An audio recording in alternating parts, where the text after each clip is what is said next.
The jungle realm. Countless figures descended from the heavens, scattering across the world. These figures were merely ordinary individuals, aged between 15 and 40 years. Welcome, players, to the jungle survival game.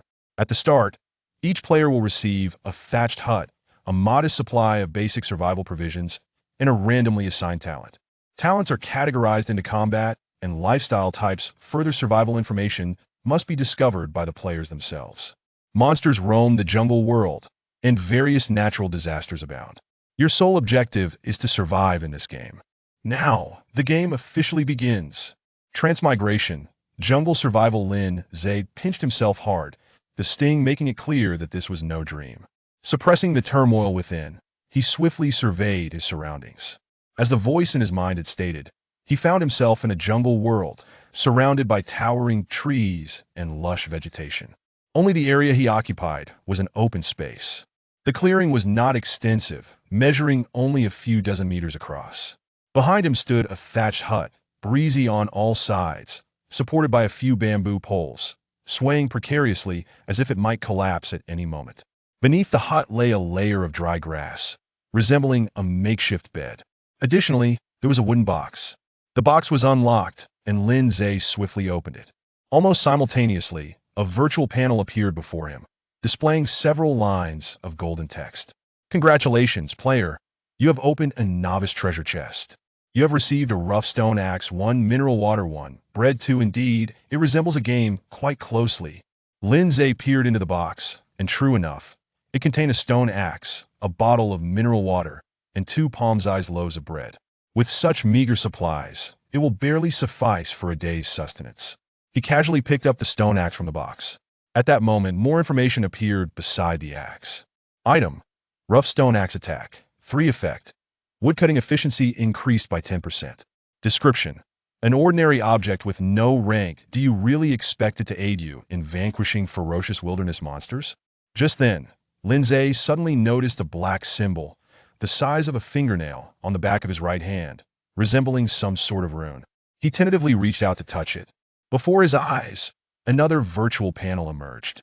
The panel displayed several menu icons, namely area, nation, marketplace, leaderboard, personal information, and backpack. Lin Zhe clicked on the personnel information. Immediately, several lines of data appeared on the panel. Player: Lin Zhe. Level: none. Profession: none. Skills: none. Attack: 5 defense, 5 speed, 5 health, 50 mana, 50. Experience: 0 100 attribute points, none. Talent: none can be activated. Such balanced attributes? Perhaps every player follows this template. Lin Zhe glanced at the talent section.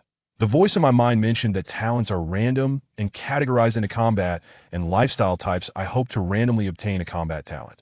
Lin Zhe took a deep breath that he reached out and clicked on the words "can be activated." Instantly, a brilliant golden light erupted from the virtual panel before him. As the golden light dissipated, rows of golden characters appeared on the panel. Congratulations, player. You have acquired an Ultras level talent. Talent effect: you possess the ability to transform animals into pets. For each day you survive, you may acquire an additional pet base. Number 1. The attributes of all your pets increase by 200%, and your pets are more likely to evolve during combat. Congratulations, player. You have unlocked the corresponding profession. Pet Summoner. Unlocked basic profession skills. Pet Summon, Pet Space. Pet Summon. Upon using this skill, you have a chance to transform target animals into your pets. The weaker the target's will, the higher the success rate. Pet Space. You can store pets in the pet space, accelerating their stamina and injury recovery. Note: more skills for pet summoners must be collected independently. An Ultras level talent. Though I am yet to discern the precise grading of talents, it stands to reason that such a level of talent must be formidable. Lin Zhe gazed at the information within the talent effect, his smile widening. The attributes of all pets increased by 200%. For each additional day he survived, he could acquire another pet. Moreover, his pets had a greater chance of evolving. These 3 abilities combined would undoubtedly render his pet summoner profession extraordinarily powerful, making the path to survival considerably easier. Lin Zhe glanced at his personal information once more. Aside from the updates in talent, profession, and skills, the other attribute sections remained unchanged, still exhibiting the balance of a novice. He then inspected the other channel icons. The Nation channel was inaccessible. The leaderboard had yet to open, and both the backpack and marketplace were devoid of content. Only the area channel showed activity. Upon opening it, Lindsay immediately noticed a number 100000 in the upper right corner of the virtual panel, accompanied by a plethora of information. All of it comprised players' chat messages. Survival. What do I need to survive for? I'm a rich second generation. I just caught a 98-pound fish, and before I could reel it in, I was teleported here. What the heck? Has everyone in the world transmigrated here? I come from Earth. Where do you all hail from? I come from Mars. Please call me E.T. Does the number in the upper right corner indicate that there are 100,000 people in our area? Does this jungle world have regions? That seems plausible. Perhaps there will be regional competitions, national competitions in the future. This game resembles a survival video I stumbled upon before, where one starts with limited survival supplies and then levels up their hut through monster hunting and resource gathering. By the way, what talents did you all randomly receive? I got an 11 warrior talent, enhancing my attack and speed by 80%. After verification, the person above is just showing off. I have a Clevel Mage talent, with only a 30% enhancement. Damn!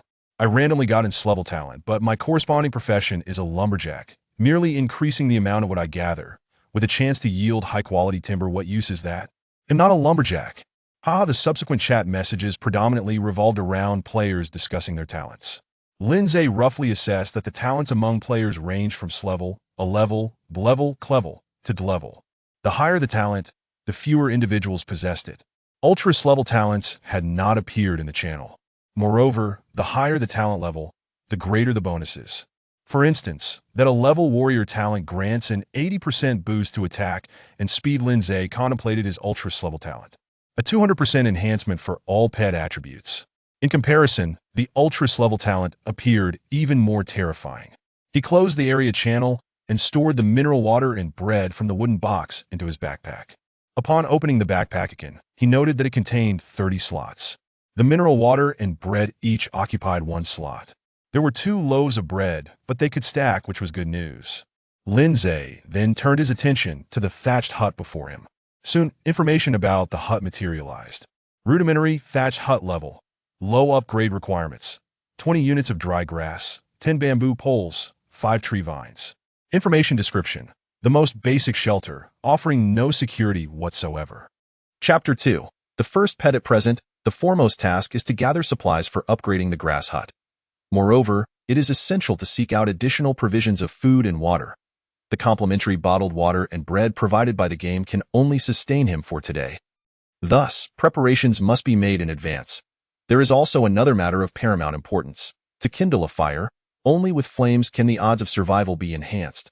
Particularly at night, Lindsay shudders to contemplate the horror of spending an evening without fire. He takes a deep breath, grips his stone axe tightly, and ventures into the dense jungle.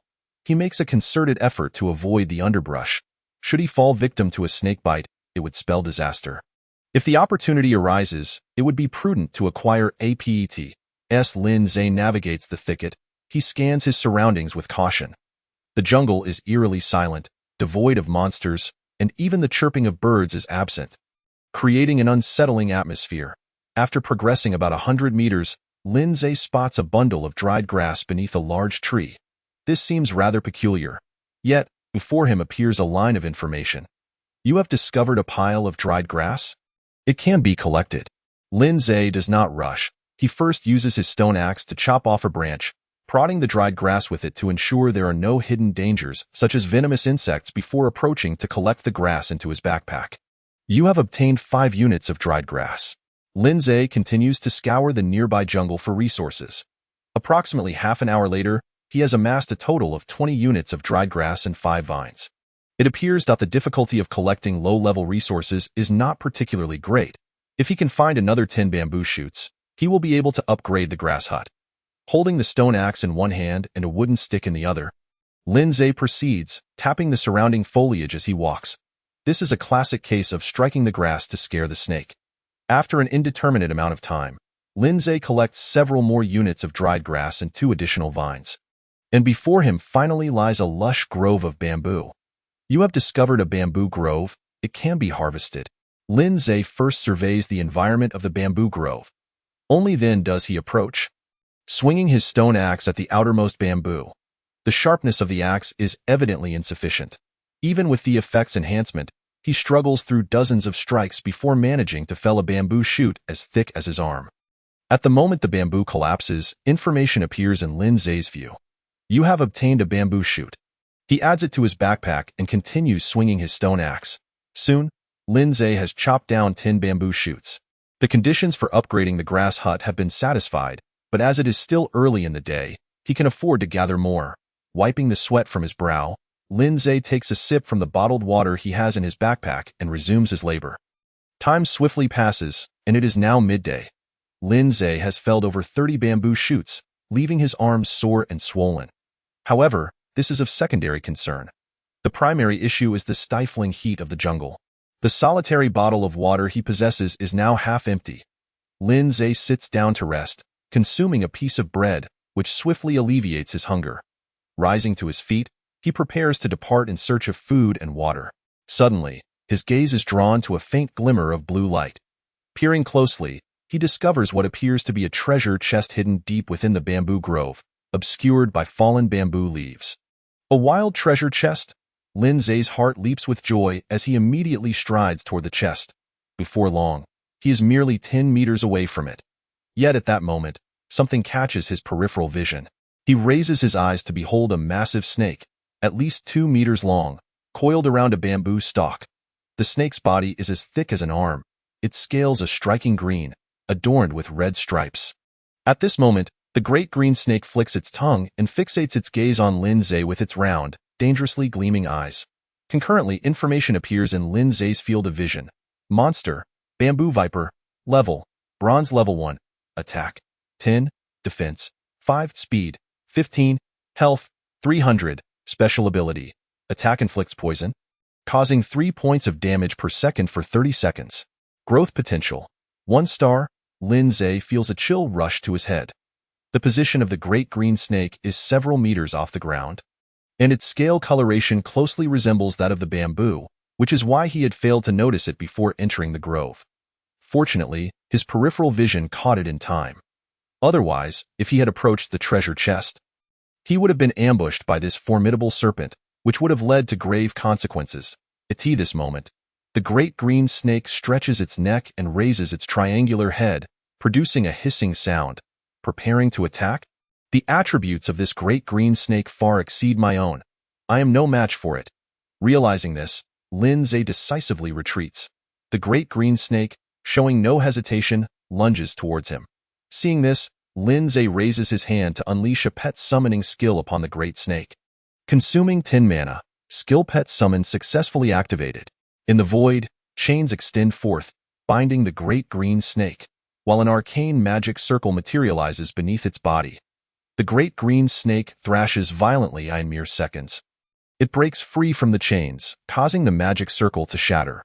Target summon failed. Damn! Lin Zhe swiftly retreats.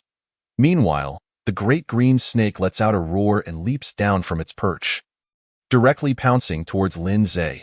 Without hesitation, Lin Zhe casts another pet summoning skill. Although the previous summon failed, it had momentarily restrained the great snake, leading him to devise a new strategy. The chains and magic circle reappear, successfully ensnaring the great green snake once more. He must take a gamble. With its speed of 15, there is no way I can escape. Lin Zhe, undeterred, charges forward and brings his axe down hard upon the great snake's head. The impact sparks fly. A dizzying icon materializes above the great snake's head, causing its body to collapse onto the magic circle. It is at this moment that the chains merge with the great snake's body, along with the magic circle, which enters the snake's forehead. Target summon successful. You have obtained the pet, Bamboo Viper. Lin Zhe muses. The game truly does not deceive. The weaker the target's will, the higher the success rate of the summon. Although the damage dealt by his strike was minimal, it did inflict a stunning effect, allowing him to successfully summon the great green snake as a pet. At that moment, a series of information prompts appears. Congratulations, you are the first player to contract a bronze-level pet. You have gained 10 achievement points. You have received a reward, 1 bronze treasure chest. You have received experience points, 30. Current experience, 3100. Chapter 3. The pet little green gazing at the docile, coiled bamboo viper before him, Lin Zhe exhales a sigh of relief.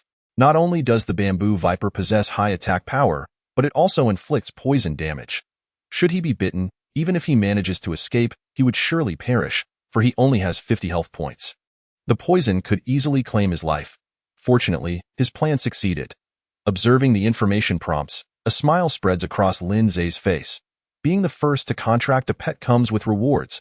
The game indicates a bronze pet, which implies that contracting pets of other tiers also yields rewards. Suddenly, Lin Zhe is filled with new ideas. He promptly opens his backpack and indeed finds the bronze treasure chest awarded by the game lying inside. The novice treasure chest is made of wood, while this bronze chest is evidently of a higher grade. Lin Zhe approaches, pushes aside the bamboo leaves, and is once more greeted by a bronze-colored chest. The very treasure guarded by the great green snake. He places both bronze treasure chests on the ground and proceeds to open them one by one. Congratulations, player, you have opened 2 bronze treasure chests. You have obtained 10 bottles of bottled water, 5 loaves of bread, and 2 packets of instant noodles. You have received 1 skill blueprint. You have obtained 1 iron sword. The provisions from the bronze treasure chest are indeed superior. Yielding a skill blueprint alongside an item of equipment, Lin Zhe retrieves the skill blueprint from the chest. Skill blueprint, Explosive Fireball, Class, Mage, Skill Effect. The fireball you cast will explode upon striking an enemy, dealing increased damage. This skill blueprint is of no use to me at present. However, it can be placed in the trading channel to exchange for blueprints I require from other players. Lin Zhe collects the skill blueprint and the contents of the treasure chests into his backpack. With these supplies, he need not worry about food and water for the next couple of days. He leaves no empty bronze chests behind, taking them both with him. One never knows when they might come in handy. The iron sword is gripped firmly in Lin Zhe's hand. Glancing at the sword's information, he finds no special effects, but it does confer a substantial increase of 10 attack power, 3 times that of the stone AXE.AT this stage. It is undoubtedly a high damage weapon, especially considering his own attack is a mere 5 points. Finally, Lin Zhe turns his attention back to the still obedient bamboo viper. Pet, unnamed, Dex, Snake, level, Bronze level 1, Attack, 30, 10-20, Defense, 15, 5-10, Speed, 45, 15-30, Health, 900, 300, 600, Special Ability, Attack inflicts poison, causing 5 points of damage per second for 1 minute. Experience, 0-200, Growth Potential, 1 star, Good heavens. This attribute has surged dramatically. Lin Zhe understood that the attributes following the plus sign were derived from his exceptionally S-level talent enhancement, which boosts all attributes by 200%. Additionally, the special ability of the Great Green Snake had also been amplified. Previously, its duration lasted 30 seconds with a damage output of 3 points per second. Now, the duration had been extended to 1 minute, and the damage had increased to 5 points, yielding a total damage of 300 points. With Lin Zhe's current health, he could withstand 6 deaths. After some contemplation, Lin Zhe disregarded whether the Great Green Snake could comprehend him and declared, "From now on, your name shall be Shao Qing." To his surprise, the Great Green Snake nodded with apparent understanding. He even perceived a voice resonating in his mind. "Thank you, Master." Was this a form of mental communication between a pet summoner and their companion? Lin Zhe was instantly elated. The prospect of communication would certainly facilitate matters in the future. As Lin Zhe pondered this, Shao Qing slithered towards him. Its thick, elongated body wrapped around Lin Zhe's legs and, in the blink of an eye, climbed onto his shoulder, happily flicking its tongue. A chill ran down Lin Zhe's spine, and instinctively, he grasped Shao Qing by the neck and tossed it onto the ground. "Master!" Shao Qing looked up at Lin Zhe with a sense of grievance. Lin Zhe quickly replied, "For now, please refrain from climbing on me. Let me gather my thoughts. Oh." Shao Qing nodded obediently, coiling itself around Lin Zhe's feet. After a considerable while, Lin Zhe finally regained his composure and exited the bamboo grove with Shao Qing. During this time, he opened the trading channel and placed the skill blueprint for the explosive fireball up for trade, noting that he was only interested in trading the blueprint to AT that moment. A handful of items had already appeared in the trading channel, primarily consisting of wood, bamboo, and dried grass. Food and water were nearly non-existent. At this stage, obtaining water and food proved to be quite challenging. Subsequently, he opened the regional chat channel. The channel was still bustling with players sending messages, but the contents were somewhat chilling. Another player has died. Over 1,000 people have perished in just one morning. Damn. This game is exceedingly perilous. So many have died even during the novice protection period. When calamity strikes later, won't half of our district's 100,000 players be wiped out? What does the novice protection period entail? The game never mentioned this. Though the game didn't specify, one must explore on their own. I received a notification when I was about 400 to 500 meters from the grass hut, indicating that the area within a few hundred meters around the hut is safe. Once you step outside this range, you will be subject to monster attacks. Moreover, the safety zone lasts for 3 days. Once those 3 days are up, the safety zone will vanish and calamity will likely follow. Damn it. I don't want to stay in this wretched place anymore. If someone can return me to Earth, I'll give them 100 million. Kind brothers, could you spare a bottle of water for your sister? I'm so thirsty. We can add each other as friends for a surprise. Sister upstairs, I added you. Let's verify the goods via video first. Lindsay glanced at the number in the top right corner of the chat panel. It initially stood at 100,000, now dwindling to just over 98,000. If this number indeed represented the population of the area, it implied that over 1,000 players had perished. Lindsay felt a shiver run down his spine. Had his luck been any worse, that number might have decreased by 1. Just then, he noticed a flashing envelope icon at the bottom of the chat panel. Upon clicking it, he discovered a notification indicating 99 friend requests. Oh, many people are adding me as a friend. Lindsay recalled the magical skill blueprint he had just posted. He opened some messages to review, only to find that the notes were either blank or simply requests from seasoned players for assistance. He then searched for keywords like blueprint and trade. A few remaining messages queried how he had obtained the blueprint. Lindsay ignored them all and rejected each request. He then closed the regional chat channel and proceeded with Xiaoqing towards a further destination. Before long, a notification appeared in his view. Important notice: the player is about to leave the protective range of the safety zone. Continuing forward may result in unpredictable risks, such as monster attacks. Remaining time in the safety zone: 2 days, 20 hours, and 5 minutes. Just as the person in the chat had mentioned, the novice protection zone truly existed.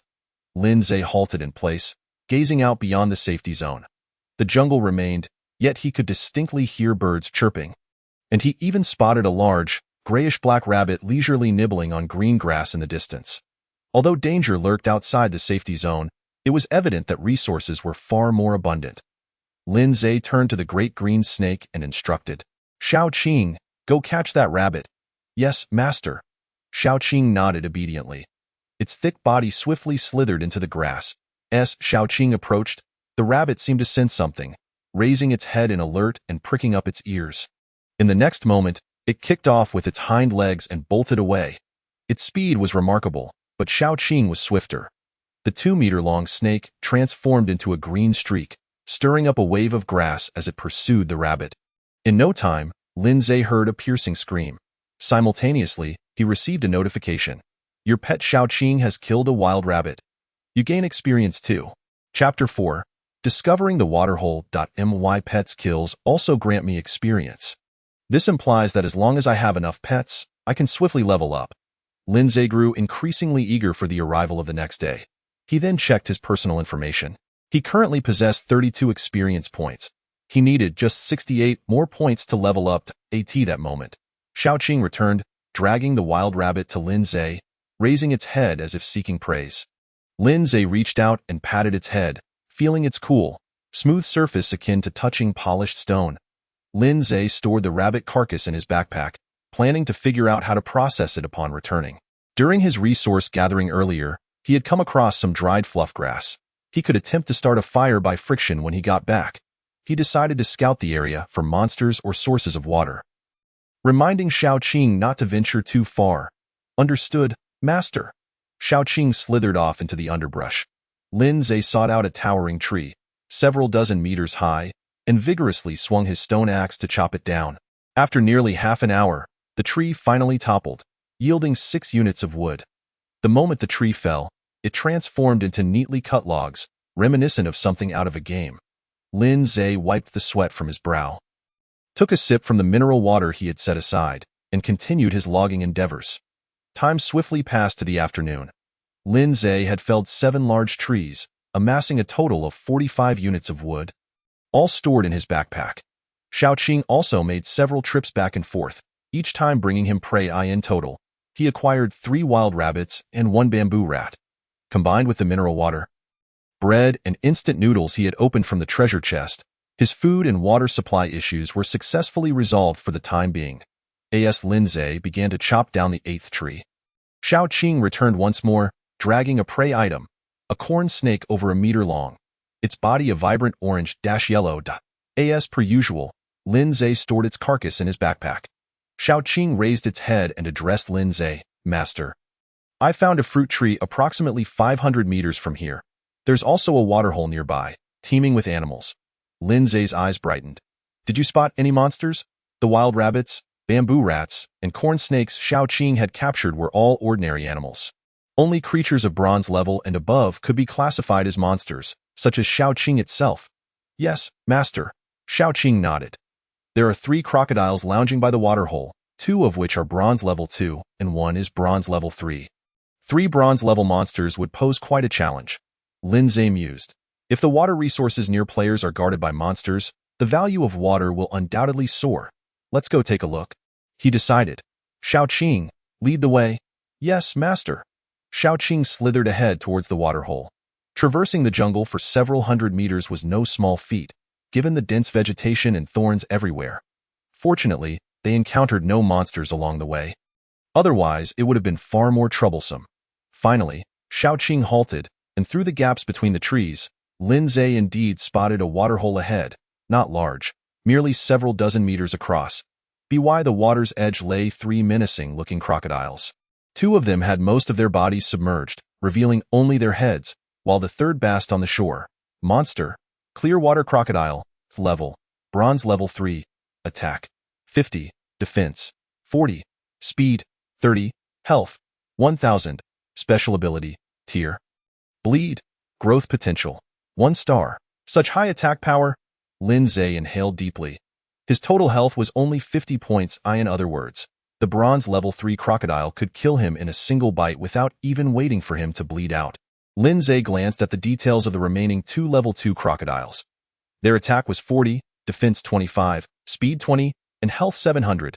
The level 2 crocodiles had higher attack and defense than Shaoqing, but their speed and health were inferior. Shaoqing was currently at bronze level 1.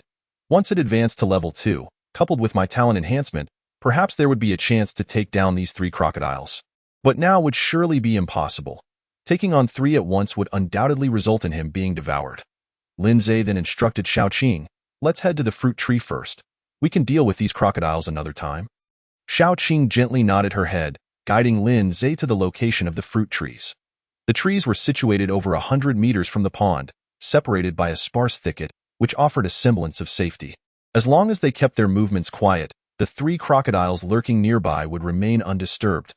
The fruit trees were not particularly tall, yet their growth was remarkably vigorous. Each branch was laden with numerous plump, red fruits, some branches even bending under the weight, easily reachable by Lin Zhe. Without hesitation, he plucked one of the fruits from the tree. At that moment, a notification appeared. "You have obtained a common apple 1. Edible. Could there be apples that are not ordinary?" Pondering this, Lin Zhe took a bite of the apple in his hand. Instantly, a delightful blend of sweet and sour flavors flooded his taste buds. The texture exquisite and the juiciness abundant. The taste was genuinely delightful. Lin Zhe felt elated, savoring the apple while he began to harvest more from the tree. For those apples that were out of reach, he climbed up the tree. After over half an hour, he finally harvested all the apples. Opening his backpack, he discovered he had collected a total of 132 apples, all neatly stacked in one compartment. Could it be that the same compartment can hold an infinite number of the same item? Just as Lin Zhe was contemplating this, a sudden buzzing sound reached his ears from a distance. He looked up to see a dense swarm of bees rapidly approaching him, thousands of them. "Shaoqing, we must go." Without a second thought, Lin Zhe sprinted towards the safe zone, with Shaoqing swiftly slithering alongside him. After running over 300 meters, the buzzing gradually faded away. Before Lin Zhe could catch his breath, a wolf howl echoed from the distant thicket, followed by several more howls. A wolf pack? Lin Zhe felt a chill run down his spine. In addition to the howls, he could hear the snapping of branches, the sound approaching rapidly. Without a moment's hesitation, he resumed his frantic dash.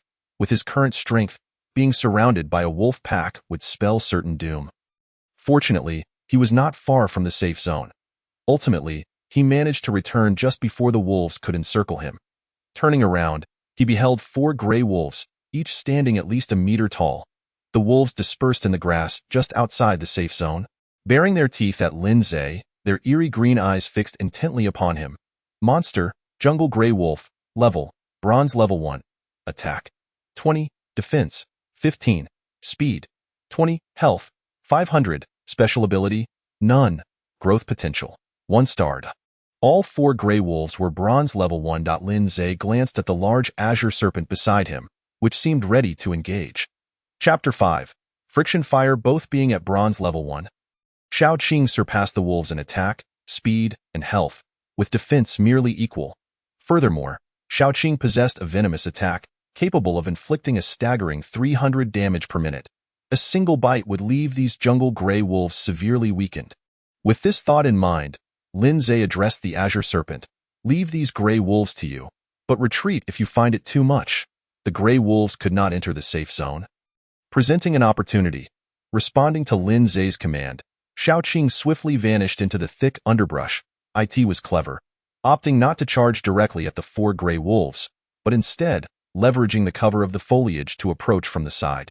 As the wolves focused their attention on Lin Zhe, Shao Qing launched itself at the nearest wolf. The wolf reacted swiftly, but its speed was insufficient. Its speed was only 20, while Shao Qing's surpassed 40.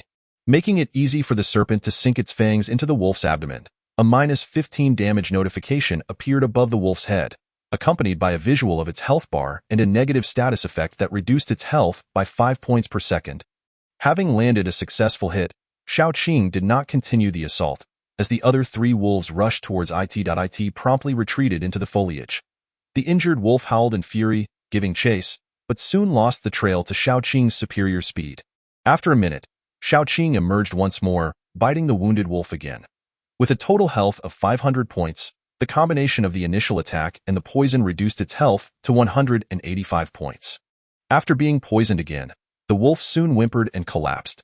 To Lin Zhe's surprise, instead of fleeing, the remaining 3 wolves grew even more enraged and encircled Shao Qing. This time, Shao Qing did not retreat. It engaged in a fierce battle, relying on its extraordinary speed to confront the 3 wolves.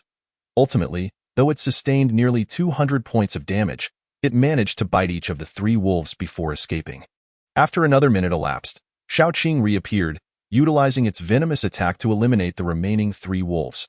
Meanwhile, Lin Zhe received a series of notifications indicating his pet's victories. Your pet Shao Qing has slain the jungle gray wolf. You gain experience 10. Your pet Shao Qing has slain. You gain experience 10. A total of 40 experience points gained. Lin Zhe opened his personal information panel and noted that his experience had reached 83 points. Just 17 points away from leveling up. At that moment, Shao Qing returned to his side, its emerald scales marred with blood, having lost nearly 400 points of health, but with a total of 900 health points. It was not a significant loss. Thankfully, my talent has greatly enhanced Shao Qing's attributes.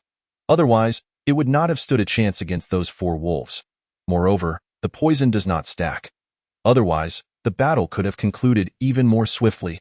Glancing once more at Shao Qing's information panel, he saw its experience had risen above 100 points, soon to reach bronze level 2. It was fortunate that pets gained experience at double the rate of their masters. This was advantageous, allowing for a rapid increase in the pet's level. As for Lin Zhe, he could simply summon more pets. He patted Shao Qing on the head, saying, "Well done. Once we return, I will tend to your wounds." "Yes, master." Shao Qing obediently nodded, nuzzling Lin Zhe's palm affectionately. As dusk approached, Lin Zhe decided against further resource gathering outside. After collecting the bodies of the 4 gray wolves into his backpack, he and Shao Qing returned to the shelter. First, he entered the pet space. Once Shao Qing's injuries and health were restored, they would venture out again for food.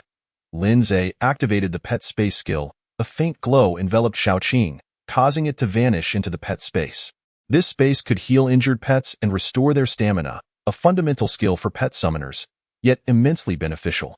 Subsequently, Lindsay retrieved a substantial amount of dry grass, vines, and bamboo from his backpack and upgraded the grass hut in accordance with the game's instructions. The upgrade was swift, taking only a few seconds. The grass hut's level increased to intermediate.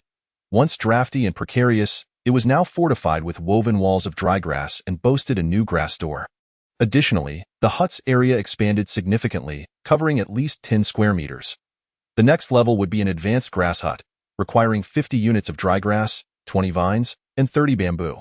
Checking his backpack, Lindsay found he had only 15 units of dry grass, 2 vines, and 24 bamboo. Clearly insufficient. Fire first. Lindsay glanced at the darkening sky, and in just a short time, the light had begun to fade. He needed to quickly start a fire while there was still some visibility.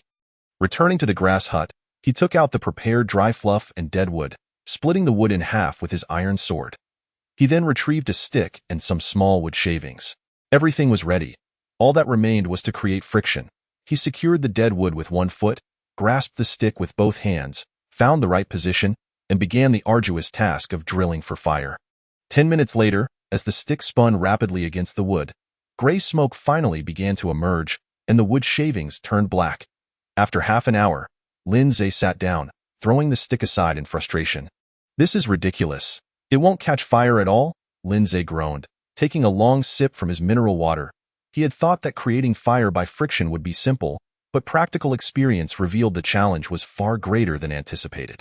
Ultimately, he opened the trading channel to see if anyone was selling lighters or flint and steel for fire starting.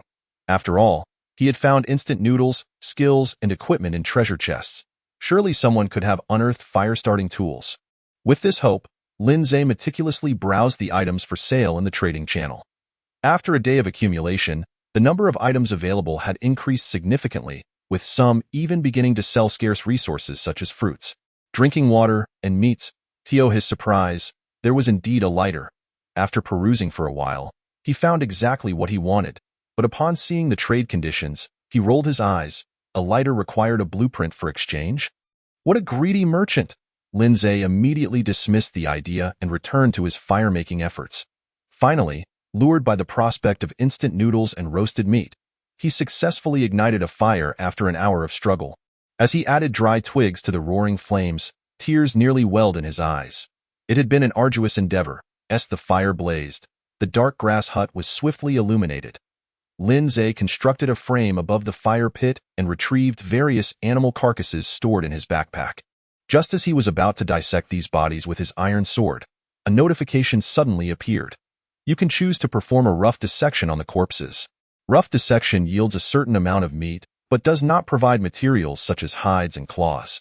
Fine dissection requires the construction of a slaughter workshop. Of course, you can also dissect them manually. Chapter 6.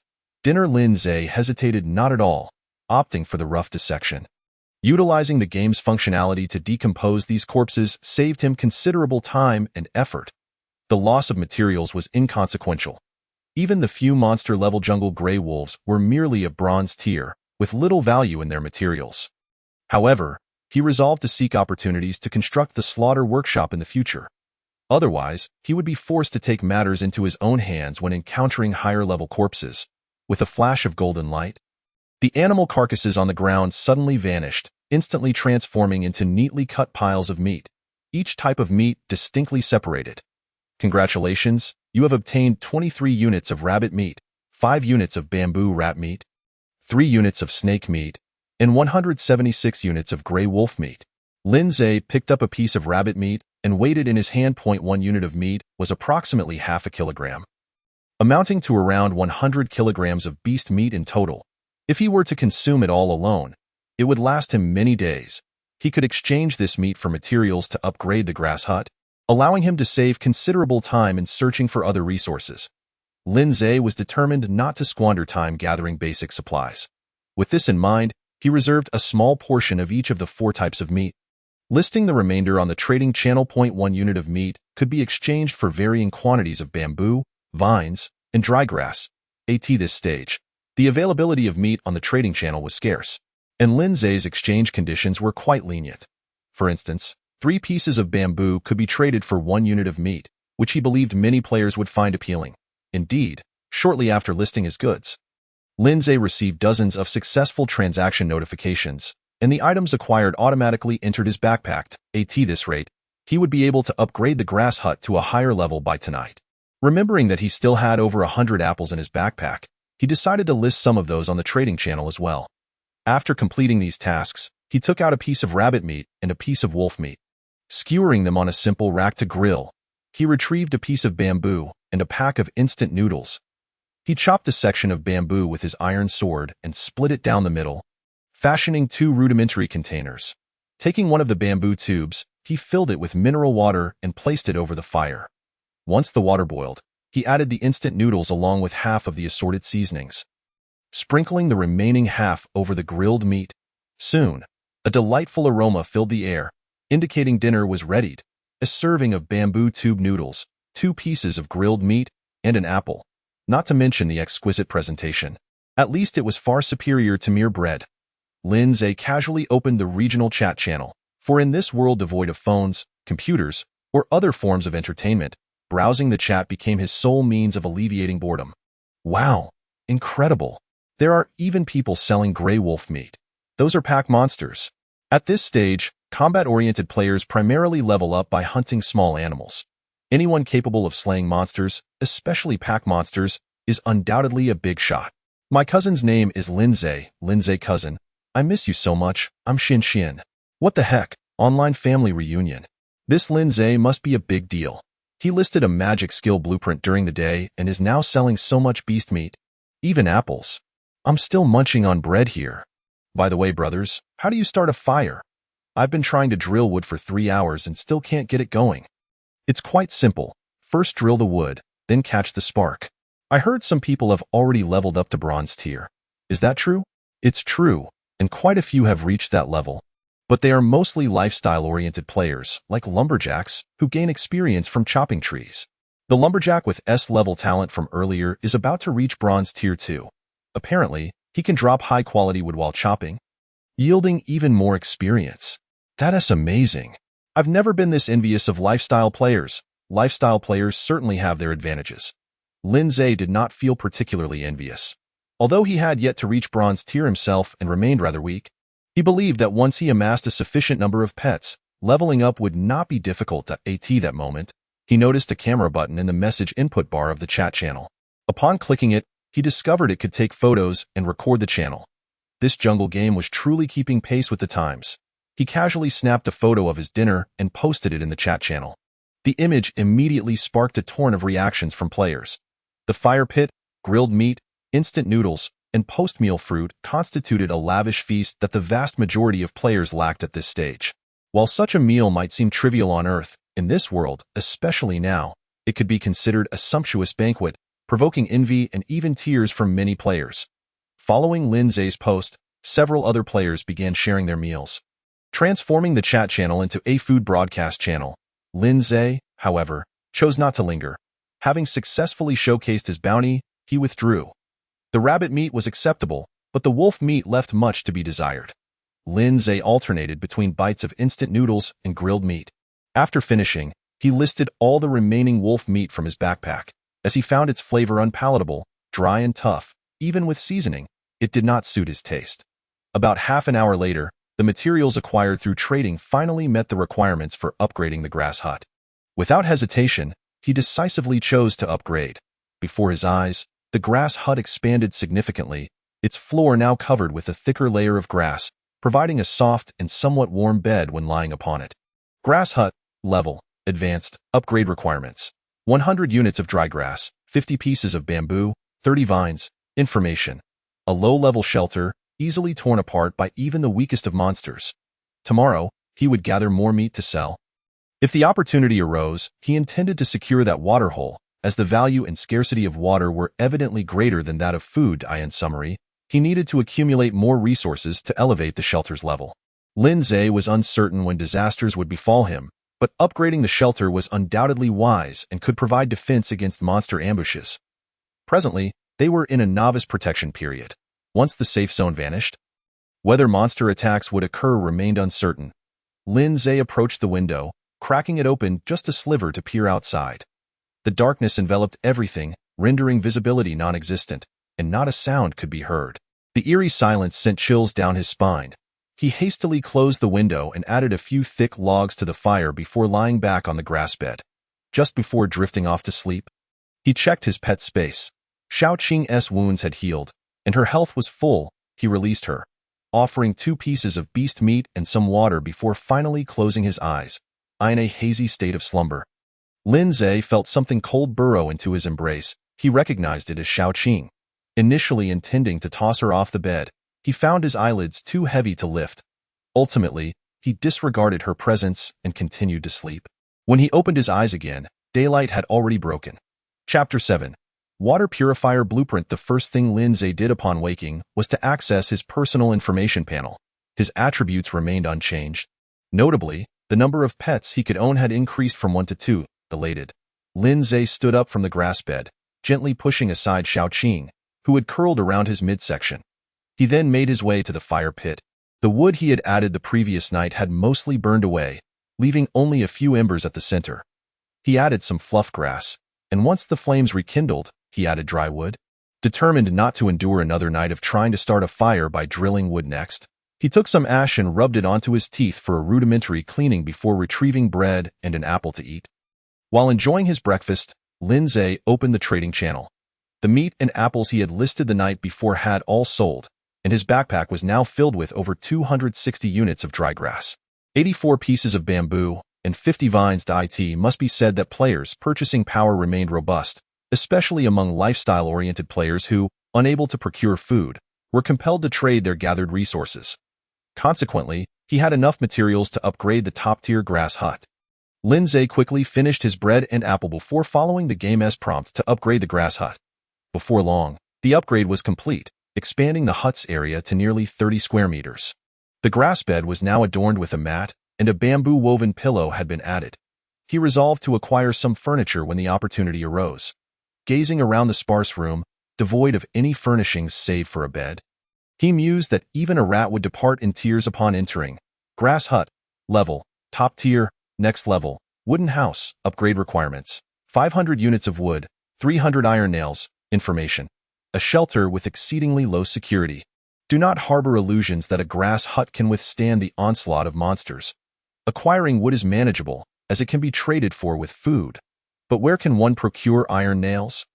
Lin Zhe furrowed his brow as he gazed at the shelter's information panel. He casually opened the trading channel for a search, only to discover that there were no listings for iron nails. However, he did find several trades for iron ore, priced exorbitantly. This game has its shortcomings. There are no relevant prompts. Everything must be explored by the players themselves. Lin Zhe shook his head. He then opened the regional chat channel. A glance at the number in the upper right corner revealed 97435. This meant that over 2,000 players had perished in this area since yesterday. While this may not seem like a high ratio, one must remember that they are still within the novice protection period. Once that period ends, the absence of safe zones, coupled with threats from monsters or potential natural disasters, could inflict immense casualties on players. From the current perspective, what players have experienced cannot truly be called survival. The real struggle for survival will undoubtedly be brutal. Ignoring the chatter of the players, he clicked on the flashing envelope icon at the bottom of the panel. After rejecting all friend requests yesterday, he now had over 99 notifications for friend additions. After searching through them, he found a dozen requests related to trade blueprints. He opened them one by one before finally accepting a request from someone named Sun Yumpeng. My friend, what blueprint do you have? Send it over for me to have a look, Lin Zhe messaged. Almost instantly, as if he had been waiting in the channel, Sun Yumpeng replied, Wow, brother. You finally got back to me. I've been waiting since last night. At the end of the message, Sun Yumpeng shared a blueprint in the friend chat panel. Brother, this is definitely a good item. If you trade it for that magic skill blueprint, you'll make a fortune.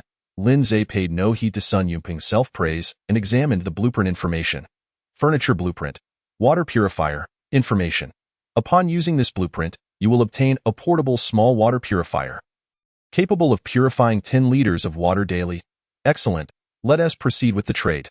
Lin Zhe recalled the pond guarded by 3 clearwater crocodiles. This water purifier should prove useful. He delisted the skill blueprint from the trading channel and sent it through the friend trading feature. Without further ado, Sun Yumpeng promptly traded the water purifier blueprint back. Sun Yumpeng, brother, thank you. My initial magician skill is the Quagmire technique, mainly for ensnaring enemies, and the damage is pitifully low. Now with this explosive fireball, I can wreak havoc. Lin Zhe thought to himself. No wonder this guy is so eager. The combination of Quagmire technique and explosive fireball could very well allow him to slay monsters beyond his level. Lin Zhe replied, "Fair trade. No need for thanks." He then closed the chat panel and set off with Xiaoqing toward the pond he had discovered the day before, planning to deal with the 3 Clearwater crocodiles once Xiaoqing leveled up. Before long, the pair arrived at the fringes of the safe zone. Looking up, he noticed 2 plump wild rabbits grazing on grass several dozen meters away, while a large doe and her 2 fawns appeared nearby. Resources seemed even more abundant than yesterday. Lin Zhe slowly crouched down, concealing himself within the lush grass, and patted Xiaoqing's head. "Let us take down that large doe first." "Understood, master." Xiaoqing transformed into a green shadow, slipping through the grass and vanishing. At that moment, the information about the adult doe appeared in Lin Zhe's vision. Doe, common animal, level, none. Attack, 2. Defense, 3. Speed, 7. Health, 200. Growth potential, none. Minutes later, a green flash shot forth from the grass, sinking its fangs into the adult doe's neck. Immediately after, the green shadow darted toward the 2 fawns. Reacting instinctively, the fawns attempted to flee, but were swiftly pursued and bitten by the green shadow. Before long, all 3 does began to display a -5 per second status above their heads, their vitality rapidly waning. They didn't manage to escape far before collapsing. The commotion startled the 2 wild rabbits, who sensed danger and bolted away. Lin Zhe paid them no mind. 3 does would provide ample meat, and there was no need to chase after 2 rabbits. Just as Lin Zhe prepared to collect the carcasses, a sudden howl echoed. Almost immediately, a horde of gray figures emerged from nowhere, racing toward the bodies of the 3 does. Lin Zhe focused his gaze and realized the figures were all monsters, hyenas, a total of over 10, all of bronze level 1. Rather than being alarmed, Lin Zhe felt elated. His experience had already reached 90 points. As long as Xiaoqing managed to take down even 1 hyena, he would level up. Chapter 8, Dual Level Up. Compared to the jungle wolves he encountered yesterday, all attributes of these hyenas were somewhat lower, with health only at 300 points. With Xiaoqing's toxic damage, a single bite would surely be fatal. If they could eliminate all these hyenas, Xiaoqing could directly ascend to bronze level 2. In the distance, the hyenas displayed clear division of labor. Some approached to besiege Xiaoqing, while others attempted to seize the corpses of the does. They did not consume them on the spot but aimed to drag the bodies away. Xiaoqing, undeterred by the encroaching hyenas, relied on its astonishing speed and high health to engage several hyenas in combat. Soon, the battlefield echoed with growls as a hyena was bitten by Xiaoqing, not only feeling pain but visibly losing health at a rapid rate. In just a minute or 2, 3 hyenas staggered and fell.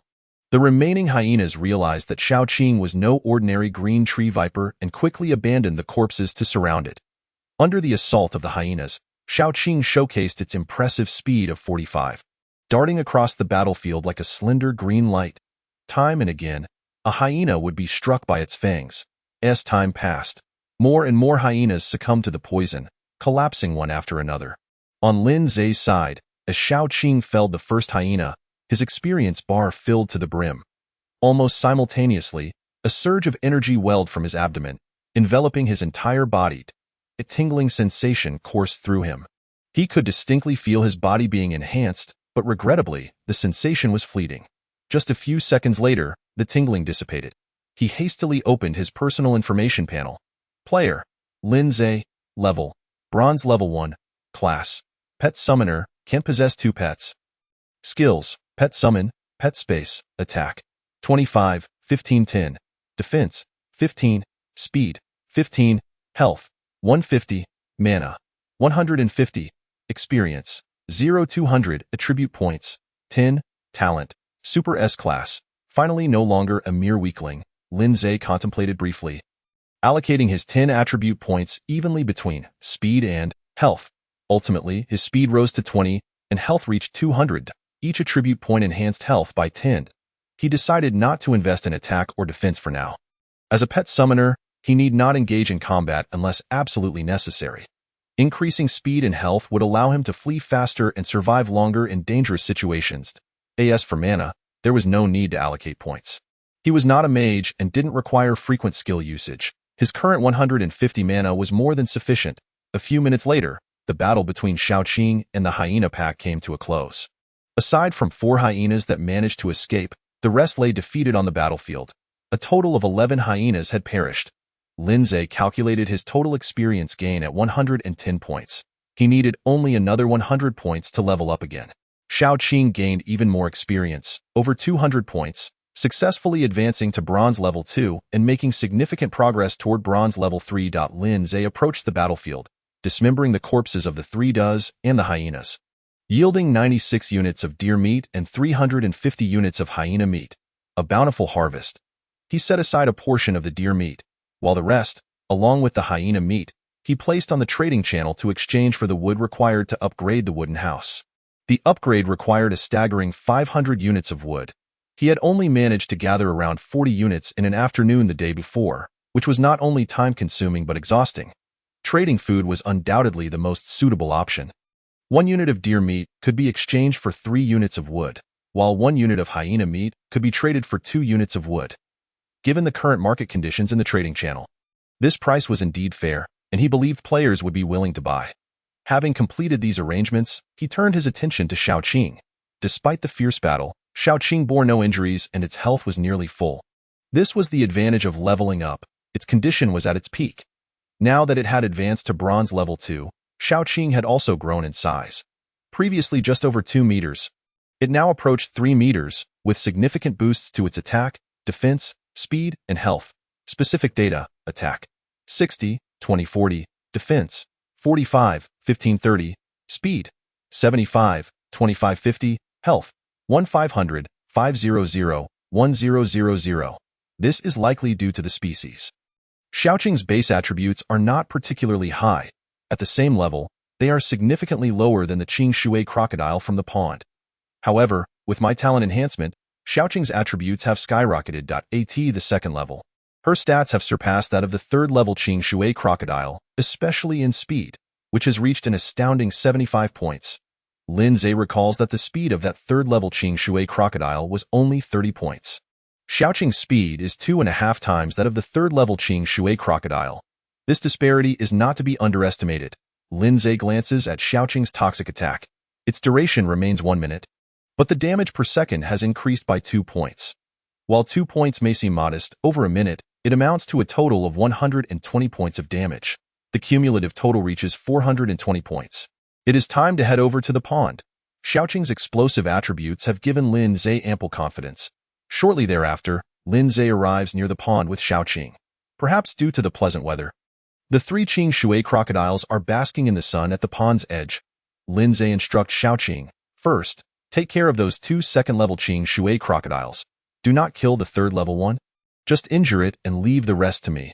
Understood, master. Xiaoqing nods her head. She then twists her serpentine body and swims towards the 3 Qing Shui crocodiles. Lin Zhe does not remain stationary. He climbs a large tree and takes a vantage point on a branch to overlook the pond. His intention to spare the third-level Qing Shui crocodile is to summon it as his second pet. With his talent enhancement, its combat power will surpass that of Xiaoqing, and it can also help guard the pond.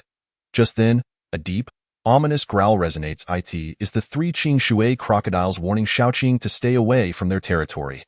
Xiaoqing pays them no mind, suddenly unleashing an astonishing burst of speed, transforming into a green shadow as she charges forward. Soon, combat ensues. Xiaoqing's speed is remarkable. She bites down on the back of the third-level Qing Shui crocodile. On Earth, the fangs of a bamboo leaf green snake would be incapable of piercing a crocodile's armored skin, but this is a game world. Xiaoqing's attack reaches a formidable 60, while the defense of the third-level Qing Shui crocodile is merely 40 points. Not only does she pierce through the armor, but she also inflicts 20 points of damage, along with subsequent poison damage lasting a full minute. The third-level Qing Shui crocodile is enraged, turning its head to snap at Xiaoqing. However, Xiaoqing is agile, easily evading the attack and redirecting her assault towards the 2 second-level Qing Shui crocodiles. In no time, toxic damage manifests atop the heads of all 3 Qing Shui crocodiles. Chapter 9. Xiaoqing's explosive attributes the battle between the Qing Shui crocodiles and Xiaoqing is utterly savage, characterized merely by mutual biting. This is due to their low levels, as they have yet to awaken magical skills. Xiaoqing inflicts considerable damage through toxins, while the Qing Shui crocodiles rely on tearing and subsequent bleeding damage. However, the two second-level Qing Shui crocodiles cannot penetrate Xiaoqing's defenses. Only the third-level Qing Shui crocodile can inflict harm upon Xiaoqing. When struck and flung away by a bite, Xiaoqing's head is marked with varying bleeding damage of -6, -4, and -5. Nevertheless, this effect lasts for less than half a minute, far inferior to Xiaoqing's toxic attacks. After several minutes of combat, the two second-level Qing Shui crocodiles fall, and the third-level one is left with half its health. In contrast, Xiaoqing has suffered less than 400 points of health loss. The third-level Qing Shui crocodile finally realizes it is no match for this mutant bamboo leaf green snake and retreats into the water. Xiaoqing does not hesitate, swiftly pursuing it. Snakes can swim too. Soon, bubbles emerge in the water, and the pond becomes murky. After a few more minutes, the pond returns to tranquility. A snake head, the size of a fist, surfaces, twisting its sinuous body as it approaches the shore. Master, that crocodile is gravely injured. However, it currently lacks the strength to return to land. Then finish it off, Lin Zhe responds from his perch on the branch. Being a poor swimmer himself, he cannot dive to summon his pet. If so, it is better to kill it for experience. Understood, Master. Xiaoqing turns and plunges back into the water. Moments later, Lin Zhe receives a kill notification. Successfully defeated a third-level monster, Qing Shui crocodile, earning 30 experience points. The other two second-level Qing Shui crocodiles provide 20 experience points each, totaling 70 points. Lin Zhe glances at his personal information panel. His experience has reached 170 points. He requires just 30 more points to level up again. It is clear that defeating monsters yields significant rewards. In contrast, one would have to slay dozens of ordinary animals to accumulate 70 experience points. As he muses, Xiaoqing surfaces once more. Master, I discovered a treasure chest at the bottom of the water, likely guarded by those three crocodiles. The chest is too heavy for me to lift. Upon hearing this, Lin Zhe's eyes brighten.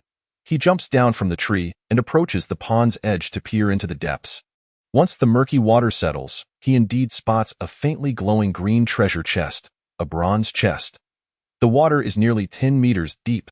I certainly cannot go down there.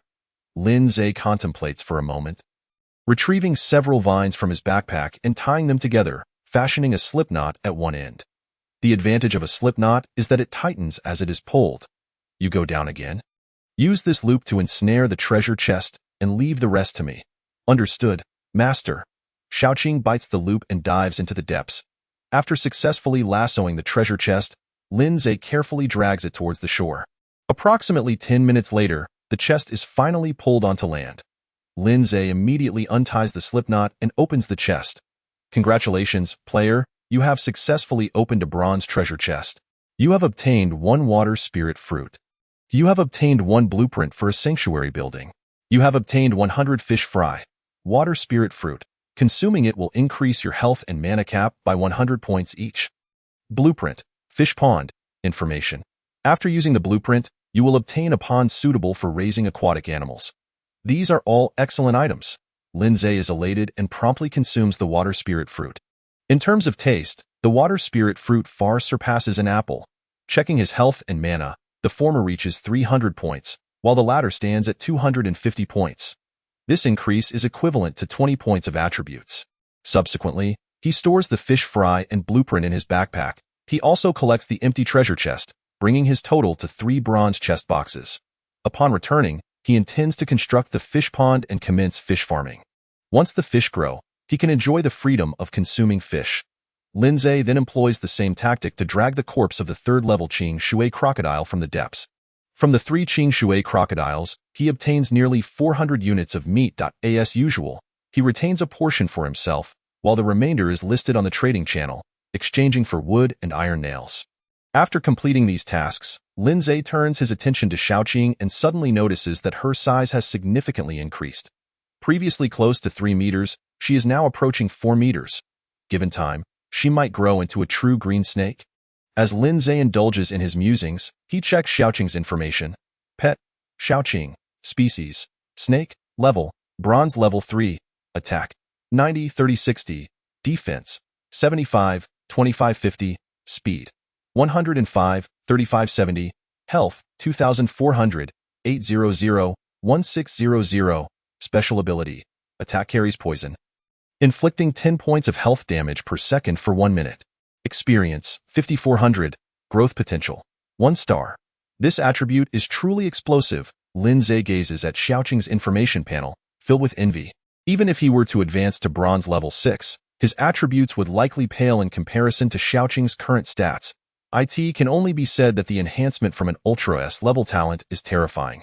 In a one-on-one battle with a third-level Qing Shui crocodile, Xiaoqing would easily prevail. The 50 points of attack cannot breach Xiaoqing's defenses. Lin Zhe clicks his tongue in admiration. He retrieves a bamboo stalk and uses his iron sword to fashion several bamboo tubes. He fills one with water from the pond. Soon, a notification appears. You have collected 3 liters of dirty water. Dirty water, an unclean water source, not recommended for direct consumption, must be boiled or purified. Now, the water purifier can come into play. With that, Lin Zhe crafts over 100 bamboo tubes. After constructing a top-tier grass shed, he still has plenty of bamboo left, making this quantity of bamboo tubes more than sufficient. After spending over half an hour, Lin Zhe fills all the bamboo tubes with water. The water purifier can only purify 10 liters per day. The remaining dirty water can be sold at a bargain. After all, boiling it makes it drinkable and players are unlikely to mind. This pond must be well guarded. He should check on it daily. He also needs to devise a way to procure a larger water storage device. Although he is unsure when a calamity will strike, it is best to be prepared. Let's go. Continue hunting monsters. Lin Zhe calls out to Xiaoqing as they venture into other areas of the jungle. He is just 30 experience points away from leveling up to bronze level 2, and he feels a sense of urgency. With that, the duo, 1 human and 1 snake, set off towards the direction where the hyenas had appeared earlier. Hoping to locate their den, the time reaches noon. The lair of the hyenas remains undiscovered. Only a few ordinary creatures have been hunted, yielding a meager 10 points of experience. Lin Zhe simply consumed some bread and apples, and fed a few pieces of crocodile meat to Xiaoqing. The previously stocked crocodile meat, venison, and hyena meat had mostly been sold, resulting in a timber haul of nearly 1,000 units. Regrettably, he still had not managed to trade for iron nails. Otherwise, his shelter could have been upgraded to a wooden cabin. At that moment, Lin Zhe suddenly heard a sporadic rustling sound. Raising his gaze, he spotted a fiery red figure leaping amongst the distant trees. "Follow it," Lin Zhe commanded, and Xiaoqing transformed into a green shadow, pursuing swiftly. Chapter 10. The second pet Lin Zhe's speed was only 20 points, significantly inferior to Xiaoqing's. The fiery red figure also outpaced him by a considerable margin. Before long, Lin Zhe found himself left behind. However, a unique bond existed between a pet summoner and their pet, allowing him to accurately pinpoint Xiaoqing's location through this connection. After approximately half an hour, he sensed that Xiaoqing had come to a halt. Upon reaching her, he discovered Xiaoqing concealed within a lush thicket, her deep green form perfectly camouflaged amidst the foliage. "Master, there's a tree hole up ahead, and that creature has entered it," Xiaoqing's voice echoed in Lin Zhe's mind. Lin Zhe peered forward and soon located the tree and the hole that Xiaoqing had mentioned. Indeed, it was the behavior characteristic of a squirrel. The fiery red figure's speed was too swift for Lin Zhe to glean any information, but he recognized it as a squirrel. Lin Zhe remarked, "This squirrel must have attained monster status. You handle it." Eliminating this monstrous squirrel was secondary. His primary aim was to procure the food it had hoarded, as he was aware of the squirrel's tendency to store provisions. Xiaoqing nodded and slithered out of the thicket. In no time, she arrived at the base of the tree, her long, sinuous body coiling around the trunk until she reached the hole. At that moment, a fireball the size of a fist shot out from the hole, striking Xiaoqing's head with unerring accuracy. A magical squirrel! Lin Zhe's eyes lit up immediately, observing the -50 damage indicator above Xiaoqing's head. He mused that the magical squirrel's attack power was extraordinarily high, especially since Xiaoqing's defense was a robust 75 points. Without hesitation, Lin Zhe instructed Xiaoqing, "Incapacitate it, but do not kill." The potential for awakening magical skills suggested that this creature's growth potential was likely more than a mere star. "Understood, Master." Xiao Qing replied, and with her head now gray and charred, she ventured into the tree hole. Shortly thereafter, piercing screams emanated from within, accompanied by flames and black smoke billowing from the entrance. After several minutes, the commotion subsided. A moment later, Xiao Qing emerged from the tree hole, clutching a barely conscious squirrel, which she presented to Lin Zhe. He noted that the creature's health had plummeted to nearly zero, with less than 30 points remaining. Fortunately, Xiao Qing had retracted her venomous fangs during the extraction. Otherwise, the magical squirrel would have surely perished on the spot. As Lin Zhe focused his gaze, the squirrel's information materialized before him. Monster, Blazing Squirrel, Level, Bronze Tier 3, Attack, 35, Defense, 15, Speed, 40, Health, 27, 600. Special Abilities, Fireball, Rapid Fireball. Each fireball can inflict 100 points of damage. Growth Potential, 2 stars. Experience, 15,400. As I suspected, this squirrel boasts a growth potential of 2 stars, surpassing that of Xiao Qing. However, despite both being of Bronze Tier 3, the squirrel's attributes do not seem to exceed Xiao Qing's base stats. Lin Zhe pondered this discrepancy, uncertain about what exactly growth potential enhances. Never mind, he thought, I shall unravel this mystery in due time. He turned his attention to the squirrel's other statistics. The potency of its fireball was indeed formidable, which explained the high damage it could inflict on Xiao Qing. Though it did not rival Xiao Qing's toxic attacks, it possessed the advantage of instant damage, coupled with the even more powerful rapid fireball attack. If wielded adeptly, it could swiftly eliminate foes, unlike Xiao Qing's poison damage, which required a gradual approach. Without hesitation, Lin Zhe unleashed a pet summoning spell upon the squirrel. The entire summoning process transpired seamlessly. The squirrel hardly struggled as the magical chains and array melded into its form. Target summoning successful. You have obtained the pet, Blazing Squirrel. At that moment, the blazing squirrel opened its eyes. They were dark and luminous, akin to 2 perfectly round black pearls. Upon spotting Lin Zhe, it struggled to rise and cautiously approached him, tilting its head to gaze up with its large, glossy eyes, exuding an aura of both vulnerability and charm. Lin Zhe contemplated briefly before declaring, from this moment forth, your name shall be Da Hong. Upon hearing this, the little squirrel nodded, then immediately collapsed weakly at Lin Zhe's feet, wrapping its fluffy tail around his ankle as if fearing abandonment. Da Hong's health began to recover, albeit slowly, taking roughly half a minute to regain a fraction. Lin Zhe stored it in the pet space, where it could recuperate its injuries and stamina at an accelerated rate. Before placing it inside, Lin Zhe took one last glance at its information. Under the enhancement of the Super S-grade talent, Da Hong's attributes had skyrocketed to an astonishing level. Attack, 105, Defense, 45, Speed, 120, Health, 1800. The fireball damage remained unchanged at 100 points. After the amplification, Da Hong's attack and speed surpassed even Xiao Qing's, though its defense and health were somewhat lower. A smile spread across Lin Zhe's face. Today's accomplishments were quite commendable. Not only had he successfully seized the pond, but he had also secured his second pet. He retrieved a stone axe from his backpack and, after spending several minutes, finally felled the tree that served as Da Hong's residence. You have acquired 6 units of timber. You have obtained 27 units of roasted nuts, 14 units of charred mushrooms. Before Lin Zhe, a plethora of food erupted into view. Nuts, mushrooms, fruits, bird eggs, and more, comprising Da Hong's food reserves, totaling nearly 80 units, weighing several dozen pounds. Regrettably, aside from the nuts, the rest had been scorched by the fireball and were inedible. Ultimately, Lin Zhe was left with no choice but to discard everything except the nuts, which were indeed valuable treasures. He intended to keep them for himself rather than sell them. Master, Xiao Qing addressed Lin Zhe. Squirrels generally have multiple food storage locations. If we search diligently, we should be able to find tree holes nearby. Lin Zhe couldn't help but twitch his lips at Xiao Qing's unexpected cunning, as she seemed intent on raiding Da Hong's food reserves. In a rush, Lin Zhe replied, once Da Hong has recovered, we shall let it retrieve its own provisions. For now, let us continue our search for the hyena's den. Understood, Master.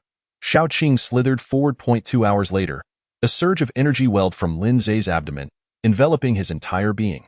After successfully hunting down a dozen ordinary creatures, he achieved a level up to Bronze Tier 2. Player, Lin Zhe level, Bronze Tier 2 Occupation. Pet Summoner. Can possess 2 pets. Skills. Pet Summoning. Pet Space. Attack. 35, 25, 10. Defense. 25. Speed. 30. Health. 400. Magic. 350. Experience. 300. Attribute points. 10. Talent. Super S-Grade Chapter 11. The Pack of Hyenas and Iron, or upon leveling up to Bronze Tier 2. Lindsay allocated his 10 attribute points to speed and health as per usual. Consequently, his speed reached 35 points, while his health increased to 450, though my attributes are rather average. They do not compare to those of the same tier as the Clearwater Crocodile. However, players can equip gear. His base attack was merely 25, but donning an iron sword raised it to 35 points. Quality equipment offers even greater enhancements. Hence, it is evident that, both now and in the future, equipment will always hold significant value. If he were to sell the iron sword in his possession, countless players would vie for its acquisition. An increase of 10 attack is tantamount to adding 10 attribute points. Yet, one question lingered. Upon leveling up, I receive attribute points, but why does Xiaoqing not? Is it possible that attribute points are exclusive to players? Lindsay once again contemplated the growth potential of both Xiaoqing and Dahong, a matter requiring further elucidation. It was essential to comprehend what aspects the varying levels of growth potential actually enhance. As afternoon approached, Lindsay and Xiaoqing hunted within the forest while searching for the hyena's lair. Suddenly, a series of howls echoed from a distance. Recognizing the sound as that of hyenas, reminiscent of the pack he had encountered earlier, Lindsay exclaimed, "Let us go take a look." He proceeded to dismantle the bamboo rats he had just slain and beckoned Xiaoqing to follow him towards the source of the sound. After about 10 minutes, the terrain ahead suddenly opened up. The dense forest receded, revealing a spacious clearing, with a valley beyond, flanked by hills rising over 100 meters on either side, leaving a pathway leading directly into the heart of the valley. "Master, that must be the hyena's lair." Xiaoqing, coiled around a large tree, gazed out at the valley. Lindsay nodded in agreement, as the cacophony of hyena calls resonated heavily from within the valley. Evidently, there lies a considerable number of hyenas concealed within. Additionally, in the open area near the entrance of the passage, a few hyenas bask in the sunlight. "Master, I shall investigate the situation within the valley. No need. Let Dahong go." Lindsay opened the pet space and released Dahong. After resting for 3 to 4 hours within the pet space, Dahong not only healed from its injuries but also replenished its health. Master Dahong stood on the ground, gazing timidly up at Lindsay. Lindsay reached out and lifted it into his arms. Dahong's fur was soft, smooth, and had a delightful texture. However, it felt somewhat slender and would need to eat more in the future. "I entrust you with a task." Lindsay informed Dahong of the mission to scout the valley. Upon hearing this, Dahong nodded. "Such a good pet."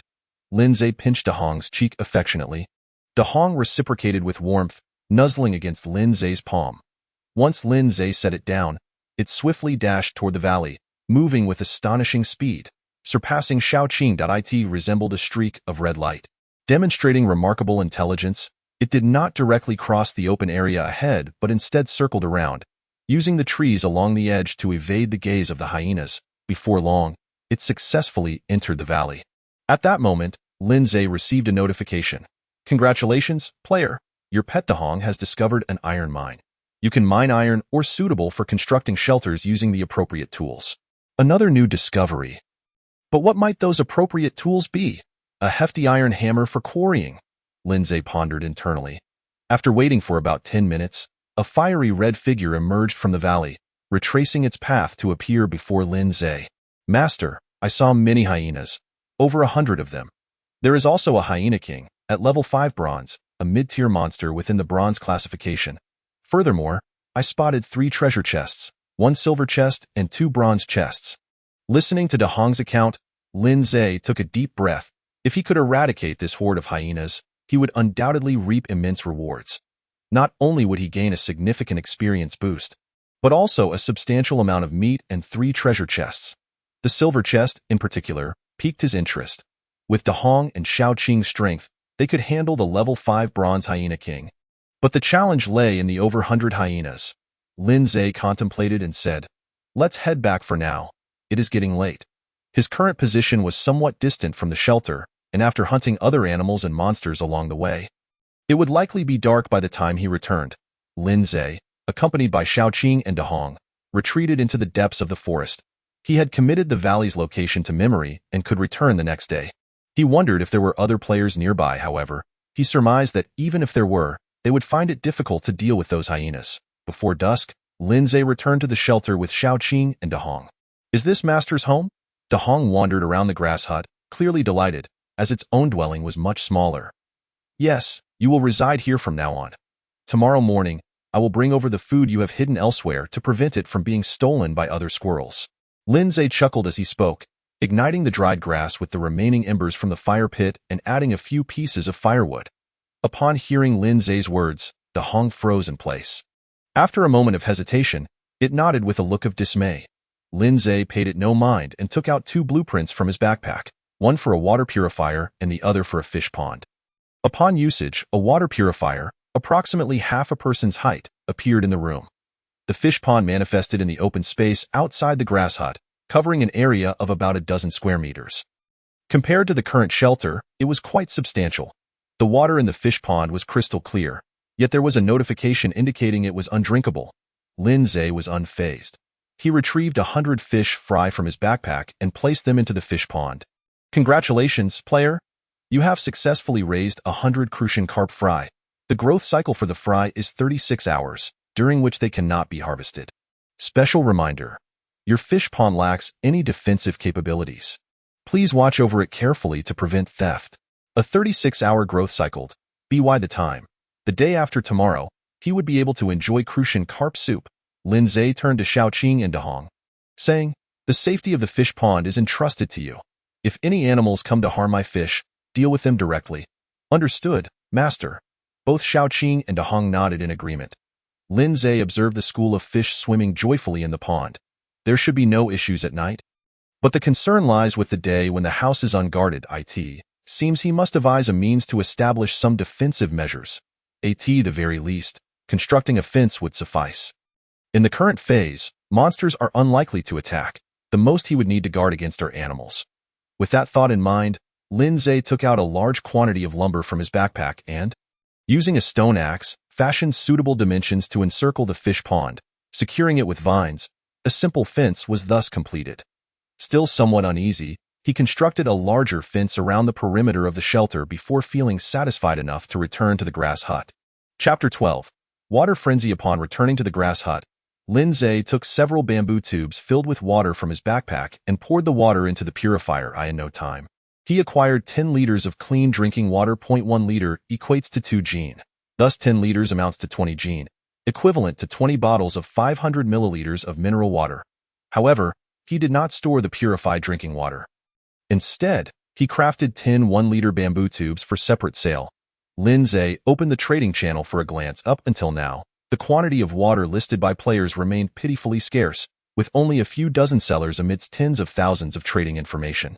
As he had surmised, nearly all water sources were guarded by monsters, such as the 3 Clearwater crocodiles overseeing the pond.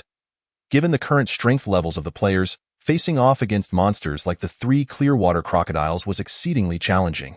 Through the trading information for water sales, Lin Zhe discerned that, apart from himself, no other players had successfully seized a water source. This was evident as the quantities of water being sold were minimal, with some even offering just 100 milliliters. Had anyone successfully taken a water source, they would surely be selling in bulk. Much like Lin Zhe's forthcoming actions, he divided the 10 liters of drinking water into separate listings. 1 liter of water was exchanged for 10 units of lumber. The remaining bamboo tubes filled with over 100 liters of wastewater were likewise sold separately, each containing 3 to 4 liters. Depending on the quantity, they were exchanged for 20 to 25 units of lumber. Naturally, the wastewater was cheaper than the purified water. As news of Lin Zhe's large-scale water sales spread, the regional chat channel became lively. "Wow, it's Lin Zhe again. Not only did he sell a large quantity of meat today, but now he's also offering water in bulk. Lin Zhe must have found a water source. I saw Lin Zhe selling hundreds of units of crocodile meat.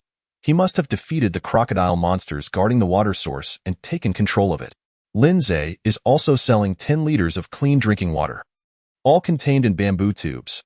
This indicates that he still possesses a purification device. So envious. There is a water source near my shelter.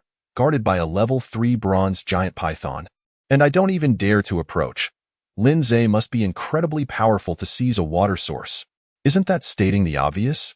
If one isn't strong, how could they obtain such abundant beast meat? The number of monsters that have fallen to Lin Zhe's hands must be no less than 10 or 20. I can't even defeat a level 1 bronze monster. Lin Zhe is just too impressive. It's just a bit of water. Is it really worth fighting over like this? Everyone's acting like they've gone mad. In the blink of an eye, there's hardly any left. And what do you know? The game only gifted us a bottle of mineral water, which I finished ages ago. Many players are now in a state of thirst. Now that someone is finally selling water at a reasonable price, if I don't grab it, am I just waiting to die of thirst? I opened a wooden treasure chest today and received 3 bottles of mineral water, so I'm temporarily fine. I'm so envious. I heard that those who can find treasure chests are all favored by destiny. Haha. Regardless of the chatter, the fervor surrounding Lin Zhe's water sales remained unaffected. The selling speed surpassed that of the meat. Within mere minutes, the 10 liters of drinking water and over 100 bamboo tubes of wastewater were entirely sold out. The wastewater was only slightly murky compared to the drinking water, and could still be consumed after boiling. Players in a state of thirst were not particular. Once the water was sold out, Lin Zhe acquired a massive amount of lumber, up to 3,800 units. With such a bounty of lumber, not only could he upgrade the grass hut to a wooden house, but he could potentially elevate it by 1 or 2 more levels. Lin Zhe opened his backpack to check. He now had over 5,400 units of lumber stored. Truly a resource tycoon. As Lin Zhe scrolled through the regional chat channel, he roasted meat over the fire. Tonight's dinner was particularly sumptuous. Instant noodles, roasted meat, apples, and a variety of nuts piled high. Regrettably, only 1 pack of instant noodles remained. If he couldn't acquire more noodles or seasoning tomorrow, he would have to settle for bland roasted meat. He casually snapped a photo and posted it in the chat channel, instantly eliciting a cacophony of envy. After some contemplation, Lin Zhe sent a message. Who has blueprints or items that can enhance attributes? Or any special items? I can trade meat and water for them. Finally, I've encountered the esteemed master in person, worshipping from a distance. Master, I possess a blueprint for a barbecue grill. Would you be interested? Sure. Add me as a friend. Received. A few minutes later, Lin Zhe successfully acquired the blueprint, having exchanged merely 3 bottles of mineral water and 20 units of meat. To him, this was a trivial price. Yet for the other player, it represented at least 2 days' worth of rations, sufficient to last until the end of the novice protection period. Lin Zhe promptly utilized the blueprint, and before him appeared a rudimentary barbecue grill. He retrieved several glowing pieces of charcoal from the fire and placed the skewered meat upon the grill in no time. The meat began to sizzle and exude tantalizing juices. Noticing De Hong and Xiao Qing watching longingly from the side, he handed a handful of nuts to De Hong and set a few pieces of beast meat before Xiao Qing. Upon seeing the dark nuts, De Hong couldn't hold back tears, eventually taking a small bite. Instantly, her large eyes sparkled with delight as she wiped away her tears and stuffed the nuts into her mouth. The roasted nuts had an enticing aroma, one that De Hong had never experienced before. The more sorrowful she felt, the faster she devoured them. In contrast, Xiao Qing remained much quieter, methodically consuming the beast meat. Wake up early tomorrow morning and bring all your stored food to our home, Lin Zhe reminded, still pondering over the bird eggs and mushrooms De Hong had saved. With these, his meals would be even more sumptuous. De Hong, lost in her enjoyment of the nuts, nodded vigorously. I'll remember, master. After dinner, Lin Zhe lounged for a while before reclining on his bed. Xiao Qing and De Hong simultaneously climbed up, one resting on his belly while the other nestled beside his pillow. You re too heavy? Lin Zhe exclaimed, pushing Xiao Qing off, permitting only her head to rest on his stomach. He then opened his friend panel, searching through the 99 friend requests for players genuinely wishing to trade goods with him. However, after a thorough search, he found none. This was to be expected. Currently, blueprints could only be acquired from treasure chests, requiring a stroke of luck.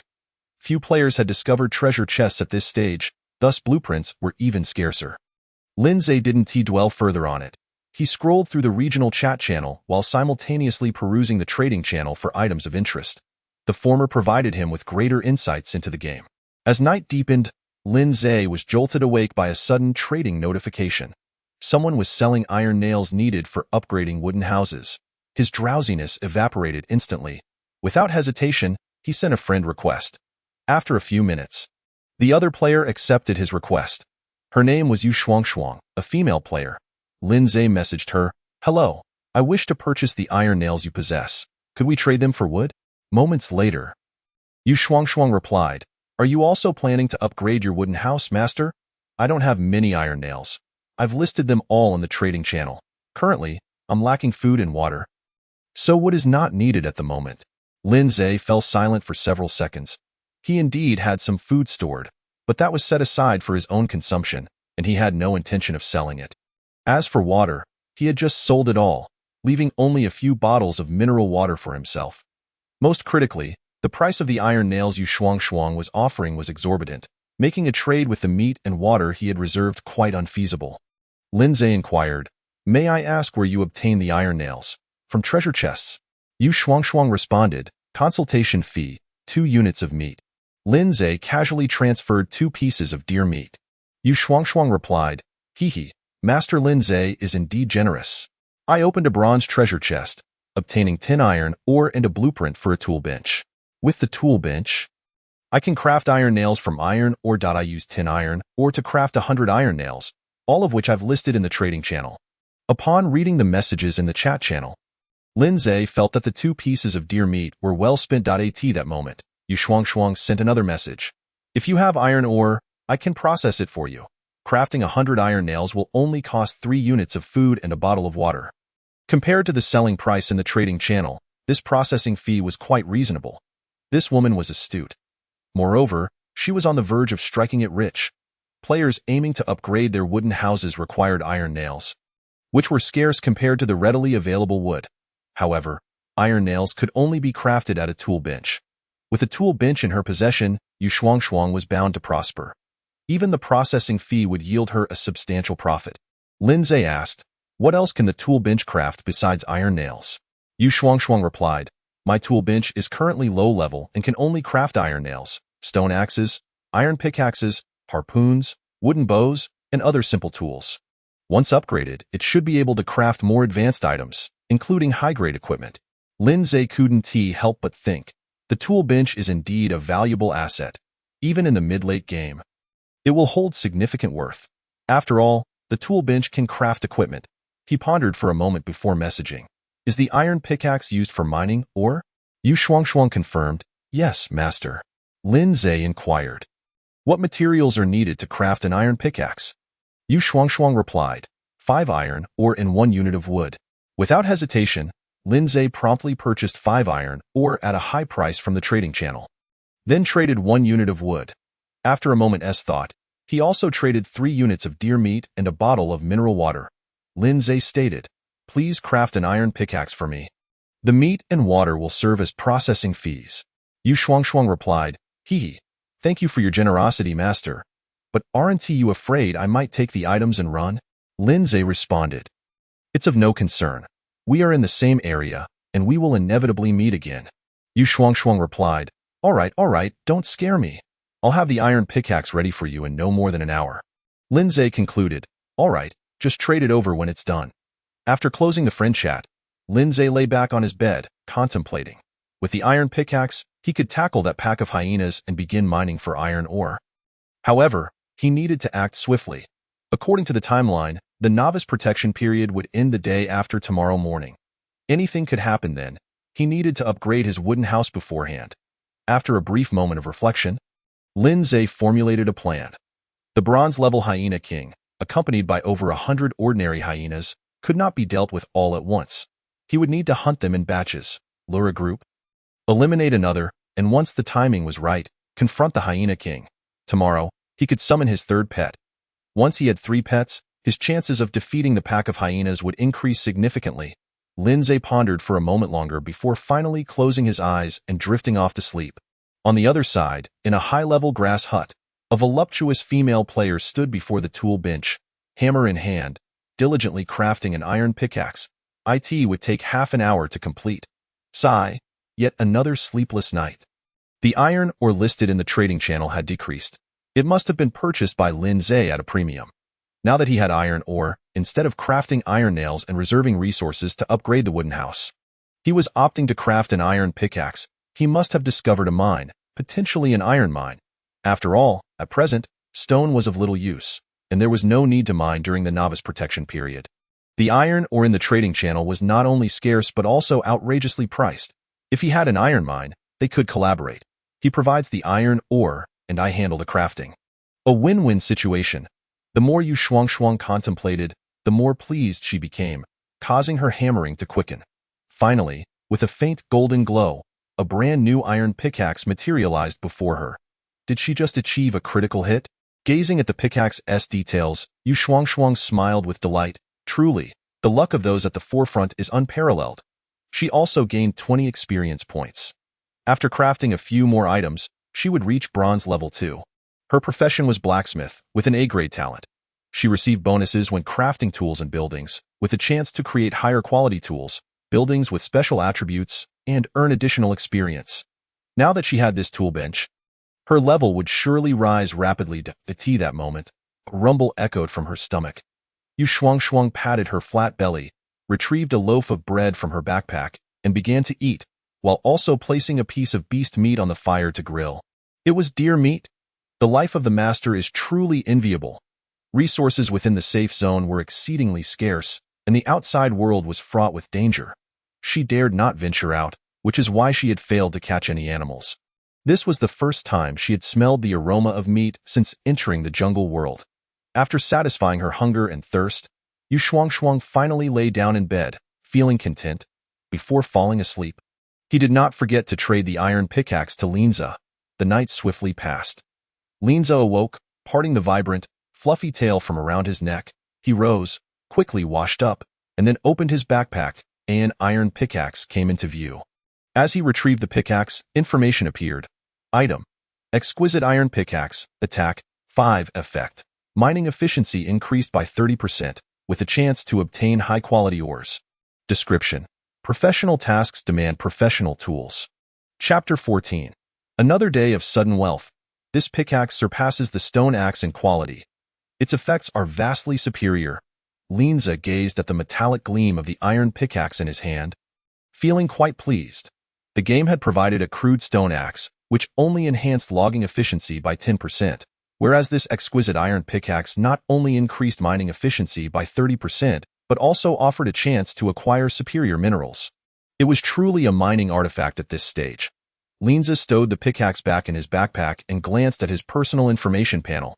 He currently possessed 56 experience points. Upon reaching 300 points, he could advance to bronze level 3. Furthermore, the number of pets he could own had increased to 3. Suddenly, Linza noticed a substantial pile of nuts, fruits, mushrooms, and bird eggs accumulating in the corner of the room, at least over 100 pounds. He took a deep breath, thinking how remarkably resourceful Dahu was to stash away so much food. Turning to Dahu, who was squatting on the bed, he inquired, "How did you manage to bring all this here?" Dahu remained silent, bounding outside to the grass shed. Moments later, it returned dragging a piece of animal hide. Upon receiving the hide, Linza observed that it was tied with a vine. With a firm tug, the hide transformed into a simple bundle. "Did you make this yourself?" Yes, master." Dahu proudly nodded its head. Linza was touched as he recalled how the little squirrel had tirelessly transported the hard-earned food to him early that morning. "Well done. I'll prepare an extra meal for you tonight." He affectionately rubbed Dahu's cheeks before gathering all the food into his backpack. These were indeed treasures. He had just checked. The fruits and bird eggs were all fresh. It was evident that Dahu had put great effort into his food reserves. After casually munching on some bread and apples, and ensuring that Xiaoqing and Dahu were well fed, Linza set out with the two little companions. The fire pit in the room had dwindled to mere embers, and he chose not to add any firewood. If it extinguished, so be it. With Dahu around, he no longer needed to worry about kindling a fire. Dahu, capable of casting fireballs, was essentially a large, mobile lighter. Outside the grass shed, the fences surrounding the fish pond remained intact, indicating that no pesky animals had come to steal his fish during the night. Clearly, the 100 crucian carp he had introduced yesterday had grown significantly. By tomorrow morning, they would be ready for harvest. "Master." Xiaoqing looked up at Linza and asked, Shall we head directly to the valley? Linza pondered for a moment before responding. Let us first check the pond. Earlier, we were chased by a swarm of bees nearby, so there must be a beehive there. We should go and retrieve it. Where there is a beehive, there is bound to be honey, which is a valuable resource. I couldn't deal with those bees before, but with Dahu, handling the swarm should be a breeze in no time. Linza, Shaoqing, and Dahu departed from the safety zone. The number of animals near the pond was noticeably higher. Particularly around the pond, 7 or 8 deer of varying sizes were grazing or drinking water. With the threat of 3 clearwater crocodiles gone, the nearby wildlife was drawn to the pond. What a delightful day for sudden wealth, Linza exclaimed to Shaoqing and Dayu. It's your turn now. Ensure that we capture all those deer. Understood, master. Shaoqing immediately slipped into the underbrush while Dahu circled around to flank the deer. Linza also drew his iron sword, ready to assist should any deer come running his way. Soon, the battle commenced. Dahu was the first to strike, sending a fist-sized fireball soaring, accurately striking an adult deer. Over 200 points of damage flashed. The deer, with only 200 health, was instantly slain. 2 more fireballs followed, simultaneously hitting 2 nearby deer, both also falling to the ground. Shaoqing then joined the fray, sinking its teeth into one deer, dealing -87 damage, followed by a poison damage of -10 per second. Within mere moments, that deer succumbed. Under the relentless assault of Dahu and Shaoqing, all 8 deer were swiftly dispatched. The battle concluded rapidly, particularly due to Dahu's extraordinary attack power combined with fireball damage. Shaoqing managed to fell 2 deer, while Dahu accounted for the remaining 6. Linza hardly had an opportunity to strike. Well done, Linza praised the 2 little companions. He then approached the battleground to harvest the remains of the 8 deer. Yielding an impressive 560 units of venison, if sold entirely, it could fetch over 1,000 units of lumber. However, Linza decided against selling it immediately, with the end of the novice protection period approaching by tomorrow. He wanted to see what would transpire next. Storing it carried no downsides. Moreover, the flavor of venison was quite delightful. If he were to sell meat, he would only set his sights on that pack of hyenas. Later, Shaoqing and Dahu scoured the surrounding woods, bringing down a total of 13 wild rabbits, 5 bamboo rats, and a water buffalo that had mysteriously appeared. Just from that water buffalo, Linza received over 400 units of beef. Now he had beef too. The prospect of mushroom stew with beef for dinner made Linza's mouth water. As he approached the pond, preparing to craft a bamboo tube for water, a sudden thought struck him.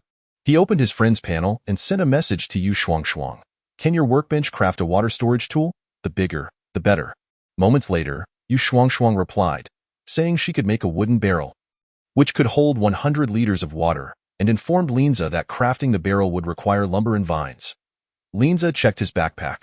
He had 37 vines and, without hesitation, traded them all to Yu Shuangshuang, alongside 100 units of lumber.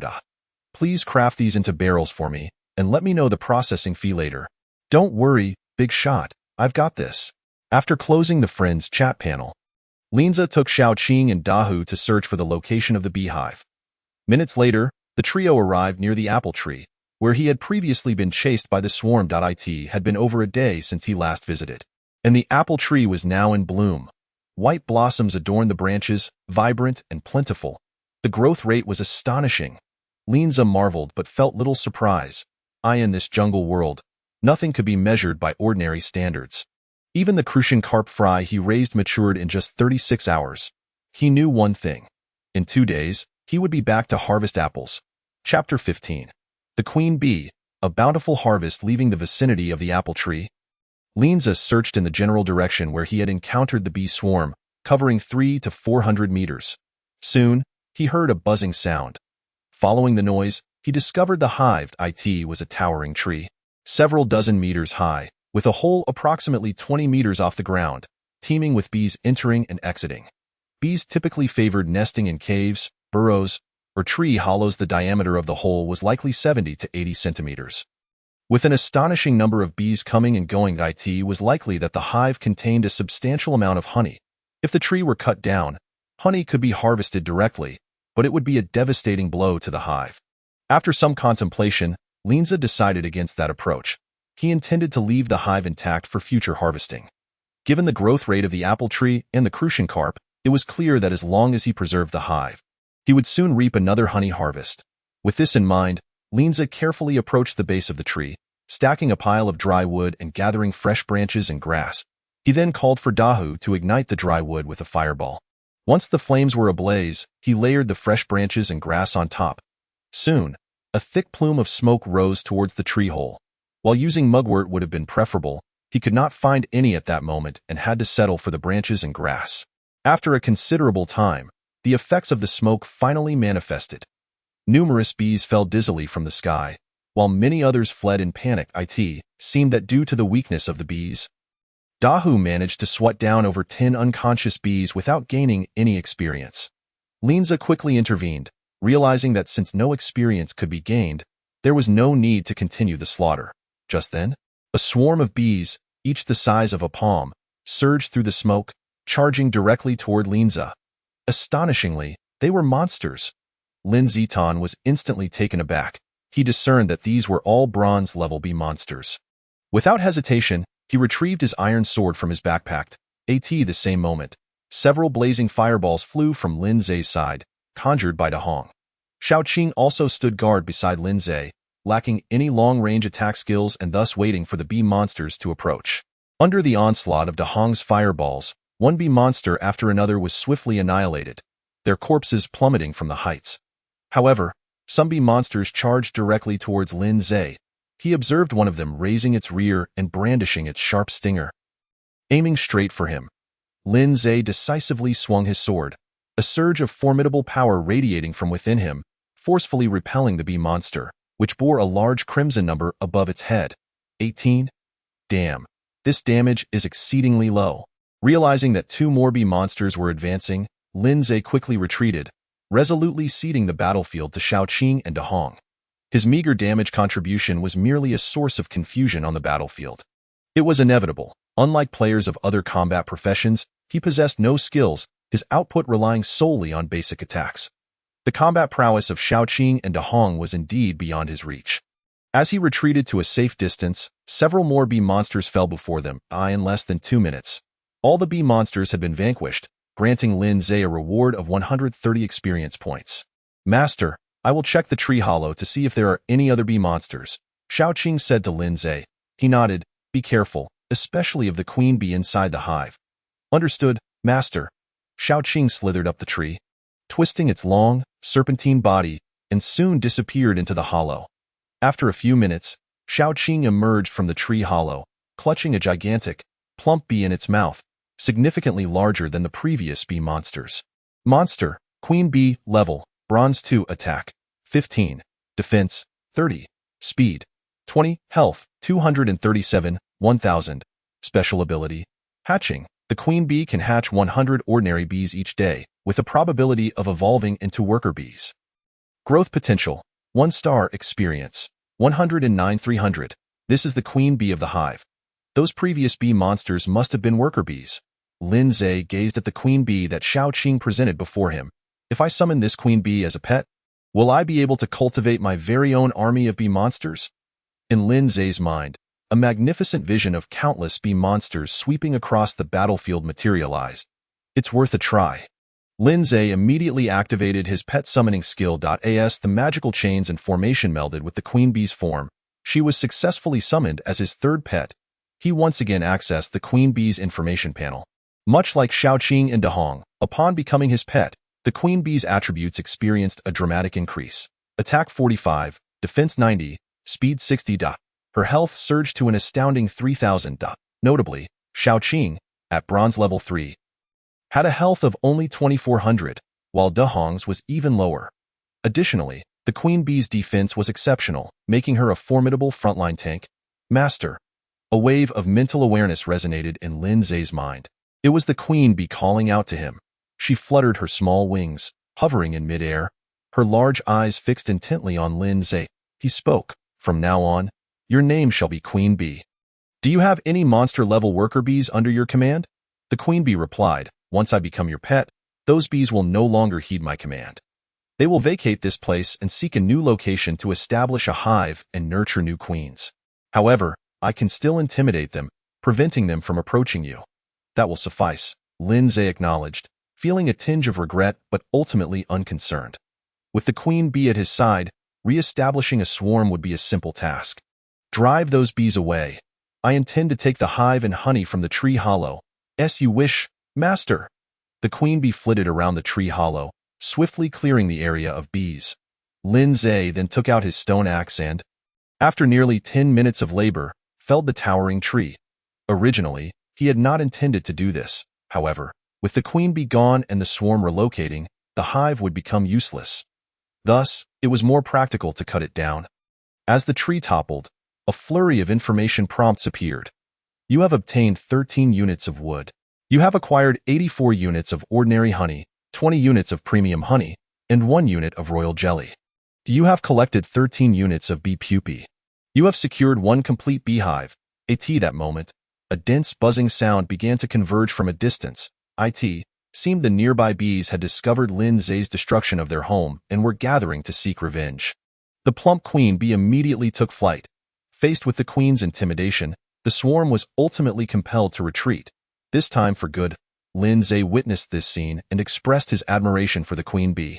He then turned his attention to his newfound treasures. Ordinary honey. Consuming it restores 100 health points. Premium honey. Consuming it restores 300 health points. Royal jelly. Consuming it restores 1,000 health points and increases the health point cap by 300, only for the first consumption. Eat bee pupae. A nutrient-rich food that can also be nurtured into bees by the queen bee. Beehive. A highly nutritious gourmet ingredient in the dwelling of bees. What a bounty! Lin Zhe's eyes sparkled with excitement. Especially the royal jelly, which enhances the health point cap by 300, was significantly superior to the water spirit fruit he had consumed previously. Chapter 16. The boisterous chat channel. The game was remarkably considerate. The dropped honey, bee pupae, and beehive were all encased in separate golden orbs, preventing them from lying on the ground and causing Lin Zhe substantial loss. Otherwise, he would have wasted all that honey. Aside from the royal jelly, he stored the rest in his backpack to deal with later upon returning to the sanctuary. As for the royal jelly, he fashioned a bamboo tube to contain it. Taking a sip from the tube, Lin Zhe found the flavor not overly sweet as he had imagined, but rather a refreshing and subtly sweet sensation. Quite delightful. Meanwhile, a prompt appeared. You have consumed royal jelly? Your health point cap has increased by 86 points. Wasn't it supposed to be a 300-point increase?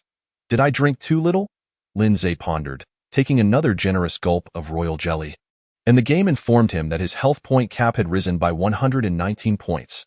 Indeed, that was the case. Without hesitation, he downed a third sip of royal jelly, and the increase in his health point cap finally reached 300 points.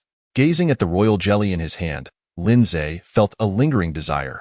He roughly estimated that to enhance the health point cap by 300 points would require 200 milliliters of royal jelly. He possessed 1 liter of royal jelly. If there were no restrictions, consuming the entire liter would elevate his health point cap by a staggering 1,500 points, transforming him into a tank-like player. Regrettably, such fortune was only a one-time opportunity. Lin Zhe felt quite disappointed. For players at his current stage, royal jelly was indeed priceless. After all, gaining an additional 300 health points equated to adding a full 30 attribute points. This royal jelly should fetch me the blueprints I need, he mused, crafting another bamboo tube to hold 200 milliliters of royal jelly, which he subsequently listed in the trading channel. He then opened the regional chat channel and sent a message. Selling royal jelly. Effect: increases health point cap by 300 points. Exchange only for blueprints, limited to 4 portions. Additionally, detailed information about the royal jelly is available in the trading area. Feel free to click to view. Upon sending this message, the entire regional chat channel erupted in excitement. Wow! An increase of 300 health points? How incredible! Lin Zhe, the Great One, possesses such a valuable item. My health points don't even reach 300. AI just leveled up to bronze level I, and even with all 10 attribute points allocated to health, my total is only 250 points. Lin Zhe, the Great One, is simply too strong. He finds all the good stuff. I checked the trading channel and indeed, Lin Zhe's royal jelly has that effect. Unfortunately, I don't have any blueprints. Otherwise, I would definitely trade for it. The royal jelly has usage limitations. It is only effective upon the first consumption. What you just said is true. If there were no restrictions, would Lindsay sell it? He would have consumed it all by now. That is a fair point. Below, a multitude of players echoed in agreement, all too aware that items that enhance attributes were scarcer than blueprints. AS players' levels and strengths continued to rise. More and more ventured out of the safe zones. And countless treasure chests were being discovered. Blueprints would only become increasingly abundant. However, items that could increase attributes would remain exceedingly valuable. Thus, if there were no restrictions, Lindsay would never part with the royal jelly. At that moment, certain players possessing blueprints were quick to add Lindsay as a friend, for he had stated that he only had 4 portions of royal jelly available, and it would be a race against time to secure a deal before others snatched them up. After sending the message, Lindsay set off towards the valley with Xiaoqing, De Hong, and the newly summoned Queen Bee leading the way. The plump Queen Bee flitted ahead, scouting the path. De Hong was leaping from tree to tree, occasionally pausing to survey the surroundings. Upon detecting any anomalies, she would promptly inform Lindsay. Xiaoqing, on the other hand, served as Lindsay's bodyguard, trailing closely behind him at all times. Their journey was smooth. After dispatching a dozen ordinary creatures, Lindsay, accompanied by his pets, arrived at the vicinity of the valley. The previous day, when they passed by, several hyenas had been basking in the sun on the open ground outside the valley. Today, however, not a single one was in sight. They must have ventured out in search of prey. Lindsay waved to summon the Queen Bee, who was soaring high above. Go explore the nearby jungle and see if you can find a pack of hyenas hunting. Of course, master. The Queen Bee nodded, and with a flutter of her petite wings, her plump form vanished into the dense foliage. Lindsay then sent De Hong into the valley to gather information. Master, do I have a task? Xiaoqing inquired, raising her emerald serpent body and looking expectantly at Lindsay. Lindsay replied, not for now. We shall wait here to avoid alarming the hyenas. We will decide our next course of action once De Hong and the Queen Bee return with news. Master, what does avoid alarming the snake while striking the grass mean? Xiaoqing asked, puzzled, before adding earnestly, even if someone were to disturb the grass, I would not be afraid. Lindsay chuckled softly and patted Xiaoqing's head, explaining, it's merely a metaphor. The pack of hyenas in the valley is quite substantial. We should not provoke them before taking action. Oh, I understand now. Xiaoqing nodded and obediently curled up beside Lindsay. Seizing the opportunity to relax, Lindsay opened the friend panel once more. The envelope icon below was flashing incessantly. Upon opening it, he found over 99 friend requests waiting. Clicking on one at random, Lindsay nearly burst into laughter. It was a player named Yin Haoyang, who expressed a desire to invite Lindsay to join a player alliance he had established in the application message. Yin Haoyang elaborately penned hundreds of words, painting a grand vision of the future prospects of his alliance and how powerful it would become. As a big shot, Lindsay would be granted the status of an elder upon joining the alliance. Should Lindsay be willing to provide a portion of royal jelly, he could even secure the position of vice leader. Such audacity? Lindsay thought to himself as he swiftly rejected the application. He perused several more friend requests, only to find that they were all empty promises or attempts to ride on his coattails. He rejected them all, then conducted a keyword search. Instantly, the number of friend requests dwindled to a mere dozen. After further screening, Lindsay finally located 3 players genuinely interested in trading royal jelly for blueprints, all of whom had sent him their schematics. The 3 blueprints included one for a portable hot pot, one for a vegetable garden, and one for an electric fence. Lindsay meticulously opened each blueprint to examine their information. Chapter 17. Acquiring 3 blueprints. Portable hot pot blueprint, upon use, grants a complete set of hot pot utensils, capable of being powered by batteries or direct charging. Vegetable garden blueprint, similar to the fish pond blueprint. When used, it provides a piece of land suitable for planting vegetables. However, the blueprint does not include vegetable seeds, which must be collected separately.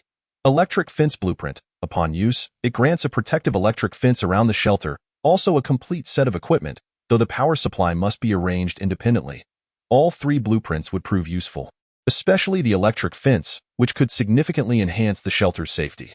Were Lindsay in possession of this blueprint, he would certainly not consider trading it, even if it were currently inoperable due to a lack of power. He could always find a way to generate electricity in the future, and of course, selling the blueprint was the choice of others. He would not be foolish enough to persuade them otherwise. Lindsay accepted the 3 players' requests. After a brief exchange, he successfully acquired the portable hot pot blueprint, and the vegetable garden blueprint. However, there was a slight issue with the electric fence blueprint. The opposing player, not foolish, sought 2 units of royal jelly, evidently intending to keep one for himself and sell the other. Lindsay responded, I only have 1 unit of royal jelly, but I can offer you 5 units of ordinary honey. While ordinary honey does not increase the maximum health, it can provide healing. Electric fence player. Is it like the red potion in the game? Lindsay, you can check for yourself. Blueprint, click to view detailed item information. Electric fence player. 5 units of ordinary honey is too little. I need at least 20 units. This electric fence can protect the shelter, and the newbie protection period ends tomorrow. Who knows what will happen afterward? With the electric fence, your shelter won't fear monster attacks. Lindsay, then why don't you use it yourself? The electric fence player took a long time to respond. Why didn't he use it? It was obviously due to the lack of power generation equipment. Without electricity to operate the fence, it would merely be a decorative item, providing little more defense than the handmade barriers Lindsay had crafted. To withstand a monster attack was nearly impossible. With power, however, it would become a formidable tool. If he had a generator, he wouldn't be trading the blueprint at all. Electric fence player. 15 units of ordinary honey, or I'll keep it for myself. Lindsay, I will make a concession. 10 units of ordinary honey. You mentioned that the newbie protection period is soon ending, and royal jelly can increase health limits while ordinary honey can heal. Ensuring your safety if you perish, a mere blueprint is of no use. Observing Lindsay's message, the opposing player nearly spat blood in frustration. However, he had to concede that Lindsay's words were valid. Though he was a combat-oriented player, his talent was merely ranked C, and he had only just advanced to Bronze Tier 1 yesterday afternoon. With royal jelly and ordinary honey, his combat capabilities would undoubtedly see a significant boost. An electric fence that could not currently be powered would offer little in terms of safety. If he were to die, he would suffer a great loss. It would be wiser to exchange for the royal jelly and ordinary honey that could enhance his strength. Furthermore, with increased strength, his leveling speed would also accelerate. The saying a quick step leads to more rapid progress held true. Perhaps he would find something even better than the electric fence blueprint in the future, as long as he safeguarded his life. The critical point was that Lindsay only had 4 units of royal jelly. Once this opportunity passed, it would be lost. Electric fence player. Then it's settled at 10 units of ordinary honey. But you'll need to add a few bottles of mineral water. Lindsay, I don't have a single bottle of mineral water, but I can offer you several liters of wastewater tonight. Just like the kind I purchased yesterday. Electric fence player. All right, deal. Subsequently, the two swiftly completed the transaction. Lindsay was left with only 1 unit of royal jelly. Gazing at the 3 blueprints in hand, Lindsay mused, I need to quickly acquire equipment capable of generating electricity, as both the electric fence and the portable hot pot would require it. After all, the latter only came with 3 batteries, which would be depleted once used. As for the vegetable garden, I can set it up once I return home. The seed issue can be resolved gradually. In the brief span of time, dozens of players sent him friend requests. Upon review, he found not a single legitimate one. Without hesitation, Lindsay rejected them all. A few minutes later, a fiery red figure dashed out from the mouth of the valley and swiftly approached Lindsay. It was Dahong, who had ventured into the valley to gather intelligence. Master, I have returned from my reconnaissance. There are still 3 treasure chests, and only about 50 hyenas remain. The Hyena King is also in the valley, but it appears to be injured. Injured? Lindsay exclaimed in surprise. The Hyena King was ranked at Bronze Level 5, commanding a substantial following. What sort of creature nearby could inflict harm upon it? Just yesterday, there had been over 100 hyenas in the valley, and now only 50 remained. Surely, they had not all perished? As Lindsay speculated, he rewarded Dahong with a nut. Shortly thereafter, the plump queen bee returned, flapping her wings as she alighted beside Lindsay, reporting, Master, I scoured the area within several hundred meters of the valley and did not encounter any signs of hyenas. Then we shall not wait any longer. Lindsay instructed Dahong, you will go back into the valley this time without concealment. Enter openly and lure a group of hyenas out. Understood, mastered Dahong, clutching the nut, voraciously consumed it before dashing back toward the valley. Soon, the air was filled with the furious howls of hyenas. Lindsay could vaguely see flames erupting within the valley, a clear indication of Dahong's handiwork. A fireball was launched, instantly obliterating a hyena. The remaining hyenas were thrown into a frenzy. Before the hyena king could give any orders, several hyenas charged towards Da Hong. In their eyes, the squirrel was merely a source of food. Now, having been provoked, they were unable to contain their wrath. A dozen hyenas, fierce as wolves, lunged at Da Hong, intent on tearing her apart. Yet, Da Hong's speed far surpassed that of the hyenas in the blink of an eye. She had escaped the valley. Along the way, she even paused twice to taunt the pursuing hyenas with gestures and a wagging tail. The hyenas were incensed, howling as they rushed out of the valley in pursuit. Moments later, they had followed Da Hong into the forest.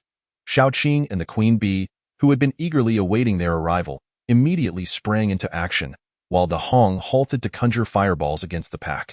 Only Lin Zhe remained a bystander, transformed into a mere observer during the battle, despite being a pet summoner with an Ultra S-level talent. This simply would not do. Upon contemplating this, Lin Zhe sent a message to Yu Shuangshuang. "How is the crafting of the wooden barrels progressing?" Soon, Yu Shuangshuang replied, "The crafting speed of the wooden barrels surpasses that of the iron pickaxe. Within an hour, they will all be completed.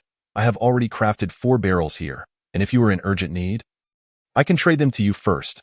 Lin Zhe responded, "No rush. Please assist me in crafting a bow and arrow instead." "What materials do you require?" Yu Shuangshuang replied, "Wooden vines. I have those as well. And it won't take much. Consider it a gift. I'll have it ready for you in 10 minutes. Great. Lin Zhe closed the friend channel. With a bow and arrow, he could take on the role of a ranged combat player. Chapter 18. Luring monsters. Entering the valley, although the pack of hyenas was numerous, they were not particularly strong. Most were merely at bronze level 1, with only 2 at bronze level 2, their attack power barely reaching 30 points. Such an attack could hardly breach the defenses of the 3 small creatures. Conversely, once the trio set their sights on a hyena, it swiftly fell on the battlefield. Among the trio, the queen bee had the lowest level and attack, and lacked any combat-related special abilities. However, her attack speed was rapid. The sharp stinger relentlessly pierced into the hyenas, and before long, one hyena's health hit 0. With the trio's cooperation, the pack of over a dozen hyenas was quickly dispatched. The entire battle lasted only a few minutes. Lin Zhe gained over 100 experience points, and he could see himself nearing level up to bronze level 3. Lin Zhe swiftly cleared the battlefield, disassembling the corpses of the hyenas and collecting over 400 units of hyena meat. He then turned to Da Hong. "Go to the valley again and continue luring monsters." "Understood, Master." Da Hong happily bounded towards the valley. Moments later, another dozen hyenas were drawn out. Lin Zhe noticed that this time, the hyenas were evidently stronger. Several had reached bronze level 2, and one even boasted a bronze level 3 rank, qualifying as an elite hyena. Soon, combat erupted once more. Facing the assault of over a dozen hyenas, the trio showed no fear and engaged in a fierce battle. At that moment, the bow and arrow crafted by Yu Shuangshuang finally completed and was sent to Lin Zhe. Item: ordinary wooden bow and arrow. Attack: 8. Special effects: none. Description: a wooden bow and arrow typically wielded by novices. Exercise caution while using to avoid snapping the bowstring die in addition to the wooden bow. There was a quiver and 30 wooden arrows, which added a mere 2 points of attack. Combined with the wooden bow, this resulted in a total attack power of 10, just on par with the iron sword in Lin Zhe's possession. However, Lin Zhe bore no complaints. He stowed the iron sword in his backpack and fastened the wooden quiver around his waist. He then knocked an arrow onto the bowstring and drew it back until it was nearly fully taut. It was his first attempt at archery, having never engaged in it before. He simply aimed at a hyena on the battlefield, aligned his shot, and released the arrow. With a sharp twang, an arrow lodged itself in the rear of a hyena, followed by a damage notification of -17. He had aimed for the abdomen, but struck the rear instead. Clearly, he needed more practice. Reflecting on his performance, Lin Zhe felt quite pleased that he had successfully hit a target on his very first attempt. He then positioned himself outside the battlefield, targeting any isolated hyenas or those slightly distanced from the trio, and loosed arrows at them. Regardless of whether he hit or how much damage he dealt, he relished the feeling of participation. Before long, Lin Zhe felt a surge of energy emanating from his abdomen, rapidly enhancing his physique. He had leveled up. Lin Zhe opened his personal information panel. His level had risen to bronze level 3. All attributes had increased slightly, and he allocated 10 attribute points to speed and health. Suddenly, his speed surged to 50 and his health soared to 900 points. Meanwhile, his base attack and defense also reached 35 points. Combined with the Bao-S attack, his total attack was now 45 points. When he fired an arrow, a substantial minus 26 damage appeared above the head of an unfortunate hyena. Although it paled in comparison to De Hong's fireball damage, Lin Zhe felt quite satisfied. Before long, the second wave of hyenas lay slain in pools of blood.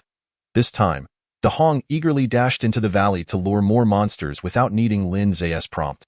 However, this time, De Hong returned empty-handed. In fact, De Hong had engaged in combat with a group of elite-level hyenas, ultimately being driven out of the valley by the Hyena King's fierce roar. "Master, those hyenas have become cunning. No matter how I provoke them, they refuse to leave the valley," De Hong huffed in frustration. Lin Zhe chuckled. "There are only about 20 hyenas left. They pose no threat to us. Let us not lure them. We'll enter the valley and eliminate them all at once." With that, he led the trio towards the valley. In the center of the valley stood a towering tree, several meters high. Lin Zhe focused his gaze and realized it was a pear tree, laden with large snow-white pears. What an unexpected bounty! Lin Zhe felt a surge of joy and shifted his gaze to the ground beneath the tree. The hyenas had already formed a battle formation, with over 20 of them, great and small, glaring menacingly at Lin Zhe while baring their teeth and growling. Behind them stood a hyena nearly 2 meters long, its size remarkably exaggerated compared to ordinary hyenas. Just as De Hong had described, the Hyena King bore visible wounds and trembled, not out of fear, but from weakness and pain. Was the game adjusting the difficulty for players? Yesterday, this Hyena King was perfectly fine. And today, it appeared gravely injured, with the hyena pack reduced by more than half, prompting Lin Zhe to ponder. "Perhaps I am simply lucky." As Lin Zhe scrutinized the scene, the information about the Hyena King appeared in his view. Monster, Hyena King, level, Bronze level 5, attack, 97, defense, 85, speed, 76, 110, health, 3,400, 5,000. Special abilities, King of Dog's Might, Windblade, Gale Technique, Growth Potential, 2 stars, experience, 500 and 7,600. Indeed, it was injured, with its health dramatically reduced. Yet, as expected of the Hyena King, its total health reached an astounding 5,000, undoubtedly a boss for novice players. Additionally, its growth potential had reached 2 stars. Lin Zhe was immediately tempted to tame this Hyena King as a pet. Unfortunately, he had already used his summon for the Queen Bee today, so even if he wished to acquire it as a pet, he would have to wait until tomorrow. First, he needed to deal with this hyena pack. Without hesitation, Lin Zhe commanded the trio to attack. Simultaneously, his eyes scanned the valley and soon spotted the treasure chest De Hong had mentioned. A silver chest lay beneath the pear tree, while 2 bronze chests appeared in the corners of the valley. Once this pack of hyenas was dealt with, all 3 chests would belong to him. Lin Zhe felt a thrill. This was the first time he had encountered a silver-level chest, and he anticipated that its contents would be exceptional. At that moment, the battle erupted. Over 20 hyenas launched an assault on the trio. These hyenas were significantly stronger, with the weakest being at bronze level 2, 5 at bronze level 3, and 2 even reaching bronze level 4. This lineup was far more formidable than the previous 2 packs Lin Zhe had defeated. Just then, a sharp whistling sound sliced through the air. Lin Zhe felt a powerful force collide with him, causing his body to involuntarily stagger back several meters. A large number appeared above his head. 278, Chapter 19. Defeating the Hyena King. What a high attack! Lin Zhe was taken aback. Nearly a third of his 900 health points had vanished in an instant. If a player of bronze level 2 had not allocated any attribute points to health, they would surely be killed in one hit. Without hesitation, he turned and fled. Out of the corner of his eye, he spotted a massive figure charging towards him. It was the bronze level 5 Hyena King. This creature understood the principle of capture the king first. Given his current strength, Lin Zhe was not in a position to confront the Hyena King head-on.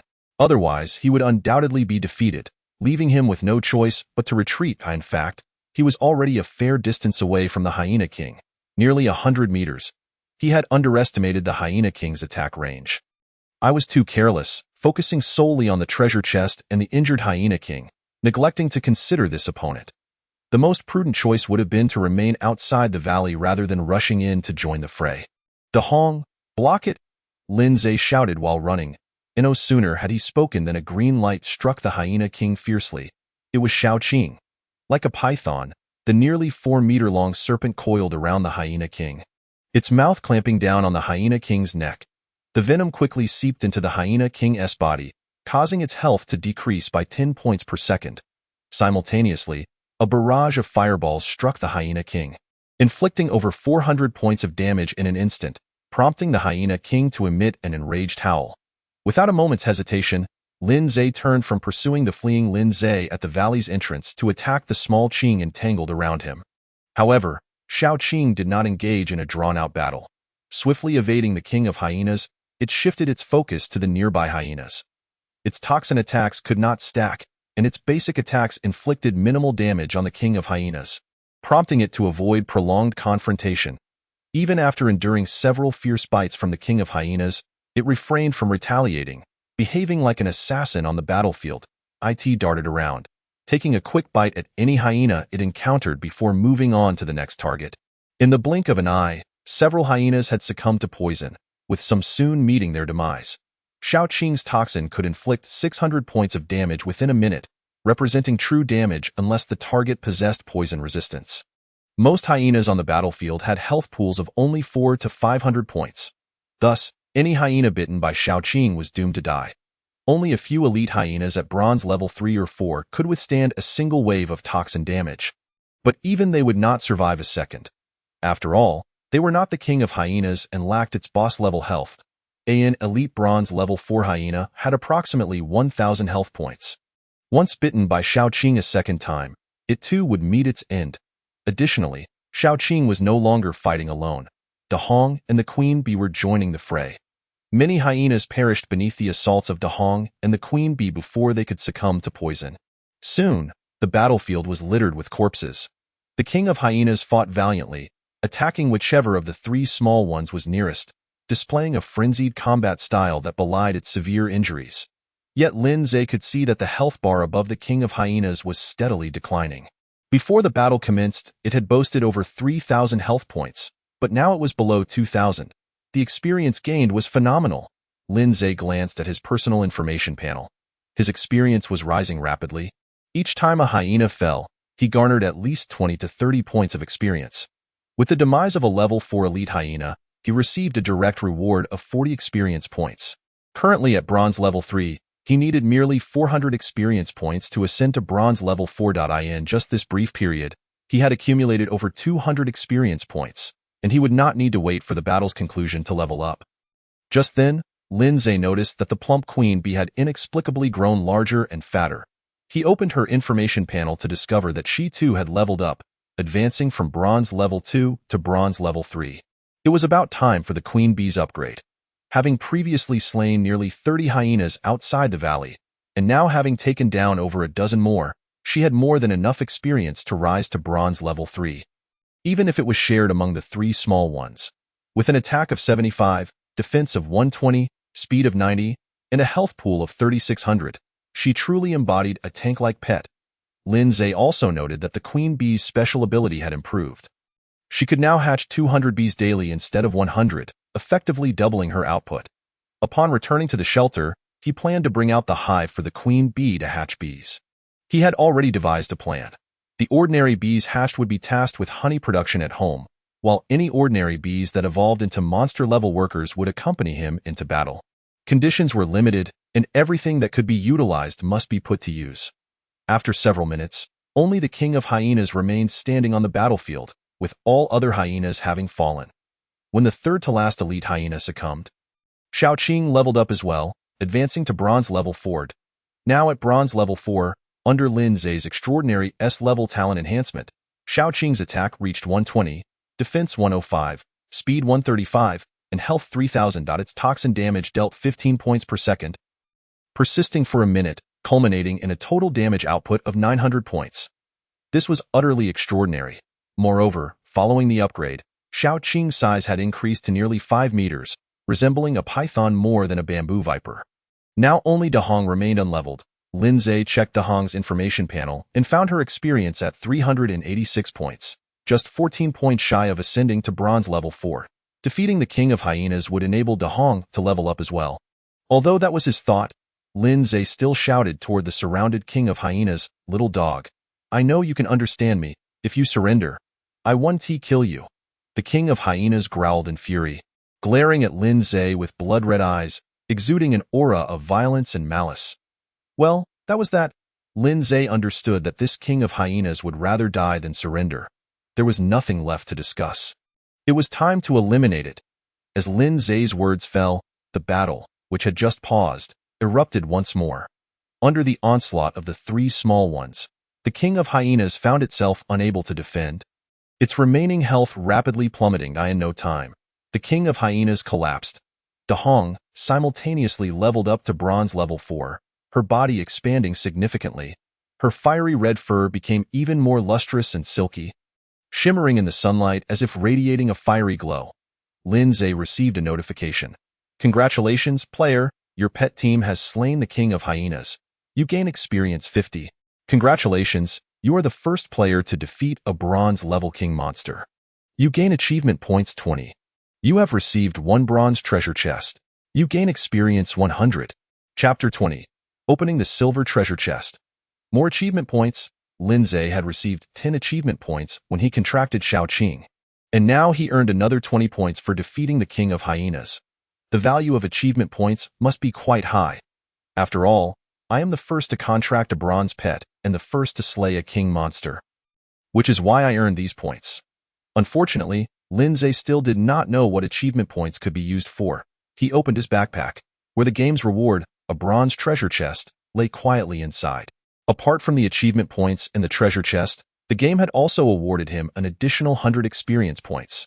His current experience had reached 330 points, needing only 70 more points to level up again. Lin Zhe felt as if he were on a rocket. If all went according to plan, he would undoubtedly reach bronze level 4 today. To level up 2 tiers in a single day was certainly not slow. Many players at this stage were still lingering at bronze level 1 or 2, with few having reached bronze level 3, let alone bronze level 4 master. The 3 small ones gathered around him. Xiaoqing and Dahong had leveled up at the battle's conclusion, their states nearly full. However, the queen bee's health had diminished somewhat due to the King of Hyenas' attacks. He took out honey to feed the queen bee but found it ineffective. Had it not been for Lin Zhe having just consumed honey to recover over 200 health points, he might have wondered if the honey had expired. This only indicated that honey's healing effect was ineffective for pets. Reluctantly, he stored the queen bee in the pet space. Lin Zhe said to Dahong, "You can climb trees, go pick the pears from the branches." He then took out a bee skin pack from his backpack. This was the tool Dahong used for moving, and it was just what was needed now. "Okay, master." Dahong obediently strapped the beast's skin pack onto her back and bounced off to gather pears. Lin Zhe approached the battlefield to dismember the hyena's corpses, collecting over 1,400 units of hyena meat. Adding this to his previous haul, he had amassed over 2,000 units. Setting aside everything else, Lin Zhe had profited immensely from just the hyena meat. After processing the hyena corpses, he took Xiaoqing to retrieve the treasure chests within the valley, quickly securing 3 treasure chests, 1 silver and 2 bronze. Lin Zhe then took out the bronze treasure chest awarded by the game. He opened all 3 bronze treasure chests at once. Instantly, a series of notifications appeared in Lin Zhe's field of vision. "Congratulations, player. You have opened 3 bronze treasure chests. You received 20 bottles of mineral water, 10 loaves of bread, 5 packs of instant noodles, and 1 family bucket fried chicken meal. You received a quality iron bow. You received a set of fine leather armor. You received 1 flashlight and 2 spare batteries." All in all, it was satisfactory. Lin Zhe extracted the iron bow and leather armor from the treasure chests. Item: Quality iron bow, attack 50, effect: damage increases by 20% against bronze-level monsters, adds piercing and bleeding effects. Description: a good archer requires a fine bow. Item: fine leather armor, defense 25, effect: can absorb damage, with a maximum of 50 points of damage at once. Description: do not underestimate its appearance. It may save your life in critical moments. Not just satisfactory, but exceptionally so. Lin Zhe cherished the 2 pieces of equipment in his hands. One was quality, and the other was fine, both bearing prefixes. He removed his clothing, donning the leather armor. The leather armor was a complete set, including a top and pants. His previous attire had been shredded by the King of Hyena's wind blade, making the leather armor a perfect replacement. He did not discard his prior clothing, which he had brought from Earth. It was just one set, far more valuable than the leather armor. He folded his clothes and stored them in his backpack for safekeeping, so he could reminisce about life on Earth whenever he wished. The wooden bow in his hand was also replaced with the iron bow. The iron bow comes with 50 arrows. The shafts are crafted from wood, while the tips are made of iron, exceedingly sharp.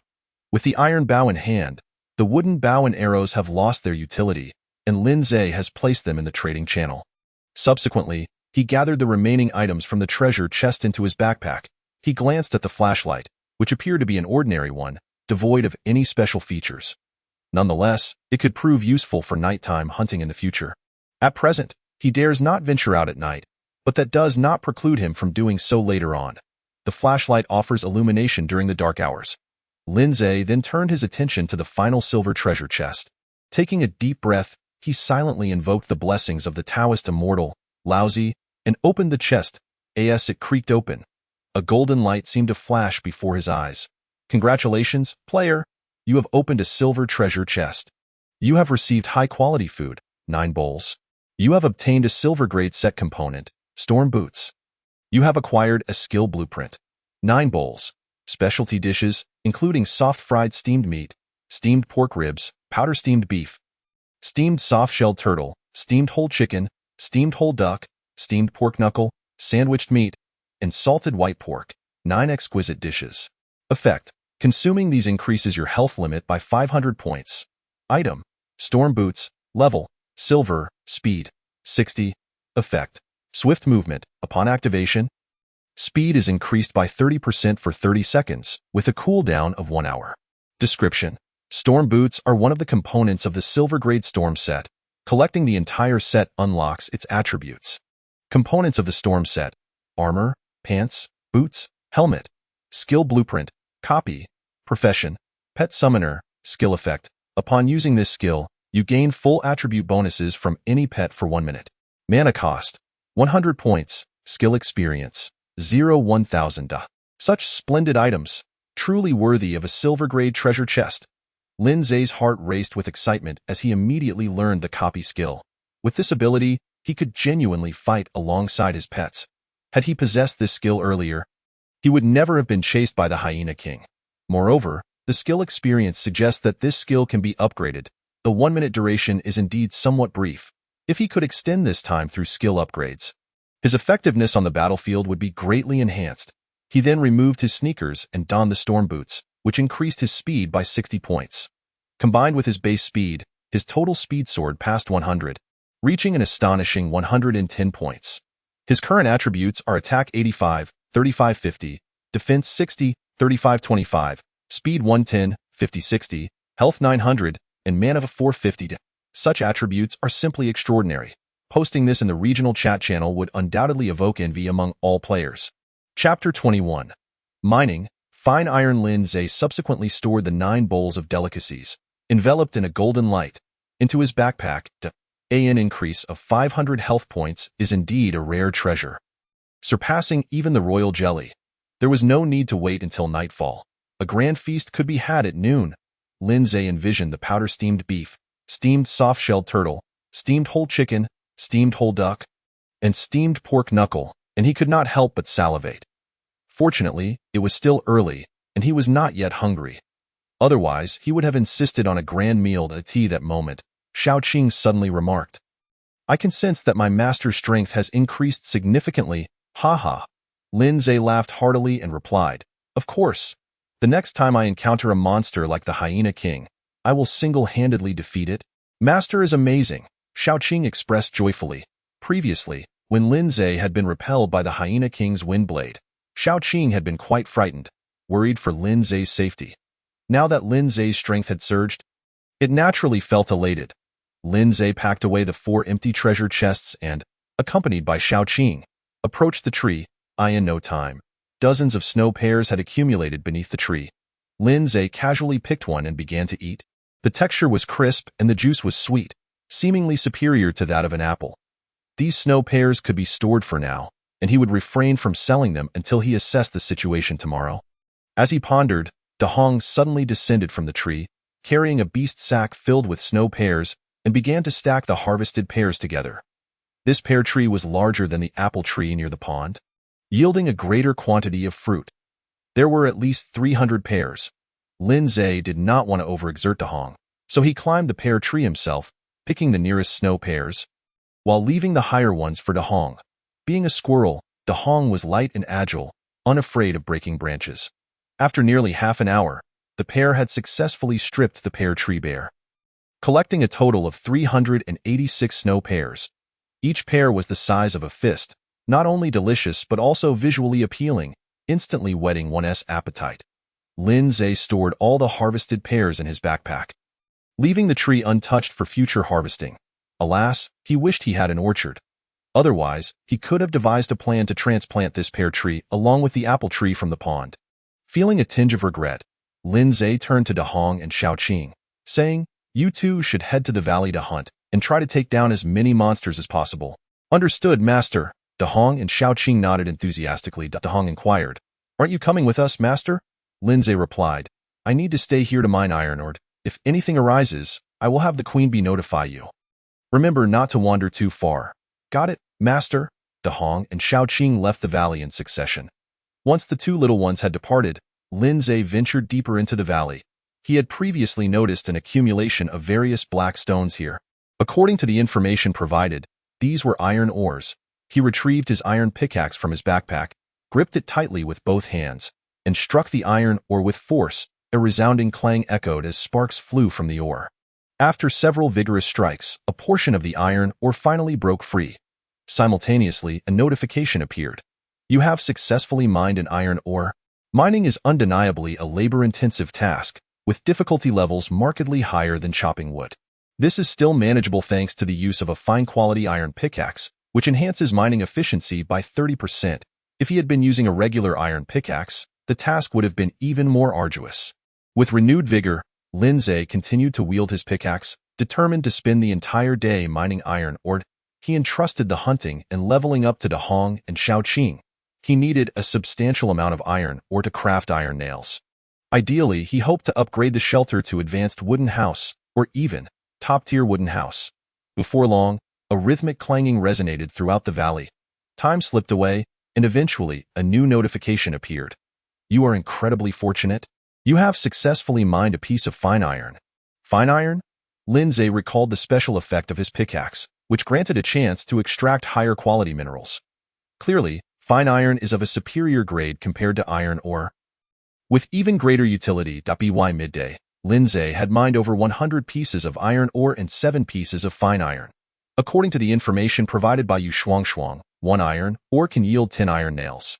Thus, the over 100 iron ores he had mined would suffice to produce over 1,000 iron nails, more than enough to upgrade the grass shed into a wooden house. Time for a short break. Lin Zhe rubbed his sore arms and found a flat patch of ground nearby. He took out the 9 bowls of ingredients from his backpack, eating while opening his friend panel to contact Yu Shuangshuang. "Lin Zhe, what are you up to?" "Yu Shuangshuang, working, big boss, as a blacksmith. My daily task is to forge tools. Now that I have a workbench, it's much easier to take on jobs. By the way, I've sent over the wooden barrels, 15 in total." "Received." "Lin Zhe, I have a task for you. Help me craft iron nails." "Yu Shuangshuang, did you find iron ore, big boss?" "Lin Zhe, how did you know?" Yu Shuangshuang chuckled. "You asked me to forge an iron pickaxe for mining last night, and now you're asking me to craft iron nails from iron ore. I can't think of any other reason besides you finding iron ore." "Lin Zhe, you're quite clever." "Yu Shuangshuang, I can help you craft iron nails, but can we renegotiate the previously agreed compensation?" Initially, they had settled on a processing fee of 3 units of meat and 1 bottle of water for every 100 iron nails crafted. "Lin Zhe, are you looking for iron ore?" "Yu Shuangshuang, yes, big boss. You know that the new player protection period ends tomorrow morning, and as a player with a life-type talent, I have no means to fend off monster invasions. If monsters attack my shelter, I am likely to perish. The only solution is to upgrade the shelter. Once it reaches the wooden house level, I should be able to survive. The trading channel has a dismal supply of iron ore, totaling barely a dozen pieces, so I can only turn to you for help, big boss." "Lin Zhe, what price do you seek?" "Yu Shuangshuang, I don't need much. Just 1 iron ore in exchange for crafting 100 iron nails is sufficient. The price is indeed quite reasonable.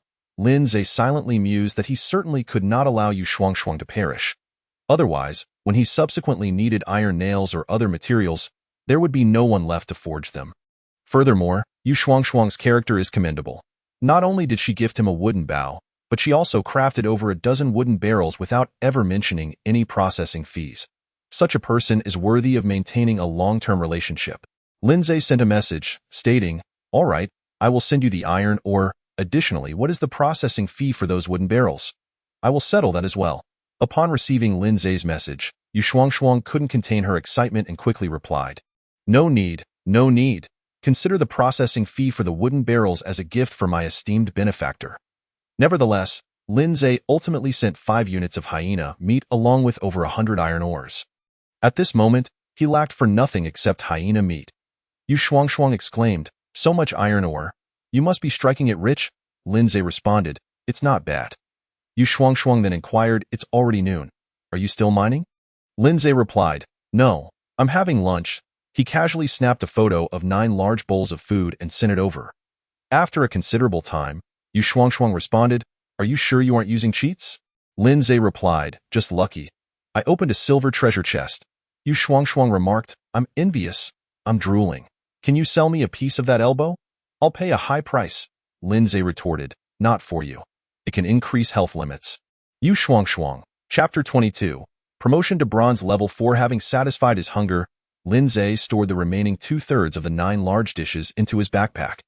This meal not only gratified his appetite but also raised his health limit by over 150 points. Once he consumed all 9 bowls, his health limit would reach 500 points. Lin Zhe glanced at his personal information. After the increase of over 150 points in health limit, his health finally surpassed the 1,000 mark. This was indeed a memorable day. While he was mining and dining, kill notifications from Shaoqing and Dahong appeared intermittently. However, the majority of their hunts consisted of ordinary animals. With only 3 reaching the level of monsters, he gained less than 40 experience points in total. Even so, Lin Zhe was quite satisfied. After all, he was essentially earning experience while lounging. Just a little over 30 more points of experience, and he would ascend to bronze level 4, placing him on par with Shaoqing and Dahong in terms of levels. He had already caught up in the future, as the number of his pets continued to increase. His rate of leveling up would accelerate even further, placing him ahead of all his pets. After finishing his meal, Lin Zhe resumed the arduous task of mining. He had also released the queen bee from the pet space. After resting in the pet space, the queen bee's health had fully recovered and was in prime condition. At this moment, the plump queen bee was perched on a large piece of bluestone nearby. Gazing at Lin Zhe, who was sweating profusely, with affectionate curiosity, Lin Zhe rolled his eyes at this sight. If only he had a pet capable of walking upright, he wouldn't have to do this himself. In the future, if he encounters monkeys or gorillas, especially gorillas, he would find a way to summon them as pets. Gorillas are strong and robust, making them ideal for mining tasks. As Lin Zhe pondered this, he worked diligently. Time flew by, and before he knew it, 2 to 3 hours had passed. Suddenly, a surge of energy erupted from Lin Zhe's abdomen. He immediately felt his body being rapidly enhanced, though the duration was brief, lasting only a few seconds. He had leveled up to bronze level 4. He allocated the 10 newly acquired attribute points to speed and health, then checked his personal information. Player: Lin Zhe. Level: bronze level 4. Occupation: Pet Summoner. Maximum pets: 3. Skills: Pet Summon, Pet Space, Copy. Attack: 95, 45-50. Defense: 70, 45-25. Speed: 125, 65-60.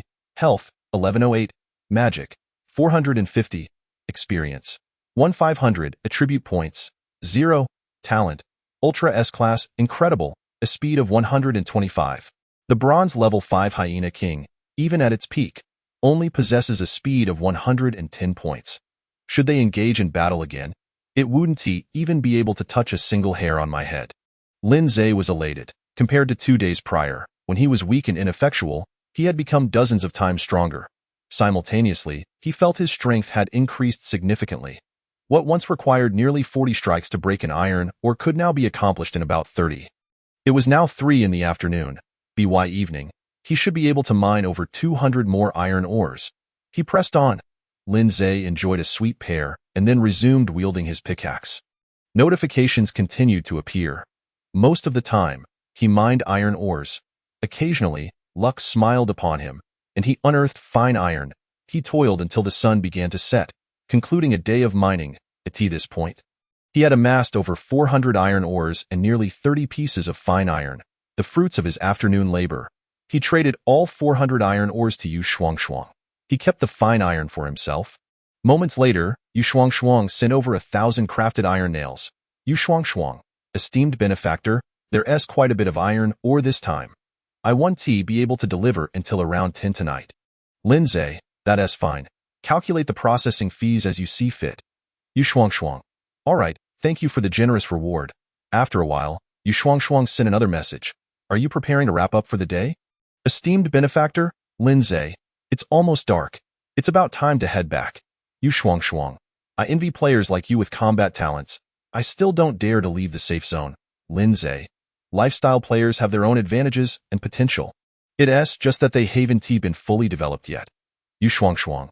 I hope it turns out as you say. By the way, do you have any information regarding the end of the novice protection period? Lin Zhe. No. We'll find out tomorrow. Yu Shuangshuang. All right. Having concluded his conversation with Yu Shuangshuang, Lin Zhe opened his backpack to check. He now possessed a total of 35 pieces of fine iron.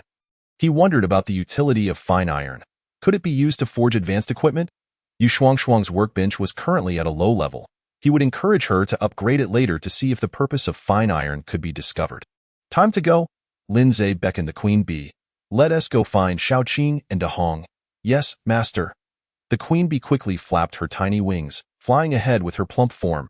The hunting grounds of Xiaoqing and Dahong were near the valley. Before long, Lin Zhe located the two little creatures. Under their guidance, he collected the animal and monster corpses scattered throughout the surrounding jungle. These were the spoils of Xiaoqing and Dahong. Most were ordinary animals. Though the experience gained was minimal, the amount of meat harvested was substantial, totaling over 1,300 units. Lin Zhe tallied his current food reserves. With various types of meat combined, he had nearly 5,000 units, nearly all gathered from today's endeavors. Today had indeed been a bountiful harvest. The plans he laid out before departing were all successfully fulfilled. Next, he intended to head to the pond to fill the barrels with water before returning to the shelter. Lin Zhe looked at Dahong and Xiaoqing and inquired, "Did you notice anything unusual while hunting in the vicinity?" Dahong and Xiaoqing exchanged glances, and the latter replied to Lin Zhe. "It's strange. It seems there are very few monsters in this nearby jungle. We only encountered a few throughout the afternoon."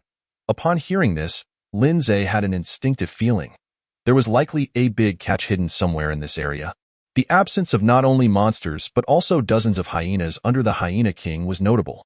When he had come yesterday, the pack had numbered over 100. Today, only about 50 remained, and the Hyena King was gravely injured. "Let us go. We'll discuss it later." Lin Zhe led the three little ones toward the pond. After filling all 15 barrels with water, he quickly returned to the shelter with his companions. By this time, darkness had fully enveloped the surroundings. Lin Zhe took out a pile of firewood and instructed Dahong to ignite it with a fireball. Soon, the dim grass hut brightened. Lin Zhe retrieved a large quantity of wood and iron nails from his backpack, opened the notification prompt, and began to upgrade the shelter. Chapter 23. Upgrading the wooden house. A beam of golden light enveloped the entire shelter. Under the night's ambience, the golden glow appeared particularly resplendent. Were it not for the ongoing novice protection period, monsters would surely be drawn to it. The walls of the grass hut visibly transformed, morphing into thick wooden planks. Subsequently, the roof, grass beds, and even the muddy ground beneath were converted into wooden structures. The fire pit within the house was encased in hardened clay, becoming a makeshift stove.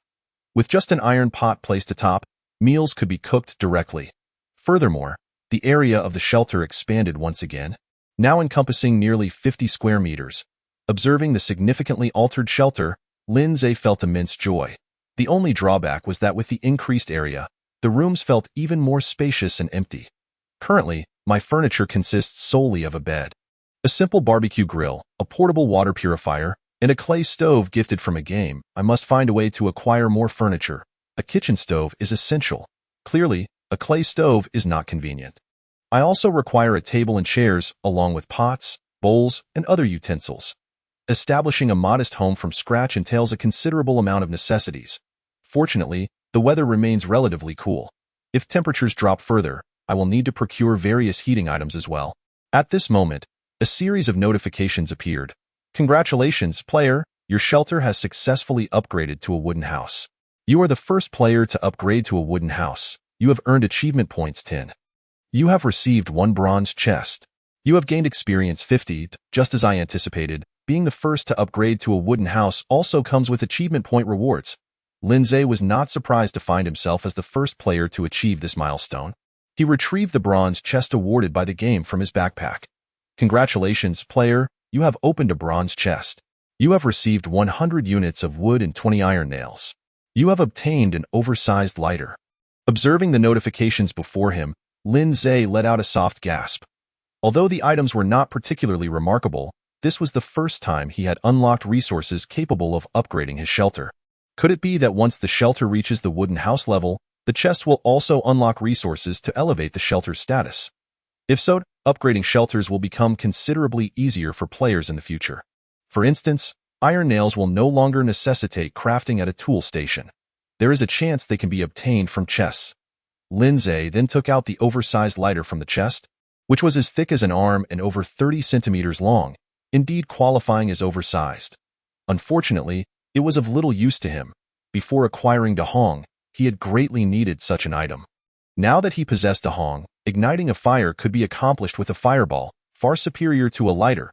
He promptly listed the oversized lighter on the trading channel, noting, trading blueprints or items that enhance attributes. In terms of value, the lighter certainly paled in comparison to blueprints and enhancement items. But what if another player was in urgent need? Lindsay then checked the shelter's information. Wooden house, level, low, upgrade requirements, 3,000 units of wood, 1,000 iron nails, 10 pieces of refined iron, defense value, 1,000, shelter construction, fish pond, information description, a rather ordinary shelter with a certain degree of defensive capability. The information had been significantly updated, revealing an increase in defense value in the addition of a shelter construction section. However, he was uncertain about what kind of attacks the 1,000 defense value could withstand. Perhaps he could test it when the opportunity arose. Lindsay glanced again at the wooden house's upgrade requirements. Previously unaware of the purpose of refined iron, he was pleasantly surprised to find it waiting for him here. He had ample wood reserves, and just over 1,000 iron nails remaining. He could proceed to upgrade the wooden house. Consequently, Lindsay consumed 3,000 wood, 1,000 iron nails, and 10 pieces of refined iron to elevate the wooden house to an intermediate level.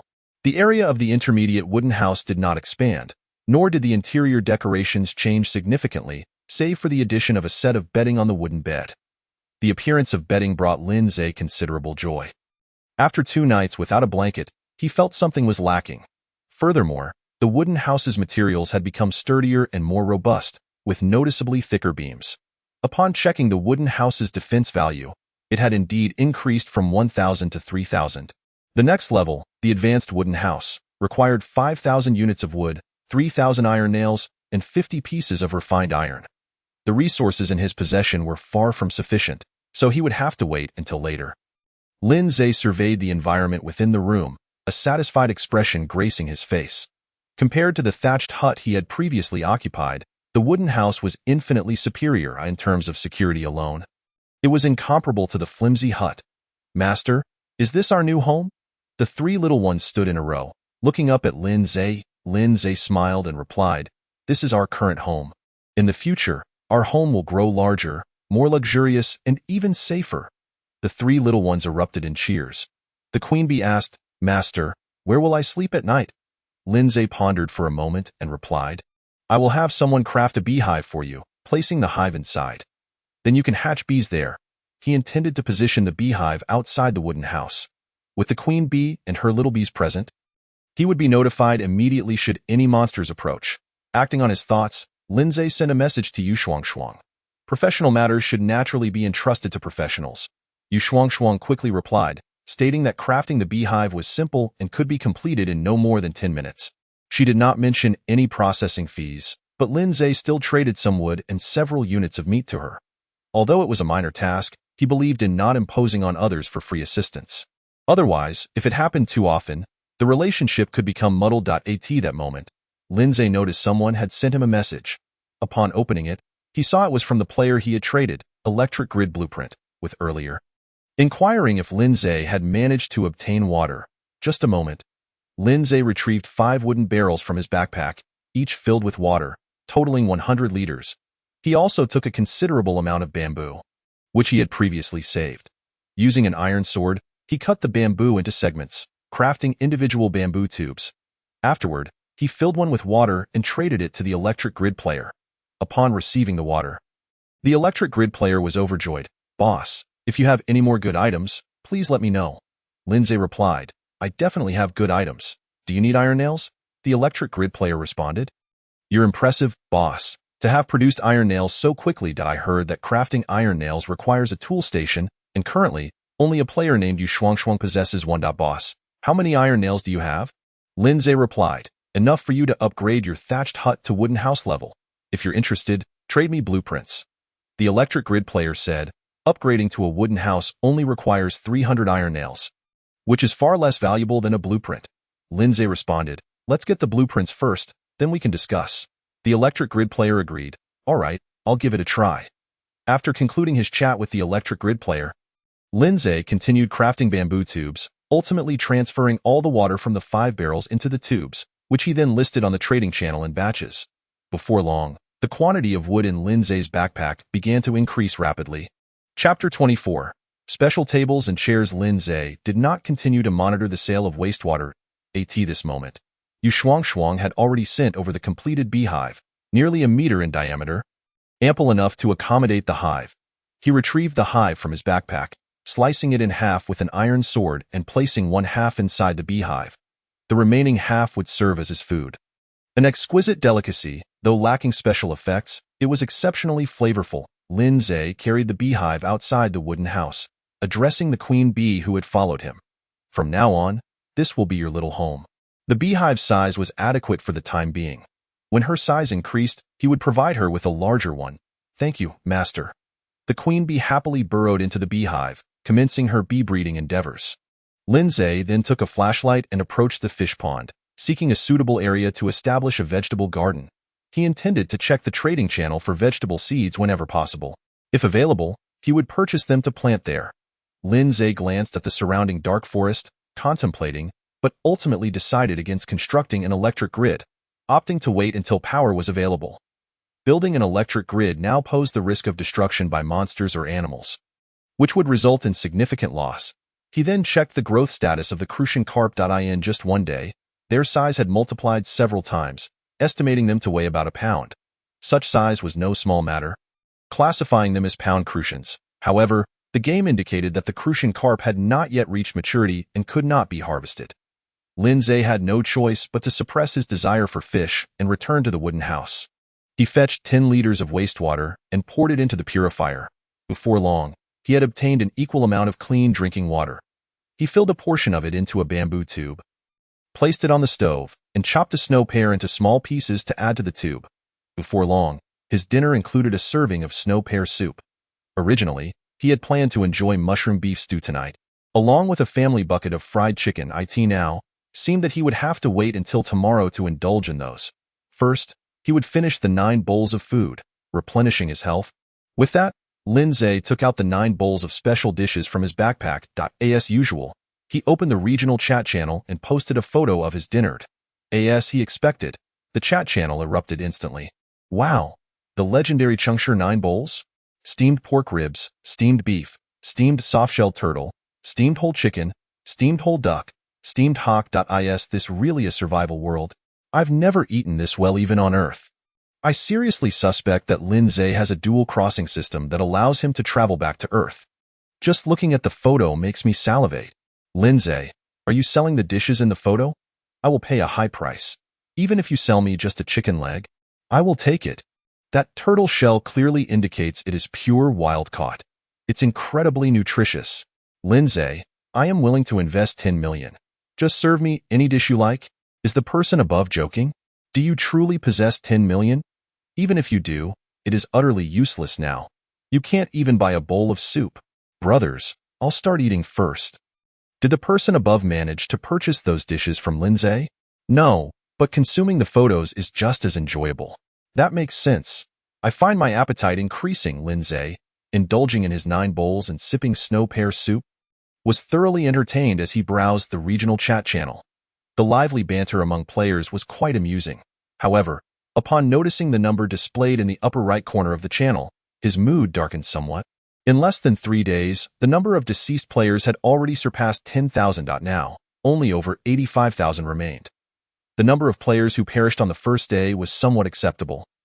But as players gradually ventured out of the safe zone over the past 2 days, the death toll surged dramatically. One could only wonder how many more players would meet their demise once the novice protection period concluded.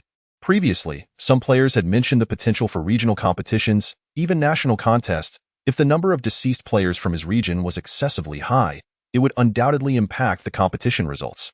Lindsay shook his head. All he could do was hope for fewer deaths among the players in his region. He opened his friend panel and noted that the number of friend requests had reached 99.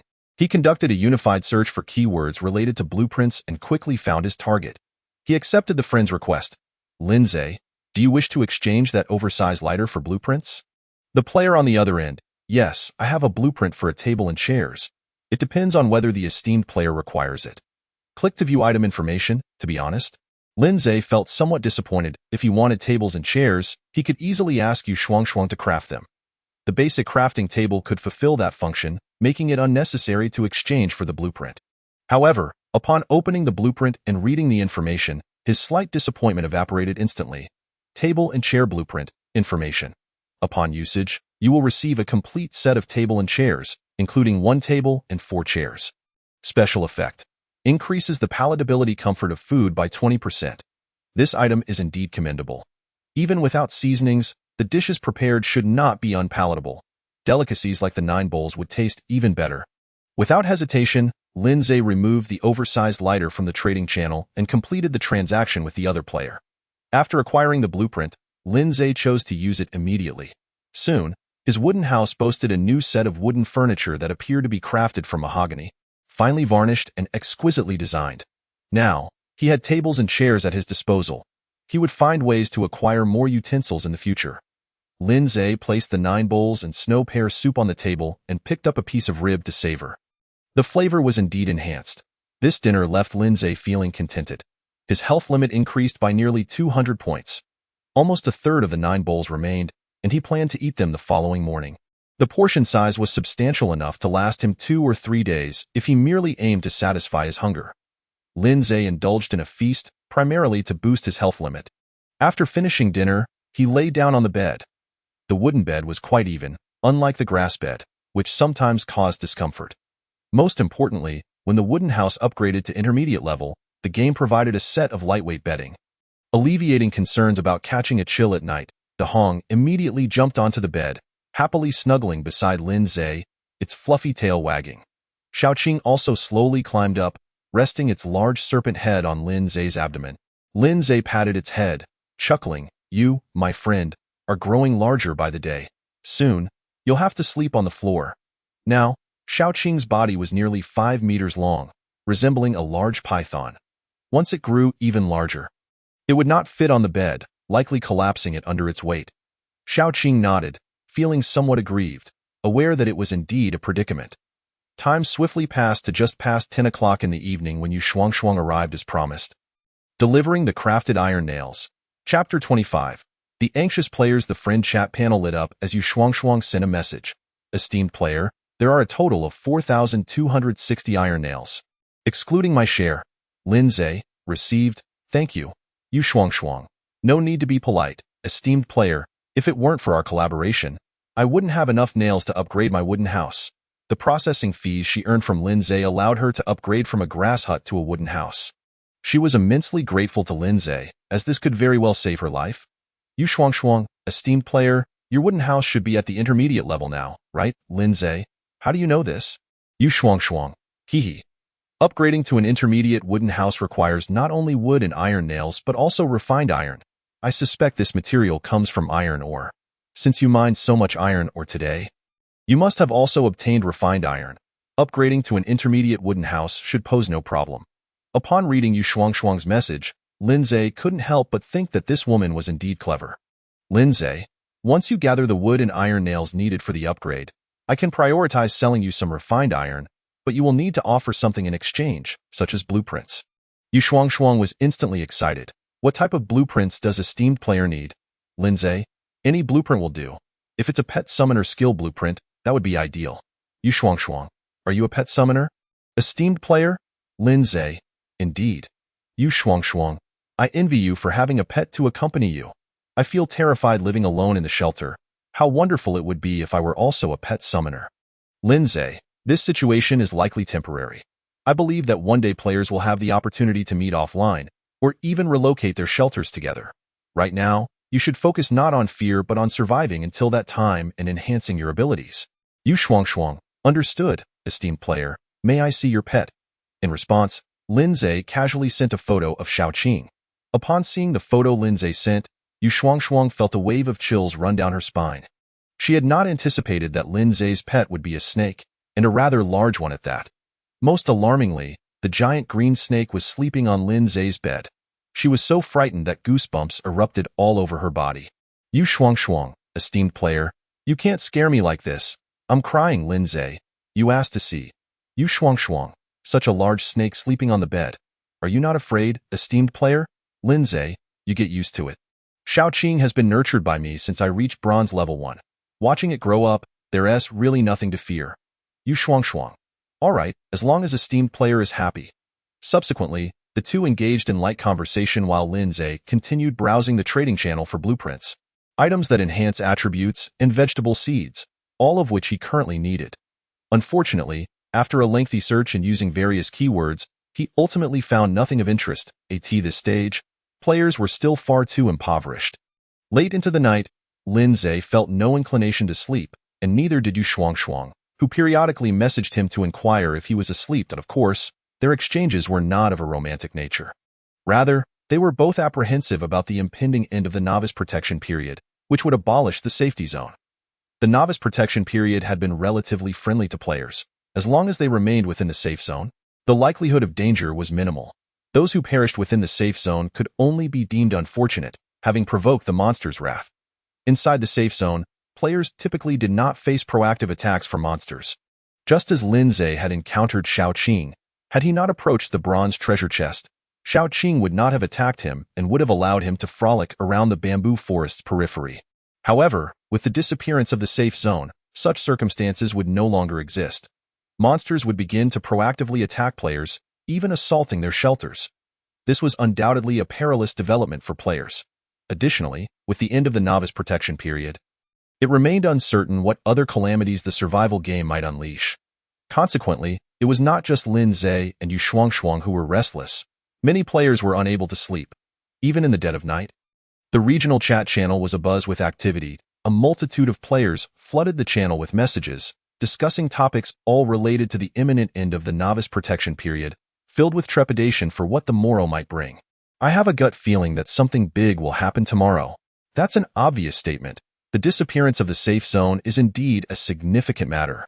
By the way, does anyone know what the calamity mentioned by the game previously entails? Typically, calamities refer to earthquakes, floods, weather anomalies, etc. However, we are in a survival world, making it difficult to apply earthly understandings. I just hope the game goes easy on us. I don't want to die. Neither do I want to die. Just yesterday, I added a friend, and while we were having a great time chatting, that person suddenly passed away, leaving me terrified throughout the night. How can you tell if a friend is dead or alive? Just check the avatar. If the avatar is grayed out, it means the player has died, and messages can no longer be sent. Upon receiving this message, Lindsay instinctively opened his friend panel to check on his few friends. The avatars of these friends gleamed brightly, indicating that they were still alive. After scrolling through the chat channel for a while, suddenly, a message caught Lindsay's attention. Brothers, let us rally together. As long as we unite as one, we can certainly weather this crisis. You up there, you always know how to speak pretty words. We're scattered all over the jungle, unable to even meet face to face. How can we unite? Spiritually, perhaps? It's not that we can't meet. I encountered a player yesterday, and she was a girl. We fought together against monsters. Is that for real? Of course, it's true. If you don't believe me, look. Photo. Click to view the high-definition image. No way. We can actually meet up. It seems our shelter locations are random. With a bit of luck, we might end up nearby. TSK. Being nearby doesn't necessarily mean it's a good thing. The survival world is ruthless. Those with dark hearts can commit any atrocity. Indeed. If we encounter other players, we must be cautious and vigilant. This isn't about suspecting others. It's purely about preserving our lives. This sentiment resonated with many players. Though it was labeled a survival game, it truly could be fatal. Just earlier, Lindsay had been chatting with Yu Shuang, saying that players would eventually meet offline, and he hadn't anticipated it would become a reality so soon. Lindsay found himself questioning if he had perhaps spoken too soon. At that moment, Yu Shuang suddenly sent a message. Big shot. What do you think it would be like if we could meet in the future? Clearly, she was also perusing the chat channel. Lindsay replied, Meeting me? Are you not afraid of my little Qing? Yu Shuang, crying. Big shot. Why do you always bring that up? Just thinking about your little Qing makes me shiver. I can't help but feel there is something lurking outside the wooden house. Lindsay chuckled. He reached down to pat the large head of Xiao Qing, who was resting on his stomach, and said, You've been rejected. Upon hearing this, Xiao Qing looked utterly bewildered. Lindsay let out another laugh. After bidding goodnight to Yu Shuang, he drifted off to sleep. Outside the wooden house, within the beehive, the queen bee was happily hatching little bees. Suddenly, a faint golden light appeared. Remarkably, one little bee underwent a mutation, evolving into a monster-level worker bee, its size swelling to that of a fist. Chapter 26. Polar Night Survival Mode. The next morning, Lindsay awoke from his warm bedding. He opened his eyes to a flickering scene, illuminated by the dancing flames. Glancing at the mud stove, he saw 2 or 3 pieces of firewood burning, though the light was clearly insufficient to illuminate the entire wooden house. Turning to the window, he was met with a world still shrouded in darkness. Had he woken too early? He glanced at Dahong and Xiao Qing. The former was still soundly asleep beside his pillow, while the latter curled at the foot of the bed, its massive greenish-blue serpentine body quite unsettling. Lindsay found it strange. He usually slept soundly and rarely woke up in the middle of the night, typically sleeping until dawn. Perhaps he had stayed up too late last night. Lindsay decided to lie back down, intending to continue his slumber. Just as he was dozing off, a chilling voice suddenly echoed in his mind. Congratulations to all surviving players. You have successfully passed the novice survival phase. All players receive 20 attribute points. Next, the jungle world will enter the Polar Night Survival Mode, lasting for 7 days. During Polar Night Survival Mode, the number of monsters in the jungle world will increase tenfold, with a chance of monster attacks on shelters. A new item, Blood Candle, has been introduced. Lighting a blood candle can help avoid monster attacks to some extent. Players can obtain blood candles by defeating monsters, opening treasure chests, and collecting resources. A new area, the Merit Leaderboard, has been established. The top 100 players in merit points will receive various rewards. For specifics, click to view the leaderboard. Listening to the voice in his mind, Lindsay immediately sat up in bed, instantly wide awake. He turned to the window again, which remained pitch black. Yet, he understood that this darkness was not due to a lack of dawn. Rather, the game had initiated Polar Night Survival Mode. He opened the regional chat channel, and indeed, it was ablaze with messages from players, all discussing the onset of Polar Night Survival. Is this what the game refers to as a natural disaster? 7 days of Polar Night, with visibility at 0. Hunting outdoors requires torches. Torches aren't the main concern. The key is to carry blood candles, or else we'll face direct attacks from monsters. Please, does anyone have a lighter? I'll buy one. I don't have a lighter either. Such items are already rare. Now that Polar Night mode has commenced, I doubt anyone will sell one. I just checked the trading channel. All listings for lighters and flint have been removed. Damn, I was just about to snatch one. Had I known about the Polar Night mode, I would have paid any price for a lighter. Without a fire source, once the blood candle goes out, we're done for. Brothers, I hear monster sounds near my shelter. I might be done for. There are monsters around my shelter too, with eerie howls like wolves. Everyone, don't waste time. We must act quickly. Even if there are monsters nearby, we have to gather resources with survival skills and hunt with combat skills to produce blood candles as fast as possible. That's right. Immediate action is essential. The longer we delay, the more monsters will appear around us. Once they start attacking our shelter, it's game over. Lindsay silently observed the messages flooding the chat channel. With the emergence of Polar Night survival mode, despair echoed throughout, and he could distinctly sense the player's terror. To be honest, he felt a tad anxious himself. The outside world was cloaked in darkness, and who knew what lurked within? Fortunately, he had his 3 little companions by his side. Additionally, the flashlight he had previously obtained from a treasure chest could prove useful. With the flashlight, he wouldn't be completely groping in the dark. At that moment, he noticed 2 avatars flickering in his friend panel. Point 1 belonged to the Electric Net player. Big shot. I have good news. Yesterday, I found out about the blueprint you asked about. Intrigued, Lindsay responded. Do tell. Electric Net player. A comrade of mine has a blueprint, and it's exactly what you need right now. Lindsay, send over the blueprint for me to take a look. The Electric Net player didn't hesitate and promptly sent a blueprint. Upon opening it, Lindsay was overjoyed. It was indeed a blueprint for a generator. This was precisely what he needed. Blueprint. Hand crank generator information. By using this blueprint, you will obtain a hand crank generator. Unfortunately, it was hand-cranked. To generate power, he would have to do it himself. Lindsay felt a twinge of regret. However, upon further reflection, a hand crank generator was certainly better than a solar-powered one. Where would he find sunlight during this polar night mode? For now, he would make do with it. If he got tired from cranking, he could always have Dahong take over.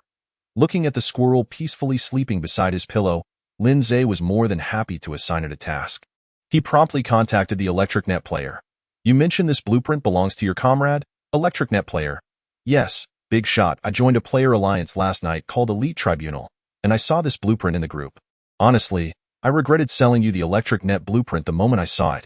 Lindsay, if you regret it, you can take back the Electric Net blueprint. I haven't built it yet. Electric Net player. No, I was just saying that. The bee royal jelly you gave me is long gone. Moreover, I spoke with my comrade. He wants to trade this blueprint for 2,000 iron nails from you. Lindsay, that's too expensive. Electric Net player, how many can you offer at most? I'll negotiate with him. Lindsay, 600 iron nails. Electric Net player, what? Big shot. That's not how you negotiate. I feel embarrassed to even mention that price. Even if I did, he would never agree. To be honest, his bottom line is 1,500 iron nails, the lowest he'll go. Lindsay, 600 iron nails? 300 of which are yours, Electric Net player. This, big shot. Won't that be inappropriate? Lindsay, you decide, Electric Net player. All right then, I'll give it a try. Lindsay then opened another flickering avatar. You schwung, big shot. Did you see the game announcement? The natural disaster has arrived. Also, while crafting tools for others, I managed to produce 2 blood candles. I've traded one to you for your hunting needs. Lindsay, thanks. I'll return 2 to you later. You schwung. No need to be polite, big shot. You've worked hard, so gather more iron or I plan to stay in the shelter for the next 7 days. Not stepping out at all, relying on the iron or you provide to upgrade the wooden house. Lindsay, there is no rush. Let me first gain a thorough understanding of the situation regarding the polar night mode before discussing the mining endeavor. You schwung. All right, esteemed leader. Chapter 27. The Queen Bee's Little Bees. It is certainly necessary to venture to the iron ore site. The subsequent upgrade to advanced wooden houses and top-tier wooden houses will require refined iron, making it imperative to continue my role as a miner. With a greater quantity of refined iron in hand, I could also engage in trade with other players. However, this matter must not be approached recklessly. Lindsay would not act impulsively and jeopardize his own life. After concluding his conversation with Yu Shuang, he opened the regional merit leaderboard and discovered that numerous player names had already appeared there. The player in first place had achieved a merit value in double digits. Lindsay even spotted Yu Shuang's name, ranking second with a merit value of 37. These individuals were indeed quite swift in their actions. However, it seems they are primarily lifestyle-oriented players. Besides slaying monsters, players with lifestyle talents can also earn merit points through crafting tools and resource gathering. Additionally, next to each player's ranking, there is a treasure chest icon. Clicking on it reveals the corresponding rewards for that rank. The player in first place is awarded a diamond-level treasure chest, along with a random skill blueprint for their profession. The second place receives 2 gold treasure chests and 1 skill blueprint for their profession. The third place earns 1 gold treasure chest and 1 skill blueprint for their profession. Subsequent rankings do not offer skill blueprints as rewards, only treasure chests. From the 50th to the 100th ranks, players can receive a bronze treasure chest. The rewards are indeed generous, especially for the top 3, Lin Zhe mused to himself. Just for the sake of obtaining the skill blueprints for my profession, I must strive for a place among the top 3. Whether or not I succeed remains to be seen, but I shall set this goal and work diligently towards it, even if I ultimately fall short. My results are unlikely to be dismal. After all, I possess an ultra-S-level talent. Lin Zhe held a degree of confidence in himself. In a short span of time, the rankings within the top 10 had changed multiple times. With Yu Shuang even soaring to first place, it seems this young girl is currently busy crafting tools. With a crafting table at her disposal, as long as she has ample materials, be it for merit or blood candles, she can easily acquire them. Lin Zhe had a hunch that after the event concludes, Yu Shuang's rank would not be low. She might even make it into the top 10. Following that, Lin Zhe opened the regional chat channel to gather more information about the Polar Night survival mode through the players' discussions. It was not until half an hour later that he satisfactorily closed the chat channel. Blood candles also possess levels. The higher the level of the blood candle, the longer its burning time. And the higher the level of monsters it can affect. Low-level blood candles, even when ignited, cannot deter attacks from higher-level monsters. In addition, Lin Zhe had acquired a wealth of information related to blood candles and merit points. Without further delay, Lin Zhe hastily got out of bed to wash up. He devoured the remaining 9 bowls of dishes, treating them as breakfast. At this point, his maximum health had finally reached 500 points, bringing his total health to 1,450 points. Compared to players at this stage, he could undoubtedly be described as a health tank. Moreover, he did not forget to allocate the 20 attribute points awarded by the game to speed and health, a reward granted to all surviving players. If all goes as expected, at the end of this Polar Night survival, the surviving players should also receive a unified reward from the game, distinct from the merit leaderboard. After adding 10 points to each attribute, my health has now reached 1,550 points, and my speed has attained 135 points. My current speed rivals that of Xiaoqing, only slightly lower than Dahong's. As for the plump Queen Bee, her speed cannot match his. A smile adorned Lin Zhe's face, as he felt immensely satisfied with his high attributes. At this moment, Xiaoqing and Dahong had also awakened. He fed both little ones and said to them, "Once you finish eating, we shall head out for hunting. In the coming 7 days, we will continuously endure nights like this. Although our visibility is hindered and we may be ambushed by monsters, there is good news as well." Xiaoqing raised her head and asked, "Master, what is the good news?" Lin Zhe replied with a smile. "The good news is that the number of monsters will increase tenfold. As long as we can hold our ground, our levels can soar rapidly. Elevating to the silver tier in a short time is certainly achievable." During his leisure time, he had discussed the topic of levels with Xiaoqing and understood that above bronze lies silver, followed by gold, and then diamond. Hearing Lin Zhe's bold declarations, the 2 little ones cheered in excitement. They too harbored ambitions and did not wish to remain mere bronze-level weaklings forever. They dreamt of one day becoming golden monsters. If Lin Zhe were aware of their thoughts, he would surely exclaim in exasperation, "What a lack of ambition! What is the value of a golden monster? If we are to aspire, let us aim to surpass diamond-level monsters and become grand bosses." As he opened the door, a chill greeted him. Inside the room, the furnace was lit, making the temperature seem stable. Stepping outside, he realized that the temperature under the Polar Night mode had significantly dropped. The sky appeared as an endless black curtain, devoid of any light, ominously dark. At that moment, a buzzing sound approached, and soon the plump Queen Bee joyfully flew towards Lin Zhe, followed by hundreds of bees, 400 in total. Most of them were ordinary bees, the size of a fingernail, but to Lin Zhe's delight, among the swarm were 3 fist-sized worker bees.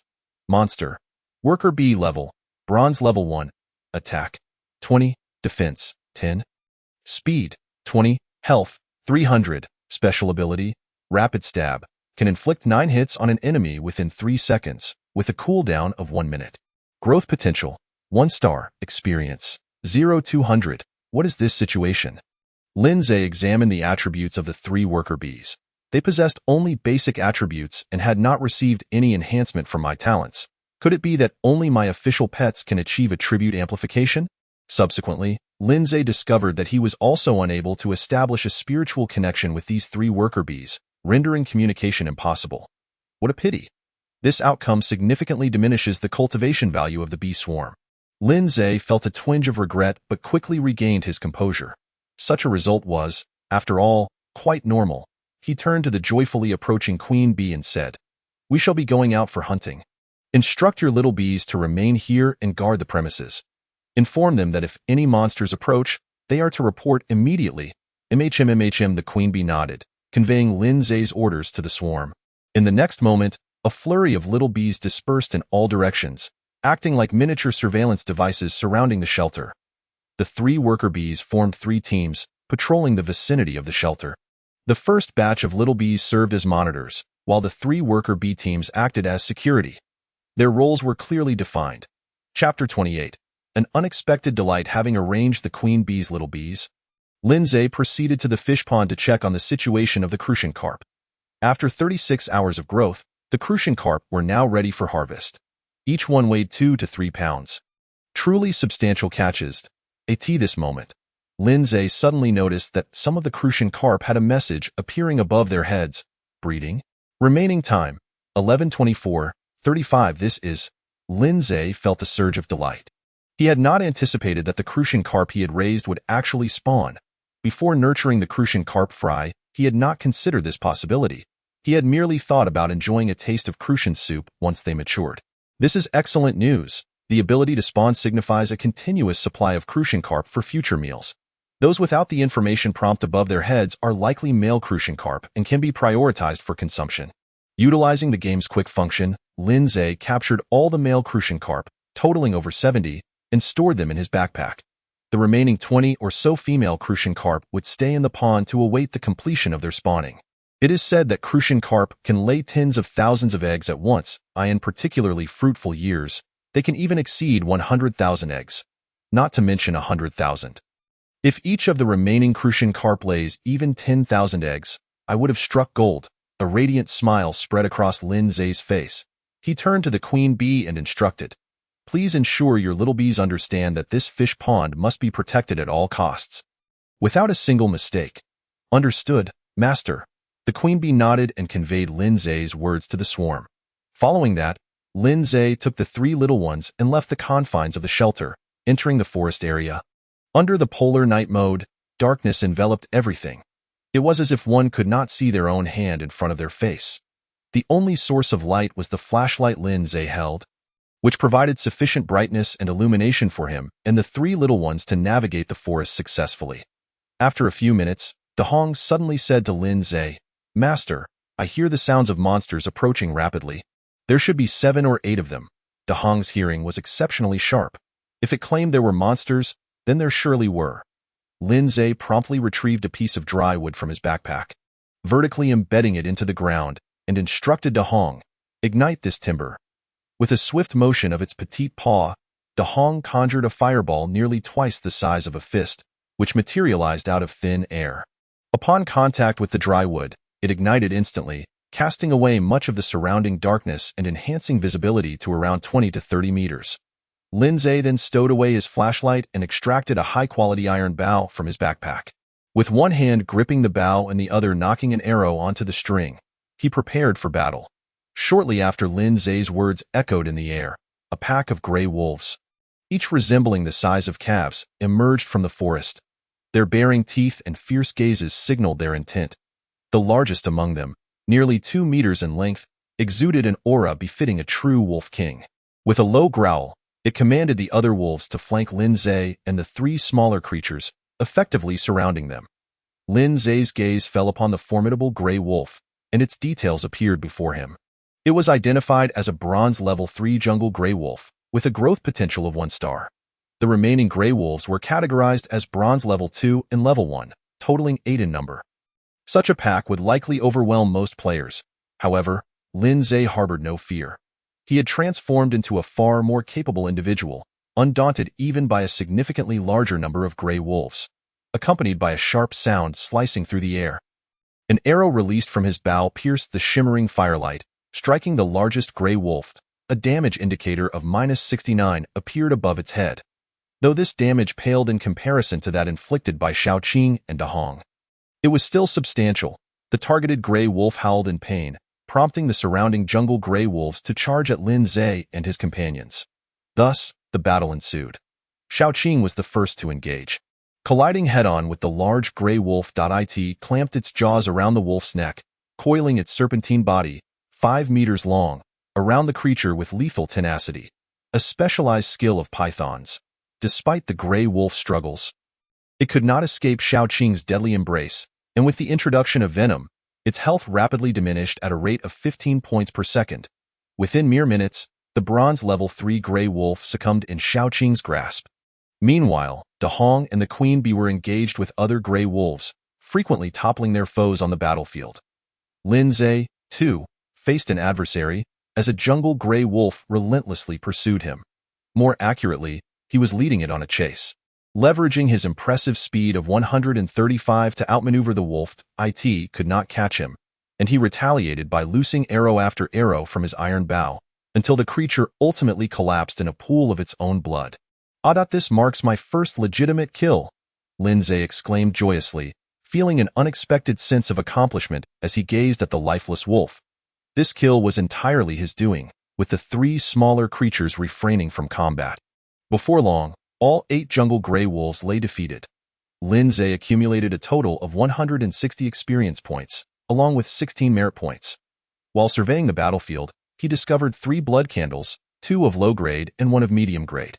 The low-grade candles burned for half an hour and could intimidate bronze level 1 and 2 monsters, while the medium-grade candle burned for an hour, capable of deterring bronze level 3 and 4 creatures.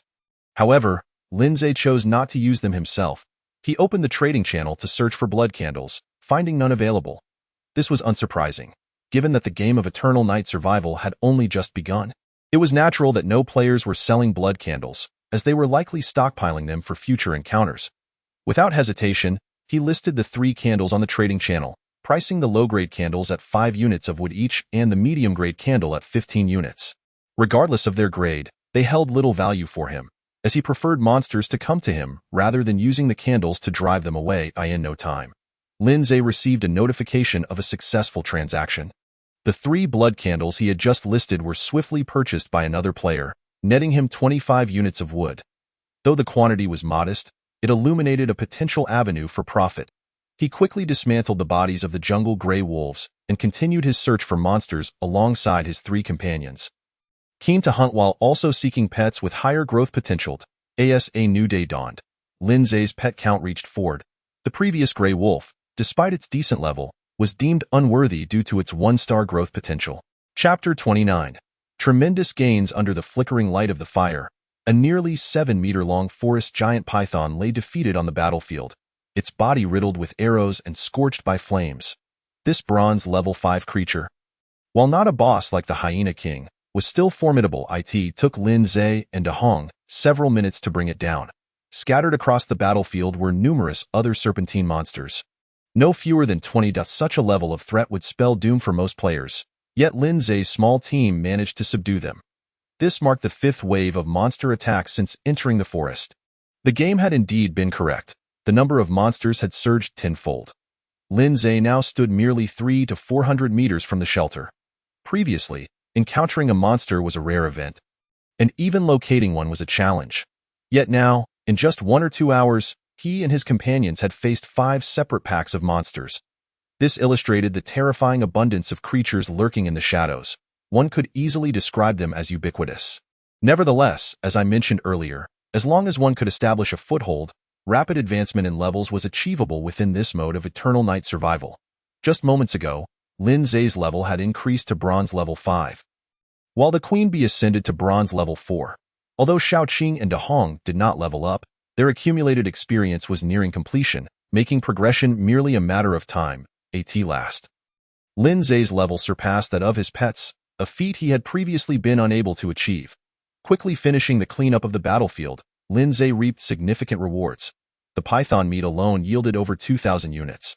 Additionally, he discovered 7 blood candles among the spoils, 4 low-grade, 2 medium-grade, and 1 high-grade candle obtained from the 7-meter-long forest giant python. The high-grade candle could burn for 3 hours and intimidate monsters of bronze levels 5 and 6. Once ignited, monsters of bronze level 6 and below would not approach.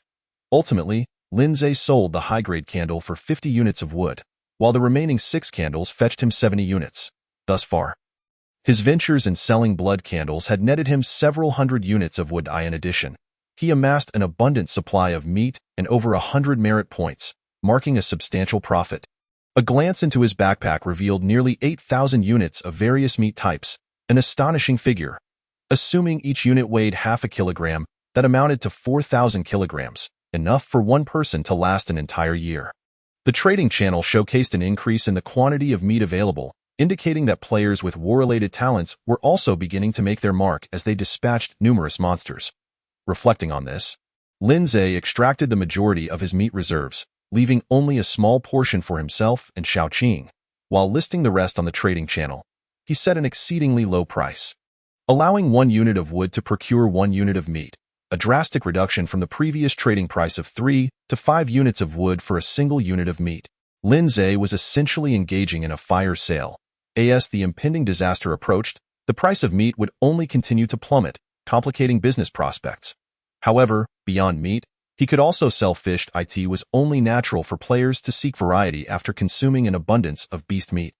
Lindsay was confident that once the fry from his breeding fish matured, he would have a lucrative market for his carp. He then checked the regional merit leaderboard, finding himself ranked in the top 30, specifically in the 26th position. If he maintained this ranking until the event's conclusion, he would receive a silver treasure chest as a reward. Initially, he had expected that after defeating 5 waves of monsters, his merit points would propel him into the top 10, or even the top 5, yet he realized he could not underestimate the other players. Pulling the torch from the ground, Lindsay called out to his 3 companions. "Let us proceed to the next destination." Moments later, the keen-eyed Dahong detected the presence of another monster. "Master, there is a creature approximately 150 meters to the left ahead." "Only one?" Lindsay inquired. "Indeed, Master, but this monster possesses formidable strength. I can sense its oppressive aura." Dahong addressed Lindsay, saying, "That sense of pressure is not unlike the feeling I experienced with the Hyena King." Upon hearing this, Lindsay's eyes lit up. Could it be yet another boss? He turned to the Queen Bee and instructed, "Go investigate the location Dahong mentioned, but be cautious." "Understood, Master." The Queen Bee nodded, fluttering her small wings as she ventured into the darkness. Lindsay followed closely behind with Dahong and Xiaoqing, deliberately slowing his pace to allow the Queen Bee to gather information first. After a brief moment, a faint buzzing sound reached them. "It was the plump Queen Bee. Master," she exclaimed. "I have spotted a level 7 bronze silver stripe ironback bear, and it indeed exudes the aura of a king." The aura of a king is the same oppressive force Dahong referred to, typically possessed only by monsters of a royal caliber, such as the Hyena King or the Grey Wolf King. A level 7 bronze boss, and in peak condition. Lindsay glanced at the 3 small companions surrounding him, uncertain whether his team possessed the strength to confront such a formidable foe. After a moment's contemplation, he declared, "Let's first seek out a wave of ordinary monsters to gain experience, and return to deal with it afterward." "As you wish, Master." The 3 small companions obediently followed Lindsay as they retreated. After approximately 20 minutes, Lindsay encountered a group of wild boars, specifically steel-haired wild boar monsters, numbering 13 in total. The highest among them was a level 4 bronze. The steel-haired wild boar monsters are characterized by their exceptional defense and substantial health, with commendable attack and speed, leaving them with virtually no weaknesses. Had it not been for the discovery of the silver stripe ironback bear, Lindsay might have considered summoning the level 4 bronze steel-haired wild boar monster as a pet. Alas, it was merely unfortunate luck. Lindsay drew his iron bow, and with a swift twang, an arrow flew forth, striking the level 4 wild boar. At that moment, the 3 small companions also launched their attacks. Xiaoqing, the most valiant, charged into the midst of the boar herd, fiercely biting at any nearby wild boar. Soon, several wild boars were afflicted with poisonous wounds. The Queen Bee, more reserved, landed upon the back of one wild boar, repeatedly stabbing with her stinger. Meanwhile, Dahong acted as a ranged artillery, her tiny paws conjuring fireballs to bombard the wild boar horde. Within mere minutes, all the wild boars lay defeated, none escaping alive. At that moment, both Dahong and Xiaoqing underwent transformations. Dahong's fur became more vibrant, and her tail grew thicker. Shao Qing's physique expanded significantly, nearing 6 meters in length. Both Da Hong and Shao Qing leveled up. And now it was time to confront the Silver Stripe Ironback Bear and summon it as a pet. Chapter 30. Encountering a boss again, Lin Zhe examined the upgraded information of Shao Qing and Da Hong. Shao Qing now possessed an attack of 150, defense of 135, speed of 165, and health of 3600, with her poison damage per second increasing from 15 to 18. Da Hong had an attack of 165, defense of 105, speed of 180, and health of 3000, with fireball damage escalating from 100 to 150. Next, Lin Zhe checked the Queen Bee's information. Attack 105, defense 150, speed 120, health 4200, and a daily hatch rate of 300 little bees. With my Ultra S-Class talent enhancement, each upgrade for the 3 small companions resulted in a substantial boost to their attributes. Although Lin Zhe's current level was Bronze 5, his attributes could only match those of the Bronze 4 Queen Bee, and that was with equipped gear. Without equipment, the disparity would be even more pronounced. After clearing the battlefield, Lin Zhe led the trio directly to the location of the Silver Stripe Ironback Bear. The previous group of steel-haired wild boars had yielded a staggering 2,800 units of meat. Compared to other monsters, the yield from wild boars was truly astonishing. Lin Zhe kept only a small portion for himself and Shao Qing, listing the remainder on the trading channel. He also acquired 4 blood candles, which he promptly sold for wood in the pitch-black jungle. Lin Zhe illuminated the path with a flashlight while glancing at the coiling, massive form of Shao Qing. You, my friend, are growing larger by the day. Soon, I may be able to ride you. Upon hearing this, Shao Qing obediently nodded. I will strive to grow even bigger so that Master can ride me. Lin Zhe's expression faltered. There was something odd about that statement. After traversing for over 10 minutes, Lin Zhe and his 3 small companions successfully arrived at the location of the Silver Stripe Ironback Bear. Master, it's right there. The Queen Bee pointed with the sharp tip of her tail. Lin Zhe raised his gaze, but the dark forest revealed nothing. He could only hear heavy, labored breaths. Shining the flashlight in that direction, a colossal black bear materialized in his line of sight, seated on the ground with its back against a large boulder, its body rising and falling with each deep breath. The enemy was right before them. Yet this creature remained asleep, displaying a remarkable level of audacity. However, it must be said that this black bear was indeed massive. Lin Zhe roughly estimated that even while seated, it exceeded 2 meters in height, and standing would likely reach 3 to 4 meters. Judging by its size, this bear clearly had the potential to become a mount. Riding a snake is a dream. Riding a bear is the true ambition. As Lin Zhe assessed the creature, its information was revealed. Monster, Silver Stripe Ironback Bear King, level, Bronze 7, attack, 128, defense, 140. Speed, 100, health, 15,000.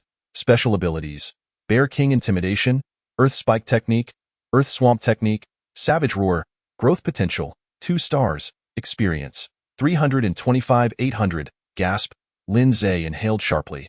Despite knowing this black bear was a boss and mentally preparing himself, he was still taken aback upon viewing its stats. All 3 attributes, attack, defense, and speed, exceeded 100, with health reaching a staggering 15,000. It is important to note that these were the bear's base attributes. The elevated stats of his 3 small companions were entirely due to the enhancement from his Ultra S-Class talent. Without that boost, they would merely be ordinary monsters. Facing the bear before him, it was likely that they would be torn to shreds within a few rounds. Lin Zhe glanced again at the bear's special abilities, which numbered 4. After reading them, the astonishment on his face deepened. Bear King Intimidation reduces enemy attributes by 20% for 30 seconds. Earth Spike Technique summons spikes, dealing 300 points of damage. Earth Swamp Technique transforms a designated area into a mire, trapping enemies. Lastly, Savage Roar, while dealing minimal damage, can stun enemies for 5 seconds. This is utterly outrageous. Lin Zhe inhaled again, now doubting whether, even with the recent level increases, his 3 companions could overcome this black bear.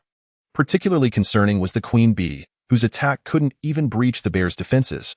Shao Qing and Da Hong could barely manage to do so, but once the bear employed the Bear King Intimidation skill, neither Shao Qing nor Da Hong would stand a chance within 30 seconds.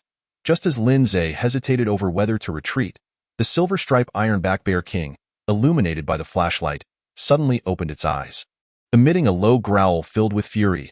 Clearly disturbed from its slumber, it was not pleased. The black bear rolled over and stood up, throwing its head back to unleash a thunderous roar. Instantly, a visible shockwave surged towards Lin Zhe and the three small companions. Lin Zhe's reflexes were quick. He retreated several dozen meters, having anticipated this skill. The three small companions were a beat slower, succumbing to the attack and becoming stunned.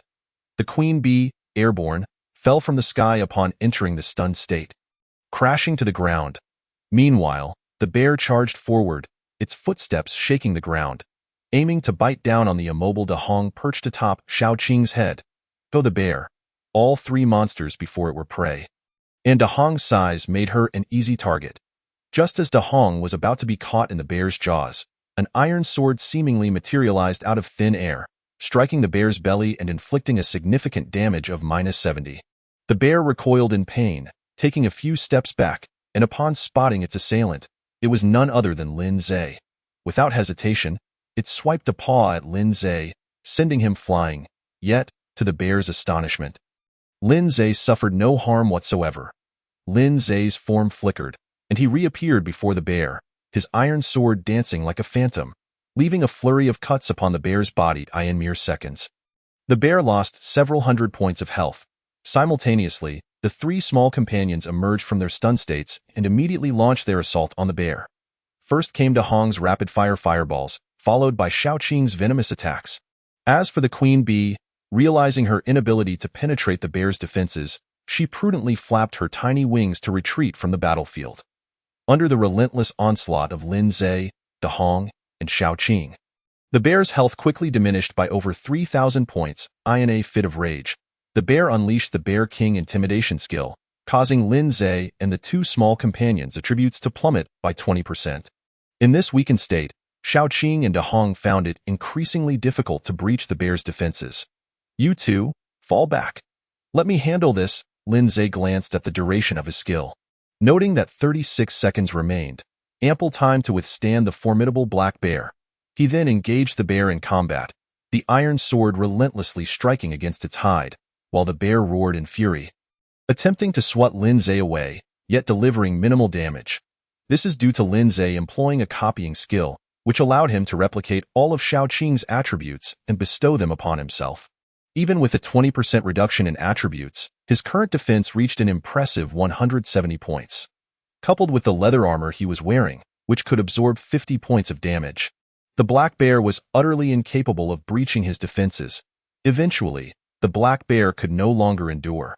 Accompanied by a tremor in the ground, a multitude of sharp spikes erupted, with a damage radius of 30 meters. Lin Zhe's figure flickered, leaving behind an afterimage that was pierced by the spikes, while he himself appeared behind the black bear, thrusting his iron sword directly into its vulnerable spot. The black bear let out a chilling scream, and simultaneously, a massive -350 damage indicator emerged above its head, followed by a series of double-digit continuous damage values. Lin Zhe was momentarily taken aback. Had he struck its artery? Chapter 31. The fierce battle with the Bear King. Lin Zhe could not help but be astonished. The damage was extraordinarily high, several times more than before, and there was also the incessant bleeding damage. This was a critical strike. However, the dilemma was that he had previously allowed the three little ones to attempt attacking the monster's eyes, belly, and other weak points, yet they had not produced such significant damage. Could it be that every monster had different weak points? Was the silver-striped Ironback Bear King's weak point its posterior? Or was it possible that with the conclusion of the novice protection period, the game had secretly introduced a critical strike feature? After some contemplation, Lin Zhe deduced that it was likely the latter. For now, he decided to focus on defeating this black bear. With both hands gripping the iron sword, Lin Zhe relentlessly stabbed at the black bear's frail rear, disregarding the incoming spikes. The effect of the copying skill was about to expire, and he naturally had to seize this opportunity to inflict more damage upon the black bear. Ultimately, within the last moments of the copying skill, Lin Zhe stubbornly endured a loss of over 1,000 health points, forcibly reducing the black bear's health below 8,000 points. It was time to withdraw. With his iron sword in hand, Lin Zhe prepared to retreat from the battlefield, only to find the ground beneath him suddenly softening, causing him to lose control and sink into it. It was the ground collapse technique. Lin Zhe's expression shifted. This was one of the 4 abilities of the silver-striped Ironback Bear King, primarily intended to ensnare enemies. In the blink of an eye, half of Lin Zhe's body was engulfed in the mire. At that moment, the silver-striped Ironback Bear King raised its paw high, aimed at Lin Zhe's head, ready to deliver a crushing blow. If it connected, Lin Zhe would surely be submerged in the mire, ultimately suffocating to death. However, Lin Zhe remained unperturbed. Calmly, he called out, "Shao Qing." As soon as he spoke, Shao Qing, who shared a deep bond with Lin Zhe, swung her massive serpentine tail and struck him. Lin Zhe felt an overwhelming force surge through him, propelling him backward. Not only did he evade the silver-striped Ironback Bear King's paw, but he also successfully freed himself from the mire's grasp. At that moment, Lin Zhe suddenly received a notification from the game. You have been attacked by your pet Shao Qing. You may impose a corresponding punishment for this action, such as terminating the contract with pet Shao Qing, or administering a mental reprimand. Lin Zhe's expression momentarily froze, but he quickly dismissed the notification. What a joke! It was a matter of saving his own life. Nonetheless, on the flip side, this was indeed new information, enhancing his understanding of the pet summoner profession. After successfully escaping, Lin Zhe soon felt a wave of emptiness wash over him.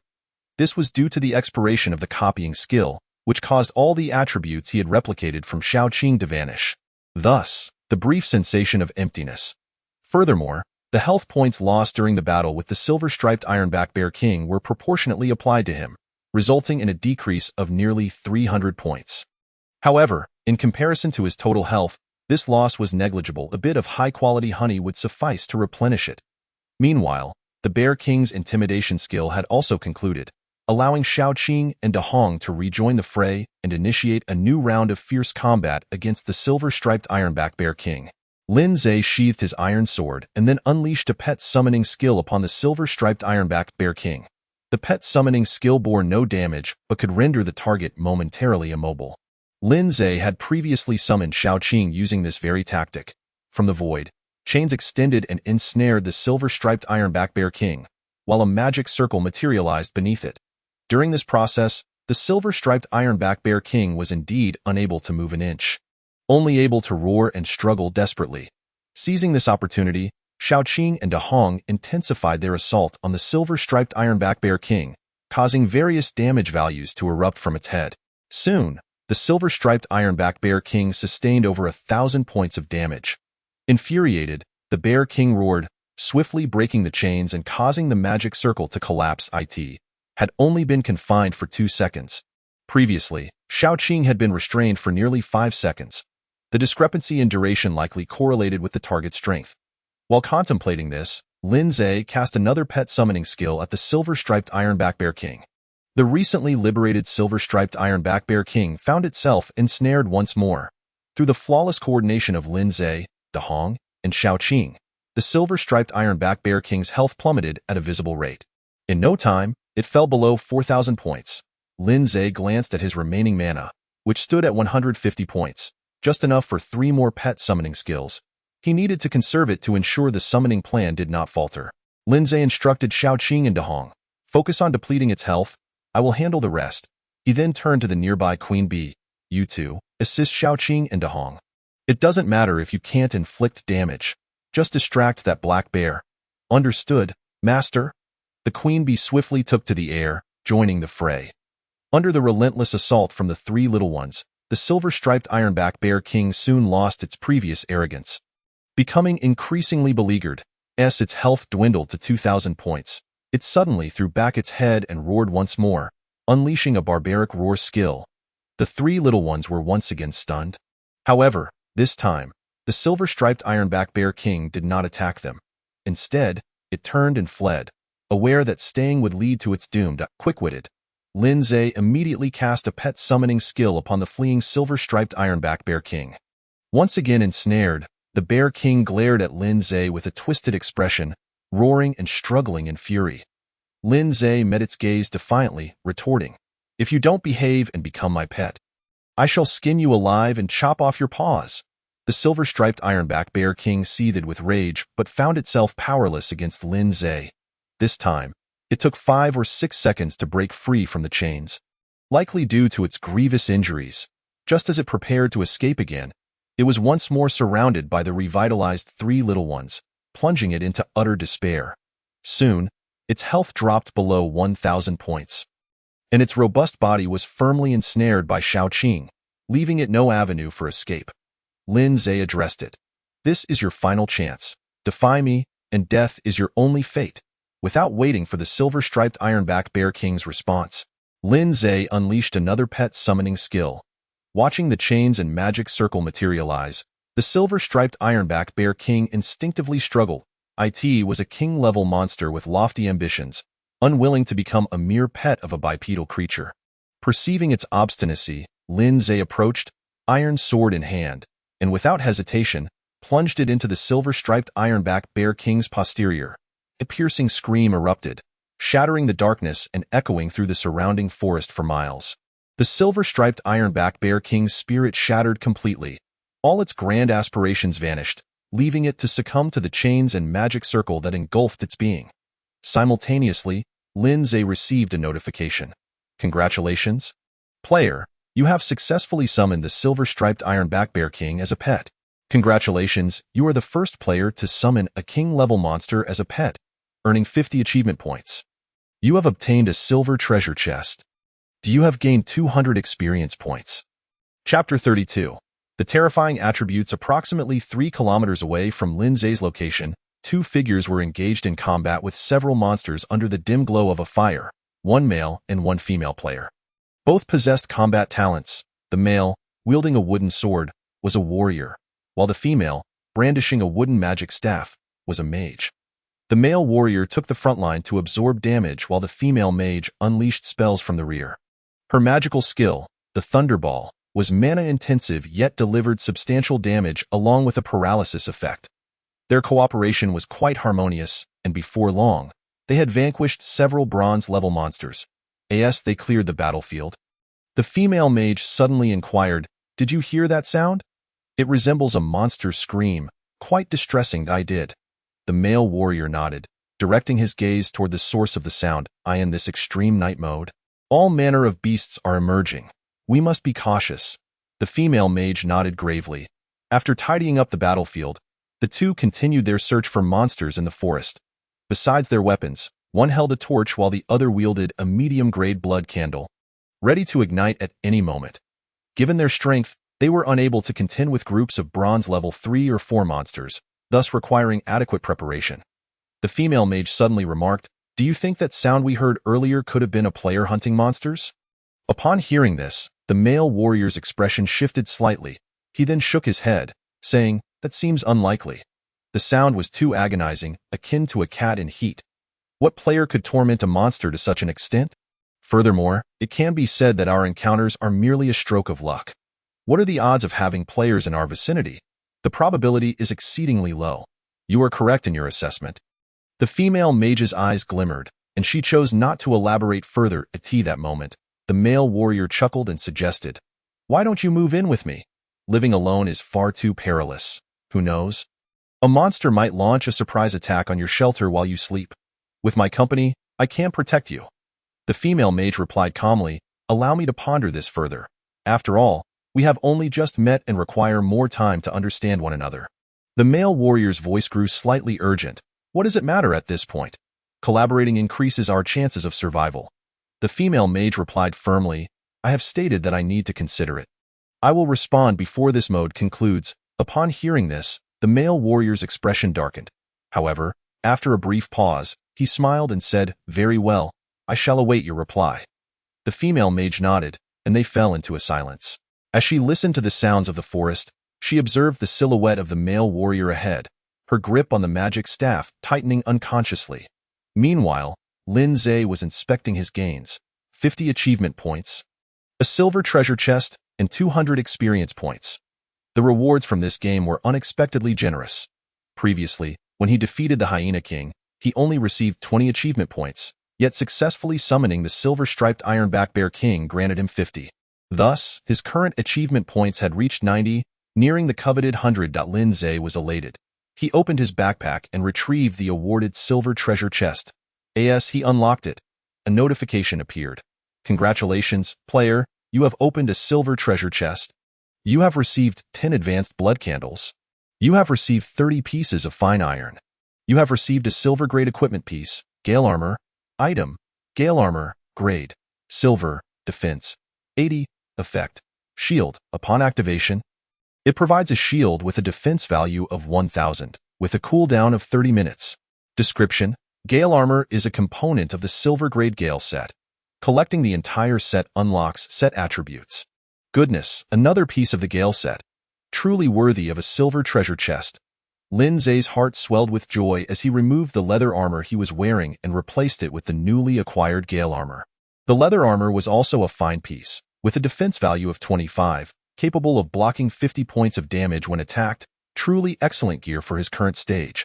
However, compared to the Gale Armor, the leather armor simply paled in comparison. He believed the leather armor could fetch a blueprint, especially since such exceptional equipment was hard to come by. Without hesitation, Lin Zhe opened the trading channel and listed the leather armor for sale. After completing this, he shifted his gaze to the silver-striped ironback Bear King, which lay dejectedly on the ground. After he had stabbed it, the Bear King was utterly defeated, lacking even the strength to rise. Lin Zhe approached and kicked it, saying, "If you're not dead, move a little." The silver-striped ironback Bear King emitted a whimper, lifting its head with a look of both grievance and fear. "Master, my rear end hurts." Lin Zhe couldn't help but smirk. After some consideration, he decided to be magnanimous, saying in a soothing tone, "From now on, your name shall be Big Bear. No, let's call you Bear. Yes, Master." Bear nodded eagerly. Originally, its massive frame and sharp teeth gave an impression of ferocity. Yet now, having become Lin Zhe's pet, it appeared rather docile and endearing, resembling a large, plump black dog. Pet, Bear Day, species, bear, level, bronze level 7, attack, 384, 128, 256. Defense, 420, 142, 80. Speed, 300, 100, 200. Health, 876, 45,000. Special abilities, Bear King's Intimidation, Earth Spike Technique, Earth Trap Technique, Savage Roar, Growth Potential, 2 stars, Experience, 325, 800. Lin Zhe was momentarily rendered speechless. Despite his prior mental preparation, he was still profoundly shocked upon seeing Bear Da's stats. The higher the pet's level, the more evident Lin Zhe's extraordinary S-class talent became. Thanks to his talent enhancement, Bear Da's attack, defense, and speed all exceeded 300, with defense surpassing 400. As for health, it reached an astonishing 45,000 points. In Lin Zhe's eyes, Bear Da was akin to a nuclear weapon, capable of single-handedly confronting silver-grade monsters without issue. Glancing at Bear Da, then at the 3 small ones, the disparity was simply insurmountable. It wasn't that the 3 small ones were inferior. Rather, Bear Da was not an ordinary creature but a boss-level entity. Just like that bronze level 5 Hyena King, all attributes surpassed those of the same level red and green, and the gap after enhancement was even greater. It seemed that in the future, when summoning pets, targeting bosses would be the way to go. Lin Zhe instructed Bear Da, "You should rest in the pet space for now. I'll release you once you're recuperated. I will heed your command." "Master," Bear Da nodded vigorously. Its current health was below 1,000, and with its rear still bleeding, it was quite concerned about its survival. After placing Bear Da into the pet space, Lin Zhe suddenly chuckled. "In future battles, I can simply replicate Bear Da's attributes and activate invincibility mode. Not to mention anything else, just that staggering 45,000 health is enough to keep me standing firm on the battlefield." However, the duration of the replication skill was regrettably short. Only 1 minute. It appeared he needed to hasten the upgrade of the replication skill. Chapter 33. Vegetable Seeds. Lin Zhe checked his skill information. He currently possessed 3 skills. The pet summoning and pet space skills did not require leveling up. The only skill that could be enhanced was the replication skill, which presently had an experience of 51,000. Each use of the replication skill granted 10 experience points. He had utilized it several times before, primarily due to its high mana cost. Using the skill required a full 100 points of mana, which deterred frequent use. Lin Zhe looked at his remaining mana, 54 points. After successfully summoning Bear Da, he had only 50 points left, the extra 4 being the result of recent recovery. Based on time, it seemed he regained 1 point of mana per minute, a rather slow pace. However, he currently had no other skills that required significant mana consumption. Once the pet summoning was successful, it did not need to be used again within a day. The mana saved could also be utilized to enhance the replication skills experience. Naturally, it would be even better if there were items available to restore mana. With this thought in mind, Lin Zhe turned his attention to the statuses of the three small ones. The battle against Berda had not been easy. Red had lost nearly a third of its health, while Green had lost even more, over half. This situation necessitated placing them in the pet space for recovery. As for the Queen Bee, it had sustained minimal damage. After some consideration, Lin Zhe decided to store both Green and Red in the pet space, leaving only the Queen Bee by his side. The Queen Bee fluttered its wings and landed on Lin Zhe's shoulder, asking, "Master, shall we go hunt monsters now?" With both Green and Red absent, it was Lin Zhe's most capable fighter, eager to showcase its abilities. However, Lin Zhe did not grant it that opportunity, smiling as he replied, "After so many battles, I am feeling a bit hungry. Let us eat first." He retrieved the family bucket of fried chicken he had obtained from the treasure chest and placed it on the ground. He did not forget the Queen Bee, taking out some ordinary honey to feed it. Once the Queen Bee was well fed, Lin Zhe instructed, "Fly around nearby and see if there are any monsters. If you find any, come back and inform me." "Understood, Master." The Queen Bee nodded and, with a buzzing sound, took flight into the darkness. Once the Queen Bee departed, Lin Zhe opened the family bucket, and a wave of rich steam and aroma enveloped him. The game's backpack was quite practical. The family bucket remained warm even after such a long time. The only downside was the limited inventory space, only 30 slots, allowing for just 30 different items. The game must have items to expand the backpack. He would need to acquire some when the opportunity arose, as Lin Zhe pondered. He gazed at the family bucket. The fried chicken meal it contained was quite plentiful, featuring not only a whole fried chicken but also 4 burgers, several cups of cola, purple sweet potato balls, and crispy chicken wings, all of which were incredibly appetizing. Lin Zhe tore off a chicken leg from the whole fried chicken and began to munch. The skin was crispy and golden, while the meat was tender and juicy, delivering an exceptional taste. While indulging in his meal, he remembered to snap a photo and share it in the regional chat channel with the broader player community. The big shot is showing off again. Is that a family bucket fried chicken meal? Burgers, cola, fries, fried chicken. Everything one could desire. I'm so envious. Lin Zhe, are you selling the cola? I just want a cup. Willing to pay a high price. I want to buy 2. Just a burger will suffice. In recent days, I have been feasting on tasteless grilled meat, leaving my tongue utterly dulled. As for the upper floor, let us not even entertain the thought. This family bucket of fried chicken might very well be akin to the 9 bowls, capable of enhancing one's health limit, yet Lin Zhe certainly would not sell it. I yearn for sweet potato dumplings. Oh, woe is me. Lin Zhe most likely has discovered yet another high-level treasure chest. The items I obtained from the bronze chest are utterly incomparable. Whether it's a treasure chest or not is of little importance. What I do believe is that Lin Zhe must be cheating, possessing all manner of splendid items. Agreed? Meanwhile, Lin Zhe was heartily devouring chicken legs while merrily scrolling through the chat channel. I would love to cheat as well. Yet the game affords me no such opportunity. After a while, Lin Zhe opened the envelope icon at the bottom of the channel and found a multitude of players requesting to be his friend. He didn't bother to examine them closely, instead searching for keywords of interest. Soon enough, a player's message caught his attention. "Big shot, I have various vegetable seeds. Would you like some?" Upon reading this message, Lin Zhe promptly accepted the request as he was troubled by the lack of vegetable seeds. He sent a message. "What vegetable seeds do you have?"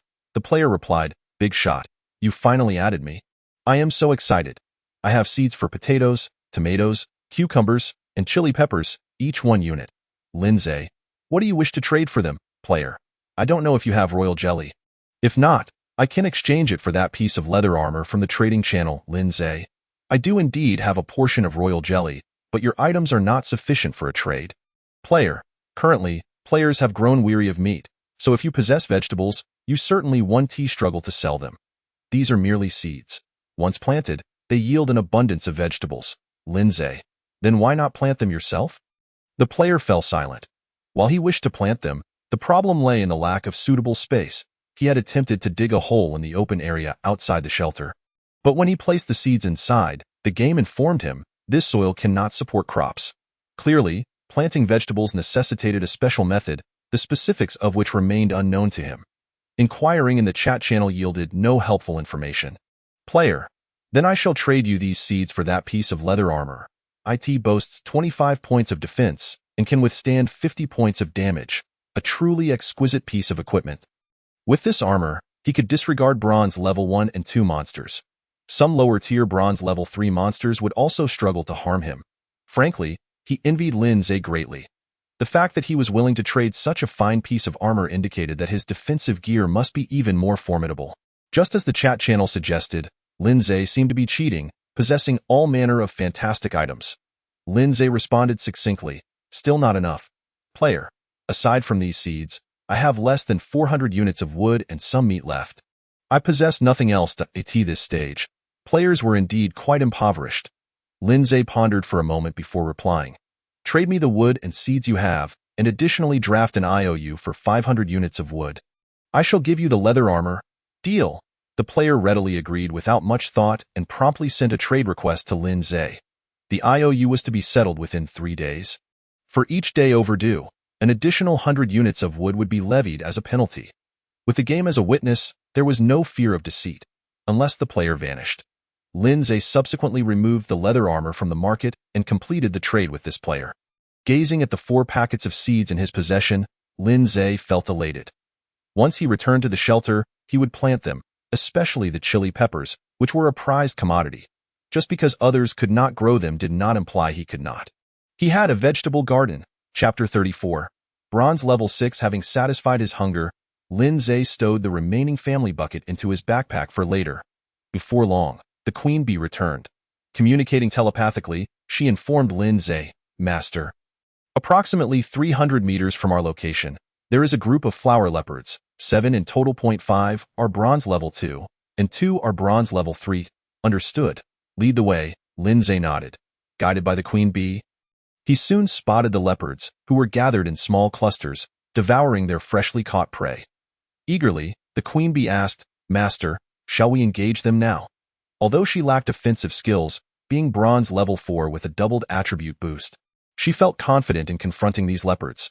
Lin Zhe, however, replied, You stay back and observe. With a thought, the massive figure of Bear appeared out of thin air. Before Bear could utter a word, Lin Zhe activated the recently cooled down duplication skill. Copying all of Bear's attributes in an instant, he felt as though he had consumed a strength potion, brimming with inexhaustible energy. He then returned Bear to the pet space and retrieved his iron bow from his backpack. Skillfully nocking an arrow, he aimed at the largest flower leopard in the distance. The arrow, sharp and swift, sliced through the darkness with a piercing sound, instantly pinning the leopard to a large tree. 536-30. 31. 28. An astonishingly high damage output emerged, followed by a cascade of continuous bleeding damage. Lin Zhe was taken aback by his own attack. He hadn't anticipated that duplicating Bear's attributes would result in such overwhelming damage. My current attack has reached nearly 500 points. Coupled with the Iron Bow's special effect, which enhances damage against bronze monsters by 20%, it is no wonder the damage is so outrageous. With this thought, Lin Zhe loosed another arrow. The pinned leopard succumbed immediately. A bronze level 3 leopard, possessing only 800 health points, could not withstand Lin Zhe's second shot. You have slain the bronze level 3 monster Swift Leopard. Experience 60. Such high experience. That's double what I would earn from monsters of the same level. Lin Zhe was astonished but soon understood the reason.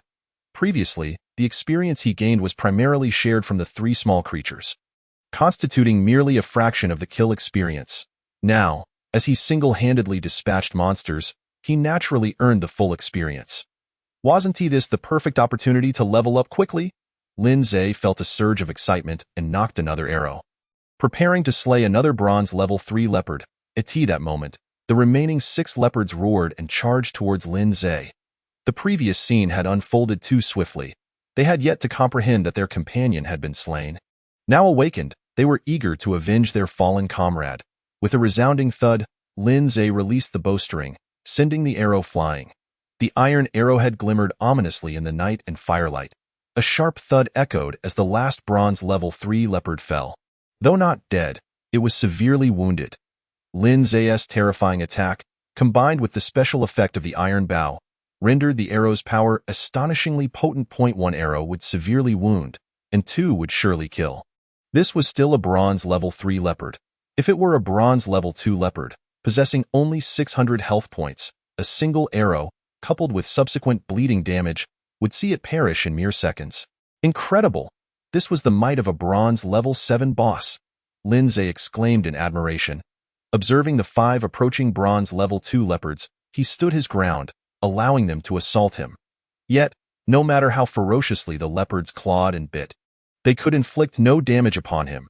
He didn't even activate the shield granted by his Gale armor, for his current defense had soared to 500 points, rendering the leopard's attacks utterly ineffective. Lin Zay exchanged his iron bow for an iron sword, launching into a frenzy of slashes at the 5 leopards before him, forgoing skills or techniques, simply relying on brute force. Before long, 1 leopard fell, followed by a second and a third. In no time, all 5 leopards lay slain at Lin Zay's feet. The generous single-kill experience reward propelled him directly to bronze level 6. The sensation of invincibility was utterly exhilarating. If only it could last longer. Lin Zay felt somewhat unsatisfied. The minute felt too brief, ending before he could fully relish it. Not far away, the queen bee, having observed the entire spectacle, appeared astounded by Lin Zay's prowess. Finally exclaiming, "Master, you are simply extraordinary. 7 monsters, all dispatched in an instant by your hand." Upon hearing this, Lin Zay humbly smiled and replied, "It's nothing much. I must continue to strive for improvement." He accessed his personal information panel, noting that the experience for the duplication skill had increased by 10 points. Moreover, upon leveling up, the game granted him 10 attribute points, which he allocated, as usual, to speed and health. His current base attributes, excluding equipment, were Attack 65, Defense 65, Speed 105, Health 1850, and Magic 650. Stronger yet. Feeling elated, Lin Zay dismantled the bodies, subsequently listing the dropped blood candles on the trading channel, and turned to the queen bee. "Let us proceed." The queen obediently flew ahead, lamenting her missed opportunity to participate in the previous battle, silently vowing to earn her chance to shine in future encounters. Half an hour later, Lin Zay and the queen bee encountered their second wave of monsters, a pack of jungle gray wolves. Numbering over 10, with the highest level reaching bronze level 4 as before, Lin Zay opted to strike first with his bow. A flurry of 6 or 7 arrows was unleashed before a bronze-level jungle gray wolf finally succumbed to its injuries. The disparity when compared to the instant kill of the invincible mode was nothing short of staggering. "Queen bee, let us charge forth together," Lin Zay exclaimed as he observed the encroaching wolf pack. Swiftly, he replaced his iron bow with a melee iron sword. Activating his shield as he plunged into the throng of wolves, the queen bee, fueled by a surge of adrenaline, set her sights on the highest-ranking alpha among the pack. Soon, the clash of battle ignited. Lin Zay quickly became the focal point of the gray wolves' onslaught, with beasts attacking him from all directions, their teeth and claws gnashing against his shield. His shield's durability, once 1,000 points, diminished at a visible pace. Unfazed, Lin Zay remained intensely focused, thrusting and slashing with primal ferocity. Lacking combat skills, he resorted to the most rudimentary methods of assaulting the pack. Yet, he recalled the extraordinary damage he had inflicted upon the giant bear earlier and targeted the wolves' vulnerable spots, eyes, bellies, and rumps, striking where they were weakest. Remarkably, he landed critical hits with a commendable frequency. After nearly half an hour of relentless fighting, a dozen jungle gray wolves lay lifeless amidst pools of blood. The sheer effort had taken its toll. Lin Zay plopped down onto the ground, utterly exhausted. The queen bee, mirroring his fatigue, sprawled beside him, gasping for breath. Lin Zay couldn't help but smile at the sight. Seizing the moment of respite, he opened the regional merit leaderboard and was astonished to find himself ranked within the top 5, with a total merit score of 178 points. "Has my score risen so swiftly?" he pondered. Chapter 35. The oversized iron pickaxe reflecting on the multitude of monsters he had vanquished that day, he estimated he had slayed at least 80, many of which were high-level creatures. The numbers seemed to align. He continued to scrutinize the merit leaderboard, noting that he occupied the 5th position. The top spot remained with Yu Shuangshuang, boasting an impressive score of 264. nearly 40 points ahead of the second place. Such a gap was indeed substantial. Having a workstation made all the difference. The merit points accrued were far outpacing his own monster hunting efforts. Lindsay imagined Yu Shuangshuang diligently crafting various tools at her workstation. She had previously informed him that ever since acquiring the workstation, she had been inundated with requests. Now, amidst the extreme night survival mode, her workload had undoubtedly increased, especially for weapons such as iron swords. With her dedication, both merit points and blood candles would easily flow her way, a testament to the advantages of a resourceful, home-based player. He opened his friends list and messaged Yu Shuangshuang. Is your workstation still at a low level? After a few minutes, she replied, No, I just upgraded to intermediate. I can now craft leather armor, iron bows, and elite greatswords, among other weapons. Additionally, various kitchenware and everyday items can also be produced. Lindsay responded, Perfect. If you have the time, please craft a set of kitchenware for me. Just let me know what materials you require. Yu Shuangshuang readily agreed. No problem, big shot. I promise to have it ready for you before tonight. Grateful for Lindsay's support, Yu Shuangshuang knew that without his batch of iron ore, her shelter would never have reached the wooden house level. She was aware of the fate that befell players whose shelters remained as mere straw huts. Many had fallen victim to monster attacks, their shelters obliterated and themselves torn to shreds. After a moment's consideration, she messaged Lindsay again. Do you need any equipment? I can craft something for you. Should Lindsay require specific gear, she was more than willing to create it for free, viewing it as a small token of appreciation for his assistance. Lindsay replied, Can you craft silver-level equipment? If so, please make me a bow and a close combat greatsword. Yu Shuangshuang responded, Big shot, you truly overestimate my capabilities. Crafting silver equipment necessitates a top-tier workstation. Lindsay queried, If only a top-tier workstation can produce silver equipment, what is required for crafting higher-tier golden gear? Yu Shuangshuang explained. That would be a forging station, a more specialized apparatus designed for equipment crafting. In contrast, a workstation primarily focuses on everyday tools. Lindsay concluded. Then let it be, Yu Shuangshuang asked. Are you going to mine for iron, or today? Lindsay replied. I'll see in a bit. He understood that Yu Shuangshuang aimed to upgrade her wooden house. By crafting iron nails for him, she could also obtain some iron ore in return. That moment, an idea struck him, and he messaged her. Could you also craft me an iron pickaxe? Yu Shuangshuang inquired. Did the previous pickaxe break? Lindsay clarified. No, this pickaxe will be different. I need a large one, scaled up to 3 meters in length. Yu Shuangshuang responded with surprise. A 3-meter-long iron pickaxe? That's an understatement to call it oversized. She was perplexed as to why Lindsay required such a colossal pickaxe. Did he have a giant in his company? While it was unlikely to be a giant, a gigantic gorilla seemed plausible. As a pet summoner, summoning a massive gorilla was not out of the question. Yet, she recalled that Lindsay's only pet was the azure giant python resting on his bed. Had the python perished, and he was now replacing it with a gorilla? The more she thought about it, the more plausible it seemed. However, she refrained from probing further and quickly replied, I can craft such a pickaxe. But I'm out of iron ore. A pickaxe of that size will require at least 25 pieces of iron ore. Lindsay glanced into his backpack. He had no iron ore on hand. Though he possessed over 50 pieces of refined iron, 30 of which had come from a silver treasure chest. I'll send you some later, he assured her. All right, big shot, she replied. After concluding his conversation with Yu Shuangshuang, Lindsay tidied the battlefield and then directed his consciousness into the pet space. By now, both Xiaoqing and Dahong had fully recovered, while Xiongda had regained half of his health. Around 20,000 points, a sufficient amount for the task ahead. With a thought, his 3 pets materialized before him.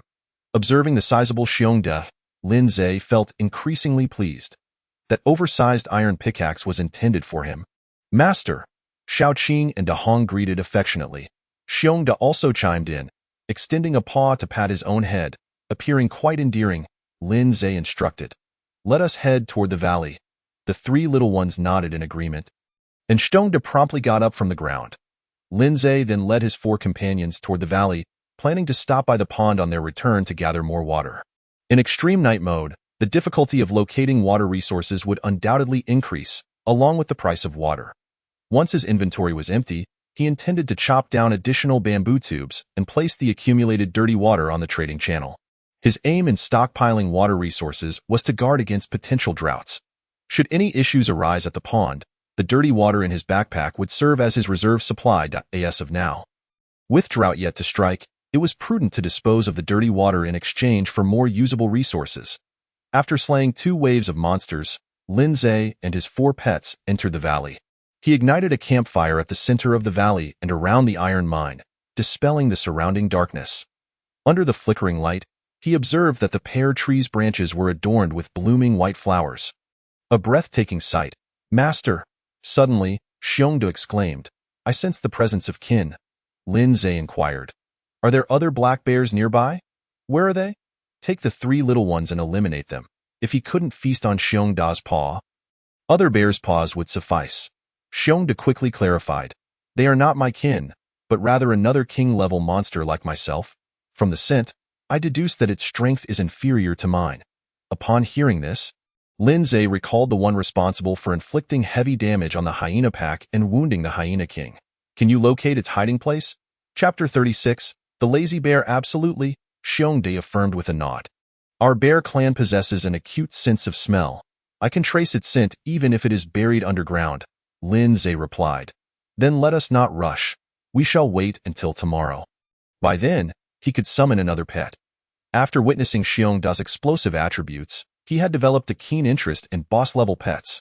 Unless absolutely necessary, he did not intend to summon ordinary pets again. Lin Zhe further inquired, "What type of monster is it?" Xiongda responded, "Based on the scent, it appears to be a monkey." Lin Zhe's eyes lit up at the mention of monkeys. While a gorilla would be ideal, capturing a monkey as a pet was also a viable option. Monkeys were undoubtedly excellent candidates for mining. Lin Zhe chose not to ask further and turned to the 3 little ones, instructing, "You all venture outside the valley to hunt. If you encounter any danger, return immediately." "Understood, Master," the 3 little ones cheerfully replied as they set off in a group. They enjoyed hunting, as it provided a swift means to level up. Xiongda inquired, "And what of me?" "Master," Lin Zhe instructed, "you shall remain here and await your task." Without further ado, he retrieved his iron pickaxe from his backpack and began striking the iron ore before him. After striking the ground roughly a dozen times, he successfully unearthed an iron ore. As his level continued to rise, the speed of mining increased significantly. Lin Zhe was brimming with enthusiasm, continuously swinging the iron pickaxe in his hands. Before long, he had extracted 30 pieces of iron ore, all of which he traded to Yu Shuangshuang, considering any excess as her processing fee. Yu Shuangshuang inquired, "Boss, are there any specific requirements for forging that oversized pickaxe?" "After all, it's a custom job. I need to clarify everything." Lin Zhe replied, "No specific requirements, as long as it can mine out okay." Time swiftly passed. Around Lin Zhe, more than 100 pieces of iron ore had accumulated, along with a dozen blocks of refined iron. Mining also yielded merit points, and compared to hunting monsters, the merit points gained were significantly higher. In less than 2 hours, he had amassed nearly 130 merit points, propelling him to 4th place on the leaderboard. Indeed, the efficiency surpassed that of monster hunting. This seemed to be a special consideration from the game for lifestyle players. As long as one dared to venture out, whether mining or chopping wood, merit points could be effortlessly obtained. It appeared that to compete for the top rank on the leaderboard, more effort was required. When Lin Zhe mentioned more effort, he did not refer to mining, but rather to hunting more monsters. After all, mining was not his primary profession.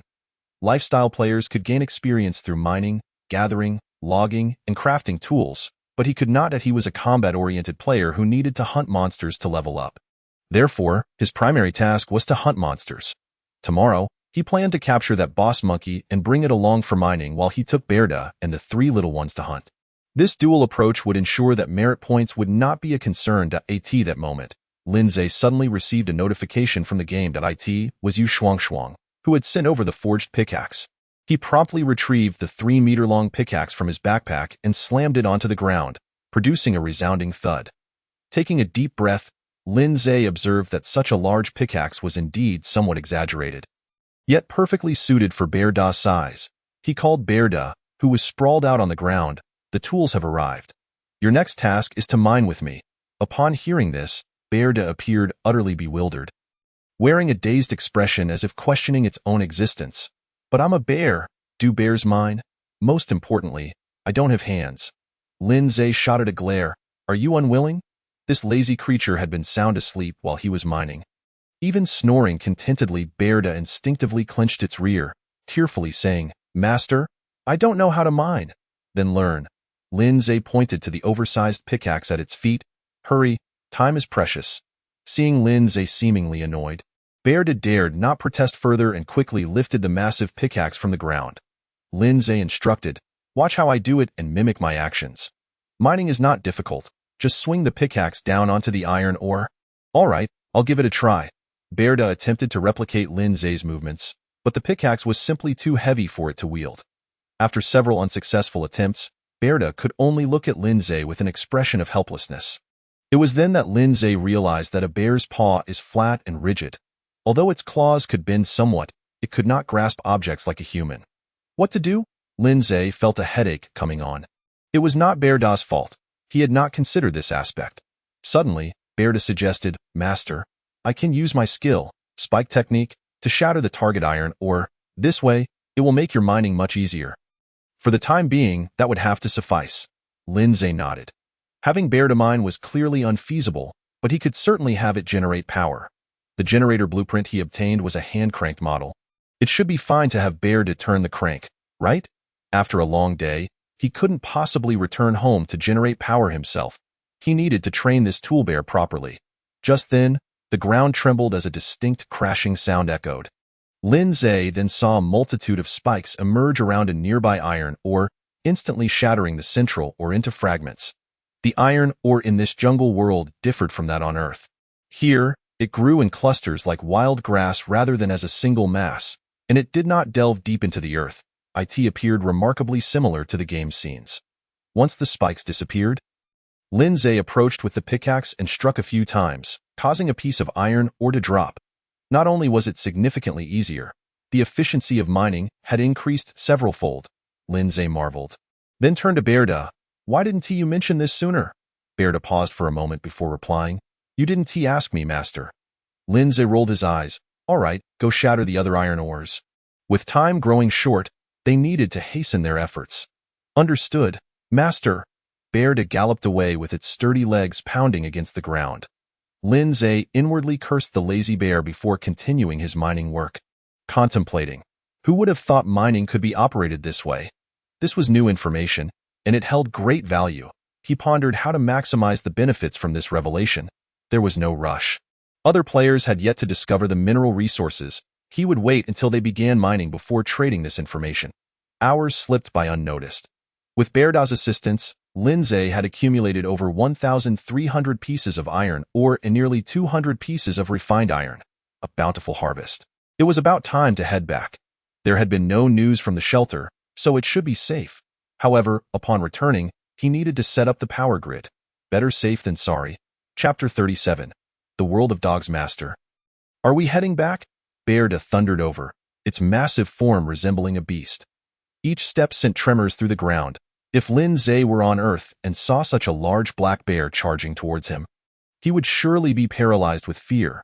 But now, it was different. Berda was his pet, and it instead evoked a sense of endearing cuteness. With today's work concluded, it was time to return. Lindsay examined Berda and said, "We'll stop by the pond for you to wash up." "You're far too dirty, I understand, master." Berda scratched its head with its paw, appearing somewhat embarrassed. Lindsay stowed the refined iron into his backpack, while the iron ore was traded to Yu Shuangshuang. Soon, a message from her arrived. "Boss, today's haul is astonishing. Over 1,300 pieces of iron ore." She hadn't anticipated that Lindsay's afternoon yield would be so substantial. Had he discovered a faster method for mining? Lindsay replied, "I have a way to significantly enhance mining efficiency. Keep an eye out. If anyone is interested, have them bring blueprints for a trade. I will provide you with corresponding iron ore as compensation based on the blueprint's value." Yu Shuangshuang had become a sought-after figure among players.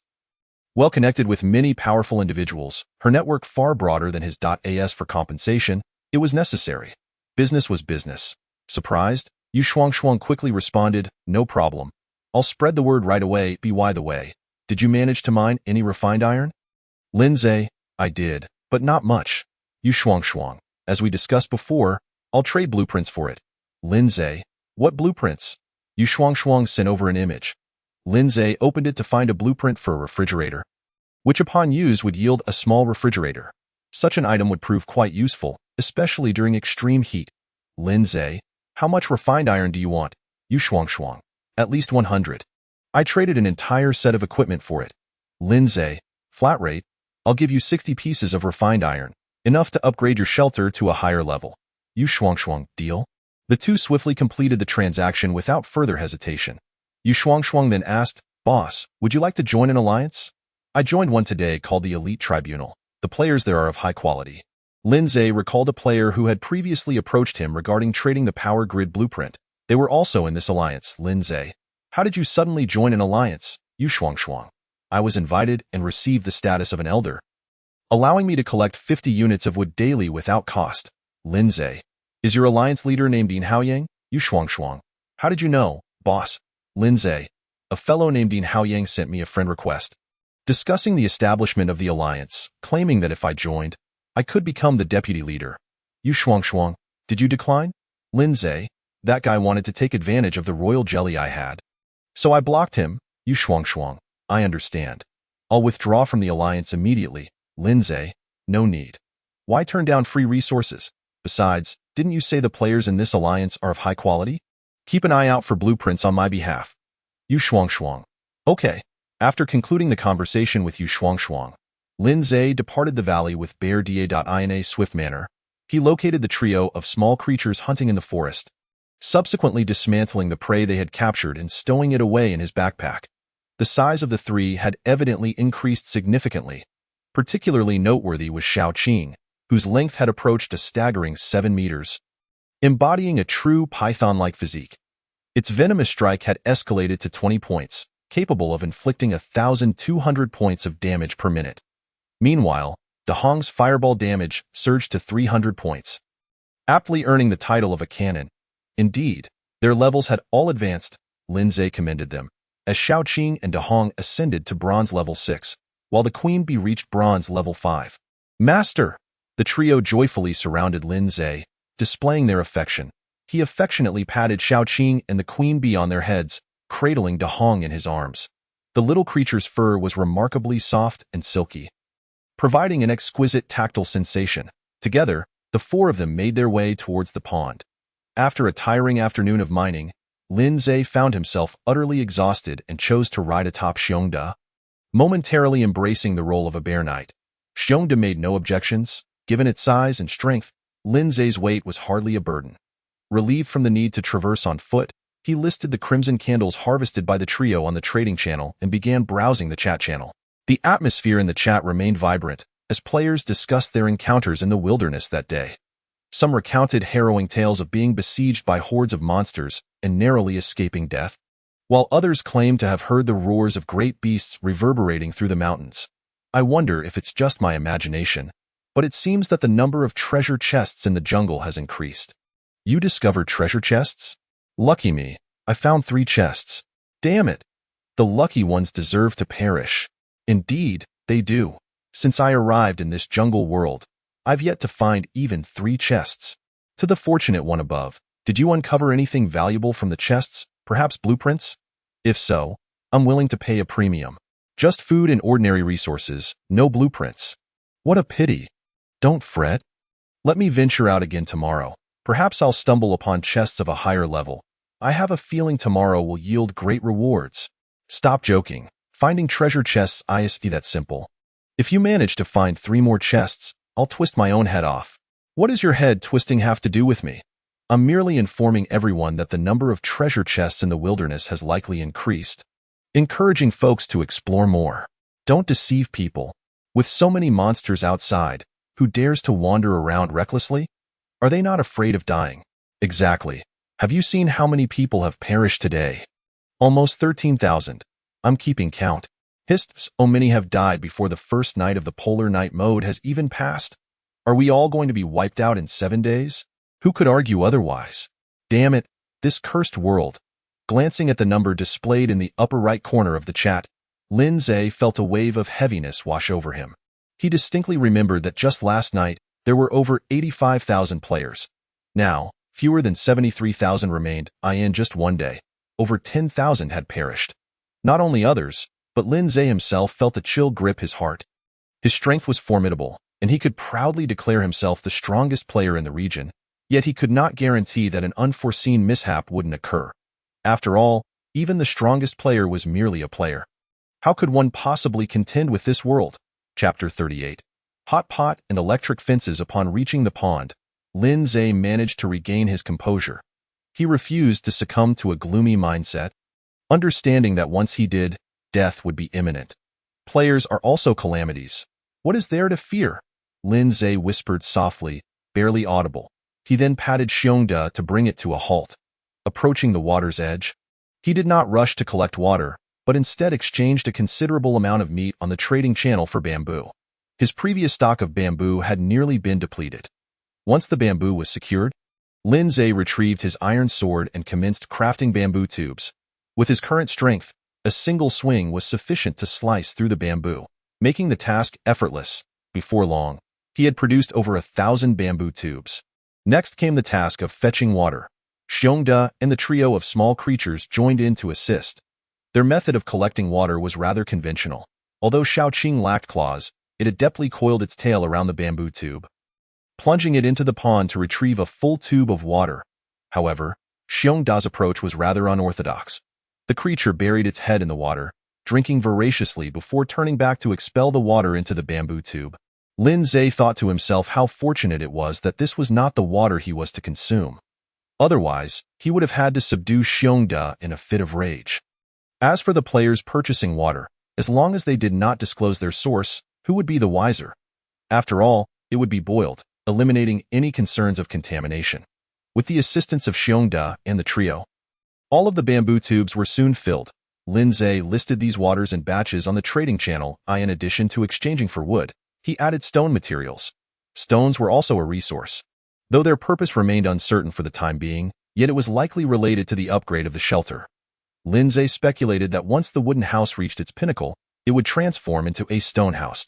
The issues he pondered were certainly on the minds of other players as well. Consequently, the price of stone materials was significantly higher than that of wood. Additionally, the availability of stone was scarce.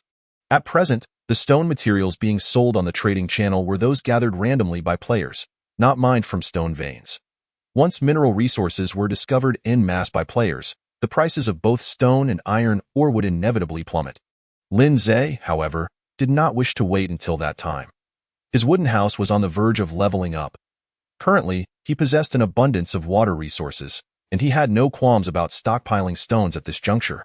When the time came, he aimed to upgrade to a stone house without delay, reaping the rewards bestowed by the game. Once Xiongda finished its bath, Lin Zhe led his team of pets back to the shelter. On the way, he stopped to inspect the apple tree. The blossoms had withered, giving way to numerous fruit the size of fingernails. If all proceeded as expected, they would ripen within a day or two. Upon nearing the vicinity of the shelter, Lin Zhe heard a buzzing sound. The 3 worker bees, accompanied by their security team, flew over. After a brief exchange with the queen bee, she turned to Lin Zhe and reported, "Master, they say a monster approached the shelter this afternoon and was eliminated by them." "Well done. Were there any losses?" Lin Zhe inquired while checking the information of the 3 worker bees. To his surprise, all 3 had been promoted to bronze level 2, hence their noticeable increase in size. The queen bee replied, "The losses were minimal. We only sacrificed a little over 100 ordinary bees. I can now breed 400 every day." "That is good to hear." Lin Zhe nodded, offering verbal praise to the 3 worker bees before returning to the wooden house. The first task upon entering was to ignite the clay stove. Without electric lights, he relied on the stove for illumination. The fire was not exceptionally bright, yet sufficient to light the wooden house. Xiongda and the trio of small creatures followed him inside. The once sparsely furnished wooden house now felt somewhat cramped with the arrival of the pet team, particularly with Xiongda and Xiaoqing. One was a massive black bear weighing several thousand pounds, while the other was a 7-meter-long giant python. It was no wonder they felt crowded. Lin Zhe retrieved 4 blueprints from his backpack: the portable hot pot blueprint, the hand crank generator blueprint, the electric fence blueprint, and the newly acquired refrigerator blueprint. He first utilized the portable hot pot blueprint, obtaining a complete set of hot pot utensils along with 3 batteries. This portable hot pot could be powered by batteries or charged, making it incredibly convenient. He arranged the hot pot utensils on the table, pouring in clean drinking water and turning the switch to begin boiling. Next, he moved to a corner of the room to set up the refrigerator using its blueprint, followed by the hand-crank generator blueprint, placing it in a suitable location. Finally, Lindsay stepped outside the wooden house to deploy the electric fence blueprint. Before long, the shelter and the surrounding area were encircled by a towering electric fence, nearly 4 meters high. Excellent. Observing the imposing electric fence, Lindsay felt a sense of satisfaction. He connected the main control unit of the fence to the hand-crank generator inside the house and turned to Xiongda, saying, "I have a task for you." As he began to rotate the crank of the generator, he instructed, "Keep turning it like I am." Xiongda obediently gave it a try. Its movements were quite clumsy, yet it managed to operate it. While cranking, Xiongda adorably inquired, "Master, how long must I turn this?" Lindsay replied, "Keep turning until you go to sleep." Xiongda's eyes darted, and it said, "Master, I want to sleep right now." "You lazy creature." Lindsay kicked it lightly, saying, "As long as I'm awake, you must remain awake too. Before we head out tomorrow, the electric fence must be fully charged." "Understood, Master." Xiongda nodded, looking quite pitiful. With each continuous rotation of the crank, the generator emitted a gentle hum of electricity, transmitting through the wires to the electric fence's main control unit. The main control unit was capable of storing electricity. Lindsay had reviewed the blueprint's introduction, noting that once fully charged, the electric fence could operate for 12 hours. With the electric fence safeguarding the shelter, he felt far more secure venturing out for hunting. Before long, the water in the hot pot reached a boil. Lindsay tossed in the cleaned mushrooms and beef, along with the leftover fried chicken from the family bucket he hadn't finished for lunch. This constituted his dinner for the evening, but of course, he did not forget to feed Xiongda and the trio of small creatures. Xiaoqing and Xiongda were carnivorous, and he had an abundance of meat in his backpack. Dahong feasted on nuts and fruits. As for the queen bee, a little ordinary honey will suffice. The little creature's hive is well stocked with provisions, so there is no need to worry about it going hungry. After tending to the 4 pets, Lindsay entered his dinner time. As usual, he snapped a photo before dining and posted it to the regional chat channel, eagerly awaited by many players. After finishing his meal, Lindsay took out the cooking utensils from his backpack and arranged them neatly on the table, all crafted by Yu Shuangshuang. Since they had just enjoyed hot pot, these tools had gone unused. He then stepped outside the wooden cabin, flashlight in hand, and planted the various vegetable seeds he had gathered into the garden. A 24-hour harvest? The growth rate is indeed much faster than that of the crucian carp fry. Lindsay returned to the cabin, quite satisfied. This time tomorrow, he would be able to feast on dishes such as potato stew with beef, spicy stir-fried rabbit, and cucumber salad. Life here seems no worse than it was on Earth. Chapter 39. The wooden cabin's dual upgrades. Having completed the tasks in the vegetable garden, Lindsay made his way to the fish pond. In the beam of his flashlight, he saw schools of crucian carp fry, a dark mass swirling in the water. After 12 hours of reproduction, the mother crucian carp had successfully hatched their fry. However, the numbers were not as plentiful as he had anticipated. With over 20 mother crucian carp, only slightly more than 1,000 fry had hatched, averaging around 50 per fish. This discrepancy was somewhat surprising. Nevertheless, it was understandable. After all, this was not Earth, and the same rules could not be applied. Moreover, in this world, crucian carp fry could grow into kilogram-sized fish in just 36 hours without needing to be fed. Such a phenomenon is unheard of on Earth. The little crucian carp were quite lively, joyfully swimming alongside their mothers in the pond, with their growth timelines visibly marked on their heads. They would be ready for harvest the day after tomorrow, at that time. Lindsay would separate the mothers to allow them to continue reproducing. This way, the number of crucian carp in his possession would steadily increase. He planned to sell the harvested fish collectively in exchange for the resources he needed. Lindsay's backpack still contained over 70 kilogram-sized crucian carp, but he refrained from selling them. The quantity was too small, and he intended to keep them for himself. It would be better to wait until this batch of fry grew larger before selling them. He then checked on the beehive and the contents within, finding no issues, and returned to the wooden cabin. Noticing the small water purifier leaning against the wall, Lindsay tapped his forehead, remembering to purify 10 liters of wastewater from his backpack. The small water purifier could process 10 liters daily, and this amount could not be accumulated. Fortunately, he had not forgotten. Otherwise, it would have been a loss. With little else to do, he awaited Yu Shuangshuang's delivery of the crafted iron nails to upgrade the wooden cabin.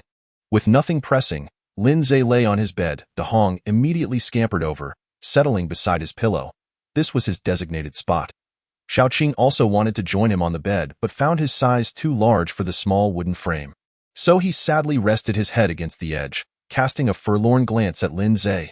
Xiongde continued diligently cranking the generator's handle. This bear, though somewhat lazy, dared not disobey Lin Zhe's commands. The queen bee had already burrowed into the hive, beginning to nurture her offspring. In contrast to the lazy bear, the queen bee truly embodied the spirit of a hard-working little bee. As the night deepened, Yu Shuangshuang finally sent over the iron nails. Excluding her processing fee, Lin Zhe received over 12,300 iron nails, an impressive quantity. Currently, iron nails were in high demand on the trading channel, as players were preparing to upgrade their wooden cabins. While wood was relatively easy to acquire, iron nails were much more challenging to come by. With such a large number of iron nails at Lin Zhe's disposal, once he listed them on the trading channel, it would surely incite a frenzy among players. Lin Zhe opened the information panel for his shelter. His shelter was currently an intermediate wooden cabin. Upgrading to a higher level required 5,000 units of wood, 3,000 iron nails, and 50 pieces of refined iron. He possessed more than enough of these resources. Without hesitation, Lin Zhe chose to upgrade his shelter.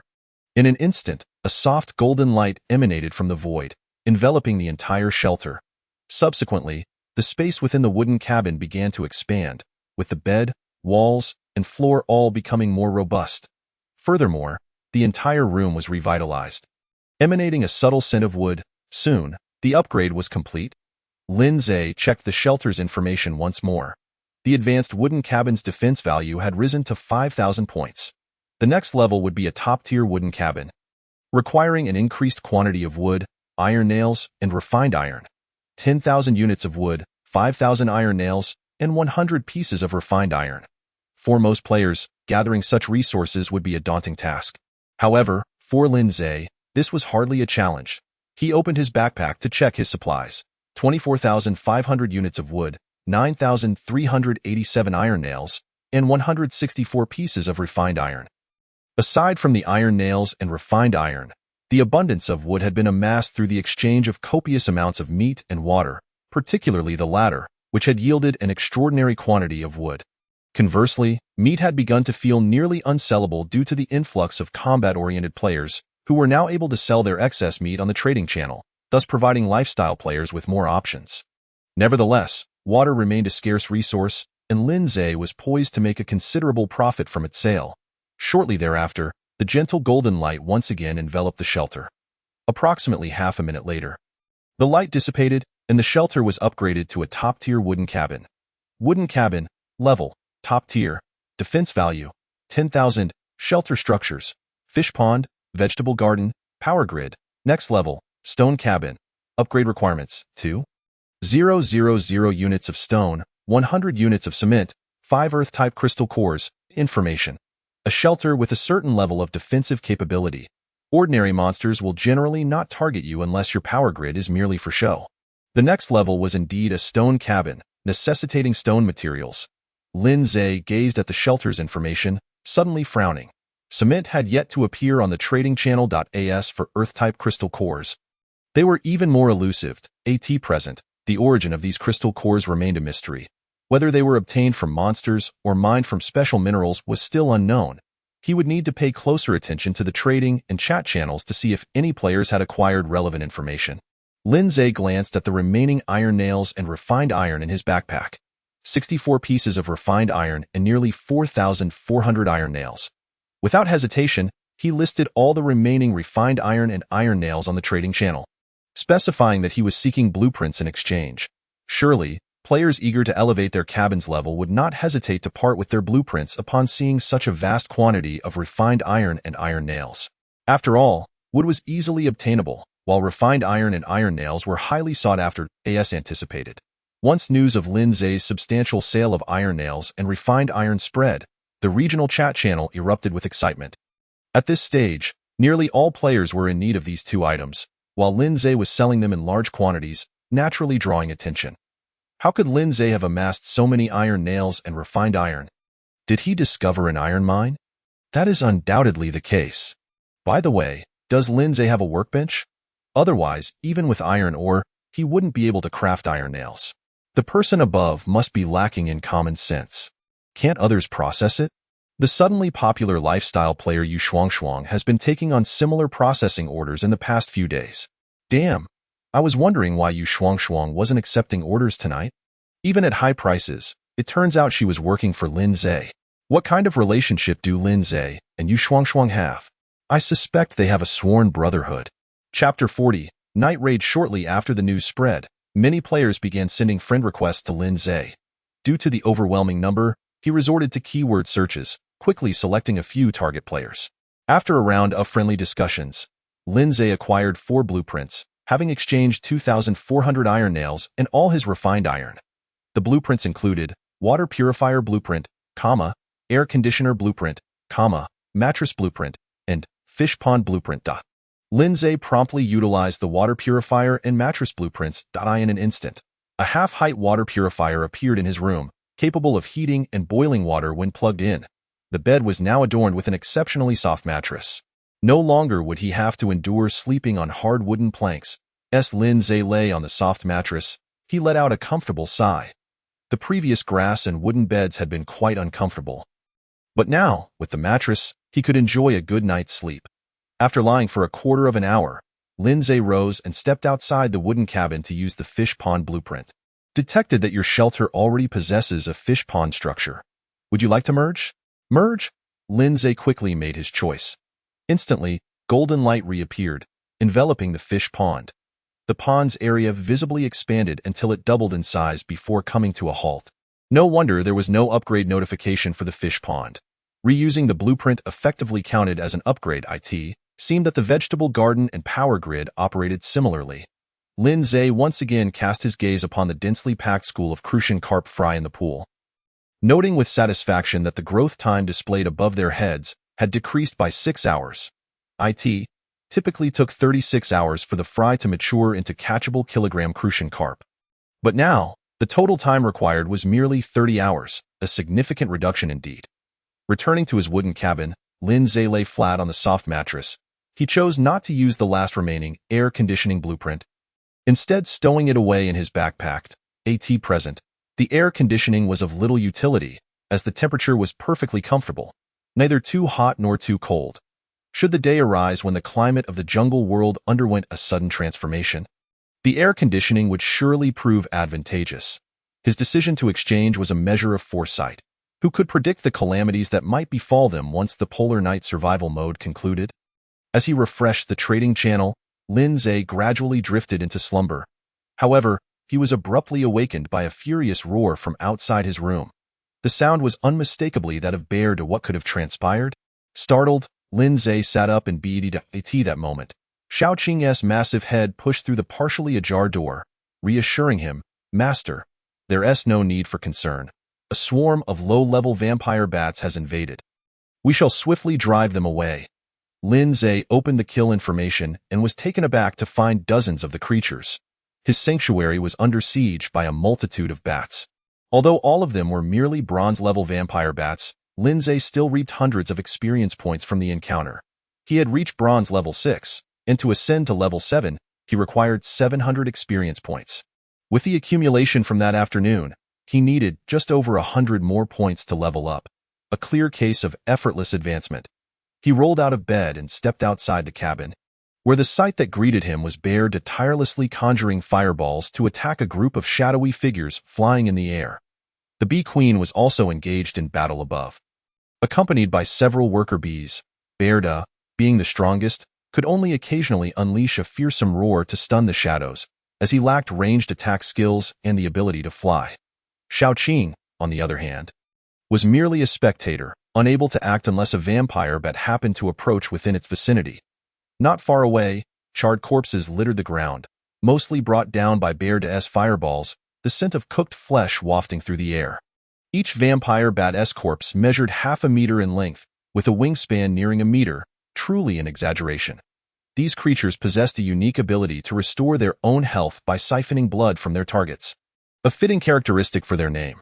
The electric fence, while somewhat effective, was limited to terrestrial monsters and proved useless against those in flight. It was clear that stronger defensive structures were necessary for the future. With these thoughts racing through his mind, Lin Zhe swiftly retrieved his iron bow from his backpack and expertly nocked an arrowed at the same time. He activated his duplication skill, mirroring Bear Da's attributes and entering invincibility mode. With a resounding thud, the bowstring vibrated as he released the arrow, instantly sending a vampire bat plummeting from the sky. 504 damage, a fatal blow. He followed up with 5 consecutive shots, aside from 2 arrows that missed. The other 3 struck true, each resulting in a kill.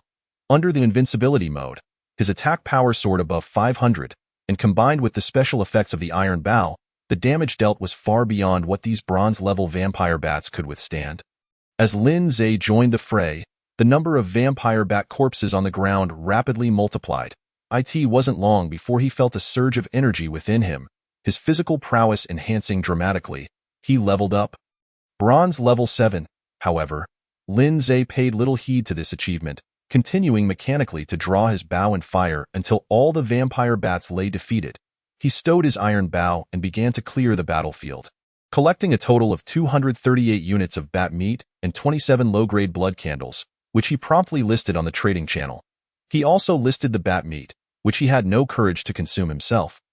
But perhaps some players would relish the opportunity. After tidying up, Lin Zhe turned to Bear Da and the 3 little ones, praising them. "Well done. Keep up the good work." Upon hearing this, Bear Da and the trio beamed with joy. Back in his room, Lin Zhe opened his information panel player. Lin Zhe, level, bronze level 7, class, pet summoner, can possess up to 5 pets, skills, pet summon, pet space, duplication, attack, 125, 7550. Defense, 155, 7580. Speed, 175, 11560. Health, 1950. Mana, 750. Experience, 13800. Attribute points, 10. Talent, Super S-Class. His attributes were quite impressive. Though they paled in comparison to the enhanced trio, they certainly surpassed those of other players. After all, he wore 2 pieces of silver equipment and possessed a high-quality iron bow with exceptional attack power. Lin Zhe was thoroughly satisfied with his assessment of himself. He then allocated the 10 attribute points evenly between speed and health, raising his base speed to 120 and his health to a solid 2000. The capacity to possess 5 pets indicated that it was now the second day. Though the exact time eluded him, he resolved to acquire a clock at the earliest opportunity. Yawning, Lin Zhe returned to his bed, dismissing the current hour with a thought. Whatever time it is, I shall deal with it upon waking. Upon rising, he intended to capture that monkey and enlist its help in mining. With this determination in mind, he quickly fell back asleep. Chapter 41. Golden Thunderfruit. The following day, Lin Zhe awoke, stretching languidly. He had enjoyed a remarkably refreshing sleep and awoke feeling invigorated. Indeed, a mattress made all the difference. Outside the window, darkness still enveloped the world, making it impossible to discern the time. After browsing the regional chat channel for a while, he surmised, based on players' conversations, that it was likely around 8 in the morning. Thankfully, he had not slept until noon. Lin Zhe readied himself to rise when a sudden thought struck him. He checked his friend requests. After a night had passed, numerous players had added him as a friend. As per his usual practice, he searched using keywords and soon identified a promising lead, an item that could enhance attributes. This was an unexpected delight. Lin Zhe accepted the request and sent a message. "Bro, send me a look at the item." Moments later, a reply came. "I'm not your bro, I'm your sister." It was only then that Lin Zhe noticed the player's name. Wenling Danwei. Apologies, miss. Are you looking to trade iron nails with me? Wenling, not just iron nails, but also fine iron. Lin Zhe, I have a few iron nails left, but no fine iron. You're a bit late. Wenling, I heard that you discovered an iron mine capable of yielding both iron ore and fine iron. And there's a player named Yu Shuang who is specifically helping you craft iron nails. Lin Zhe paused for a few seconds before responding. Let us see the item. Send over a picture of it. Soon, an image appeared in the chat channel. Lin Zhe opened it and felt his pupils constrict sharply as he involuntarily inhaled a breath of cold air. Item. Golden Thunderfruit effect. Consuming it will increase attack by 100 points, as well as enhance thunder-based magic skills by 20%. Description. A highly rare spiritual fruit, Only those with extraordinary luck can find it. Each individual may consume it up to 3 times. Incredible! An immediate increase of 100 attack points, equivalent to 100 attribute points, and an enhancement to Thunder Magic's potency. Alas, I am not a mage. Otherwise, it would be even more impressive. Lin Zhe gazed at the information on the item, his heart brimming with regret. Each class possesses its unique skills, and as a pet summoner, he was unable to wield the skills of a mage. The previous, explosive fireball, obtained from a treasure chest served as evidence of this limitation. Nevertheless, the 100 attack points were more than sufficient. If he were to share this item's information in the chat channel, players across the region would undoubtedly go wild as he contemplated this. Lin Zhe curiously inquired, "Such a precious item.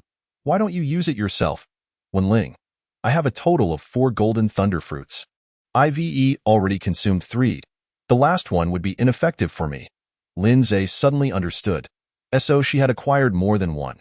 He couldn't help but admire Wenling's extraordinary luck. Eating 3 golden thunder fruits would grant her an additional 300 attack points, truly enviable and irritating. Lin Zhe, even clad in 3 pieces of exceptional equipment, boasted an attack power of just over 100. Wenling undoubtedly enjoyed the treatment of a protagonist. With a sigh of admiration, Lin Zhe replied, "I'll take that golden thunder fruit. What do you want in exchange for it in terms of iron nails and fine iron?" Wenling, "My sanctuary is currently a grass hut and has yet to be upgraded to a wooden cabin. I don't need many iron nails and fine iron, just enough to elevate my sanctuary to a top-tier wooden cabin." Lin Zhe, "Do you know how many iron nails and fine iron that entails?" Wenling, "No amount of iron nails and fine iron can compare to 100 attack points. At this stage, it is merely due to their scarcity that iron nails and fine iron command such high prices. Once tool stations become widespread and iron mines are discovered in abundance by players, even several times the current amount of iron nails and fine iron would find willing traders." Lin Zhe, "You could wait until that time to sell the golden thunder fruit."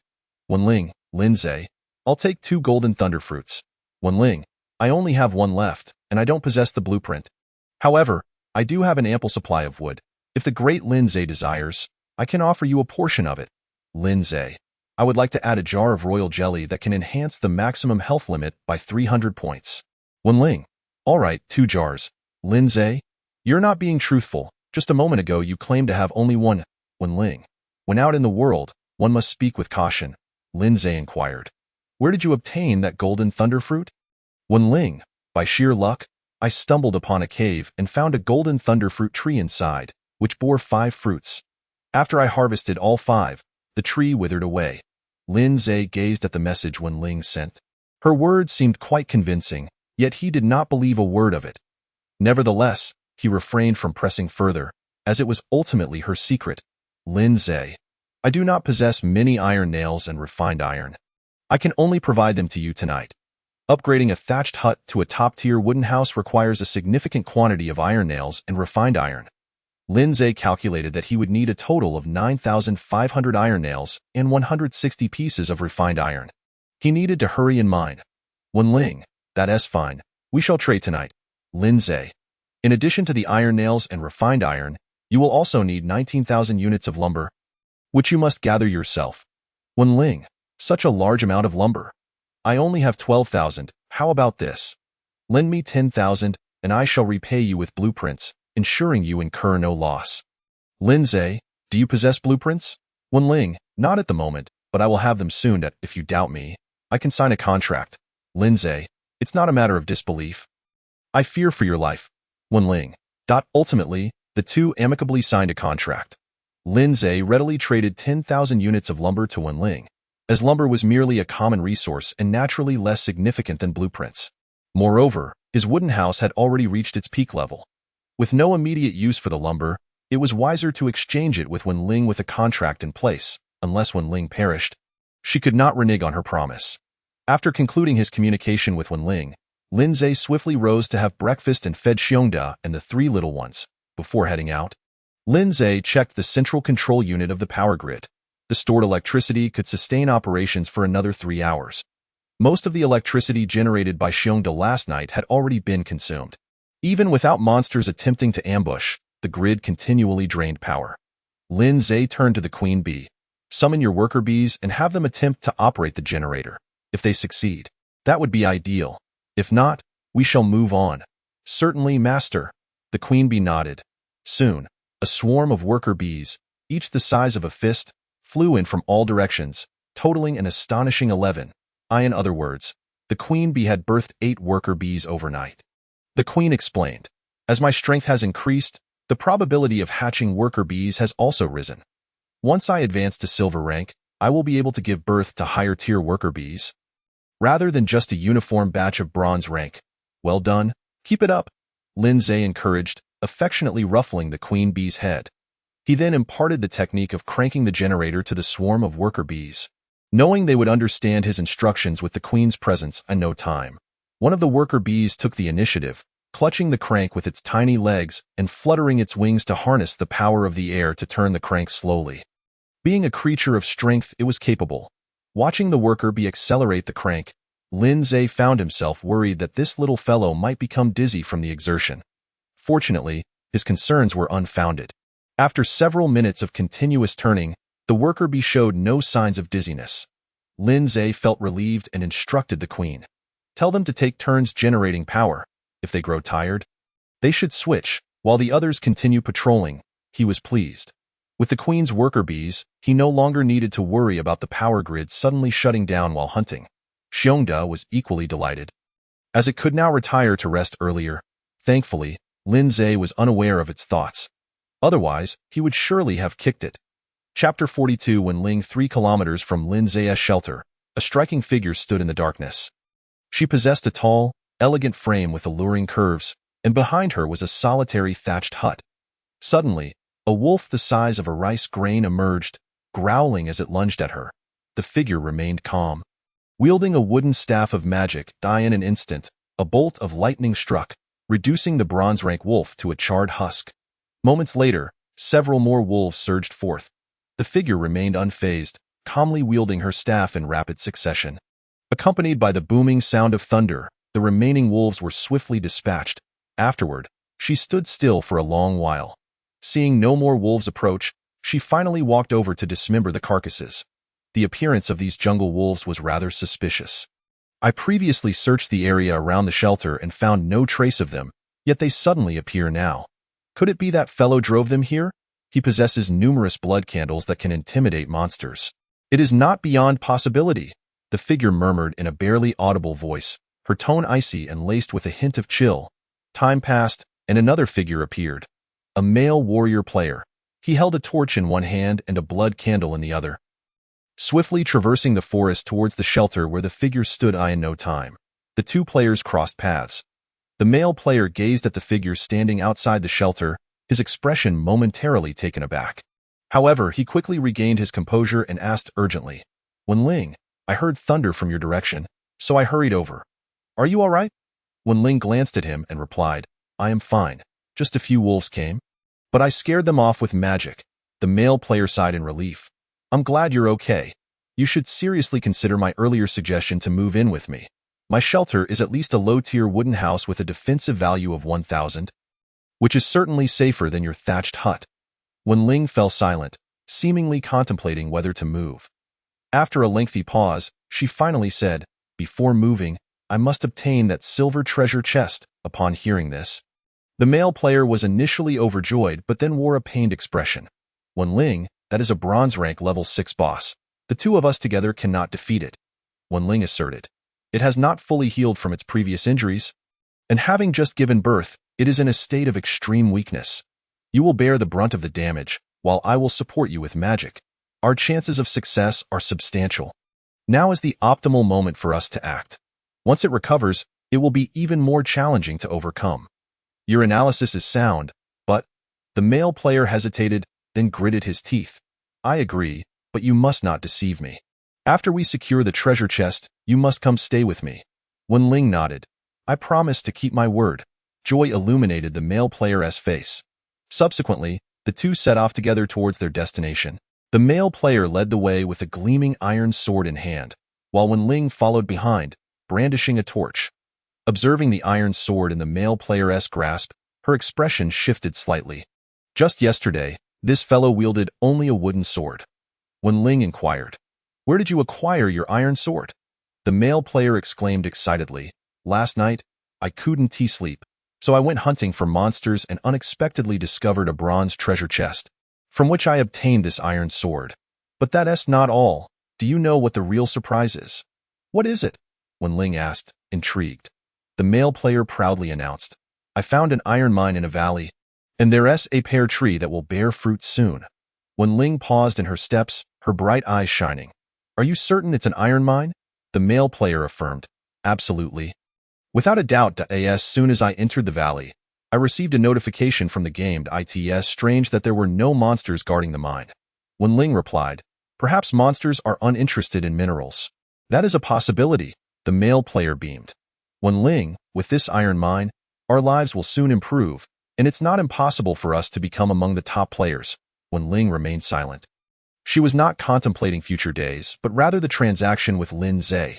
Just moments ago, she had agreed to trade iron nails and refined iron with Lin Zhe tonight, and now an iron mine had suddenly emerged, making her reconsider her decision.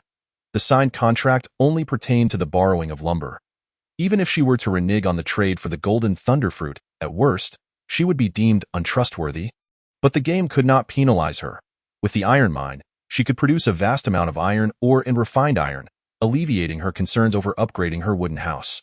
The 2 golden thunderfruits could also be kept for future exchanges for more valuable items. The more Wenling contemplated, the more she felt she should act in her own interest. After all, one must prioritize oneself in this world. As for Lin Zhe, he would surely be upset, but being angry was one thing. Wouldn't he come through the internet to confront her, would he?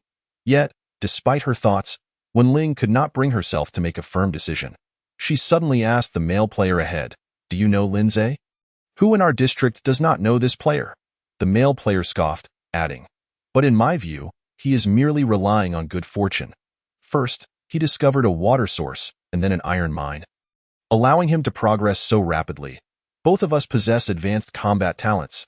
Now that we have joined forces and with an iron mine at our disposal, it won't be long before we surpass him. In truth, Lin Zhe is rather unremarkable.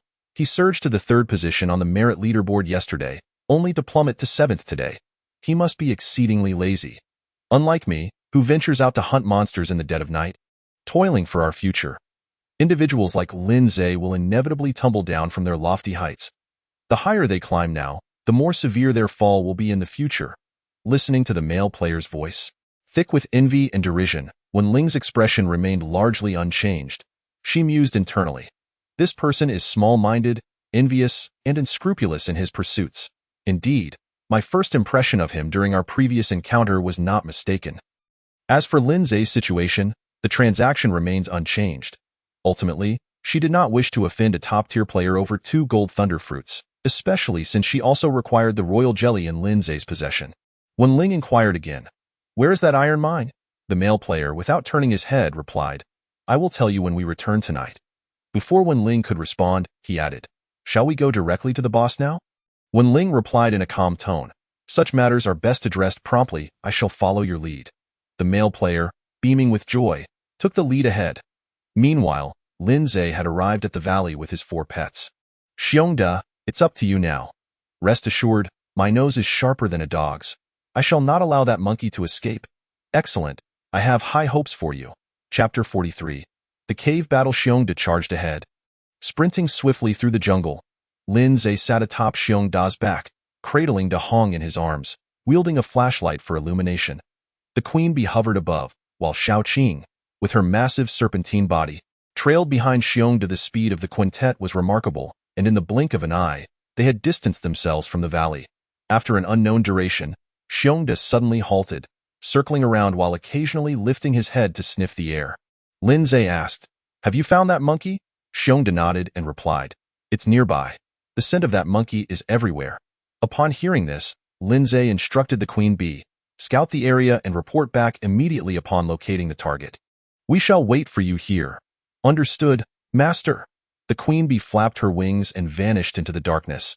They waited for half an hour. At last, the queen bee reappeared before Lin Zhe, announcing, Master, I have found that monkey. It is hiding in a cave, accompanied by 2 recently born baby monkeys. Lin Zhe queried, did you ascertain its level? Previously, Xiongda indicated that the boss monkey was weaker than him, yet did not specify its exact level. This was merely a deduction based on the residual scent left by the boss monkey, as Xiongda had not seen it with his own eyes. The queen bee responded, "It is of bronze level 6. Injured, and in a very weak state after giving birth." Upon hearing this, Lin Zhe understood immediately. The injuries on the boss monkey must have been inflicted by a pack of hyenas, yet it had also heavily wounded the hyena king and slain dozens of hyenas. Achieving a minor victory. It seemed that the hyena king, aware of the boss monkey's pregnancy, sought to exploit its vulnerability during this time.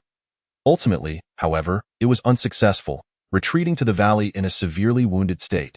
Lin Zhe's previous ease in overcoming the hyena pack and claiming the iron mine was undoubtedly due to the boss monkey's influence. Lin Zhe instructed the queen bee, "Lead the way. Let us dispatch the boss monkey quickly so we can return to mining." He was eager to conclude the transaction and secure the 2 gold thunder fruits, for they represented a substantial 200 points of attack. Every second of delay disrespected such exquisite spiritual fruits. "Follow me, master," the queen bee said as she flew towards a direction. Minutes later, the queen bee suddenly halted in midair, just as Lin Zhe was about to inquire. An enraged roar echoed from the darkness nearby. The queen bee remarked, "Master, there seems to be a fight occurring near the cave." And no sooner had she spoken than a thunderous sound erupted from the shadows, followed by a brilliant flash of lightning. Utilizing the flickering light, Lin Zhe discerned a small mountain several hundred meters ahead, its base marked by a dark cave entrance. Clearly, this was the lair of the boss monkey. What was that flash of light? Lightning magic. Who was engaged in battle with the boss monkey? Another monster or a player? Lin Zhe's thoughts raced, and he surmised it was likely the former, at this stage. Even he would not dare to confront a bronze level 6 boss in a one-on-one duel, unless he activated invincibility mode. Of course, this was merely Lin Zhe's conjecture. It was not impossible that they were players. For as the old saying goes, there are always stronger individuals beyond one's own capabilities. At that moment, Xiongda suddenly exclaimed, "Master, I detect 2 scents similar to yours. They are both professionals." Lin Zhe's face registered astonishment. He had not anticipated that they were indeed players, and 2 of them at that. "Oh, not act rashly. Let us observe," he advised, as he and his 4 pets approached the small mountain not far away. Before long, the quintet arrived at the mouth of the cave. The sounds of battle within grew increasingly distinct. Alongside the boss monkey's roars, the cries of the baby monkeys could be heard, accompanied by the shouts of a man. At that moment, another thunderous sound reverberated, and a blinding flash illuminated the entire cave, revealing its interior. The cave itself was quite spacious, with a diameter of several meters. In the center stood a towering monkey, nearly 2 meters tall and exceptionally robust, engaged in combat with a warrior player wielding an iron sword. A female magic user was positioned several meters away, periodically waving her magic staff to unleash a colossal lightning sphere. The damage dealt by the lightning sphere was immense, capable of inflicting nearly 400 points of damage to the boss monkey with each strike, accompanied by a paralysis effect that could immobilize the boss monkey for approximately 3 seconds. In contrast, the warrior player inflicted significantly less damage, averaging around 100 points, even while employing warrior skills. The duo's cooperation was commendable. After several exchanges, they had managed to deplete nearly 2,000 points of the boss monkey's health. Had the boss monkey been in its prime condition, it would have been utterly beyond the capabilities of these 2 players to challenge. The critical issue lay in the fact that the boss monkey was exceedingly weak. Its health diminished, and its attack power severely reduced. Unless an unforeseen event occurred, the likelihood of these 2 players prevailing over the boss monkey was substantial. Given such high damage output, their talents must be remarkable. Particularly the female magic user, whose lightning spheres astonishingly dealt 400 points of damage. Lin Zhe was equally taken aback, speculating about the level of the female magic user's talent. Could it be at the Super S level? At that moment, Lin Zhe's eyes lit up as he noticed 2 small, trembling baby monkeys huddled together in a corner of the cave. They looked exceedingly pitiful. Beside them lay a treasure chest radiating a silver glow. A wild silver treasure chest. What an unexpected gain! Lin Zhe's spirits lifted further. Previously, he had seen players in the chat channel boasting of discovering several treasure chests in a single day, although they were merely wooden chests. He couldn't help but feel envious. However, Considering the boss's lair, it would indeed be unreasonable for there to be no treasure chests present. Lin Zhe turned his gaze back to the battlefield. The two players were intensely focused on their struggle against the boss monkey, completely unaware of his presence. Conversely, the boss monkey sensed Lin Zhe and his four pets, becoming increasingly agitated. Had it not been for its need to protect the two young ones, it would not have fought so desperately in its weakened state. Escaping would not have been difficult for it, but now, with Lin Zhe and his four pets blocking the cave entrance, it had no hope of fleeing. Even Xiongde alone possessed the power to crush it. The more anxious it became, the more prone it was to error. Soon, it lost another 1,000 points of health. Suddenly, it roared in fury, a red glow enveloping it. And its aura surged dramatically. It was about to unleash a powerful attack. Stop it! The male player cried out in alarm, retreating. Though uncertain of the boss monkey's intentions, he sensed it was not a good omen. The female magic user also hesitated not, swiftly raising her magic staff to cast a massive lightning sphere upon the boss monkey. The boss monkey shuddered violently as the surge of energy abruptly ceased. And the red glow rapidly faded. In the wake of this, a staggering 800 points of damage manifested above the boss monkey's head, inflicted by the abrupt interruption of its spellcasting. In an instant, the boss monkey's health plummeted to below 2,000 points. Witnessing this, Lin Zhe realized it was time for him to take action. Chapter 44. What fortuitous timing! Lin Zhe was quite direct. He boldly entered the cave with his four pets in tow. The two players, who had initially intended to strike down the boss monkey in one fell swoop, immediately halted, their faces a picture of shock as they stared at Lin Zhe and his entourage. Their attention was primarily drawn to Lin Zhe's pets, especially the imposing figures of Xiaoqing and Xiongde, leaving them utterly astonished, a chill racing up their spines. The sight of a black bear measuring 3 to 4 meters in length and a 7-meter-long python was enough to instill terror in their hearts. Upon examining the information regarding Xiaoqing and Xiongde, their astonishment only deepened, particularly with Xiongde's attributes, which left them nearly breathless. Xiongde was a bronze level 7 boss, with base stats surpassing those of the boss monkey. With Lin Zhe's extraordinary S-level talent enhancement, his attributes are nothing short of explosive, making it a trivial matter for him to take on silver-level monsters in a one-on-one confrontation. It is only natural that these two players would be taken aback. One thing to note, do not speak carelessly. When Ling softly cautioned the male player beside her, the male player, with a grave expression, nodded in agreement. Though he may be somewhat petty, it does not imply he is reckless. He understands that once they offend Lin Zhe, their very survival may be at stake. Meanwhile, the boss monkey retreated deep into its cave, shielding its two juvenile offspring behind it, all the while keeping a wary eye on Lin Zhe. Lin Zhe disregarded the two players, directing his attention toward the boss monkey. He stated plainly, "Be obedient and become my pet, and I shall spare your life, as well as protect your children." As his words fell, he unleashed his pet's summoning skill. Immediately, chains surged from the void, ensnaring the boss monkey. A magical array materialized beneath its body. The boss monkey instinctively struggled, but upon meeting Lin Zhe's threatening gaze, it promptly submitted, allowing the chains and magical array to merge with its form. Congratulations, player, you have successfully summoned the Blood Monkey King as a pet. There was no reward, merely a notification of successful summoning, which Lin Zhe paid no mind to, as it was within his expectations. The reward for summoning a bronze-level king monster had already been granted. To receive a similar reward again would require summoning a silver-level king monster. Now rest well in the pet space, your children shall be under my care. With a thought, Lin Zhe transferred the recently subdued Blood Monkey King into his pet space. Having completed these actions, he finally turned his gaze to the two players. The male player appeared to be in his 20s, with an unremarkable appearance, slightly overweight, his pallid complexion suggesting a possible health issue. In contrast, the female mage was strikingly beautiful. Tall and curvaceous, with an exquisitely refined face. She bore no makeup, exuding a natural allure. Lin Zhe looked at the two, smiling gently. This boss was preordained as my pet. You wouldn't hold it against me for claiming it, would you? Before the male player could speak, when Ling interjected, since you discovered it first, it certainly does not count as stealing. With your strength, dispatching it would be a simple task. Lin Zhe added, then the silver treasure chest is mine as well. Do you have any objections? When Ling's expression remained unchanged as she replied, Having defeated that boss, the treasure chest rightfully belongs to you. Upon hearing this, the male player's face noticeably darkened, just as he was on the verge of claiming the boss. It had been snatched away, and now even the treasure chest was lost. Understandably, his mood soured. However, he dared not voice his dissent, fearing retribution from Lin Zhe and the possibility of being torn to shreds by the massive bear.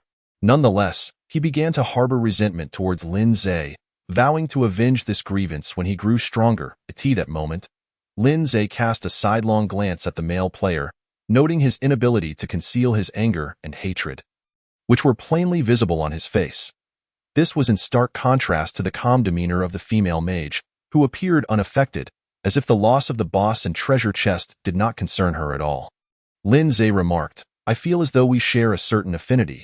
Who would have thought our shelters were so close?" Wen Ling subtly raised an eyebrow, preferring to forego such a connection. A single boss was insignificant. At most a slight loss of experience. The key concern was the silver treasure chest, which she encountered for the first time, and she believed it would yield valuable items. Now, even if it contained a divine artifact, it would no longer belong to her. In agreement, Wen Ling responded, "Indeed, it is a coincidence. I am Wen Ling, and this is my companion. We met 2 days ago. May I ask for your esteemed surname?" Wen Ling? Lin Zhe appraised the exquisitely beautiful female mage. Since player information is concealed, only they can view it. Thus, upon hearing Wen Ling's self-introduction, he felt a sense of astonishment. After all, they had only added each other as friends online 2 hours prior and had conducted a transaction. Now, they encountered one another offline. Truly, what a coincidence, Lin Zhe smiled. "My surname is Lin, with the single character Zhe." "You are Lin Zhe?" Wen Ling could no longer contain herself. A peculiar expression crossed her refined face. She shared the same sentiment as Lin Zhe. This was indeed an extraordinary coincidence. The male player beside them was equally astonished, never expecting the subject of their earlier discussion to appear before him so swiftly. However, his expression soon darkened again. He had previously boasted in front of Wen Ling, asserting that Lin Zhe was merely lucky, and that with effort he would surely catch up to him. After all, he possessed an iron mind as well. Now, witnessing Lin Zhe's presence here, an ominous premonition struck him. The iron mine he discovered could very well be occupied by Lin Zhe. If that were the case, then all his previous joy would be in vain. Given his strength, he certainly could not compete with Lin Zhe for the iron mine, unless he resorted to secretly mining while Lin Zhe was absent. Damn. How could it be this coincidental? The male player inwardly cursed. Lin Zhe's gaze fell upon Wen Ling as he inquired, "Is your shelter located nearby?" This time, the male player hastily responded, "It's quite far from here, and we have other matters to attend to. So we won't linger." He gestured to pull Wen Ling along, but she deftly sidestepped him. His expression shifting, he prepared to exit the cave, only to be obstructed by the imposing figure of Bear Da. His countenance grew even more sullen as he glared at Lin Zhe. "Lin Zhe, what is the meaning of this? Do you intend to forcibly detain us?" Lin Zhe replied, "Rest assured, I am not that kind of person. I merely find you distasteful and have lost a boss. Is it necessary to wear such a mournful expression? What, do you plan to seek revenge in the future?" As Lin Zhe's words concluded, a fireball struck the male player squarely. Before he could react, a thick, serpentine tail violently sent him flying. Just from those 2 attacks, the male player's health plummeted by at least half as he witnessed the gigantic bear charging towards him. Terror washed over his face, and he cried out in panic, "Do not kill me." Chapter 45. This woman is quite ruthless. Just as the colossal bear's paw was about to descend upon the male player, Bear Da suddenly halted. The male player was utterly paralyzed with fear, casting a terrified glance at Lin Zhe. "I had no intention of seeking revenge. I was merely a bit upset about losing the boss. You can rest assured, I will forget this incident entirely and will not trouble you in the future." His words came out in a rush, laced with desperation. The resentment he bore towards Lin Zhe was buried deep within, as he thought only of surviving. Lin Zhe, observing his demeanor, could not help but smirk coldly. This fellow still believed there would be a future? Scram. Fine, I will leave this instant. The male player gritted his teeth. Feeling deeply humiliated, he turned his gaze towards Wen Ling, speaking in a low tone, "Will you stay here or come with me?" He had not forgotten how she had evaded him earlier. He had reason to suspect that when Ling sought to cling to Lin Zhe for support. Although he could not see Lin Zhe's information, he was acutely aware of the strength of the 4 pets surrounding him. Moreover, Lin Zhe had just captured a boss-level PET in their presence. Lin Zhe undoubtedly qualified as a pillar of support. Even though they were both players with advanced talents, it mattered little. When Ling replied, "You should return first. I have a few matters to attend to," upon hearing this, the male player's expression darkened further. In the presence of Wen Ling, he did not display the same subservience he showed before Lin Zhe, stating flatly, "Very well, just let me know when you decide to return. After all, we are neighbors." With that, the male player did not hesitate and turned to leave. However, before he could exit the cave, a brilliant ball of lightning struck his back, dealing over 400 points of damage, having already suffered from the combined assault of Dahong and Shaoqing. He had lost several hundred points of health. With a total health pool of only 900 points, the damage from the lightning ball wiped out his remaining health entirely. The male player fell to the ground without even having a chance to utter a final word. As he perished, a flurry of golden orbs erupted from his body, containing his equipment and items stored in his backpack. Everything was thoroughly looted. Lin Zhe stared at Wen Ling, astonished. The ruthlessness and decisiveness of this woman surpassed his expectations. At this moment, Wen Ling's expression was somewhat flustered. After all, it was her first time taking a life.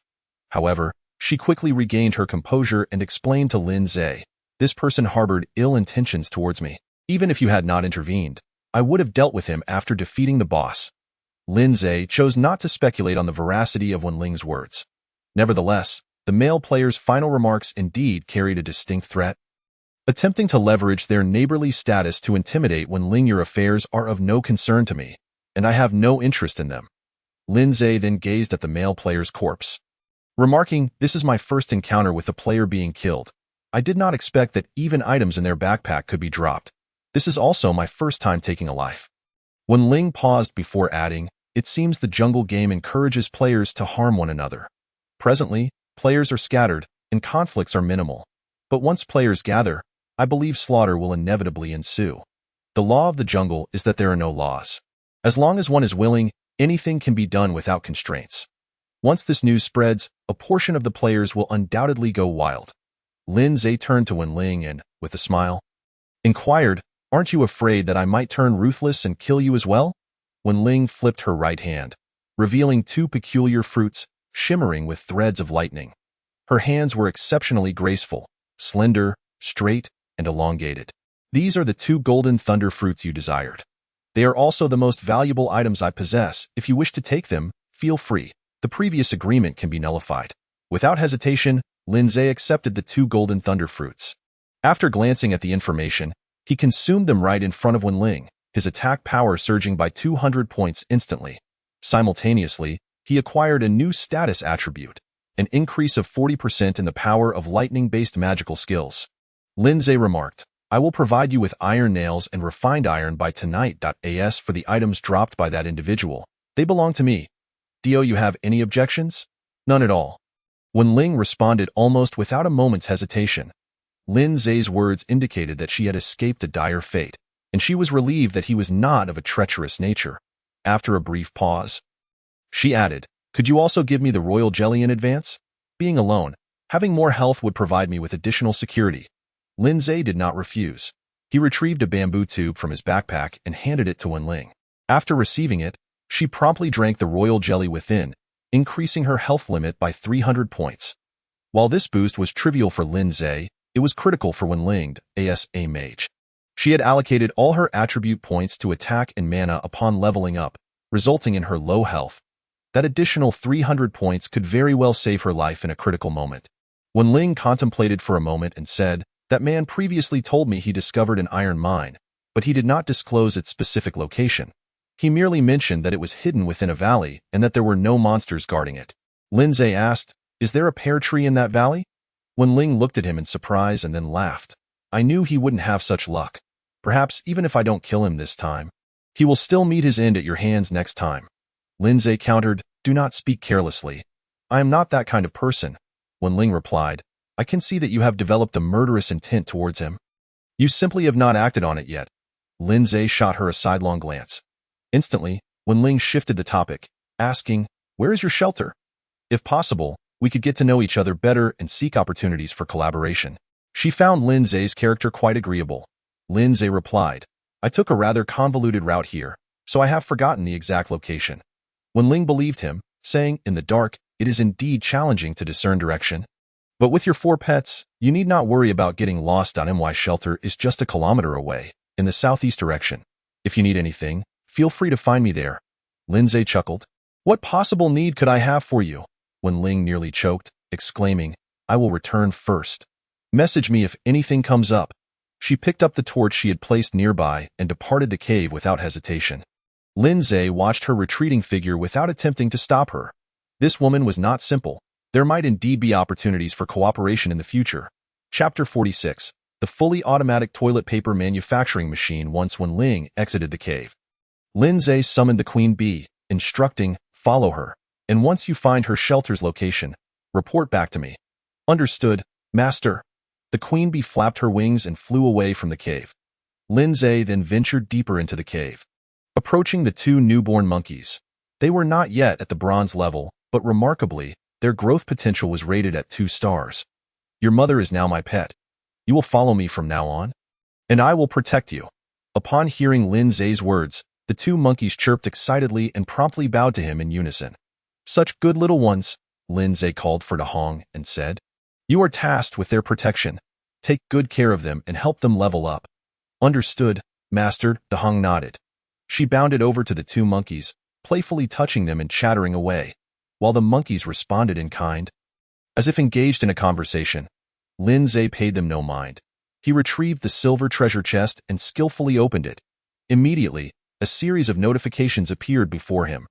"Congratulations, you have successfully opened a silver treasure chest. You have received a pack of edible salt. You have received a roll of universal gauze. You have received a blueprint for an electrical appliance.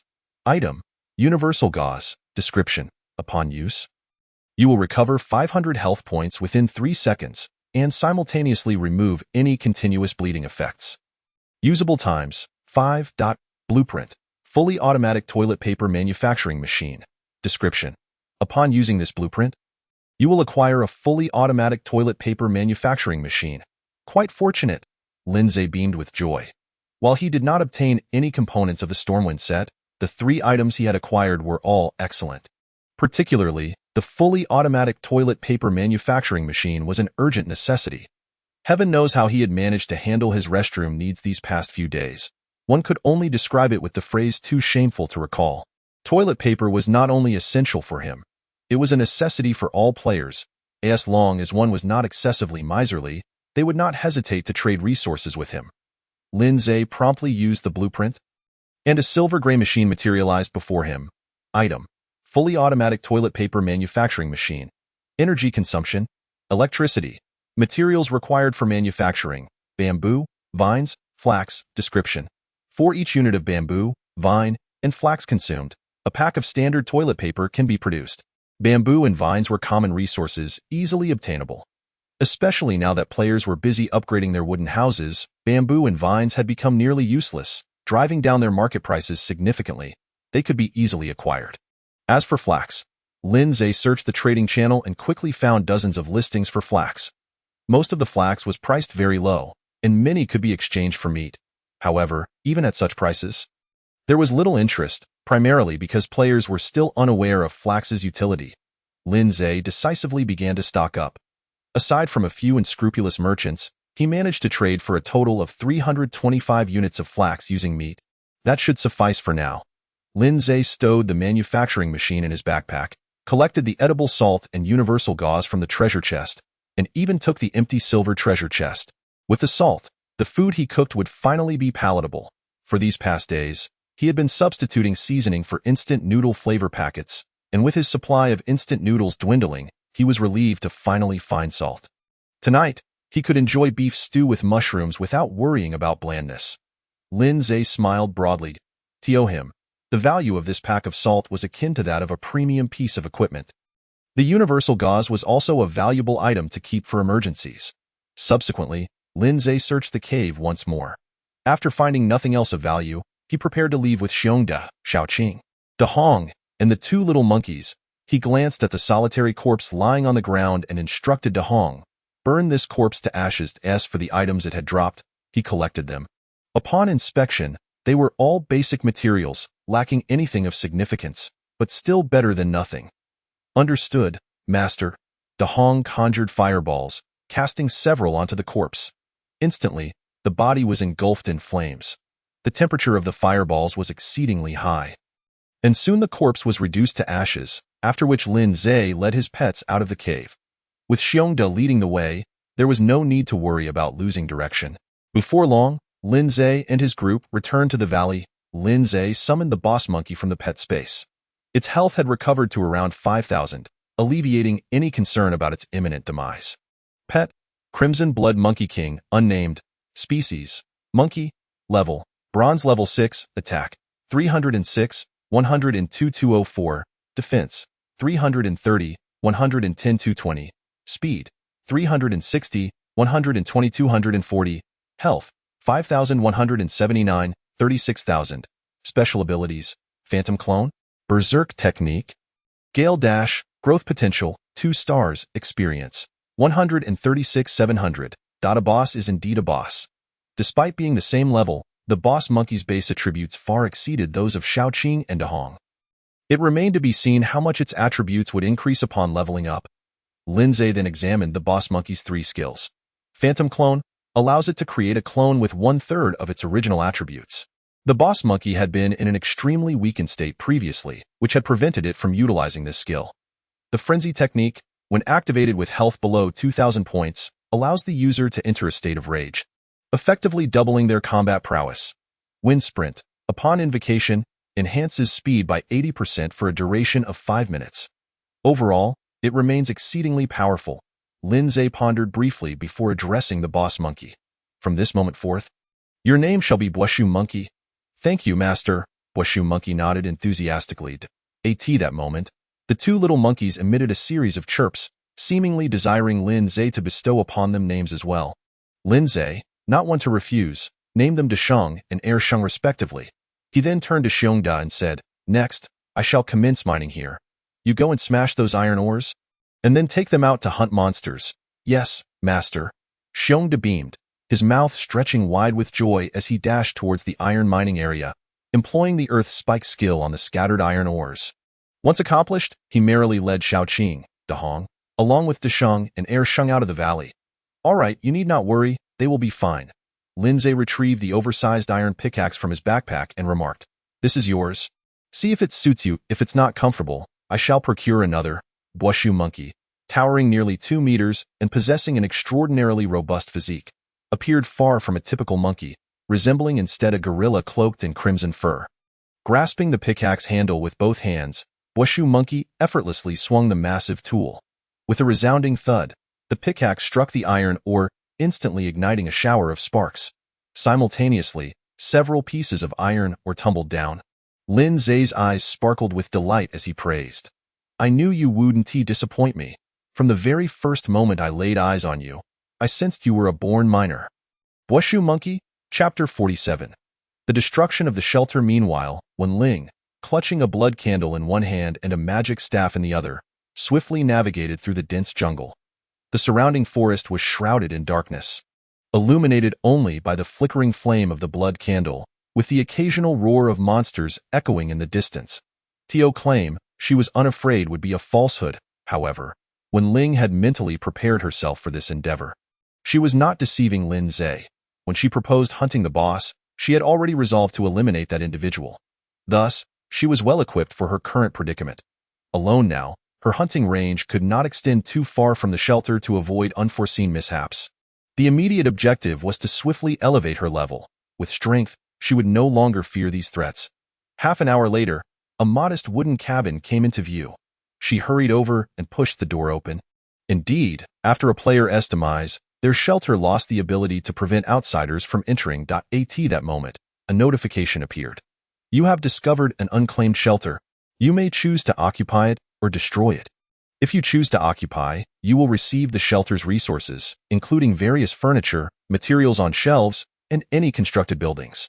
If you choose to destroy, you will only receive 70% of the resources.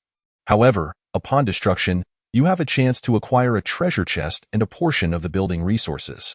Gazing at the notification, Wen Ling refrained from making an immediate decision. She searched the room thoroughly. Aside from a burning blood candle, there was nothing of value. Even the candle was nearly extinguished, as expected. It was just as impoverished as she had imagined. Subsequently, Wen Ling decided to destroy the shelter. At present, she lacked the capability to maintain 2 shelters. Rather than let this one fall to monsters, it was better for her to take action. Who knew, perhaps luck would grant her a treasure chest? Current shelter is being destroyed. Please evacuate immediately. 10, 9, 8. Wen Ling swiftly exited the wooden cabin. As the countdown concluded, the cabin collapsed in an instant, reduced to a heap of rubble. A new notification appeared in Wen Ling's view.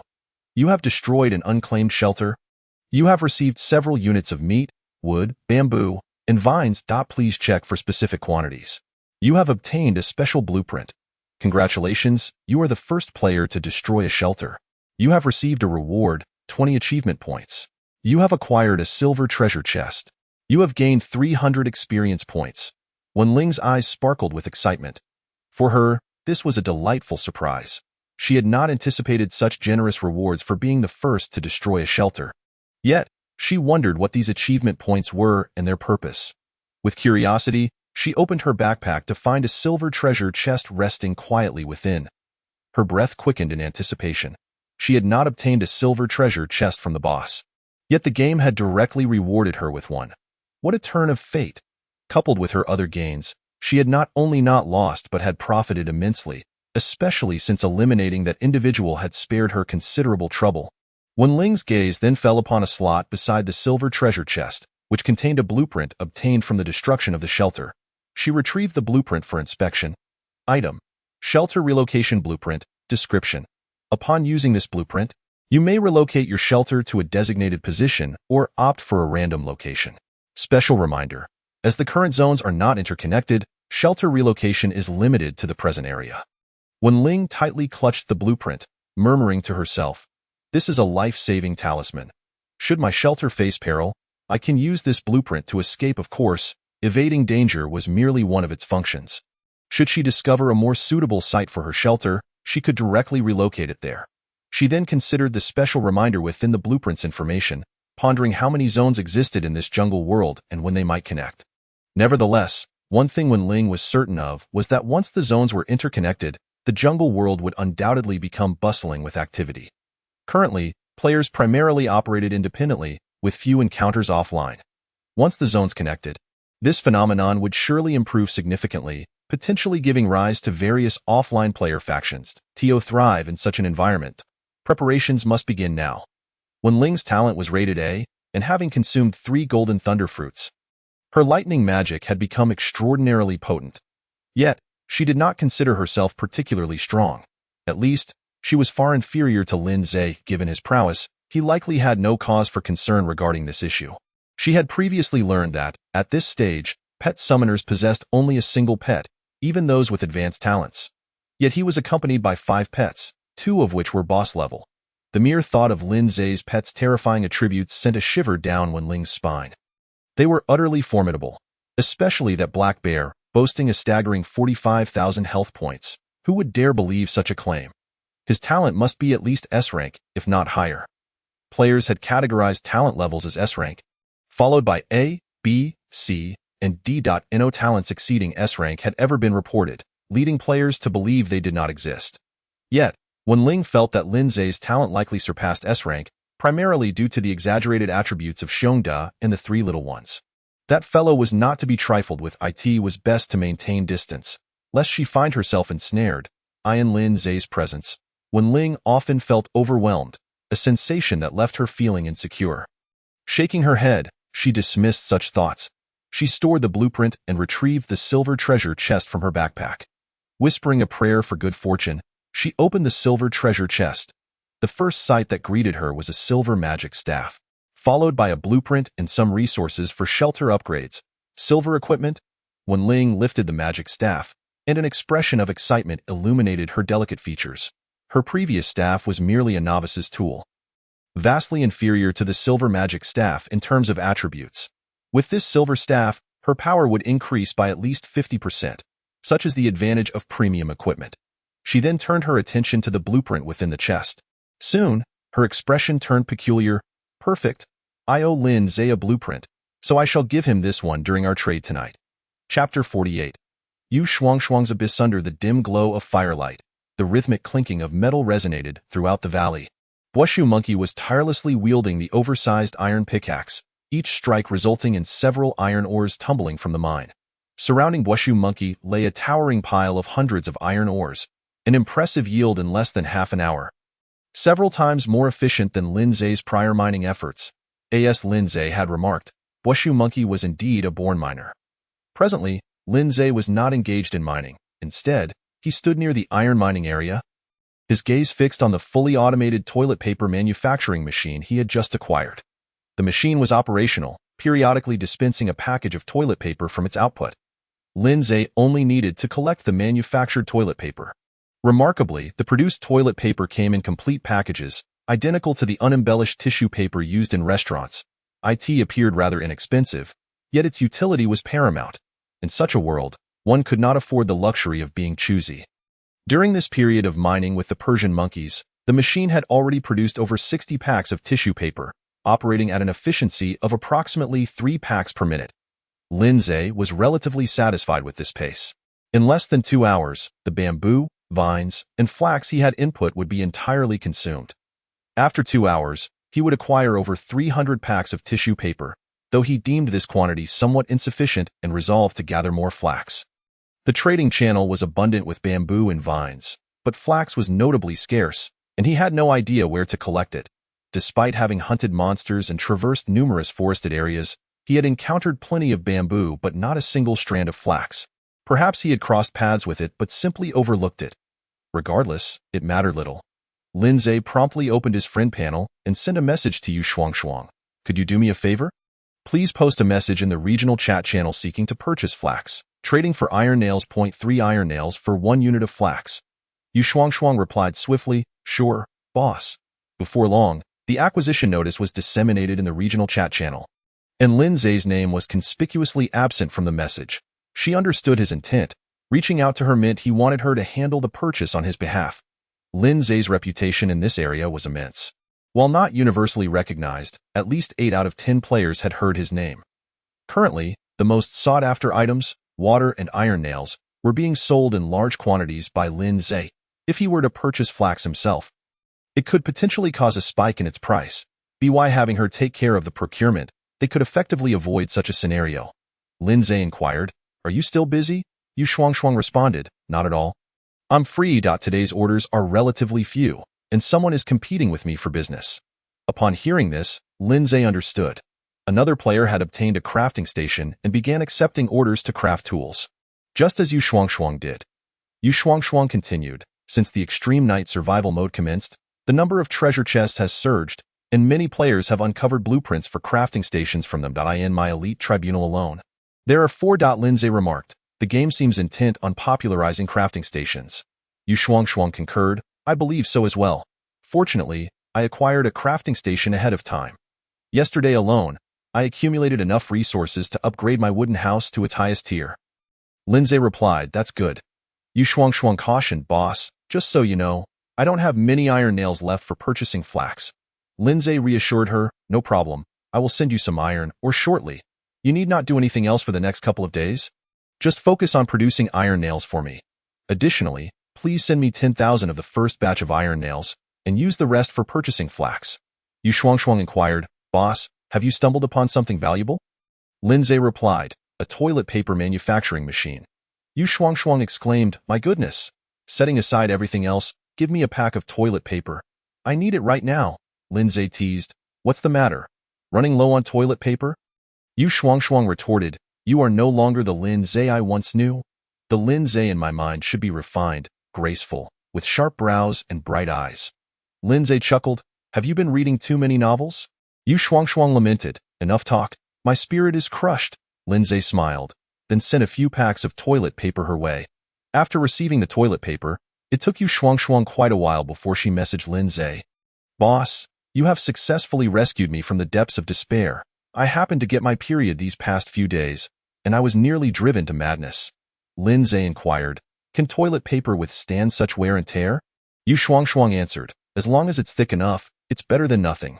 Lin Zhe acknowledged, "True, but hearing you say that makes me feel the demand for toilet paper will surpass my expectations." Previously, he had only considered the issue of toilet paper for restroom use, not accounting for the menstrual needs of female players.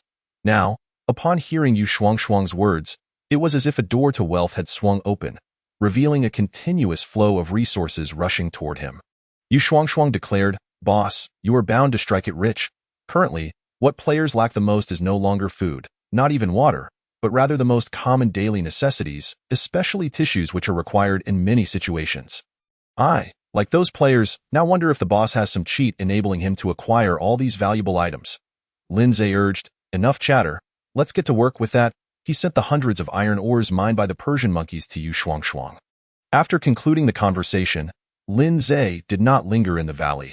After bidding farewell to the Persian monkeys to mine diligently, he departed the valley directly. With the capable Persian monkeys handling the mining, he needed to attend to more pressing matters. He glanced at the merit leaderboard. Yu Shuangshuang still held the top position, while he ranked 5th. Earlier, he had fallen to 7th place, but the merit points earned by the hunter's bear, Little Qing, and Da Hong had boosted him back up. From now on, he was determined to focus solely on earning merit. He was resolute in his quest for the diamond treasure chest and a random skill blueprint for his profession awarded to the first-place winner. At the very least, he would exert every effort to compete for it. Moreover, leveling up was equally important. After exiting the valley, Lin Zhe did not immediately head to the hunting grounds of Bear, Little Qing, and Da Hong, but instead sought out monsters in the vicinity. After a brief period, several jungle gray wolves appeared before him. Without hesitation, Lin Zhe drew his iron sword and charged at them. With a swift strike, he felled one gray wolf, dealing a whopping 243 points of damage. Another strike, and that gray wolf lay lifeless on the ground. Meanwhile, the remaining gray wolves launched their attacks. But their efforts were futile against Lin Zhe's defenses. With his silver equipment, Gale armor, combined with his own defensive capabilities, his total defense soared to 155. These bronze-tier gray wolves, at levels 2 and 3, could only manage to inflict 30 or 40 points of damage, which was hardly sufficient to breach Lin Zhe's defenses. Within a minute, the remaining gray wolves were effortlessly dispatched, yielding him 180 experience points.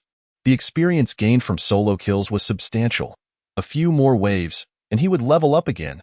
Lin Zhe swiftly cleared the battlefield and continued his search for monsters in the nearby jungle. For those awaiting updates, you can check out my previous work by clicking on my author name. Chapter 49 Yu Shuangshuang. I have a brilliant idea. The Elite Tribunal Alliance comprised over 30 members, all possessing advanced talents. Besides the main group, the Elite Tribunal also established secondary, tertiary, and quaternary groups, each with hundreds of members. It must be noted that the Elite Tribunal has expanded significantly, earning a reputation as the strongest player alliance in the region. In the main group chat, a player suddenly spoke up. "Yu Shuangshuang, Elder Shuangshuang, why have you suddenly begun purchasing flax? What purpose does that serve?" This message roused other lurking players, who began inquiring about the flax. Their eagerness stemmed from the fact that this survival world lacked any form of guides or newbie instructions. Nearly all information had to be discovered through exploration. In this context, information became increasingly valuable. If there was profit to be made, they all wanted to share in it. Elder Shuangshuang is quite generous to trade flax for iron nails. It's making me tempted, aren't we all? My shelter is still a low-level wooden house. I have long prepared the necessary wood for upgrading, but I lack iron nails and fine iron.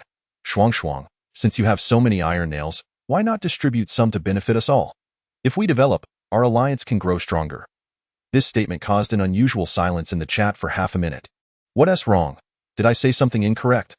We are all part of the same alliance and should help one another. In the future, when Shuangshuang needs assistance, we would surely lend a hand.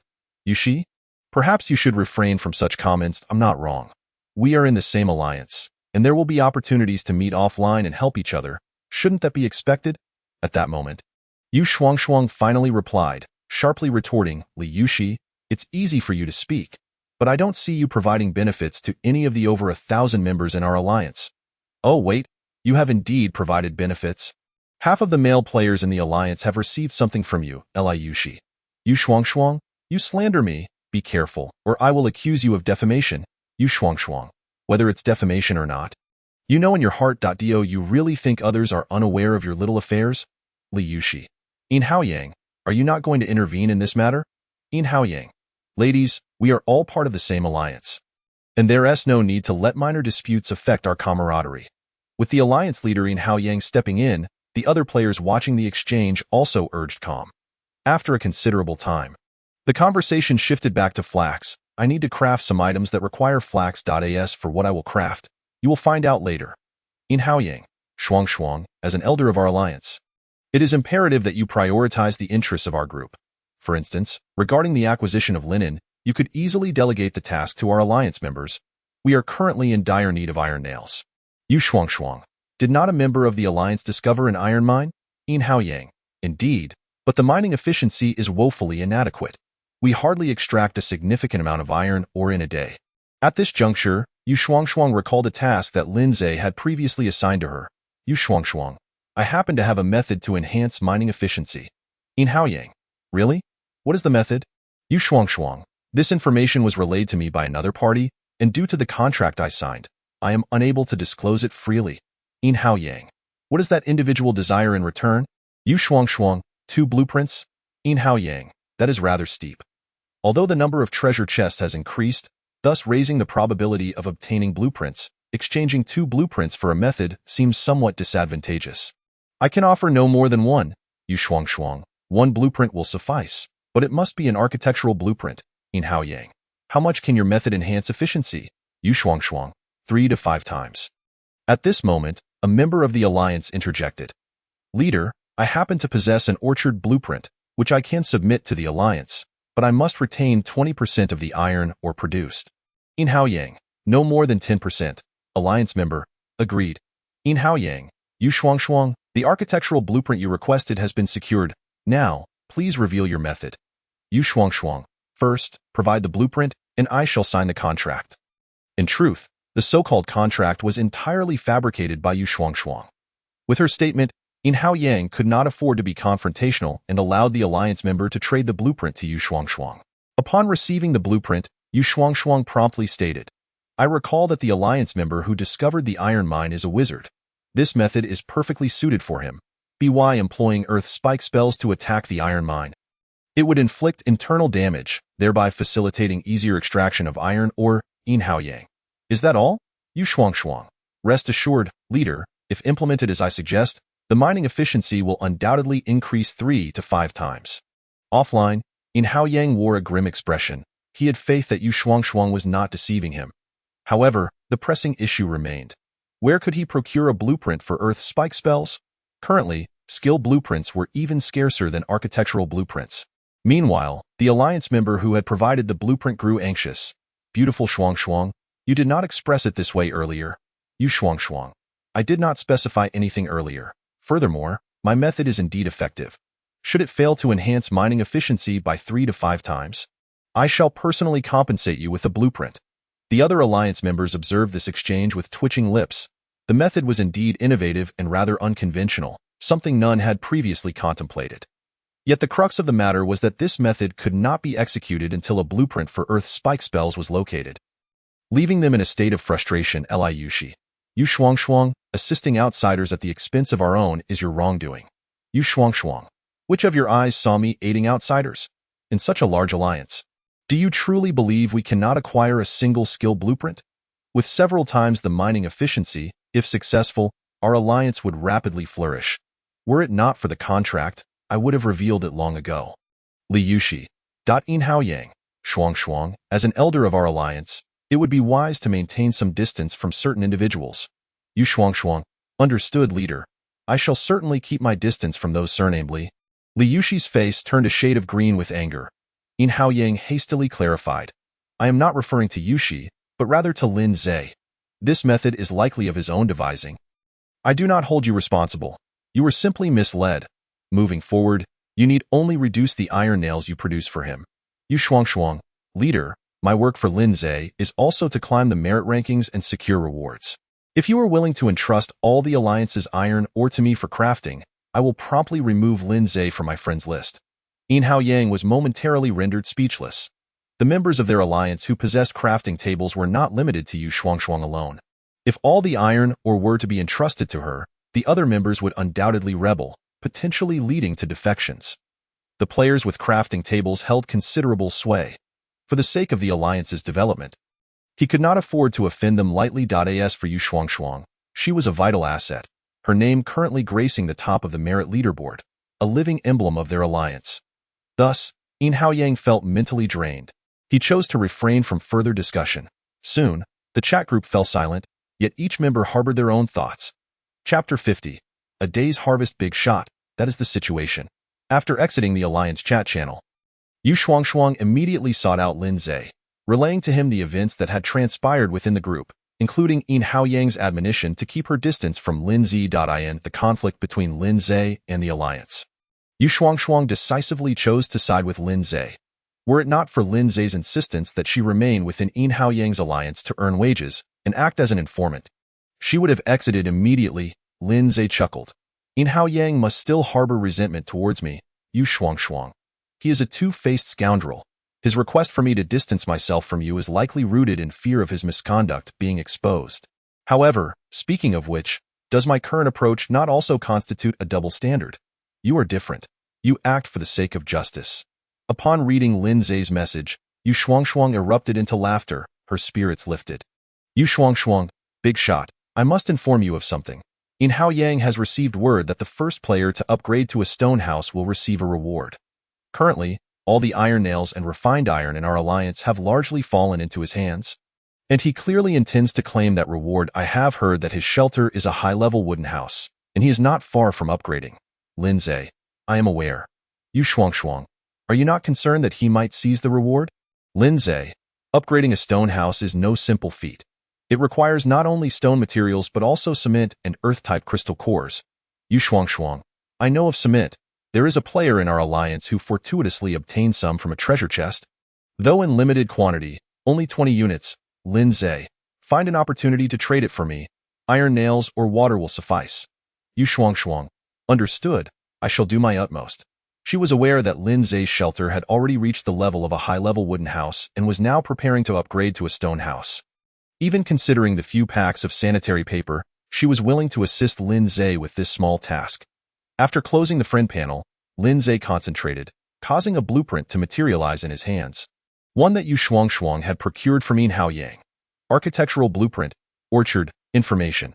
Upon using this blueprint, you will obtain an orchard suitable for planting fruit trees. This blueprint is quite promising. Lin Zhe envisioned relocating the pear trees from the valley and the apple trees near the pond. With the orchard, he could transplant these fruit trees. He was merely uncertain of the specific procedure. Upon returning to the valley, he would experiment. With the assistance of the Persian monkeys, even uprooting the trees would pose no difficulty. Lin Zhe subsequently stowed the blueprint and returned to his monster hunting endeavors. Before long, a buzzing sound resonated. It was the queen bee, whom Lin Zhe had dispatched to track Wen Ling Master. The queen bee alighted on Lin Zhe's shoulder, nuzzling against his cheek affectionately, proclaiming, I have located that woman's shelter, approximately 3 kilometers south of yours. Additionally, I witnessed her demolishing that man's shelter. I understand. You have done well. Lin Zhe appreciatively stroked the queen bee's head. Now go find Shao Qing and the others, and hunt monsters alongside them. Understood, master. The queen bee nodded and joyfully flew away. Time slipped by, and Lin Zhe's gale armor was stained crimson with the blood of countless monsters. He lost count of the creatures he had slain. In any case, his level had ascended to bronze level 9. A day's hunting had allowed him to leap 2 levels, a pace that was by no means slow. Of course, this achievement was not solely his own, as Berda and the 3 little ones had also contributed significantly. Seizing a moment of respite, Lin Zhe opened the regional chat channel. Based on the messages shared by players, he discerned that it was now around 7 in the evening, explaining the hunger gnawing at him. Had it been a few days prior, he would already be seated in his shelter, enjoying dinner, and oh rush. He would return after advancing to silver. At present, Lin Zhe felt emboldened and feared no monsters. Instead lamenting the scarcity of their presence, he glanced at his personal information. Player, Lin Zhe, level, bronze level 9, class, pet summoner, can possess up to 5 pets, skills, pet summon, Pet space. Copy. Attack. 345, 295 50. Defense. 175, 95 80. Speed. 205, 145 60. Health. 2300. Mana. 950. Experience. 670, 1000. Attribute points. 0. Talent. Super S level. The promotion to silver is already within reach. Defeating 2 more waves of monsters should suffice. Without hesitation, Lin Zhe grasped a torch in one hand and a steel sword in the other, swiftly weaving through the jungle. He deliberately created a considerable commotion to attract nearby monsters. In the pitch-black world of the extreme night mode, it was exceedingly challenging to search for monsters relying solely on his torch, hence the need for luring. After a brief span of 10 minutes, Lin Zhe's figure suddenly halted. Approximately several dozen meters to his left front, 2 enormous red lanterns hovered in midair. He directed his flashlight towards them, only to be startled, his hair standing on end. Those were not mere lanterns. They were unmistakably the eyes of a monster. Before him lay an enormous python of colossal stature, its body at least half a meter in diameter, covered in glossy black scales. Exuding an unsettling aura, monster, forest rock python, level, bronze level 9, attack, 95, defense, 110, speed, 70, health, 4,800, special abilities, death coil, rock guardian, growth potential, 1 star, quite an imposing sight. Lin Zhe planted the torch into the ground and charged directly at the massive forest rock python. With his current attributes, victory was assured. Soon, a formidable battle erupted. Utilizing the dim firelight, Lin Zhe engaged in a fierce struggle with the lengthy python amidst the dense foliage. Lacking combat skills, he resorted to basic attacks. Nevertheless, the forest rock python could not withstand the onslaught, its health rapidly depleting. At that moment, Lin Zhe noticed that his copy skill had cooled down. Without hesitation, he replicated the attributes of Bear Da. This was a means to accumulate experience for his copying skill. As Lin Zhe activated his invincibility mode, the forest rock python found itself unable to withstand his relentless assault, soon collapsing in a pool of its own blood. You have successfully slain the bronze level 9 monster, forest rock python, gaining experience 180. Delightful. The experience gained was remarkably bountiful. A radiant smile spread across Lin Zhe's face. His accumulated experience had reached 850 points. With the death of just 1 more forest rock python, he would ascend to silver level. It seemed as though fortune smiled upon him, aware of his desires. Just as Lin Zhe prepared to dismantle the remains of the forest rock python, a foul wind surged towards him. Instinctively, Lin Zhe rolled to evade. Almost simultaneously, a maw filled with countless sharp teeth swept past him. Another forest rock python. This one was even larger than the previous. It roared as it lunged at Lin Zhe, moving at blinding speed, ensnaring him before he could regain his footing. The python's body constricted with ferocity, its overlapping scales scraping against one another, producing a sound akin to metal clashing. Lin Zhe felt a terrifying force compressing his body, numbers indicating damage continuously floating above his head. His invincibility state had long since expired. Chapter 51. Sensation? Regional announcement. That attack was indeed formidable. The bronze level 9 forest rock python couldn't breach Lin Zhe's defenses. Yet this 1's death coil ability inflicted over 200 points of damage. Enduring the pain surging through his body, Lin Zhe glanced at the information regarding this forest rock python. A silver-level creature, was its strength truly this formidable? As he witnessed the python's body constricting further, Lin Zhe's health dwindled at an alarming rate. Without hesitation, he activated the equipment skill of the Gale armor. In an instant, a translucent shield enveloped him. The shield had a value of 1,000, equivalent to 1,000 health points. Subsequently, Lin Zhe thrust his steel sword viciously into the serpent's body. Even though this forest rock python was a silver-level monster, his formidable attack of 305 points easily penetrated its defenses. In an instant, blood sprayed forth as the forest rock python lost over 600 health points. What astounding damage! Had he struck a vital point? Observing the damage numbers floating above the python's head, Lin Zhe felt a surge of excitement. He continued his relentless assault, stabbing the serpent repeatedly. The forest rock python's health plummeted rapidly. Soon, it could no longer endure. releasing Lin Zhe from its grip and preparing to flee. Lin Zhe would not grant it such an opportunity. Mounting the forest rock python's back, he grasped the size of a bowl's worth of scales with his left hand. Wielding the steel sword with his right, piercing relentlessly. The python howled in agony, thrashing its nearly 20-meter-long body in a desperate attempt to dislodge Lin Zhe. The sheer inertia tested Lin Zhe's grip on the scales. Yet he managed to secure the sword's hilt with both hands and clamped his legs tightly around the serpent's body. Meanwhile, the forest rock python, having suffered a critical wound from the sword, entered a state of continuous bleeding. After several minutes of struggle, the python's thrashing weakened significantly, its health nearly depleted. Seizing the opportunity, Lin Zhe delivered another fierce thrust. A piercing scream echoed as the massive serpent suddenly froze, crashing heavily to the ground. You have successfully slain the silver-level forest rock python, gaining experience 200. Upon witnessing the notification that appeared in his field of vision, Lin Zhe let out a long sigh of relief. Dismounting from the forest rock python, he couldn't help but rub his sore legs. To avoid being thrown off, he had clung tightly to the serpent, maintaining his grip for several minutes. Now that he relaxed, his legs naturally felt fatigued. Having gained 200 experience points, he had finally ascended to silver level. As he pondered this, Lin Zhe felt a surge of potent energy within him, rapidly enhancing his physique. This enhancement continued for nearly half a minute before concluding.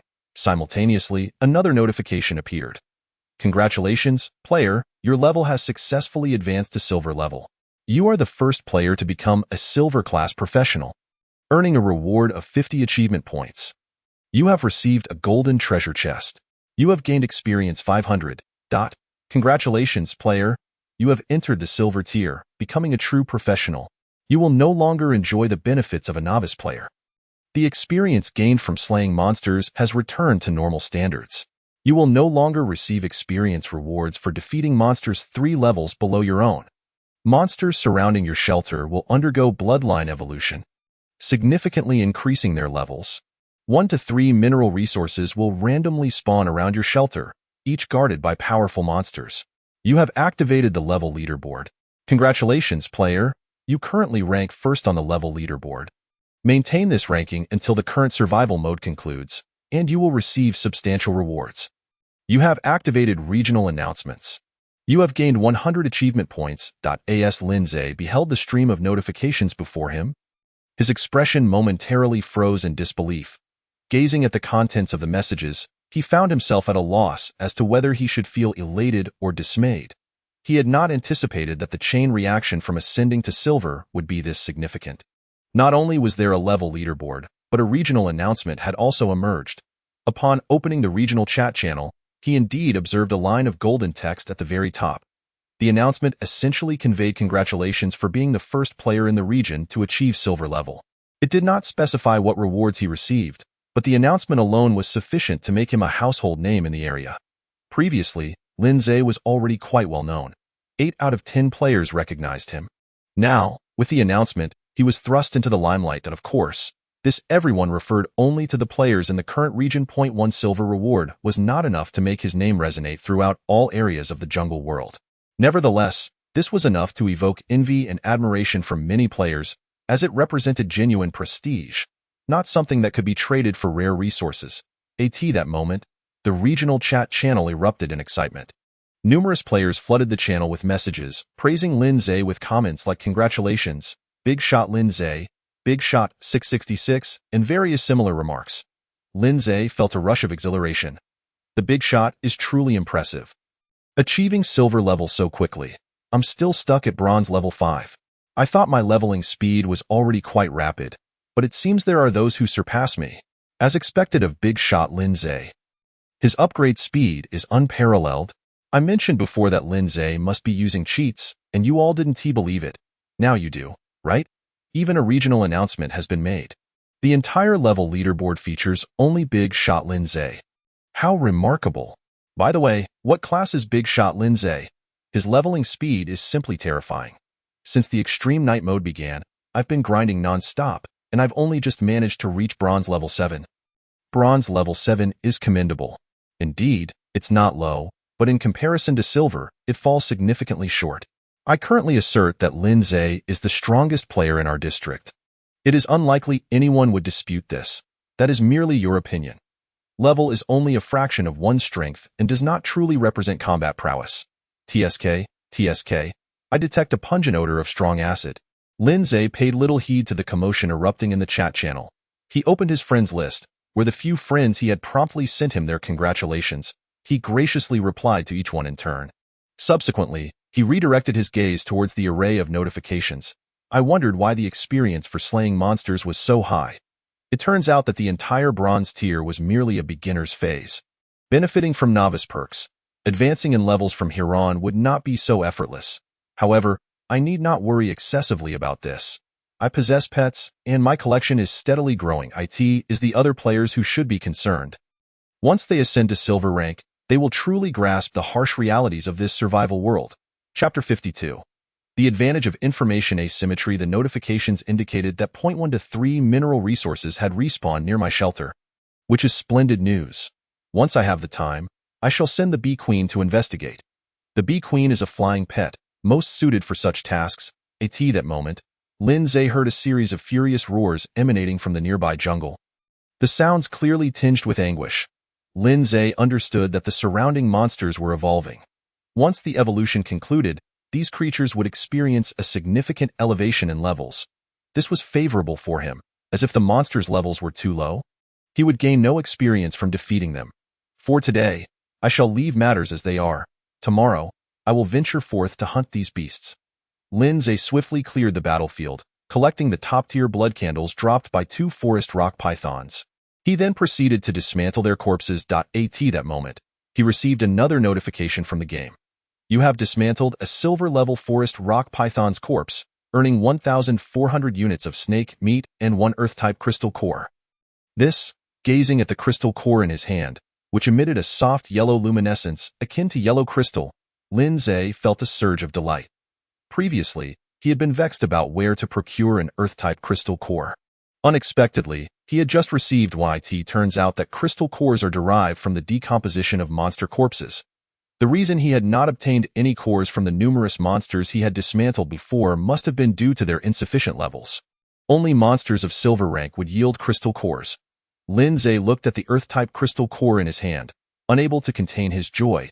If he could find 4 more earth-type crystal cores and resolve the cement issue, he would be able to upgrade his shelter to a stone house. He would then relay this news to Yu Shuangshuang. With this information, perhaps he could procure the blueprints he needed from Yin Haoyang. By the time Yin Haoyang could slay silver monsters, he too would discover the secret of the crystal cores. Lin Zhe aimed to exploit this information gap to further ensnare Yin Haoyang. Of course, this was contingent upon his upgrading to a stone house first. He would claim the rewards before disclosing any information regarding the crystal cores, ensuring he would not suffer a loss. Recalling how Yu Shuangshuang had informed him of Yin Haoyang's embarrassment in the alliance group, Lin Zhe couldn't help but chuckle. He then stored the earth-type crystal core in his backpack and made his way towards the location of his pet team. Soon, he encountered his pets engaged in a fierce battle with a horde of monsters. The adversaries on the battlefield were all around bronze level 5, posing no threat to the pet team. After Lin Zhe joined the fray, the monsters fell one after another. In no time, they were all vanquished. Indeed, when the level gap exceeds 3, no experience is rewarded. Lin Zhe received numerous kill notifications, yet they merely served as prompts, devoid of experience rewards. He was currently at silver rank 1, requiring the defeat of bronze rank 7 monsters to obtain experience. Conversely, several of his pets reaped bountiful rewards from this wave of monsters, particularly the Great Sage and the Second Sage, who garnered the most benefits. Lin Zhe glanced at the stats of the Great Sage, the Second Sage, and his other pets. After a day's hunt, even the Great Sage and the Second Sage, who merely tagged along for experience, had both advanced to bronze rank 4 at an astonishing pace. Originally bronze rank 7, Bear Big had ascended to bronze rank 9. Little Green, Big Red, and the Bee Queen had also gained 2 to 3 levels, all stepping into bronze rank 8 with their level increases. The attributes of the pets surged dramatically, especially Bear Big, whose health skyrocketed to a terrifying 60,000 under Lin Zhe's talent enhancement. Excellent, you are now capable of holding your own. Lin Zhe offered a small compliment.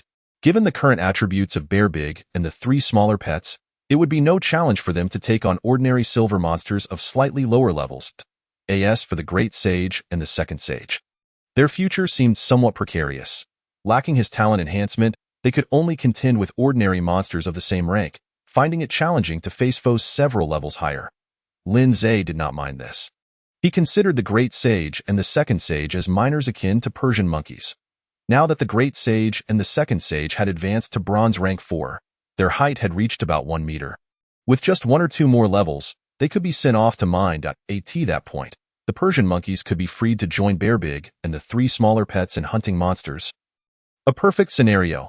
Upon receiving Lin Zhe's praise, Bear Big and the 3 smaller pets were immensely pleased. Notably, after leveling up, Big Red and the Bee Queen did not experience significant changes in size. Perhaps expanding a circle or two at most. In contrast, Bear Big and Little Green underwent substantial growth. The former reached around 5 meters, truly a giant bear. The latter's snake body extended nearly 10 meters in length. Although it could not rival the 2 forest rock pythons he had just slain, it was still impressively large. Moreover, Little Green was not a python but a bamboo viper. While inspecting Little Green's stats, Lin Zhe discovered its poison damage had escalated to 50 points, totaling an astounding 3,000 points of damage over a minute. This was remarkable. After clearing the battlefield, Lin Zhe returned to the valley with his pet team. The Persian monkey, unlike the lethargic Bear Big, had been tirelessly mining since Lin Zhe's departure, hardly pausing for breath. Scanning the iron mine area, Lin Zhe noted heaps of iron ore scattered about. After collecting them into his backpack, he found that the total amounted to over 8,000 units, in addition to nearly 700 units of refined iron. Such efficiency far surpassed Lin Zhe's own. Upon seeing their mother, the Great Sage and the Second Sage immediately rushed over, clinging to the Persian monkey's leg and refusing to let go. The Persian monkey, however, showed no mercy, swatting them down with 2 resounding slaps before scampering over to Lin Zhe to express loyalty. "Master, I did not slack off. I have been mining diligently, did I see? You have done exceptionally well," Lin Zhe chuckled, patting its sturdy arm, which felt remarkably solid, akin to striking stone. At times, he genuinely wondered if the Persian monkey was not a monkey but rather a mighty gorilla. For where could one find a monkey so robust and imposing? Lin Zhe collected the now inactive fully automated toilet paper manufacturing machine along with the 300-plus packages of toilet paper it had produced. He then took the Persian monkey to the pear tree. After circling the pear tree twice, he instructed the Persian monkey to begin digging. After approximately 10 strokes, a notification suddenly appeared before Lin Zhe. "Your pet? The Persian monkey is excavating a wild fruit tree. As you are not a life profession player, you cannot transplant wild fruit trees. Continue digging. The current wild fruit tree will disappear. However, you will receive a fruit tree seedling." After a moment of contemplation, Lin Zhe chose not to halt the Persian monkey. Soon, as the game indicated, the towering pear tree vanished under the Persian monkey's relentless digging, replaced by a seedling enveloped in a golden orb of light. Lin Zhe stored the seedling in his backpack. Once he returned to the shelter, he would plant this seedling in the orchard. The reason he opted for hard digging was due to the unpredictable nature of the wild world. Planting it within his own shelter would ensure its safety. Before long, Lin Zhe brought his pet team to the apple tree area. 3 days had elapsed since his last apple harvest, and now the apple tree was once again laden with fruit. Lin Zhe first plucked all the apples from the tree before instructing the Persian monkey to excavate the fruit tree. In no time, a second fruit tree seedling appeared in Lin Zhe's hands. All set, time to return home. Accompanied by 5 pets and 2 tool monkeys, Lin Zhe made a grand return to the shelter. Upon entering the wooden cabin, Lin Zhe immediately retrieved the golden treasure chest awarded by the game from his backpack. This was the first golden-level treasure chest he had acquired to date. Without hesitation, he opened the chest. Chapter 53. The Iron Ore Crusher. As the treasure chest opened, a pale golden light instantaneously illuminated Lin Zhe's vision, followed by a series of notifications. "Congratulations, player, you have successfully opened a golden treasure chest. You have received 500 units of cement. You have obtained 1 blueprint. You have acquired 1 premium earth spirit fruit and 1 premium fire spirit fruit." Truly, the golden treasure chest did not disappoint, directly yielding 500 units of cement. A look of surprise spread across Lin Zhe's face. Upgrading the wooden cabin to a stone house required this very material, and only 100 units were needed. With 500 units of cement, he would have ample stock for the upgrade. Lin Zhe then checked his reserves of stone, which had now reached over 1,600 units, all acquired through trading water resources on the exchange channel. Upgrading the stone house requires stone materials, cement, and earth-type crystal cores. The cement is ready, and only a little over 300 units of stone are needed. While the source of the earth-type crystal cores has also been found, it seems that the upgrade for the stone house will not take long. Lin Zhe felt elated and began to inspect the other treasures in the chest. The earth spirit fruit can enhance defense by 50 points, while the fire spirit fruit boosts attack by the same amount. Together, these two spirit fruits can rival the golden thunder fruit of the wind spirit. Lin Zhe pondered where the wind spirit had obtained the golden thunder fruit, as its effects surpassed even those of the exceptional spirit fruits found in golden chests. Contemplating this, Lin Zhe wasted no time and consumed both spirit fruits. After finishing, his gaze shifted to the blueprint in his hand. Blueprint, iron, or crusher, information. By using this blueprint, you will acquire a large machine capable of crushing iron ore.an iron or crusher.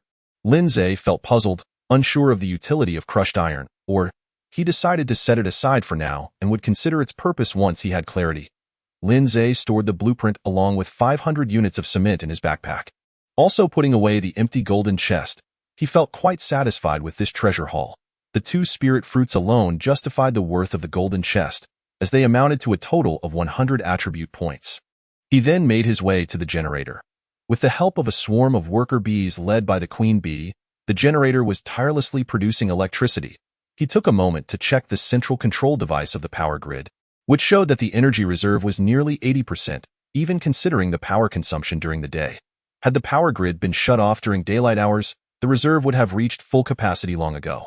Well done. Lin Zhe mused that these worker bees were far more efficient than the lethargic bear. He retrieved some ordinary honey from his backpack to reward the bees for their diligent work in generating power. Lin Zhe stepped out of the wooden house and inspected the fish pond and vegetable garden. After a day's absence, the thousands of small crucian carp had grown significantly, with nearly all reaching the kilogram standard.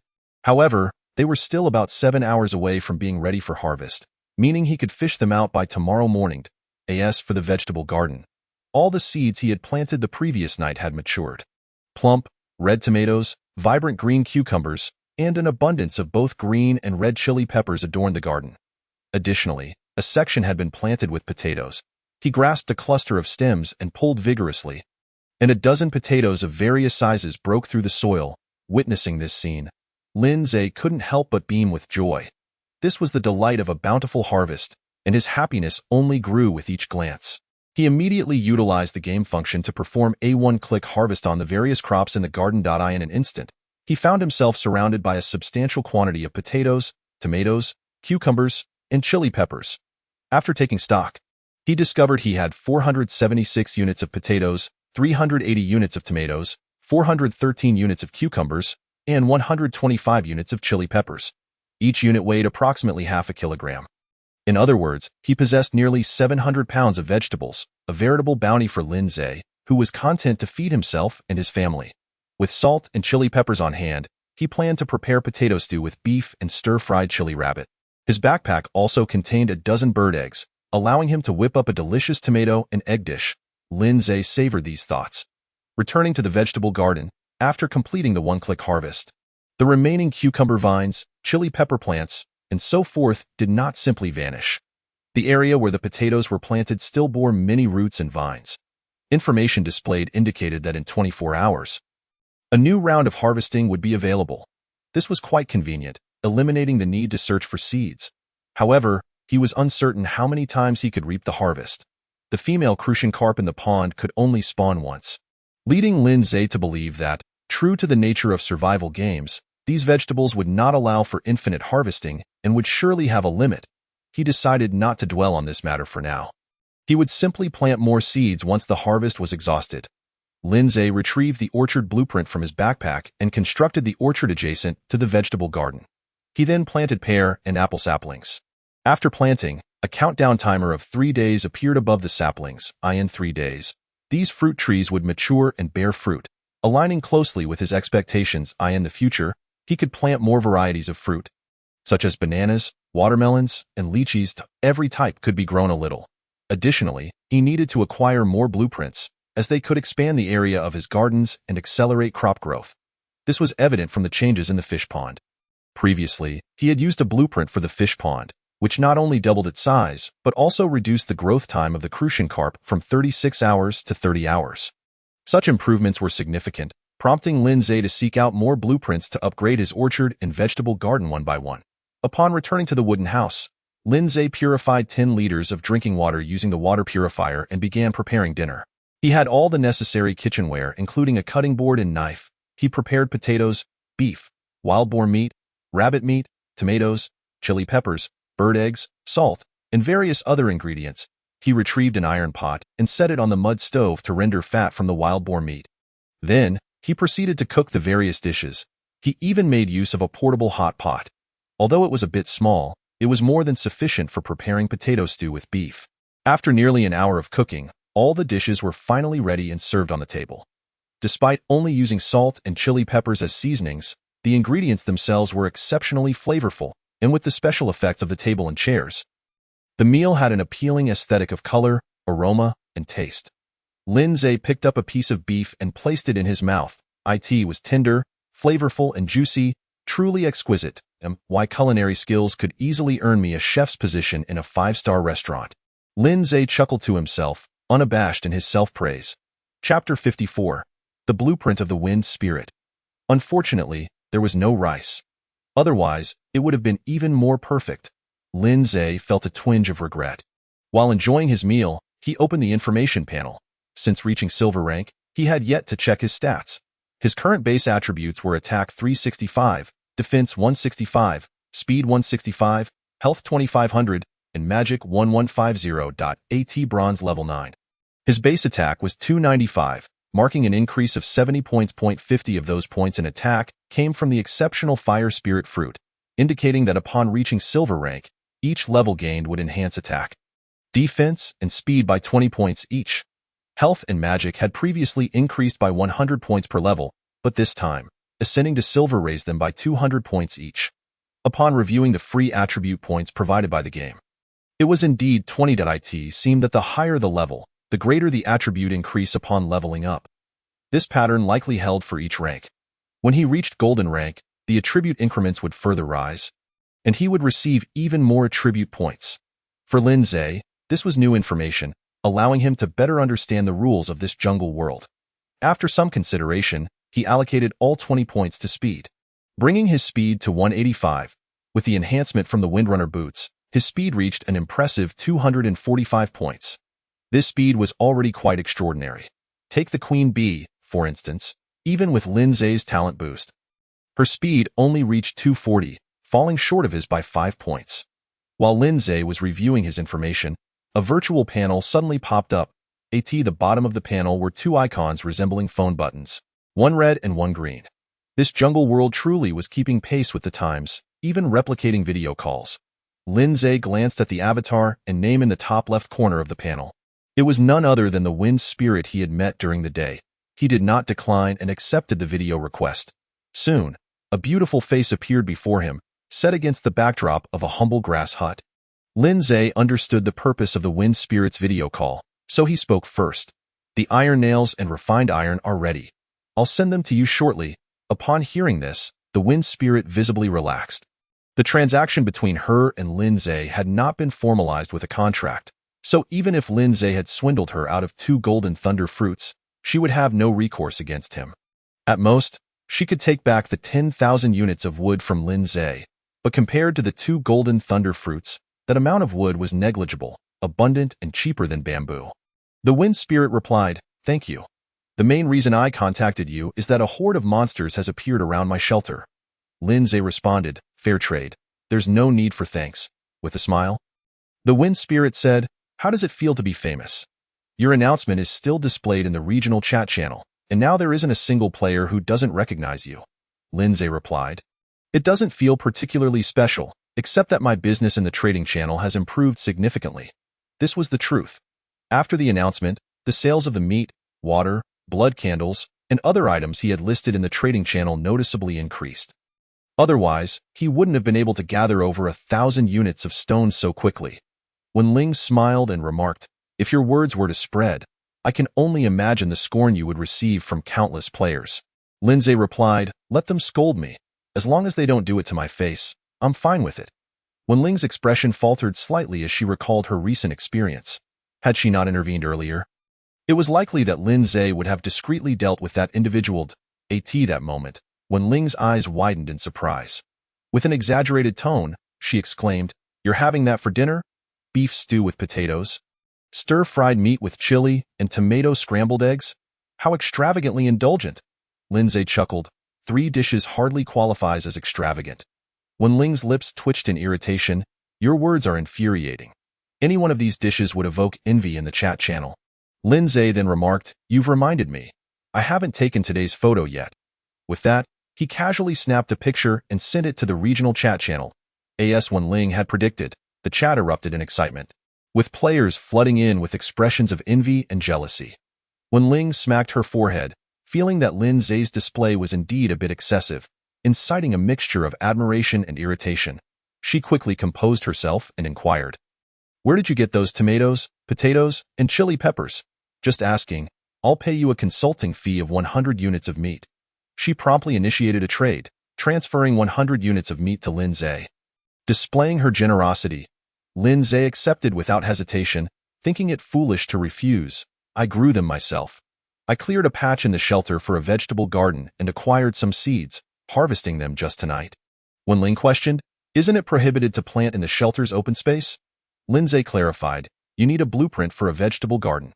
Enlightenment dawned on Wen Ling as she continued, coincidentally, I have a blueprint as well? As previously agreed upon, for exchanging your 10,000 units of wood. Lindsay inquired, what blueprint? Wen Ling responded, a pigpen blueprint, which allows for the construction of a pigsty. Lindsay expressed his surprise. Why wouldn't you use such a valuable blueprint for yourself? Wen Ling candidly replied, I currently have enough meat stored to last for months, and I don't particularly enjoy raising pigs. Lindsay said, then do give it to me. Upon hearing this, Wen Ling sent the blueprint to Lindsay. She then asked, could you sell me some of the vegetables you've grown? I've been eating meat for days and am on the verge of nausea. Eating meat every meal is one thing, but the lack of any seasoning makes it unbearable. This was also the reason Lindsay was confident that the fish he raised could sell at high volumes. Lindsay generously sent Wen Ling 10 units each of potatoes, tomatoes, cucumbers, and 5 units of chili peppers.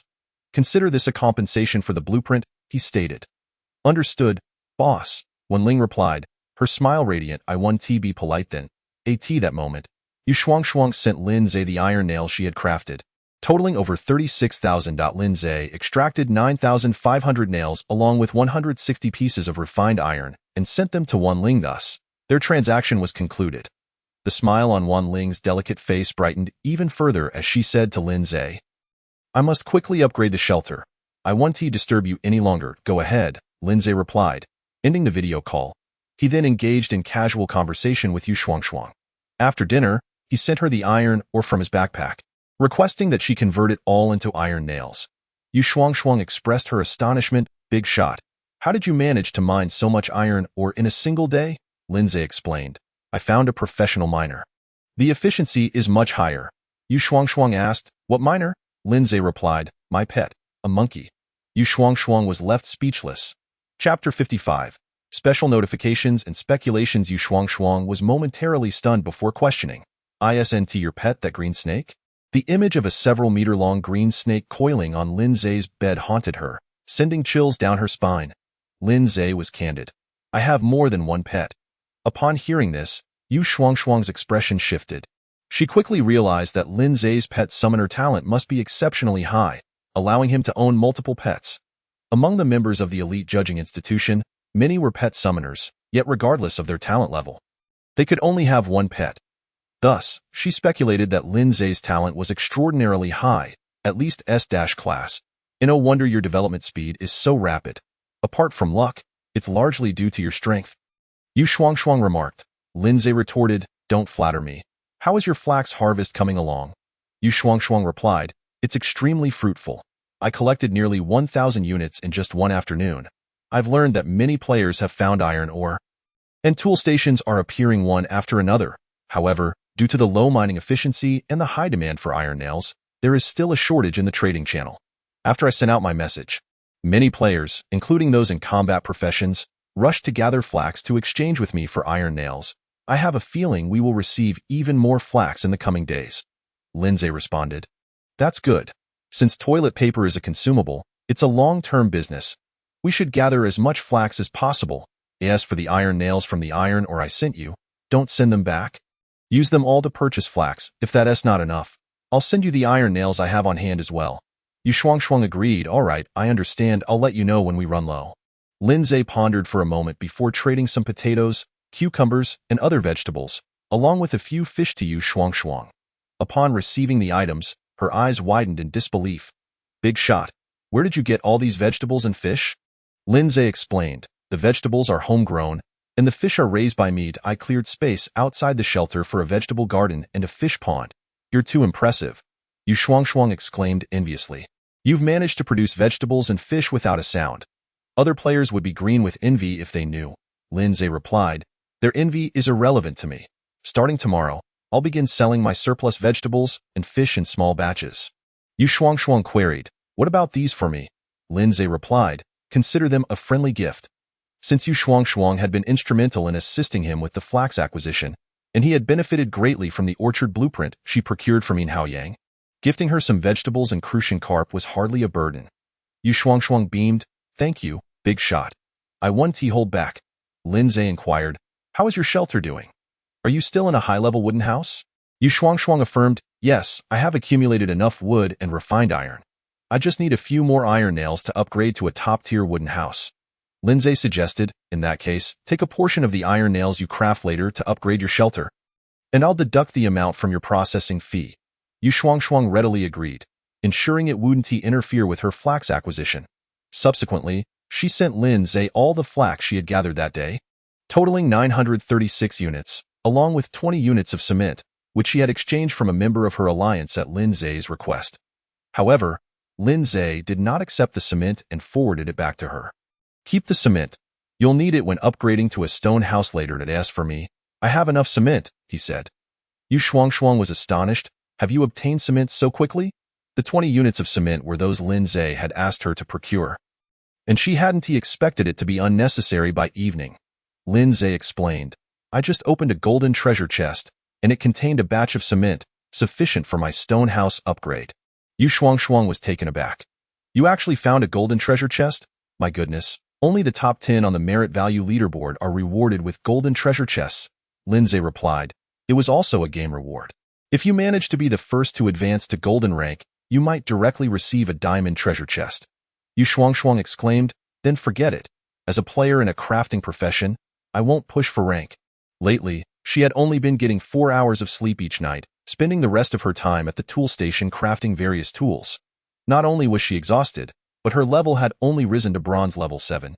Compared to combat profession players, it was significantly more challenging for crafting profession players to level up. They could only endure and grind slowly. Lindsay made no further comments. Both crafting and combat professions had their respective advantages. If combat players were tasked with crafting tools, they would gain no experience, even without various talent bonuses. For instance, Lindsay. Despite mining so much ore, he had gained no experience. If he were a crafting profession player, he would have leveled up several times by now. The disparity in professions resulted in different treatments. After exchanging a few more words, Lindsay finally finished his dinner. He cleaned his dishes and then took out a substantial amount of meat, fruits, and nuts from his backpack to feed his pets. As their sizes grew, so did their appetites. Particularly for the bear and the little green one, they required at least 300 units of meat daily. It is fortunate that his family is affluent and his pet squad is highly capable. Otherwise, just the two of them, Bear and Little Ching, would surely devour all his resources. After feeding the pets, Lindsay illuminated the surroundings with his flashlight and stepped outside the shelter to utilize the pigsty blueprint he had just acquired from Wenling I in no time. A shed emerged in the vacant space of the shelter. The roof of the shed was thickly thatched with dry grass, and within it lay a circle of wooden fencing, which was also covered with dry grass. Building of the shelter, pigsty information. You can raise various breeds of piglets here, including monster-level wild boars. Special note, piglets raised in the pigsty are immune to natural disasters, including but not limited to extreme heat, extreme cold, and floods. The ability to raise wild boars, This is splendid news, especially as he was at a loss for where to procure piglets. Lin Zhe called over Bear and the Persian monkey, instructing them, after your meal, venture out and capture a batch of wild boars to raise. Subsequently, Lin Zhe glanced at the special note within the information. The piglets raised in the pigsty are unaffected by natural disasters. Similar notifications were present in the information panels for the fish pond, vegetable garden, and orchard. This is indeed a significant revelation. Currently, in the extreme night disaster mode, the implications are not yet apparent. However, should other calamities arise, such as floods, extreme heat, or extreme cold, the situation could become dire. Lin Zhe rummaged through his backpack and noted that he had stockpiled over 10,000 units of meat, alongside a variety of other foods. Even with Bear and Little Ching as pets, they could sustain themselves for quite a while. The cycle of natural disasters lasts 7 days. Logically, after a few more rounds of disasters, he would not need to worry about food. However, he had a nagging sense that the game would not permit him, or the players in general, such ease. His instincts warned him that when the next round of disasters struck, something unexpected would surely occur. He even suspected that one day the freshness function of his backpack might fail. Food reserves were still uncertain. He needed to acquire similar building blueprints and upgrade these structures to expand his breeding scale. Chapter 56. The predicament of the pet summoner. With this thought in mind, Lin Zhe opened the regional chat channel and sent a message. High prices offered for various building blueprints and skills of pet summoners. The moment the message was sent, the regional chat channel became increasingly lively, primarily because Lin Zhe's reputation had reached great heights. His announcement still lingered at the top of the chat, and the appearance of the main figure naturally stirred some waves. Many regarded Lin Zhe as the strongest player in the region, and even those with opposing opinions could not voice them loudly. In an instant, numerous messages tagged Lin Zhe in the channel.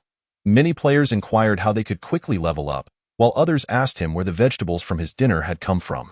Lin Zhe replied, "There are no shortcuts to leveling up. The more monsters you kill, the higher your level will rise. The vegetables are homegrown, not in large quantity, but I will sell some in the trading channel tomorrow morning. Finally, we can have vegetables. Tomorrow morning, nobody is allowed to snatch them from me." Lin Zhe, what specific types of building blueprints do you need? Lin Zhe responded, "Any building blueprints will suffice. I can trade with iron nails and refined iron." Understood. Is your profession a pet summoner?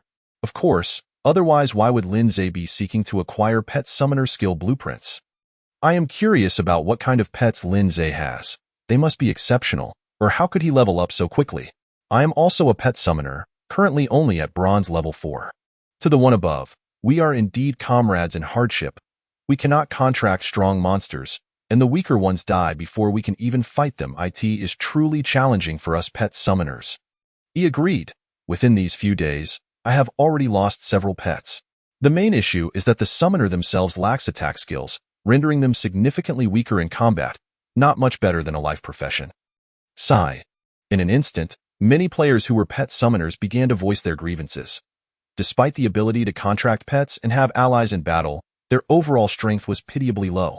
The critical issue was their own combat power being even weaker, leading to situations where the pets were still engaged in battle while their master fell behind, significantly compromising their safety compared to other combat professions. Lin Zhe reassured them, "Focus on steady development. Once we can form teams to collaborate in the future, the situation for pet summoners will greatly improve." As expected of the big shot, there is truth in your words.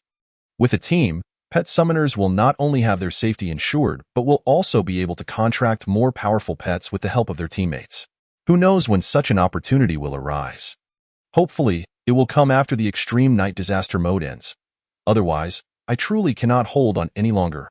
Lin Zhe scrolled through the chat channel for a while, and his pets were well fed.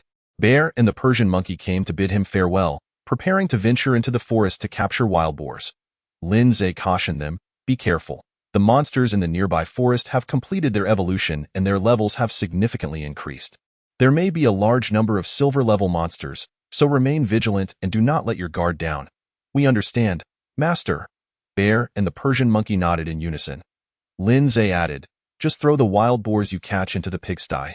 There is no need to report back to me." After they departed, Lin Zhe summoned the bee queen. "You should also go out. New mineral resources have appeared near our shelter, but their quantity and location are uncertain.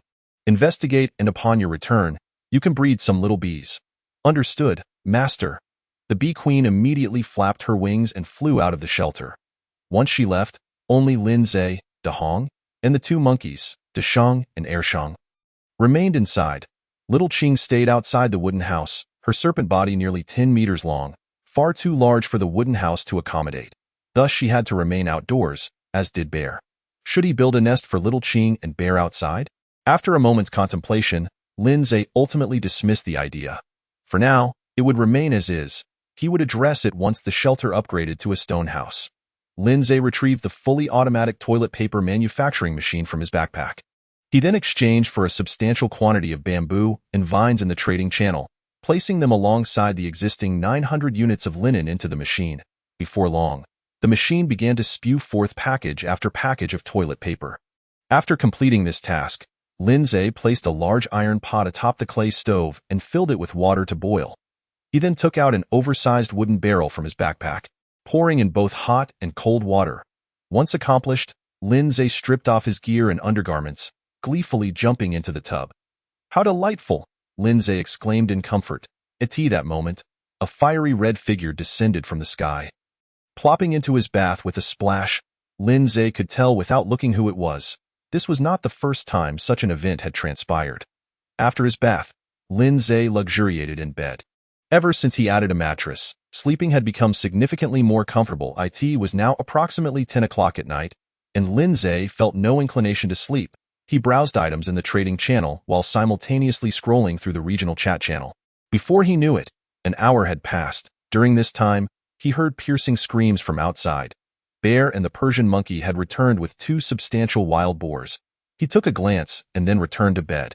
Opening his friend panel, Lin Zhe noticed a multitude of players requesting to add him as a friend. After a round of filtering, only one player remained. This player brought him a blueprint for a cowshed.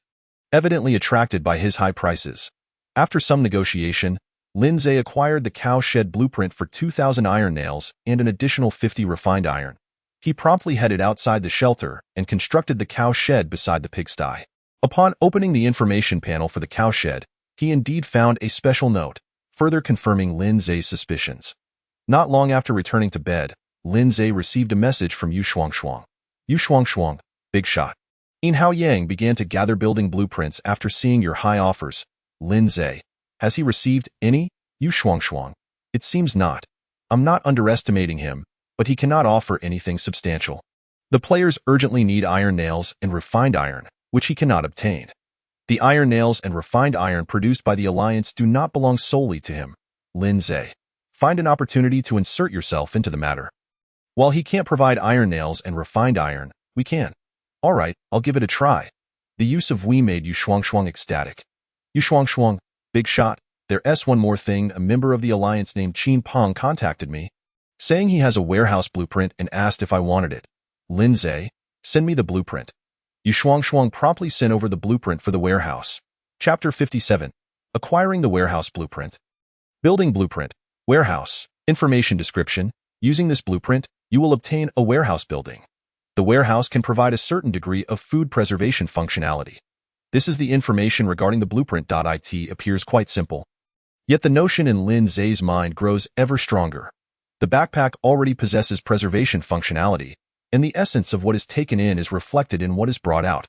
Lin Zhe recalled that previously, when he had opened a bucket of fried chicken from a treasure chest, it remained warm even after being stored in his backpack for a day or two.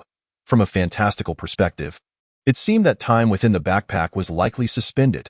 Preserving items was indeed effortless.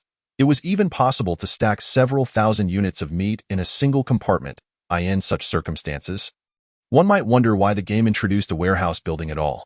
Was it due to a perceived inadequacy in the number of slots available in the backpack? Lin Zhe mused that this was not particularly relevant, especially since the game had previously indicated that this jungle world was a survival game. Nowadays, players had resolved their issues regarding sustenance. Even the laziest among them could venture out to gather wood and trade it for sufficient food in the trading channel. While this appeared normal at first glance, upon deeper reflection, it seemed rather abnormal. Lin Zhe took a deep breath, as he could now ascertain one thing. It would not be long before the backpack functionality would encounter problems, such as losing its preservation capabilities. Players would need to rely on warehouse buildings for food storage. With this thought in mind, Lin Zhe promptly messaged Yu Shuangshuang. What does that person want? Yu Shuangshuang. He wants 4,300 iron nails, along with 60 pieces of fine iron. Lin Zhe. Given these demands, it seems he intends to upgrade the shelter directly to a high-level wooden house. Yu Shuangshuang. Boss, this person is too greedy. Although building blueprints are rare, this is a warehouse building, which holds little significance for us players. Keeping items in the backpack is far more convenient. The backpack is indeed convenient.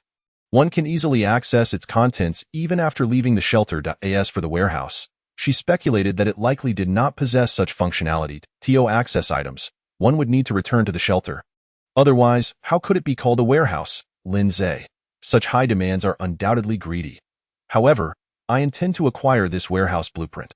I'll offer him at most 2,000 iron nails and 30 pieces of fine iron. You handle the negotiations with him.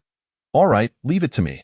Yu Shuangshuang didn't question why Lin Zhe was interested in such a building, suspecting it might be due to an abundance of money. Lin Zhe had tens of thousands of iron nails and likely a significant amount of fine iron. Exchanging a small portion of that for a building blueprint was hardly a grave matter. After nearly half an hour, Yu Shuangshuang messaged, Boss, it's done. The trade price is 1,600 iron nails and 20 pieces of fine iron. Thank you. Lin Zhe sent the iron nails and fine iron to Yu Shuangshuang.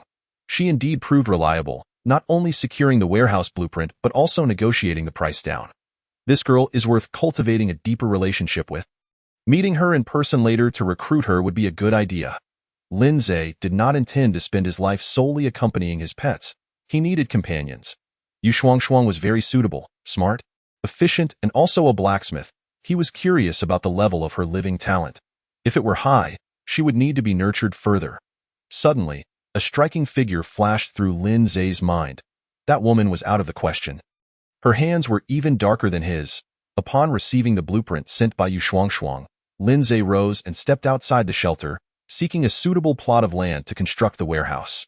The warehouse occupied a modest footprint, slightly larger than a cow pen or pigsty, seemingly incapable of storing much. The warehouse door was firmly shut, accessible only to Lin Zhe as the owner of the shelter. He pushed open the grand entrance and stepped inside. Instantly, a vast space unfolded before his eyes, at least the size of a football field. Truly, one must not judge solely by appearances. This warehouse's capacity far exceeded that of his entire shelter area. Lin Zhe was quite pleased with this. After exiting the warehouse, he checked its information. Building. Warehouse information. Capable of storing all resources from the shelter, including aquatic products, living organisms, etc. Special note.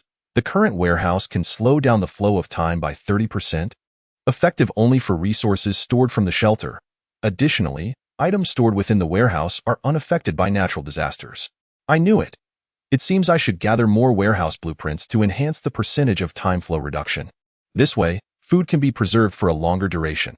After returning to his bed, Lin Zhe sent another message to Yu Shuangshuang. Please keep an eye out for more warehouse blueprints, if you find any. Trade for them as much as possible. Of course, I also need other building blueprints. Price is not an issue. Yu Shuangshuang, understood. Boss, does the warehouse hold any utility?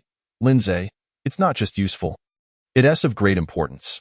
The specifics are hard to explain right now, but you will understand in the future. I remember the significant help you provided me. You will certainly reap the benefits later. Yu Shuangshuang, hee boss, I've been waiting for those words. Does that mean I am now considered one of yours? Lin Zhe, if you wish, then yes, you may call me boss from now on.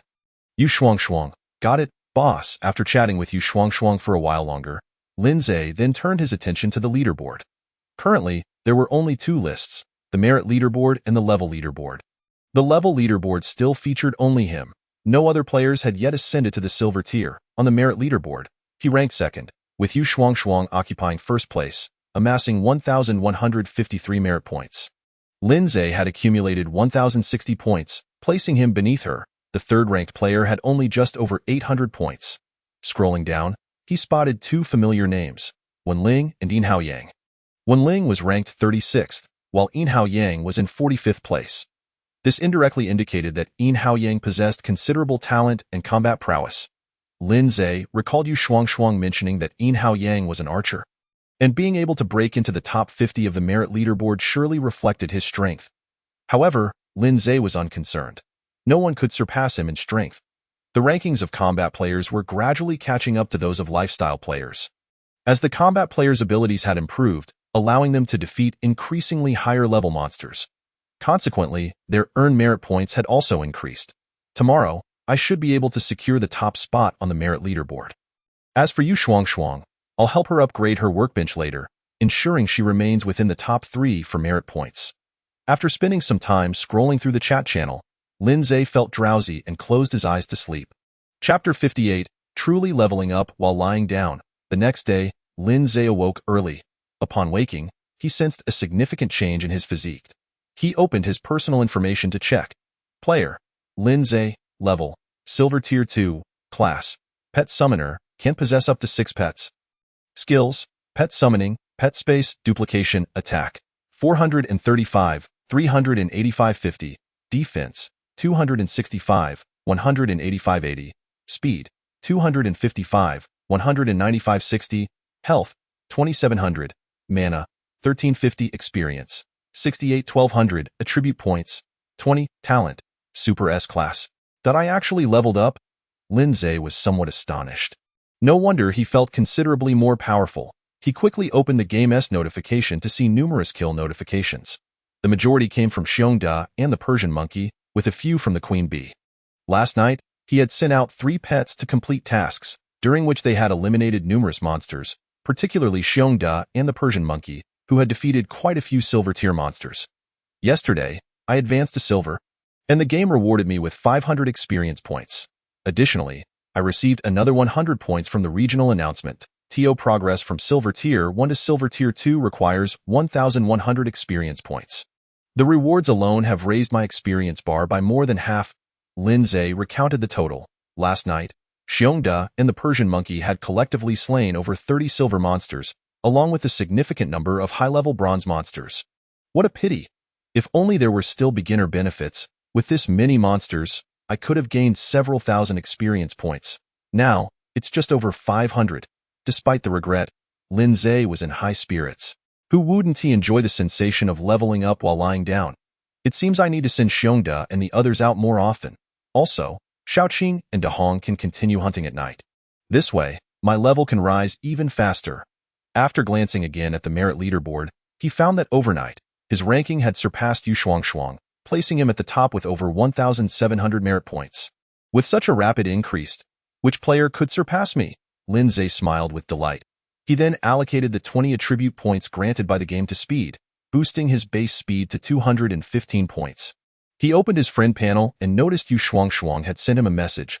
Boss, I collected over 800 units of flax and have sent them to you. Lin Zhe, did you not sleep last night? After a few minutes, Yu Shuangshuang replied, Boss, you're awake? I slept for a few hours but saw many players trying to contact me, so I decided to stay up.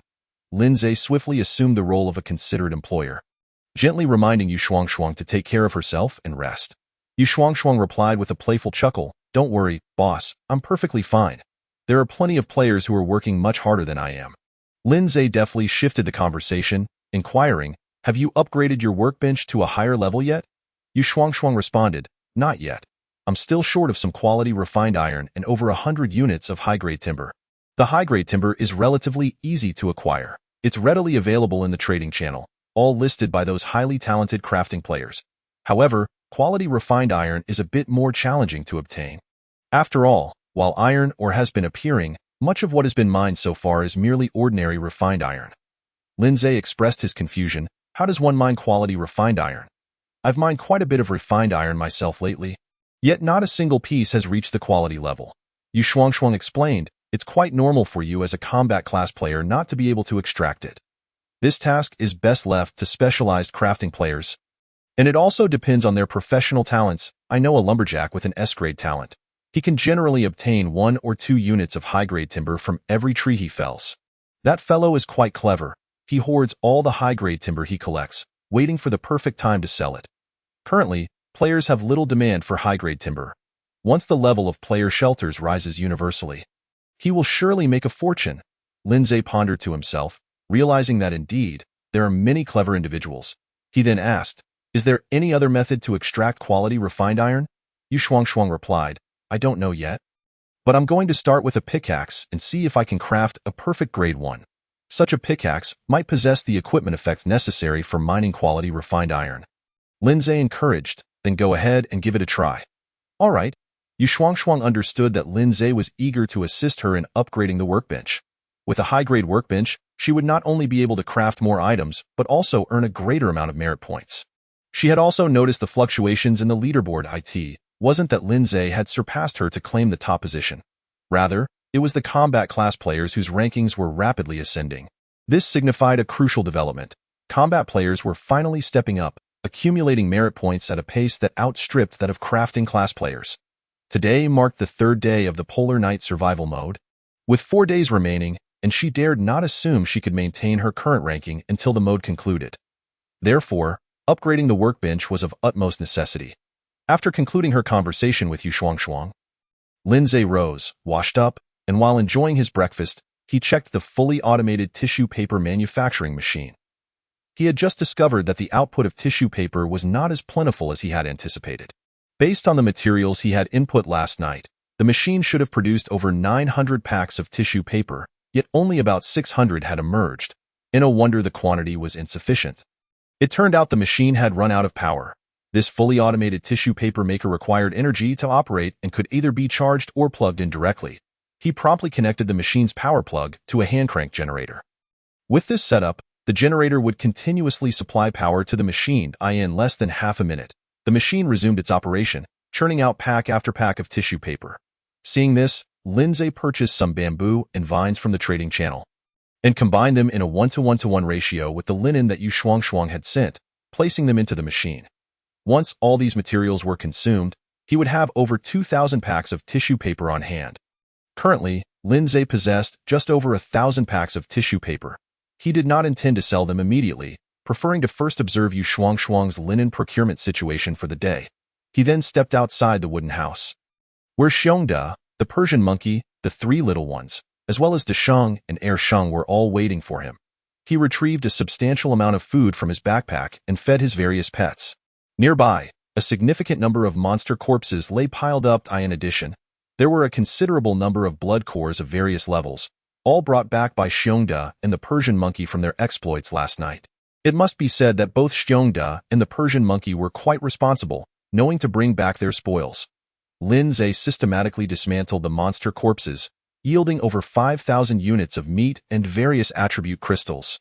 Among these were 2 earth attribute crystals, 4 water attribute crystals, 1 fire attribute crystal, and 1 wind attribute crystal, along with 2 life attribute crystals, totaling 10 crystals. The numbers did not quite align, as Xiongda and the others had collectively defeated over 30 silver-level monsters. This suggested that not all silver monsters yielded crystals upon disassembly. Nonetheless, even so, the probability of obtaining crystals was not low. Lindsay then opened his backpack to check the trading quantity of stones, which had reached over 2,300 units. He had sufficient stones and cement. Now he just needed 2 earth attribute crystals to upgrade the shelter into a stone house. If all went according to plan, he would accomplish that today. As he spoke, Lindsay's gaze fell upon Xiongda and the Persian monkey, and he was suddenly struck by the noticeable increase in their sizes. Both Xiongda and the Persian monkey had leveled up.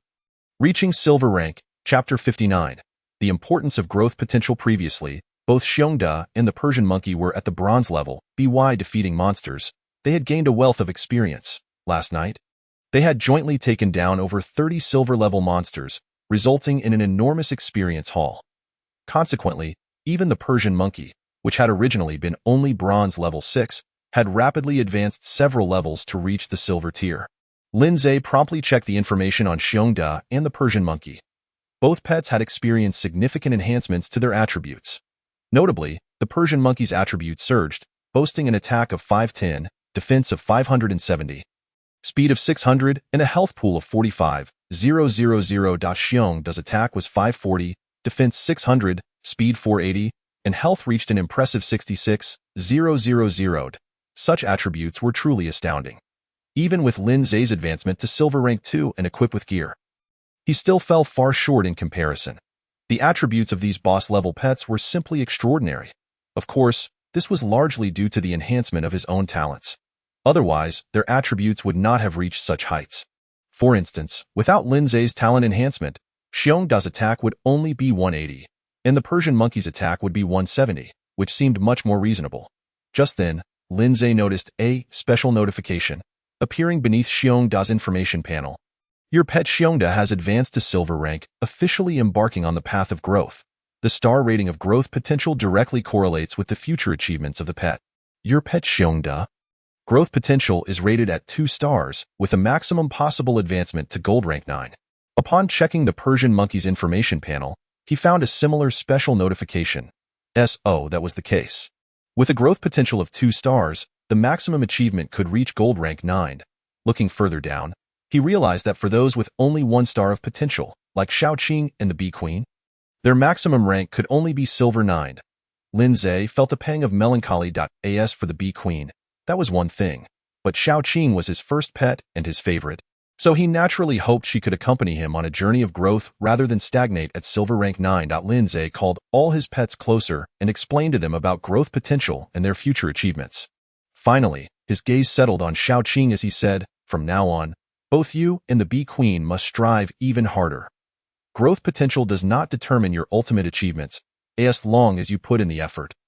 Battle against formidable foes and achieve bloodline evolution. Your future will not be confined to the silver tier." His talent possessed 3 effects, one of which made it easier for pets to achieve bloodline evolution during combat. The reason no pets had evolved thus far, Lindsay speculated, might be due to the previous battles being too effortless. He resolved to have Xiaoqing and the Bee Queen challenge monsters with higher attributes than themselves. Engaging in true combat, which might aid their evolution, it's the same for you all. Beyond the gold tier, there are even higher ranks and broader horizons. I hope you all can set this as your goal and break through your bloodlines.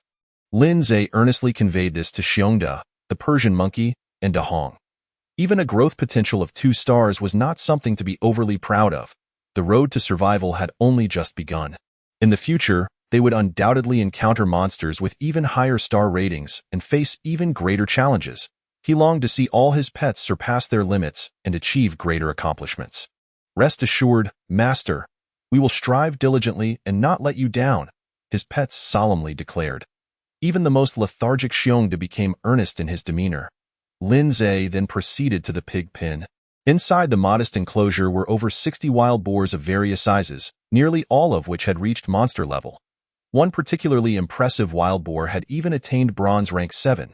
Such a level of monster would be quite challenging for most players to defeat. Yet here they were, domesticated as livestock. The game mechanics were indeed marvelous. While the wild boars roamed freely outside, brash and aggressive, upon entering the pig pen, they immediately transformed into docile and gentle creatures. Among the 60-odd wild boars, approximately 2/3 had information prompts above their heads. Some indicated growth time, typically visible on the little boars, while others denoted breeding time from the sows. As for those without information prompts, they were all mature male boars. In the future, should Lindsay decide to slaughter pigs, these large boars will undoubtedly be the prime targets. "You two have done remarkably well," Lindsay remarked with a smile to Xiongda and Bosiho. "Let us continue our efforts tonight. Aside from wild boars, let us also capture some wild cattle to keep in the barn. When the next calamity strikes, our entire family's chance of living a life filled with food and drink will rely on you." Bosiho obediently nodded, while Xiongda, with a mischievous grin, inquired, "Master, what if we run out of food during future disasters?" Lindsay cast a sidelong glance at him and replied, "Then we shall chop off your 4 bare paws for sustenance. Rest assured, I will not let you perish. I can toss you into the pet space for a few days, and who knows, your paws might grow back by then, and we can continue the process." Xiongda's eyes bulged in disbelief, his corpulent body quivering uncontrollably, and he hastily assured, "Master, do not worry. This task will be splendidly handled by me and the monkey." Lindsay, slightly irritated, responded, "Good to know." He then ignored the mischievous bear and turned his attention to the fish pond. After a night had passed, the thousands of crucian carp in the pond had all grown, each weighing 2 to 3 pounds. A portion of the crucian carp displayed information prompts indicating they had entered a breeding state. Checking the time, Lindsay noted that in approximately 7 hours, they would spawn a new batch of fry. Upon counting, he discovered that over 300 female crucian carp were in breeding condition. Based on previous breeding patterns, this number could yield over 10,000 FRY the day after tomorrow. I can sell crucian carp in bulk. With this thought, Lin Zhe caught all the male crucian carp, along with the 20 or so female carp that could no longer breed, totaling 816 fish. He promptly listed all these crucian carp on the trading channel, specifying exchanges for high-grade timber or quality fine iron. Each 5 units of high-grade timber or 2 pieces of quality fine iron could be exchanged for 1 crucian carp. This price was indeed steep. Lin Zhe valued the principle of rarity. Those who found the price too high could opt not to exchange and continue enjoying roasted meat. He believed that most life skill players would not be stingy, as they possessed the talent to easily acquire high-grade resources. In addition to the crucian carp, Lin Zhe also listed a batch of vegetables, also exchangeable for high-grade resources. Chapter 60. Finally, there is light. Shortly after listing, Lin Zhe was inundated with transaction notifications. The crucian carp and various vegetables on the trading channel were disappearing at an astonishing rate, far exceeding his expectations. Clearly, the advertisements he had disseminated last night were effective. Many players had been waiting eagerly on the trading channel, anticipating the sale of these scarce resources. Not only life skill players, but also combat players were joining in the frenzy to purchase. Lacking high-grade resources, they exchanged what they had on the trading channel to buy the crucian carp and vegetables he offered. Currently, players were not in want of food, however, after days of consuming roasted meat. Who could endure? The emergence of crucian carp and vegetables provided a welcome change of palate, naturally drawing them in, fearful of missing out. In just a few minutes, all the crucian carp and various vegetables Lin Zhe had listed were snatched up. Those who failed to procure any inundated the regional chat channel, fervently Lin Zhe, urging him to sell more. Lin Zhe saw this and wished he could sell more, as the returns were all high-grade resources that would undoubtedly be useful in the future, and their value would likely double. However, the critical issue was that he had no stock left. After a moment's contemplation, Lin Zhe sent a message to the chat channel. Currently, the conditions for growing vegetables and raising fish are quite stringent, hence the limited quantity. Those who missed out today need not fret. Tomorrow morning, a new batch of crucian carp and vegetables will be listed, conservatively estimated to be around 10,000 crucian carp and over 1,000 units of vegetables, at the same prices as before. Upon receiving this message, the players finally calmed down. Lin Zhe then opened his backpack to check his earnings. He had over 300 pieces of quality fine iron and nearly 6,000 units of high-grade timber. A substantial profit. He extracted 150 pieces of quality fine iron and 200 units of high-grade timber to send to Yu Shuangshuang. Yu Shuangshuang, thank you for the generous reward. Boss Lin Zhe, enough of the pleasantries. Quickly upgrade the tool station and produce a pickaxe capable of mining quality fine iron. Yu Shuangshuang, understood. Before long, Yu Shuangshuang's avatar flickered again. This time, it was not a message but an image. Upon opening it, Lin Zhe discovered a complete set of blueprints for lighting fixtures and electrical switches. Lin Zhe, where did you acquire this? Yu Shuangshuang, I just upgraded the high-grade tool station, and the game rewarded me with 20 achievement points and a silver treasure chest, from which this was obtained. Lin Zhe, you are quite lucky. This is a valuable find. Yu Shuangshuang, hee, I have sent it to you. Boss, I do not need it here, as I lack a generator. Lin Zhe understood that Yu Shuangshuang was expressing her gratitude. After all, not having a generator now does not mean she won't need one in the future.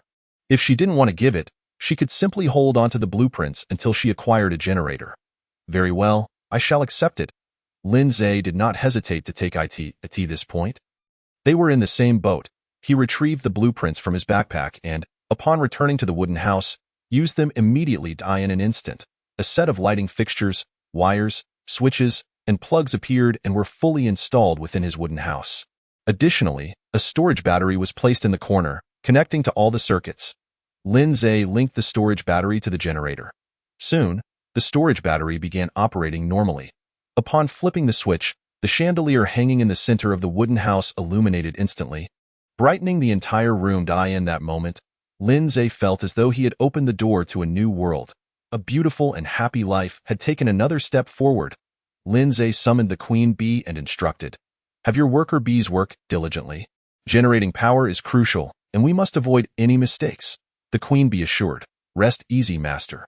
I currently have over 60 worker bees, and they will efficiently handle power generation, security, and patrolling. That's good to hear. Lin Zhe nodded. He turned off the lights, and the room returned to dimness. Glancing at the burning pieces of dry wood in the mud stove, He paid them no mind and exited the wooden house. He climbed onto Xiong Da's back. Let us go. It's time to hunt. As his words fell, the iron gate of the electric fence opened automatically. Leading a throng of pets, Lin Zhe surged out of the shelter. After traveling less than 200 meters, a jungle gray wolf suddenly leaped out, lunging fiercely at Lin Zhe, who was seated atop Xiong Da. This gray wolf was exceptionally massive, measuring around 3 to 4 meters in length. In the time Lin Zhe had spent dispatching jungle gray wolves, he had likely slain 80 to 100. Yet this was the first time he encountered one of such enormity, bronze level 9. Lin Zhe's thoughts raced, and a green shadow struck the back of the jungle gray wolf, sending it flying several dozen meters. Simultaneously, massive fireballs rained down upon the gray wolf. Following that, a multitude of ground spikes appeared out of nowhere, instantly piercing the body of the jungle gray wolf. With this combination of attacks, the bronze level 9 jungle gray wolf's health was instantly reduced to 0. Your pet has slain the bronze level 9 monster. Jungle gray wolf. Experience gained, 9. Indeed, the ruthless mode. The shared experience was reduced to a mere 10th.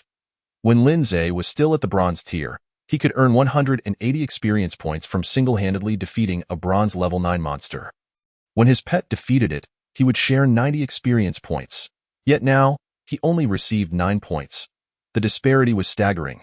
Xiong Da twitched his nose and remarked, "Master, there are numerous monsters in the surrounding forest, and their levels are at least high bronze, with several reaching silver tier." Lin Zhe contemplated for a moment before suggesting, "Let us hunt in the vicinity, centering our efforts around the shelter to clear out nearby monsters. Xiong Da, take Deshang and Ershang with you, look after them." "What about me?"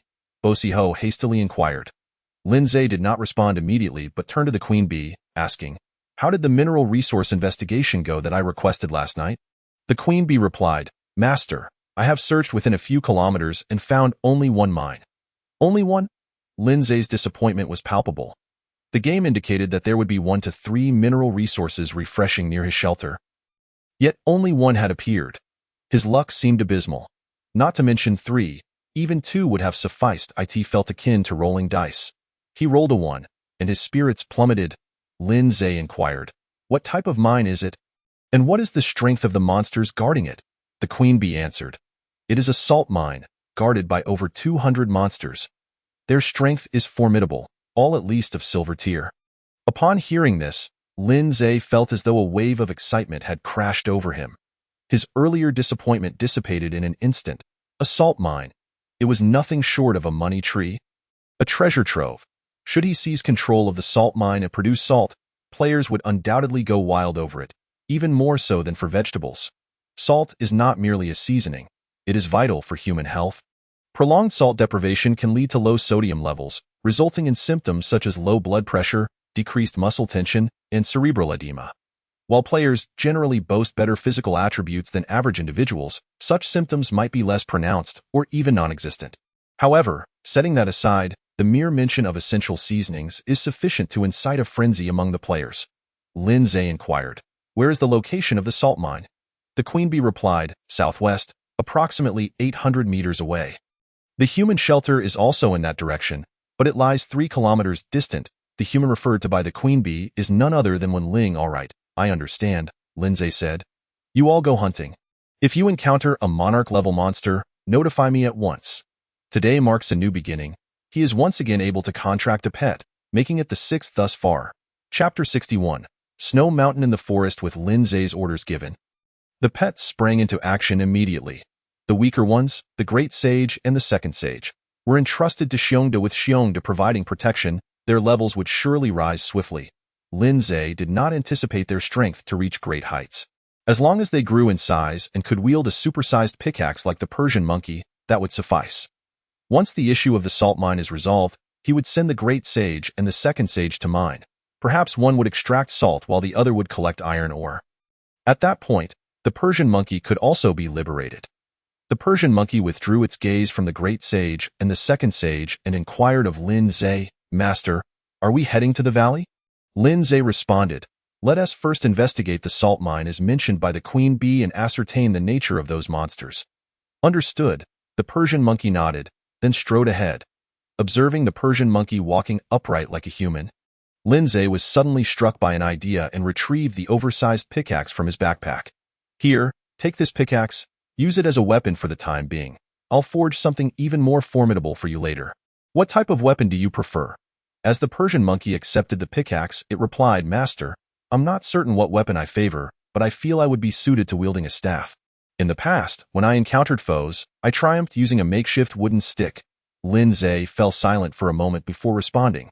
All right, I understand. Privately, he opened his friend panel and sent a message to Yu Shuangshuang. Help me forge an iron staff suitable for a monkey approximately 2 to 3 meters tall. Yu Shuangshuang replied, A monkey that tall? Boss, are you sure it's a monkey, not an orangutan? Lindsay assured her, It's definitely a monkey, just a larger one. Yu Shuangshuang responded, All right, I happen to have some quality refined iron left over after upgrading the tool station. I can craft an iron staff similar to the pickaxe. By the way, is the pickaxe still the same oversized version as before? Yes, precisely, Lindsay confirmed. Didn't I mention I have a pet monkey? Both these items are for it. Yu Shuangshuang replied, Understood. I will send them to you as soon as they are ready. Lindsay sent an OK emoji. 800 meters is not a great distance. However, Lindsay and the Persian monkey still took over half an hour to reach the location of the salt mine due to encountering numerous high-level monsters along the way, including several of silver rank. Fortunately, both Lindsay and the Persian monkey were formidable enough. Otherwise, reaching the salt mine would have been a daunting task. They faced dozens of monsters along this short journey, 7 of which were of silver rank. It seems the monsters not only evolved but increased in number as well. Lindsay examined the 2 crystal cores in his hands, one fire type and one water type, both obtained from dissecting the bodies of silver monsters. Master, up ahead lies the salt mine. At that moment, the Persian monkey's voice echoed in Lindsay's mind. Lindsay raised his gaze and was immediately struck by the sight of a small mountain, white and glistening, standing solitary in the center of an open space, resembling a snow-capped peak. It appeared exceedingly out of place, as if it had been intentionally placed there, devoid of any semblance of natural formation. The monsters surrounding the salt mine were equally peculiar. A dense throng of creatures congregated around the mine, none daring to stray far. It was impossible to ascertain their exact number, but there were certainly no fewer than 200. Various types of monsters were present: tigers, bears, leopards, pythons, wild buffalo, rabbits, moose, a veritable menagerie of beasts. Lindsay also noted the information about these monsters. Nearly all had attained silver rank, with most ranging from silver level 1 to 3. While a few reached levels 4 to 6. Finally, Lindsay spotted a nearly 10-meter-long striped giant tiger at silver level 9, boasting attack, defense, and speed ratings exceeding 400, with a staggering health pool of 100,000 points. Indeed, a boss. Much like the pack of hyenas guarding the iron mine, a look of delight spread across Lindsay's face. This striped giant tiger not only possessed exceptional attributes but also boasted a growth potential of 3 stars, indicating it could reach diamond rank in the future. The Persian monkey remarked, Master, I feel I could battle that Tiger King for 300 rounds. Lindsay chuckled, It is no match for you. Despite the Persian monkey being merely silver level 1, thanks to its talent enhancement, its overall attributes exceeded 500 points, only slightly less than that of the striped giant tiger. In a real confrontation, the Persian monkey would indeed hold the advantage. The Persian monkey's eyes sparkled. Master, shall I charge in now? Not so fast. Lindsay rolled his eyes. Have you forgotten you were attacked by a bronze-level monster earlier? And you lost health? Things are not what they used to be. Even if one cannot break through defenses, health will still be forcibly deducted. 200 plus silver monsters could easily overwhelm you. Back when he was still at the bronze tier, Lindsay relied on his high defense to stand amidst a throng of monsters without losing a single point of health, but that is no longer the case. Having exited the newbie phase, the game no longer favors him. Even if one's defense exceeds the enemy's attack, a single hit will forcibly deduct health. Using skills results in even greater health loss. If the Persian monkey charged in now, it would only meet a grim fate of being overwhelmed and killed. Let us head back. The salt mine won't be going anywhere. We'll come back once we are prepared. Lindsay refrained from disturbing the monsters guarding the salt mine and quickly departed with the Persian monkey. On their way to the valley, Yu Shuangshuang sent him the crafted pickaxe and iron staff. After reviewing their details, Lindsay was astonished. The new pickaxe crafted by Yu Shuangshuang was actually of silver quality, as was the iron staff. The iron staff boasted an attack power of 65 points, with an added chance to stun enemies. Lindsay found himself quite enamored with it, especially since his current melee weapon was merely an iron sword with an attack of 10 points. The pickaxe's attack power was low because it was not classified as a weapon. Its effect was to enhance mining efficiency by 40%, with a very low chance of yielding special ores. The previous pickaxe had a chance of yielding high-quality ores, and now with the possibility of special ores, could it be that these are quality refined iron? Lindsay promptly inquired with Yu Shuangshuang and soon received confirmation. Yu Shuangshuang replied, yes, it can yield quality refined iron, but the probability is extremely low.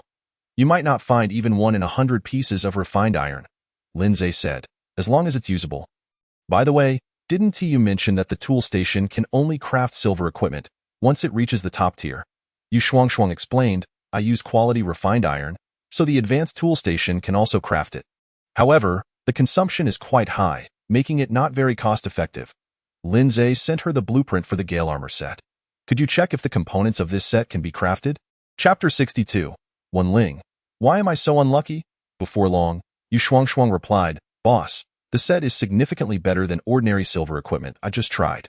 The tool station cannot produce IT. Should be possible with a forging station. Then never mind. Lindsay felt little disappointment. He was merely hoping for a stroke of luck. If it could be crafted, it would be a boon to complete the Gale set. If not, it was no great loss. At worst, he would just have to open more treasure chests.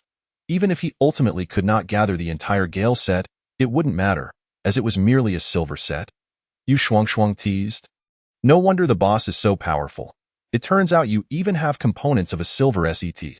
At this stage, the vast majority of players are still using ordinary equipment. She spoke the truth. At this juncture, even the most basic silver equipment was exceedingly rare, let alone a full set. How strong one appears is not purely a matter of power, but rather a stroke of luck. Lindsay was equally candid. His strength could also be attributed to fortune. Without fortuitous circumstances, could he have randomly acquired an Ultra S-level talent? If his talent were even slightly ordinary, he would be no different from most players. Lindsay and the Persian monkey arrived at the valley.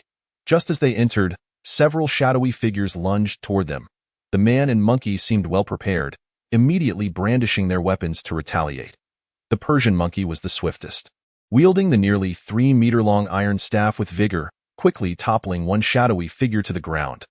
Lindsay activated his invincibility mode once more, copying the attributes of the Persian monkey. He swung his iron sword and dispatched the monsters with ease.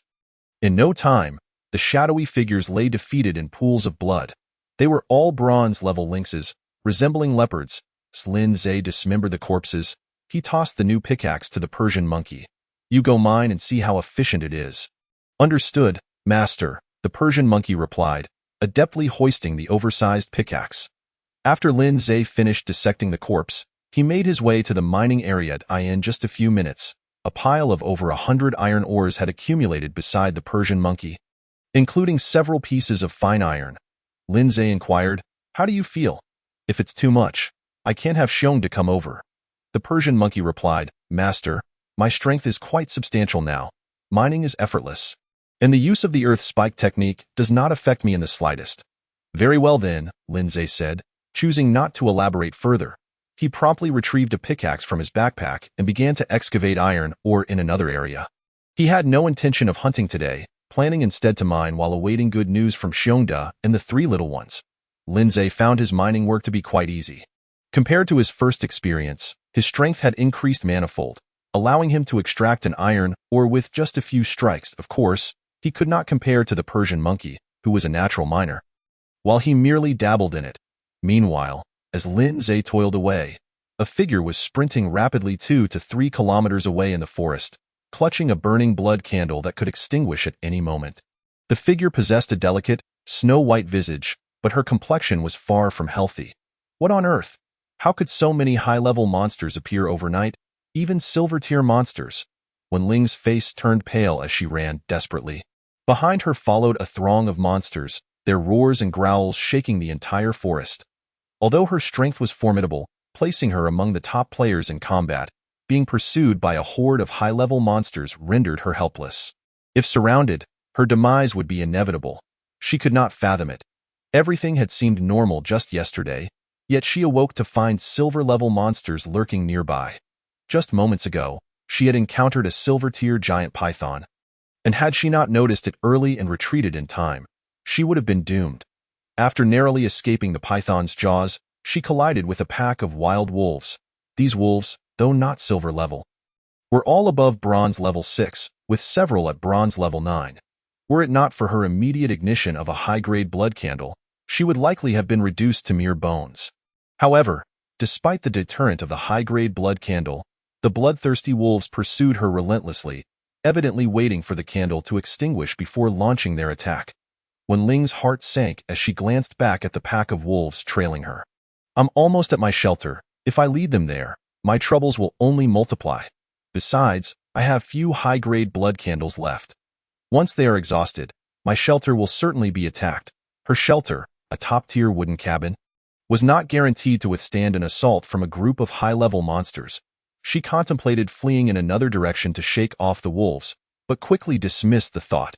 She feared that if she failed to lose the wolves, it would only attract more monsters. If silver monsters were summoned, there would be nowhere for her to lament her fate. Ultimately, Wen Ling decided to return to her shelter first and devise a plan. As expected, the persistent wolves showed no signs of giving up, trailing her until they reached the vicinity of her shelter. Dozens of wolves of varying sizes loitered around the perimeter of her refuge, but none dared to step onto the open ground outside. They remained hidden within the dense forest, their glowing green eyes fixed intently on Wen Ling, who stood at the door of the wooden cabin. Sending chills down her spine, she hurried inside, igniting dry grass with the burning blood candle and kindling a fire in the mud stove. Once the room was illuminated, her fears subsided slightly. Wen Ling plopped down onto her wooden bed and promptly opened the regional chat channel to inquire about the unusual monster activity. However, all the players who responded reported that everything was normal in the wild. They had not encountered any large groups of high-level monsters, nor had they seen any silver monsters. She reached out to some friends, but received the same replies. Wen Ling was momentarily stunned. How could this be? Am I the only one so unfortunate? Approaching the window, she saw the pack of wolves still lurking in the nearby forest. Deepening her distress, should I hire Lin Zhe to help me deal with these monsters? With his strength, it shouldn't be a problem for him to eliminate this pack of wolves. Yet, she hesitated, for even if he dispatched the wolves, it did not guarantee the safety of the forest. She needed to think of another plan. If there truly was no retreat, she would have no choice but to relocate her shelter. The relocation blueprint was her last resort. At that moment, a thought struck Wen Ling, and she inhaled sharply. It's Lin Zhe. He was promoted to silver yesterday, opened the level leaderboard, and then this happened. Could the monster mutations be related to him? The more she pondered, the more plausible it seemed. She immediately opened her friends list and sent Lin Zhe a message, seeking to clarify the situation. Chapter 63. Lin Zhe replied, "No need to thank me. We are neighbors." After sending the message, a long time passed, and it felt as if it had vanished into the void as the second high-grade blood candle was about to burn out, when Ling still had not received a reply from Lin Zhe. Anxiety gnawed at her. She had only 2 high-grade blood candles left. Each candle could burn for 3 hours, meaning that in 6 hours, her shelter would be besieged by the pack of wolves outside. At that point, her only recourse would be to relocate her shelter. Realizing this, Wen Ling hastily sent Lin Zhe a video message. It was midday, so he should have some free time. She hoped not to disturb him while hunting. After about 10 seconds of anxious waiting, Wen Ling finally saw a figure in the video, set against the backdrop of a dark valley. Lin Zhe. Watching the figure on the screen, she felt an inexplicable sense of relief. Lin Zhe looked puzzled and asked, "Is there something you need?" Wen Ling explained, "I sent you a message, but you didn't reply, so I thought I'd send a video instead. I hope I'm not disturbing you." Lin Zhe thought to himself, "Whether I'm disturbed or not, you did send a video." He had been busy and hadn't seen her message. "What do you need?" Upon hearing this, Wen Ling recounted the bizarre monster mutations and added, "I am currently trapped in my shelter by dozens of high-level wolves, and I'm at a loss, so I thought I'd ask you." Lin Zhe was taken aback. The Bee Queen had informed him that Wen Ling's location was approximately 3 kilometers from his shelter. He hadn't anticipated that the monsters in her area had also evolved despite the distance. This girl is truly suffering an undeserved calamity, he thought. Lin Zhe explained, when a player is promoted to silver rank, The monsters near their shelter will also evolve, significantly increasing their levels. Wen Ling bit her lip and said, I knew it. I've been dragged down by you. Lindsay chuckled and replied, You're mistaken. This is not my doing. It's the game's mischief. Moreover, every player experiences such events. You've just encountered it a bit earlier than others. If you seize this opportunity, you can grow faster. Wen Ling's face turned pale. She did not wish to experience this early. Her current strength was too weak. Had she not run fast enough, she would have either been consumed by the python or torn apart by the wolves. She huffed, So, I should be grateful to you? Lindsay replied, No need for thanks. We are neighbors. Wen Ling felt that the conversation was going nowhere. Suppressing her discontent, she said, Regardless, I've been entangled by you. You must help me find a solution. Lindsay scrutinized her with a perplexed expression and said, You're not feeling feverish, are you? If you're asking for help, you should adopt a more humble attitude. IVE told you, this is the game's doing, and you can't blame me. If anyone is to be blamed, it's your shelter being too close to mine. Wen Ling's mouth twitched as she replied, Fine, I'm begging you. If you help me with this, I will surely repay you in the future. Lindsay didn't take it seriously, but also refrained from teasing her further. With a more serious expression, he said, I can indeed assist you, but you should understand that even if I help you deal with those wolves, I cannot keep guarding your shelter indefinitely. Once I leave, your shelter will still be susceptible to attacks from other high-level monsters.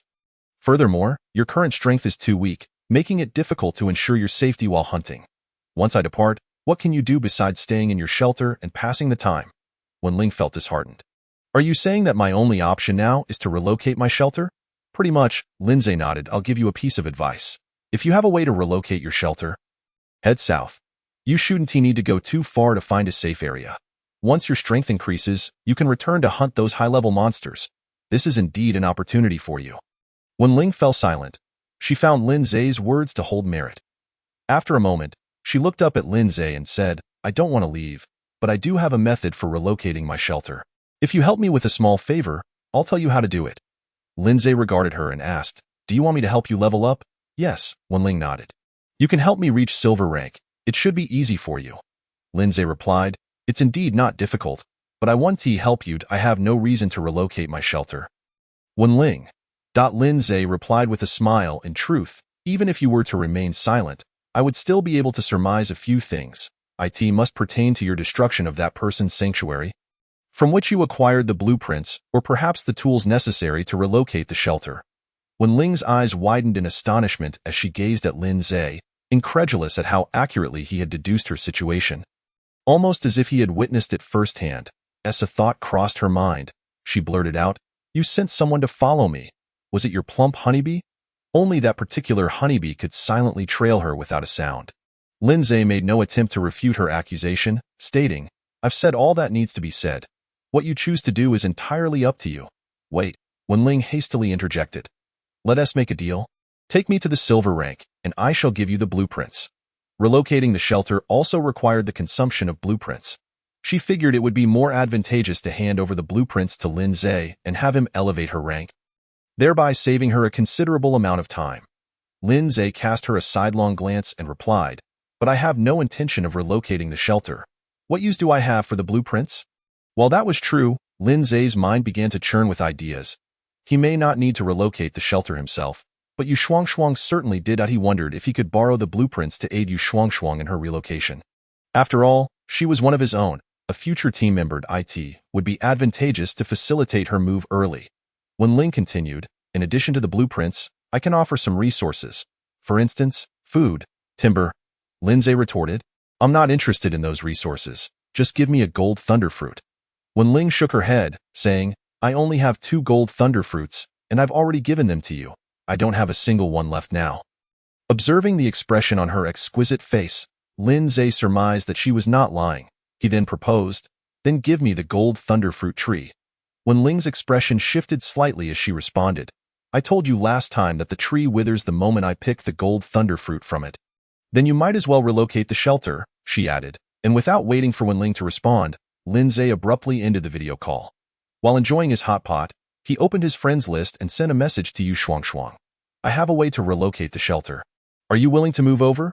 Before long, Yu Shuangshuang replied, Absolutely. Boss, when do I move? Lindsay teased, You trust me so readily? Aren't you afraid I might harbor ill intentions? Yu Shuang replied playfully, hee hee. If the boss isn't afraid of me clinging to you, what do I have to fear?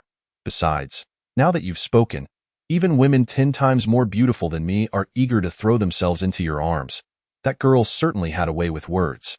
Lin Zhe raised an eyebrow. It's time to eat. I'll inform you if there's any news. Yu Shuang responded, understood. Chapter 64. The Purple Flame Lion King. Lin Zhe savored his hot pot, delighting in the bubbling beef.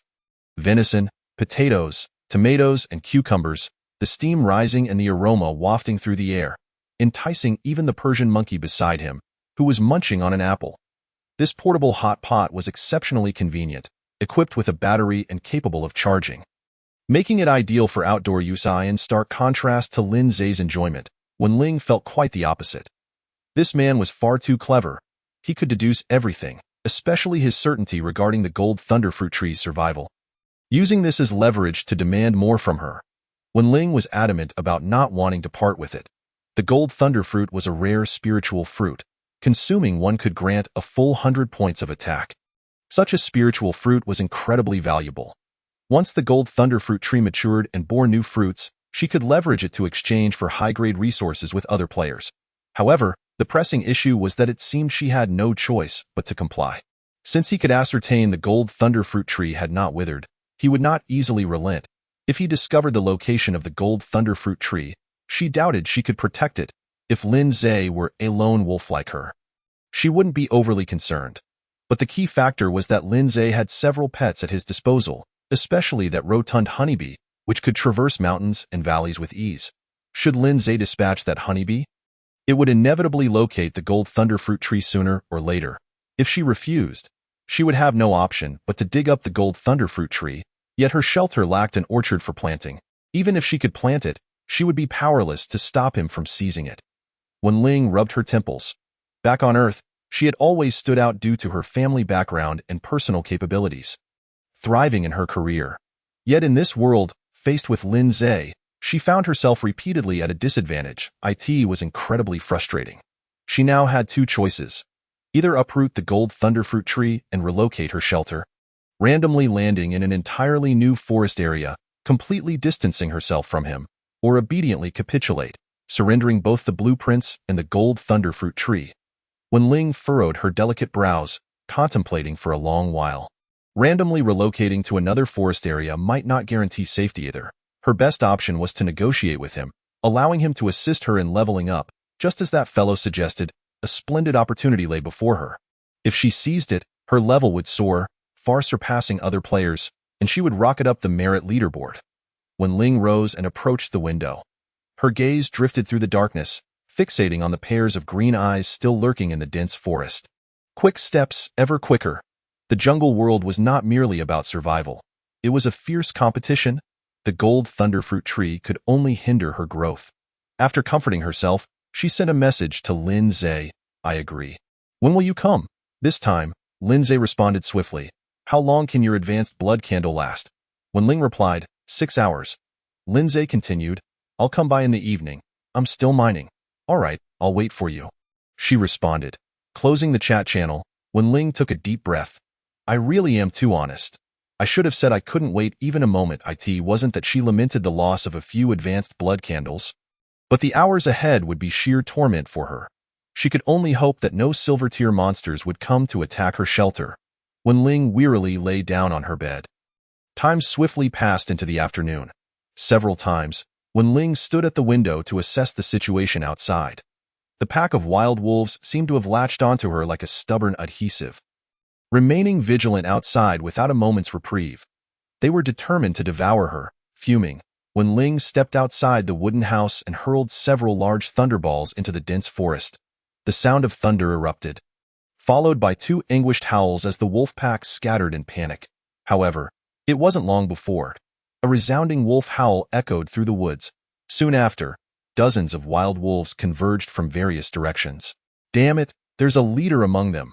Wen Ling's expression shifted, realizing that a head wolf was lurking in the dense forest. No wonder the pack had been lying in wait. It was that very head wolf that had its sights set on her. She ceased her attacks on the pack and retreated back into the wooden house, sending another message to Lin Zhe to inform him that a boss might be present among the wolves. Yet, as she waited, no response came from Lin Zhe. Was this guy really so enamored with mining? In reality, Lin Zhe was not mining at all. He wasn't even in the valley. The reason he had not replied to Wen Ling was that he was currently navigating through the pitch-black forest, brandishing a torch. His speed was astounding, almost as if he could leave an afterimage in his wake. Along the way, he encountered numerous monsters obstructing his path but paid them no heed, closely following the honeybee that flew ahead. After what felt like an eternity, the queen bee finally halted and addressed Lin Zhe. "Master, we've arrived. It's just about 200 meters ahead." "Then what are we waiting for? Let us charge straight in," Lin Zhe declared without hesitation, sprinting toward the nearby forest. Before long, he stumbled upon a multitude of monster corpses, all lions, each impressively large, the smallest measuring at least 3 to 4 meters. Clearly, this was a battlefield, littered with bodies and reeking of blood. Upon reaching the location indicated by the queen bee, Lin Zhe finally laid eyes on a living creature. It was a massive male lion, nearly 8 meters in length and towering at least 6 meters high. Its golden fur shimmering with a faint glow in the darkness. Before he could approach, Lin Zhe felt an overwhelming aura of dominance wash over him, igniting a flicker of fear within. Good heavens. This truly was a king-level boss, making its presence known with an imposing display. Rather than feeling alarmed, Lin Zhe felt a surge of excitement. Monster, Purple Flame Lion King, level, Silver Tier 3, attack, 240, defense, 190, speed, 225, health, 23,675, 30,000. Special abilities: Beast King's Might, Flame Shield, Fire Control, Growth Potential, 2 stars, Experience, 125, 1300. At that moment, the Purple Flame Lion King threw back its head and roared, reigniting the flames that had just extinguished on its body, forming a visible shield of fire that enveloped it. Subsequently, it opened its mouth, unleashing a fire dragon that surged forth. The fire dragon grew larger with the wind, swiftly expanding to several meters in length, illuminating the entire forest with its fierce flames. Simultaneously, it revealed Lin Zhe's opponents, Shaoqing and Dahong Dai. In terms of attributes, both Shaoqing and Dahong could easily rival this Silver Tier 3 king boss. The only disparity being their health. The Purple Flame Lion King's health soared to 30,000, while Shaoqing and Dahong only boasted 5 to 6,000. As the fire dragon charged forward, Shaoqing and Dahong swiftly dodged to the left and right. With a resounding explosion, the fire dragon detonated where they had just been standing, engulfing the surrounding area in a torrential wave of flames that expanded for dozens of meters. This is true magic. Lin Zhe felt an increasing sense of astonishment. Of course, his movements were not sluggish. He swiftly drew an arrow and shot it towards the Purple Flame Lion King. The arrow struck the lion's abdomen with remarkable precision, inflicting over 100 points of damage. The Purple Flame Lion King, in pain, immediately cast its gaze upon Lin Zhe. In that instant, flames ignited within its pupils, and its eyes burned with intensity, as if it had discovered a new world. Without a second thought, it lunged at Lin Zhe. Unfazed, Lin Zhe promptly replicated all of Bear's attributes. He then unsheathed his iron sword and charged directly at the Purple Flame Lion King. Chapter 65. All Silver. Master. Upon seeing Lin Zhe, Shaoqing and Dahong were filled with immense joy and rushed to join the fray. The queen bee also did not hesitate, plunging into the battle, together with the 3 little companions. Lin Zhe quickly shattered the fiery shield surrounding the Purple Flame Lion King. With the shield gone, the lion's health began to plummet rapidly, dropping thousands of points in mere moments. It was then that Lin Zhe realized. Not only had the queen bee advanced to silver rank, but Shaoqing and Dahong had also ascended to the silver tier. Upon reaching silver, Shaoqing's most significant change was her size. Her greenish-blue serpent body had expanded considerably, with a girth of at least 70 centimeters and a length of approximately 13 meters, truly a python-like physique. Dahong's appearance remained largely unchanged, still standing at a few dozen centimeters tall. Yet her fur had become even more vibrant, resembling a blazing inferno. As for their attributes, post-enhancement, Shaoqing's attack reached 390, defense 330, speed 360, health 9,000, and poison damage per second was 100, lasting for 90 seconds. Dahong's attack stood at 360, defense 300, speed 420, health 7800, with fireball damage at 1000 points. The Queen Bee's attributes were attack 300, defense 420, speed 360, health 12000. In addition to the significant boost in attributes, all three had gained a new skill. Xiaoqing's skill was Poison Mist Breath, with a damage radius of 20 meters. Within this range, enemies would continuously lose between 50 to 100 health points. Dahong's new skill was Explosive Fireball, a passive ability. Fireballs released by Dahong would explode, dealing 1.5 times the damage and inflicting splash damage. The Queen Bee's skill was Exclusive Breeding, allowing her to spawn 3 Soldier Bees daily, 1 level lower than her own rank. Currently, the Queen Bee was at Silver level 1, meaning the Soldier Bees she produced would be at Bronze level 9. When Lin Zhe first saw this skill, he was elated, as it meant he could acquire 3 high-level helpers effortlessly, and the fact that they would be spawned daily was a far quicker pace than his contracted pets. Overall, with their advancement to the Silver tier, the combat strength of the 3 little companions had significantly increased. Boom, boom, boom. Basketball-sized fireballs exploded continuously upon the purple flame Lion King's body. Dahong's speed in conjuring fireballs was akin to that of a machine gun, nearly achieving 2 per second. Such small stature housed immense energy. Even at this point in the battle, Dahong had inflicted damage far exceeding the combined total of Lin Zhe, Xiaoqing, and the Queen Bee. Truly, she was Lin Zhe's little artillery. In just a few short minutes, the purple flame Lion King was beginning to falter, simultaneously fighting Lin Zhe and the 3 little companions while searching for an opportunity to escape. Yet, that opportunity never materialized. Its health quickly dropped below 10,000. Xiaoqing, entangle it. This creature intends to flee. Lin Zhe discerned the lion's intent. Following Lin Zhe's command, Xiaoqing immediately bit down on the purple flame Lion King's neck, her serpent body rapidly coiling around it. The excruciating pain compelled the lion to roar loudly. Its body and hind legs were tightly ensnared by Xiaoqing's form, making escape impossible. It could hardly even stand. Yet it was unwilling to surrender, continuously unleashing searing flames at Xiaoqing. Soon, a portion of her serpent body was singed, even emitting the aroma of roasted meat. Xiaoqing was relentless, even as flames engulfed her. She held on fiercely to the purple flame Lion King, tightening her grip further. Before long, the purple flame Lion King felt its breath constricted, gasping for air. Its health dwindled even faster. Once its health fell below 3,000 points, Lin Zhe began casting his pet summoning skill. After 1 failure, then 2 he continued until the 5th attempt, when the ethereal chains and magical array finally melded into the body of the purple flame Lion King. Contract succeeded. You have acquired a Silver tier pet, Purple Flame Lion King. Congratulations, you are the first player to successfully contract a silver pet. You have gained achievement points 30. You have received a silver treasure chest as a reward. You have received experience points 300, current level up experience 925, 1200. All done. Lin Zhe looked at the purple flame Lion King, now powerless and collapsed on the ground, and let out a long sigh of relief. The lion's condition was dire, with health below 700 points, its body marred by numerous wounds, and large patches of its golden fur scorched, presenting a pitiful sight, particularly around its neck, where Xiaoqing's bite had left a multitude of bloodied holes. Blood still oozing profusely, likely having pierced an artery. Lin Zhe hurriedly stored the purple flame Lion King in his pet space. If he delayed even a moment longer, this great lion would bleed out.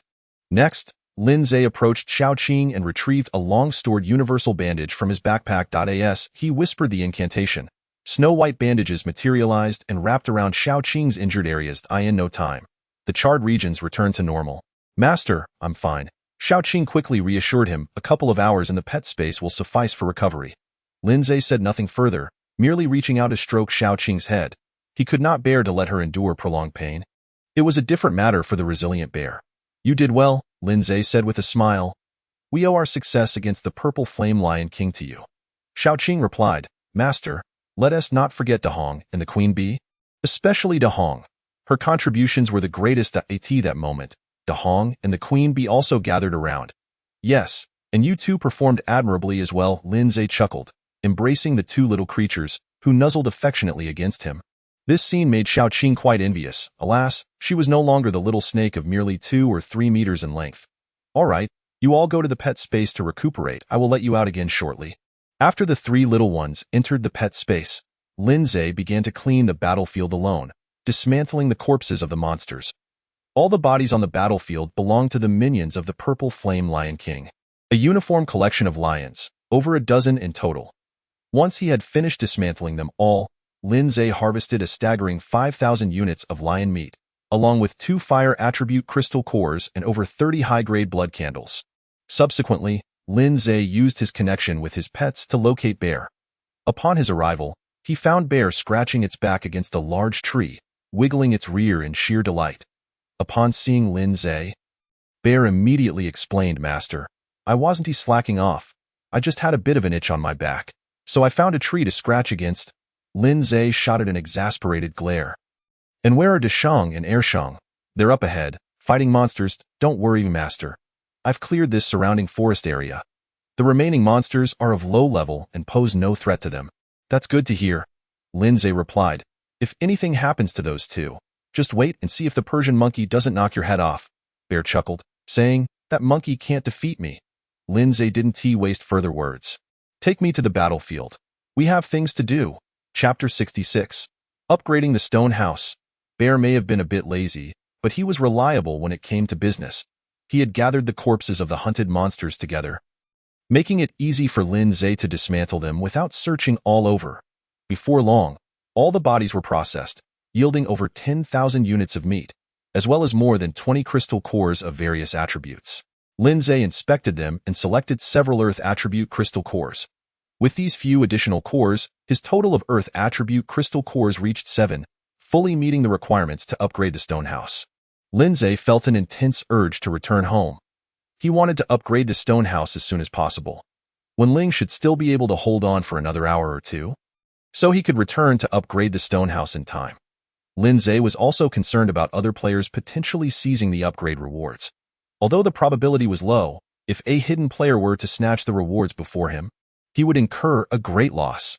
Thus, Lindsay led Bear to find Deshang and Ershang, then released the queen bee from the pet space. He instructed her, "The monster corpses you hunted earlier still need to be dealt with. Please lead the way." The lion bodies he had dismantled were merely a portion of the spoils of the 3 little ones. "Understood, Master." The queen bee promptly fluttered her wings and flew ahead. Bear, being perceptive, lay down so Lindsay could mount him before following Deshang and Ershang in pursuit of the queen bee. With a thought, a silver treasure chest radiating a soft glow appeared in Lindsay's hands. This was the silver treasure chest reward for contracting the Purple Flame Lion King. As the chest opened, a cascade of messages emerged in Lindsay's field of vision. "Congratulations, player, you have opened a silver treasure chest. You have obtained 50 pieces of fine iron. You have acquired a serving of premium food, sauerkraut fish. You have obtained a component of the silver grade set, Windstorm Pants. Item: Windstorm Pants, grade, silver, health, 1000, effect, healing. By utilizing this skill, the target can instantly recover 500 health points, with a cooldown of 30 minutes. Description: The Windstorm Pants are one of the components of the silver grade set, Windstorm set. Collecting the entire set unlocks set attributes. Another component obtained. Now, only the helmet is needed to complete the Windstorm set. Lindsay felt elated, promptly stripping off his current pants while atop the back of Bearda and donning the Windstorm Pants. With the successful equipping of the Windstorm Pants, his health surged by 1,000, bringing his total health to 3,700. Lindsay opened his friends panel and sent a message to Yu Shuangshuang. "What level are you now? And what is your health?" Yu Shuangshuang quickly replied, "Just reached bronze level 8, with a health of 1,100. What's up, boss?" Lindsay, "Nothing, just asking casually." Closing the friends panel, Lindsay's spirits lifted further. Compared to Bearda and Xiaoqing, his health might not seem significant, but it surpassed that of other players by a considerable margin. Even those players who primarily increased their health could not match him. Subsequently, Lindsay directed his gaze towards the large bowl of sauerkraut fish in the treasure chest, and upon checking its information, he felt a tinge of disappointment. Unfortunately, although rated as premium food by the game, it does not enhance attributes like the 9 bowls do. This will have to suffice for dinner. Lindsay stowed the sauerkraut fish and the fine iron from the treasure chest into his backpack, also taking the empty chest with him. With the guidance of the Bee Queen, Lin Zhe smoothly located the corpses of the monsters previously hunted by the three little ones. After dismantling them, he similarly garnered over 10,000 units of food, along with a dozen various attribute crystals. Additionally, he collected blood candles of various grades. Now, he possessed over 100 blood candles. He listed them all on the trading channel, marking them for trade with stone or cement. Blood candles were of no use to him, as he had no concerns about monster attacks. He didn't even need to light blood candles while sleeping. With the electric net and a host of his pets around, ordinary monsters, let alone boss-level ones, would meet their demise. Thus, any blood candles he obtained were promptly sold. A portion of the stones in his backpack was acquired through trading blood candles. After dealing with the monster corpses, Lin Zhe returned to the sanctuary with Bearda, the Bee Queen, and the two saints. Without hesitation, Lin Zhe immediately began upgrading the sanctuary. With the consumption of various resources, the entire sanctuary, including the surrounding open spaces, various buildings, and the electric net, was enveloped in a golden radiance. This upgrade seemed to create quite a commotion. Just as Lin Zhe had that thought, the ground beneath him suddenly trembled. Under the illumination of the golden light, he could clearly see the sanctuary's area rapidly expanding, with the electric net extending outward in no time. The sanctuary's area had multiplied several times over, revealing more open spaces suitable for constructing buildings.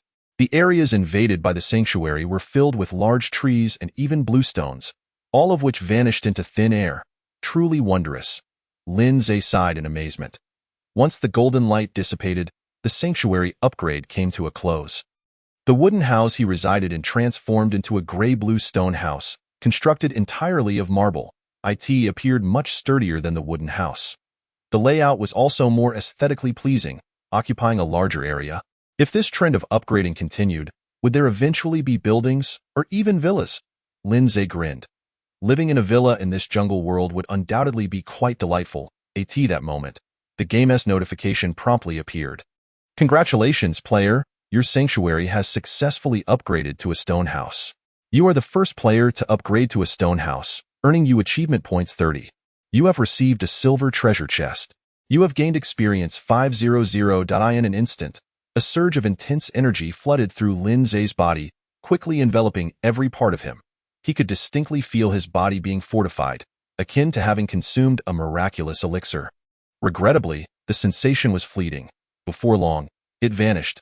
He opened his information panel to check, and indeed, his level had risen to silver level 3. Attack, defense, and speed each increased by 20, while health and magic power each rose by 200 points.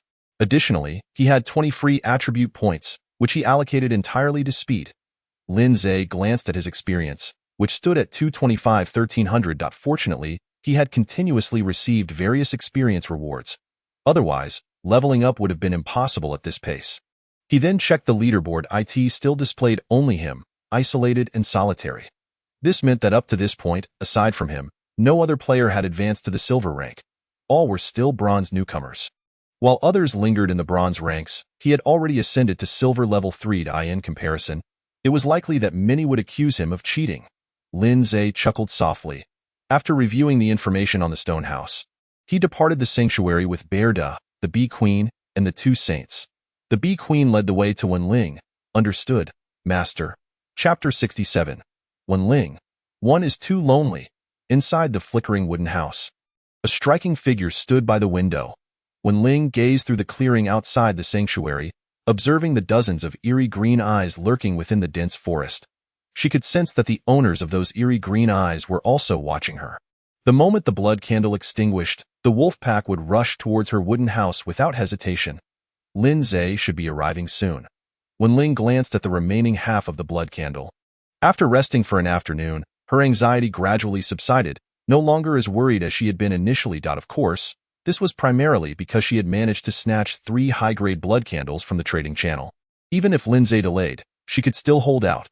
The high-grade blood candles she acquired were still those sold by Lin Zhe. At this stage, high-grade blood candles were in high demand on the trading channel, with very few available. Even if players obtained some, they generally kept them for later use, igniting them at night to prevent high-level monsters from ambushing them while they slept. Only Lin Zhe remained unconcerned about such issues. With several pets around, Lin Zhe would even welcome a monster attack on his sanctuary, gaining experience while asleep. His existence was likely the most leisurely among all players, Wen Ling thought enviously. Reflecting on her constant worries contrasted with Lin Zhe's abundant resources, the disparity was indeed quite significant. After nearly an hour of waiting, just as the blood candle was about to burn out, chaos erupted in the forest, accompanied by the howls of wolves. They're here. Wen Ling's heart leaped with joy. She quickly reignited a high-grade blood candle, grasped her magic staff, and hurried out of the wooden house in the nearby forest. Flames flickered continuously. Soon, another fire ignited. By the light of the flames, Wen Ling saw two large figures battling the pack of wild wolves. She could vaguely discern a silhouette, which, amidst the onslaught of wolves, maneuvered deftly, each swing of the long sword resulting in a spray of blood. When Ling moved closer, the scene of the battle becoming clearer in that moment, her pupils constricted, her delicate face revealing a look of profound shock. The 4 pets he had brought along had all reached the silver level. This speed of upgrading was astonishing. She worked tirelessly during the day and night, barely managing 5 to 6 hours of sleep. Yet her leveling speed could not compare to Lin Zhe's, nor even to the pets under Lin Zhe's command. This left her with an intense sense of defeat. However, upon reflection, it was quite normal. Each of his pets possessed attributes far exceeding those of similarly ranked monsters, naturally resulting in a faster leveling pace. Had her attributes matched any of Lin Zhe's pets, she would have undoubtedly reached the silver rank by now. When Ling's gaze shifted back to Lin Zhe, who wielded his sword with ease against the wild wolves. This guy's strength was truly formidable. Unfortunately, without his consent, she couldn't access his information. Oh? The lead wolf has vanished. Could it be that it was scared off? When Ling pondered, though she did not dwell on it. Quickly joining the fray, she waved her magic staff, unleashing massive lightning orbs at the wild wolves on the battlefield. Her lightning magic consumed considerable mana but dealt significant damage, along with a paralyzing effect. With her assistance, Lin Zhe and his pet team dispatched the wild wolves even more swiftly in less than 10 minutes. All the wild wolves had been slain. After clearing the battlefield, Lin Zhe efficiently collected all the dismantled meat and the dropped blood candles into his backpack. He then approached Wen Ling with his pets, smiling as he said, "The spoils belong to me. You have no objections, right?" Wen Ling shook her head, saying, "You made the effort to come here. The spoils naturally belong to you." Could she claim to have objections? She certainly did not wish to be torn apart by the bear and snake at Lin Zhe's side. Frankly, it was her first time seeing such a massive black bear. Standing at an imposing height of 5 to 6 meters, equivalent to a 2-story building. Furthermore, there exists a serpentine creature, unmistakably a bamboo leaf viper, yet its body stretches an astonishing length of over 10 meters. Some even believe it to be a mutated python. When Ling remarked, "I am truly grateful for your assistance in this matter. Without you, I would have had no choice but to relocate the shelter." Lin Zhe chuckled, "You don't blame me for dragging you into this predicament?" When Ling's lips twitched slightly as she replied, "I must admit, your earlier assertions were accurate. It's merely a trick orchestrated by the game. And you cannot be held responsible." Well then, Lin Zhe observed the distant flicker of a small wooden cabin but showed no inclination to enter as a guest. He stated directly, "Lead me to the Jinlei fruit tree." "Very well, follow me," When Ling responded without hesitation, brandishing a torch to guide the way. Lin Zhe trailed behind her, accompanied by several of his pets. After traversing for a quarter of an hour, Wen Ling suddenly inquired, "I have been meaning to ask, where does one procure the Earth-type crystal cores necessary for upgrading the stone house? You are advancing at such a rapid pace. You must possess some knowledge on the matter." Lin Zhe, however, did not reply, shifting the conversation instead. "Once the transaction is complete, I will have Xiongda aid you in your upgrade, while you will be responsible for its sustenance. Furthermore, all spoils must belong to me." "Agreed." Wen Ling did not hesitate. Under the eaves, one must bow their head. She understood this principle well soon. A silence enveloped them, broken only by the sounds of footsteps and branches snapping underfoot. Given the sizes of Xiongda and Shaoqing, it was impossible for them to traverse the dense forest without making noise, particularly Xiongda, whose every step caused the ground to tremble. Perhaps sensing the kingly aura emanating from Xiongda, they encountered no monsters along their journey. Bored, Lin Zhe swung himself onto Xiongda's back. Upon seeing this, Dahong immediately leaped up and nestled into his embrace. Lin Zhe relished holding the plump and soft little creature. De Hong's fur was incredibly smooth and pleasant to the touch. Back on Earth, he had often contemplated adopting a cat but had never found the time. Now, in this jungle world, he had first befriended a squirrel. Wen Ling's eyes sparkled with envy as she broke the silence, saying, "If I could choose a profession, I would undoubtedly become a pet summoner, just like you." Lin Zhe replied, "At this stage, most pet summoners lead rather arduous lives. If you were to change professions, you might find your situation even less favorable than it is now." Wen Ling sighed. "I merely lament that living alone is truly too lonely." Lin Zhe chuckled. "Then I shall lend you Xiongda for a while, provided that all spoils belong to me." "Forget it." Wen Ling immediately declined. "Just upgrade me to silver, that will suffice." What a jest! If all the spoils are surrendered, what of her shelter's development? After another half-hour of walking, Wen Ling abruptly halted. There exists a subterranean cavern nearby, expansive in size, where the Jinlei fruit tree is located. Lin Zhe addressed the queen bee hovering above. "Scout the area and report back once you locate it." "Understood, master." The queen bee flapped her wings and took flight. Chapter 68. The peculiar underground space. Moments later, the queen bee returned to report that she had indeed discovered the underground cavern. And the process had been surprisingly smooth. Lin Zhe found it unsurprising. The queen bee's flight speed was remarkable, and she could see clearly in the dark, making the search for a cavern quite simple. "Then let us proceed." Lin Zhe mounted Xiongda and followed closely behind the queen bee. Observing this scene, Wen Ling felt even more envious. If she possessed such a pet, she would have long since driven off the pack of wolves. As a mage like her, the disadvantages of solitary combat were quite significant. If given the opportunity, she would certainly join an offline player team.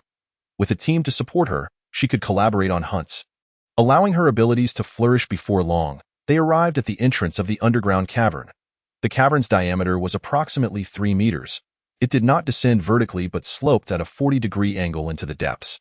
Lin Zhe retrieved a flashlight from his backpack, shining it into the cavern, yet he could not discern its end nor the Jinlei fruit tree. Wen Ling stated, "This cavern extends over 100 meters deep, with a vast underground space at the far end where the Jinlei fruit tree grows." Lin Zhe inquired, "Are there no monsters guarding the Jinlei fruit tree?" Wen Ling shook her head. "When I entered previously, I did not encounter any traces of monsters. I easily harvested the Jinlei fruit." Lin Zhe nodded slightly, trusting Wen Ling's words. If monsters had been present, she likely would not have survived to obtain the Jinlei fruit. After all, her level at that time was even lower than it is now. "Let us ascertain the presence of monsters." Lin Zhe looked at Wen Ling. "Will you accompany me inside or remain outside?" "I shall enter with you," Wen Ling declared without hesitation.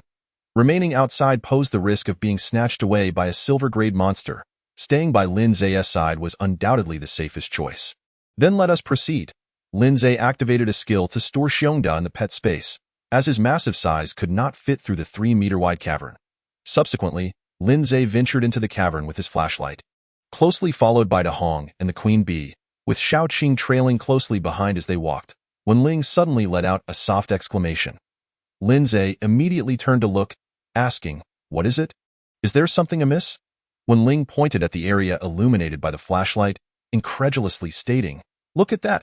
Lin Zhe squinted, frowning. "There's nothing there." Wen Ling hurriedly exclaimed, "Didn't you see those steps?" Lin Zhe rolled his eyes. "Of course I saw the steps. I thought you were referring to a monster." Before he could finish his sentence, his expression shifted slightly. There were indeed artificially crafted steps here, which was quite peculiar. Could it be that in this jungle world, besides us, there existed other humans? It was not an impossible notion, considering how little we understand about this jungle world.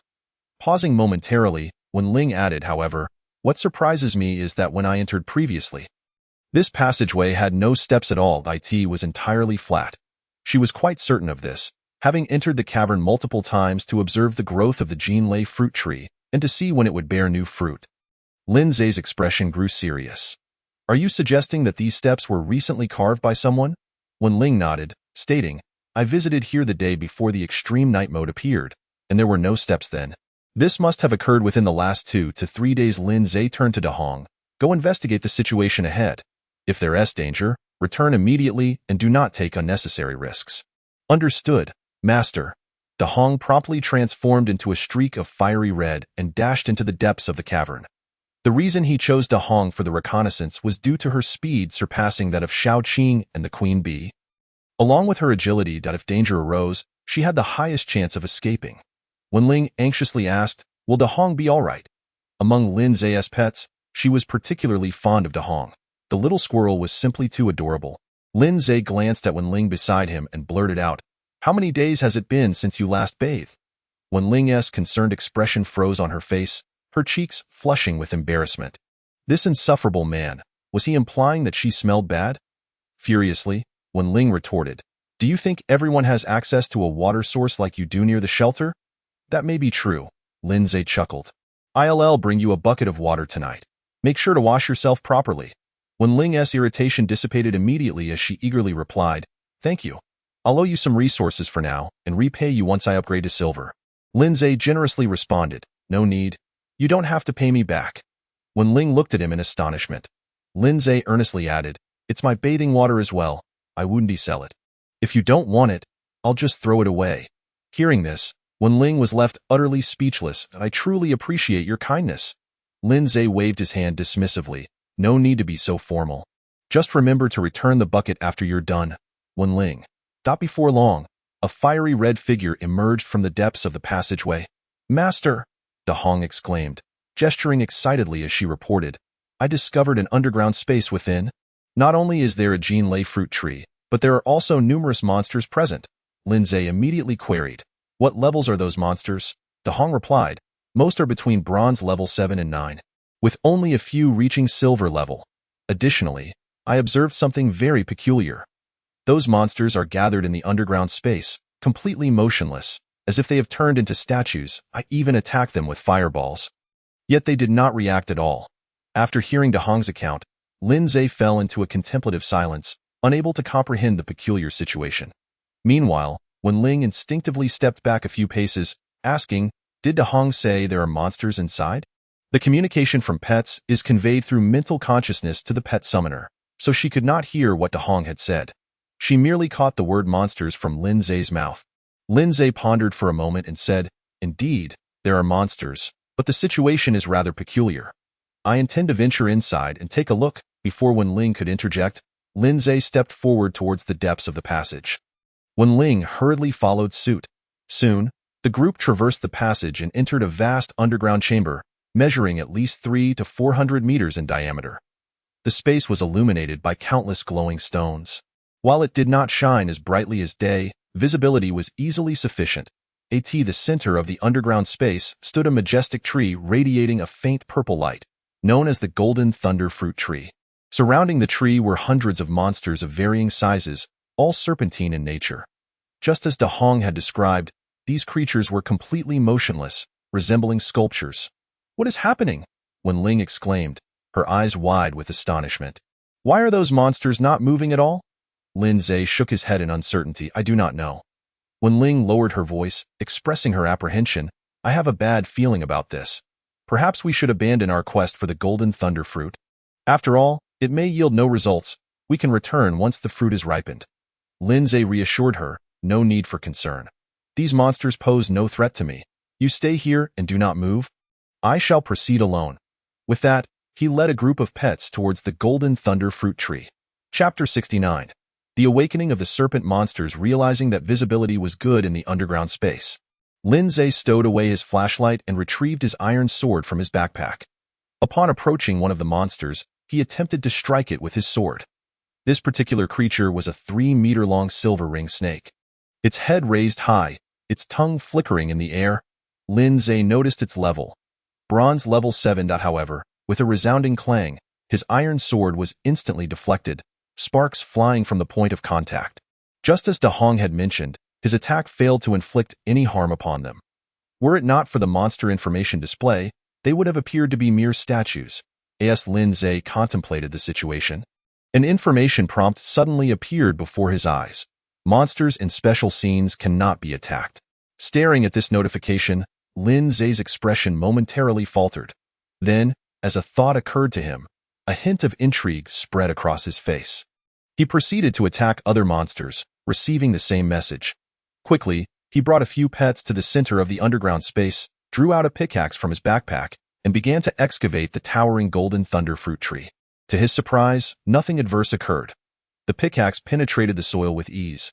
After several strikes, another warning appeared. Warning: you are digging up a special scene item. Continuing may result in unpredictable risks. Lin Zhe halted his actions. Yet he was not deterred. Instead, he decisively summoned the Purple Flame Lion King and Bearda from the pet space. The Purple Flame Lion King, nearly 10 meters in length, boasted a magnificent golden mane that resembled burning flames. Upon its arrival, Bearda appeared diminutive in comparison. Pet: Purple Flame Lion King, unnamed, level, silver level 3, attack, 720, defense, 570, speed, 675, health, 53,276, 90,000. Special abilities: Beast King's Might, Flame Shield. Fire Control, Growth Potential, 2 stars, Experience, 125, 1300. The Purple Flame Lion King let out a thunderous roar, shaking the entire underground chamber with its deafening sound. Lin Zhe, momentarily stunned, delivered a light kick to the lion, prompting it to settle down. From this moment forth, your name shall be Simba, Lin Zhe declared. The Purple Flame Lion King nodded in compliance, readily accepting its new name. Lin Zhe gestured towards the motionless monsters surrounding them, instructing, use your flames to create a barrier of fire around the tree to prevent these monsters from awakening abruptly. Since it was possible to excavate the golden thunder fruit tree, he certainly would not let the opportunity slip by. As you command, Master. The Purple Flame Lion King cast a sidelong glance at Bearda, Shao Qing, and the other pets before darting to the side to unleash a torrent of flames. Soon, a ring of scorching fire encircled the golden thunder fruit tree. Meanwhile, upon witnessing the emergence of the Purple Flame Lion King, Wen Ling was once again struck with awe, gasping, another pet of boss-level caliber. Where did he acquire such a creature? The contracted pets seemed to grow increasingly formidable. Wen Ling was aware that Lin Zhe possessed yet another boss-level monkey, and combined with Bearda and the imposing golden lion before her, he had 3 boss-level pets. She glanced at the information of the Purple Flame Lion King, her astonishment deepening at its staggering attack power of 720. Without employing any skills, it could easily deplete her health in just a few strikes. Wen Ling felt a wave of dizziness. The combat prowess of Lin Zhe's Purple Flame Lion King far exceeded that of the silver-level giant python she had previously encountered. It was no wonder that the regional channel often buzzed with comments about Lin Zhe's apparent advantage. Witnessing it firsthand left her questioning whether he truly had an unfair edge. Such terrifying attributes rendered gameplay nearly impossible for others. Fortunately, the current players were largely focused on their own pursuits. Were a team competition mode to be activated, Lin Zhe could simply unleash this lion to sweep away any challengers. Observing Lin Zhe commanding the Purple Flame Lion King to continuously breathe fire around the golden thunder fruit tree, Wen Ling couldn't help but ponder his intentions. Was something amiss? Just then, she caught a glimpse of a nearby black snake's tail twitching slightly. Initially attributing it to her imagination, she focused intently for a moment, only to confirm that it was indeed moving. Not just this snake, but other serpent monsters were also showing signs of awakening. It must be related to Lin Zhe's excavation of the golden thunder fruit tree. Wen Ling shouted urgently, Lin Zhe, get out of there. Those snakes are coming to life. Her voice acted as a trigger, awakening all the serpent monsters in the underground space simultaneously, which surged towards Lin Zhe from all directions. Wen Ling was taken aback and swiftly brandished her magic wand, hurling lightning orbs towards the approaching monsters, intending to divert their attention so that Lin Zhe could escape the encirclement. However, regardless of her attacks, the serpent monsters paid her no heed, rushing towards Lin Zhe like a relentless tide. Just as anticipated, Lin Zhe surveyed the oncoming horde of serpents without displaying any signs of alarm. Rather, he had foreseen this outcome. He had speculated that the game's mention of risk likely referred to these monsters awakening due to his actions. Hence he had prepared the Purple Flame Lion King for such an eventuality. Observing the scene unfold, he confirmed his suspicions as the serpent monsters surged into the flames, their bodies ignited rapidly, with damage notifications flying across the screen. The sight was utterly spectacular. Lin Zhe switched his pickaxe for an iron bow, activating invincibility mode as he drew arrows at the serpents engulfed in flames, all while commanding his pets to enter combat mode. Among the 5 pets, only Queen Bee lacked ranged attack capabilities. Shao Qing could unleash toxic mist, Simba could breathe forth fiery dragons, Bearda could cast earth spikes and sinkholes from a distance, and Dahong could effortlessly hurl fireballs. Before long, the serpents within the inferno began to fall in droves. Chapter 70. A game instance? A glance revealed the firestorm littered with the charred remains of serpents, all reduced to cinders by the searing flames. However, due to the overwhelming number of serpent monsters, a portion managed to break through the fire and advance towards Lin Zhe. Immediately, Lin Zhe exchanged his iron bow for a melee iron sword, engaging in fierce combat with the serpents ablaze around him. The minute-long invincibility mode had yet to expire, and having replicated the purple flame Lion King's attributes, Lin Zhe's defense surged to nearly 900 points, an astonishing figure. The attacks from the serpent monsters inflicted minimal damage, merely chipping away 1 point of health. Even when they employed skills, he sustained only slight losses. Speaking of health, Lin Zhe's total health exceeded 90,000, surpassing even that of a boss, rendering him virtually impervious to the onslaught of the serpent monsters as he wielded his sword with lethal precision amidst the serpentine throng. In no time, a mountain of serpent corpses accumulated around him. Suddenly, caught up in the thrill of battle, Lin Zhe sensed his strength waning. He realized that the minute-long invincibility mode was concluding. Without hesitation, he broke free from the encirclement of serpents, temporarily entrusting the fray to the nearest Bearda and Dahong. At that moment, Lin Zhe noticed something unexpectedly intriguing. He had gained experience points from every serpent monster he had just slain. Regardless of their level, my level is silver level 3. According to the game's rules, I should only receive experience from defeating monsters of at least bronze level 9. However, at present, as I vanquish those bronze level 7 and 8 snake monsters, I find myself gaining experience. In addition, Lin Zhe has made another discovery. The snake monsters do not drop blood candles upon their demise. In fact, the drop rate for blood candles is quite favorable, typically yielding one for every 2 to 3 monsters slain. Yet, now, with dozens of snake monsters having fallen, not a single blood candle has emerged. This peculiar scenario should be a game dungeon, albeit not fully constructed, into which I and Wenling have inadvertently stumbled. It is entirely normal for the dungeon not to yield blood candles. Lin Zhe muses to himself. At that moment, he hears Wenling's voice calling out, "Lin Zhe? Are you all right?" Through the flickering flames, he glimpses her striking figure, skillfully wielding her magic staff while casting spells and glancing in his direction. Their eyes meet. Lin Zhe responds, "I'm fine. How about you?" Wenling beams, saying, "Don't worry about me. Those snake monsters have you as their target. No matter how I attack, it's of no concern to them." Lin Zhe replies, "That's good. Put in your best effort. Now is an excellent opportunity for you to level up." He reassures her, "I know you'll stay safe." Wenling offers a word of caution. Several minutes later, the battle draws to a close, with merely 20 or so snake monsters remaining. These creatures are no trifles. Some are even of silver rank. Wenling's magic strikes them, barely inflicting double-digit damage. However, when faced with Lin Zhe's pets, these snake monsters are utterly outmatched. Swiftly falling one after another, as the last snake monster collapses, Wenling approaches Lin Zhe. The lovely girl expresses her dissatisfaction. "There are too few monsters. If there were more, I could easily level up to silver." Lin Zhe inquires, "What level are you at now?" Wenling replies, "Bronze 9, having broken through 2 levels in succession." She remains in the novice rank, benefiting from game perks, easily gaining over 100 experience points with each snake monster killed. Unlike Lin Zhe, who receives only a meager amount of experience even when defeating silver-ranked snake monsters. Lin Zhe responds, "That's still commendable. Once we step outside, let Bearda take you to slay a couple of waves of monsters, and you'll ascend to silver with ease."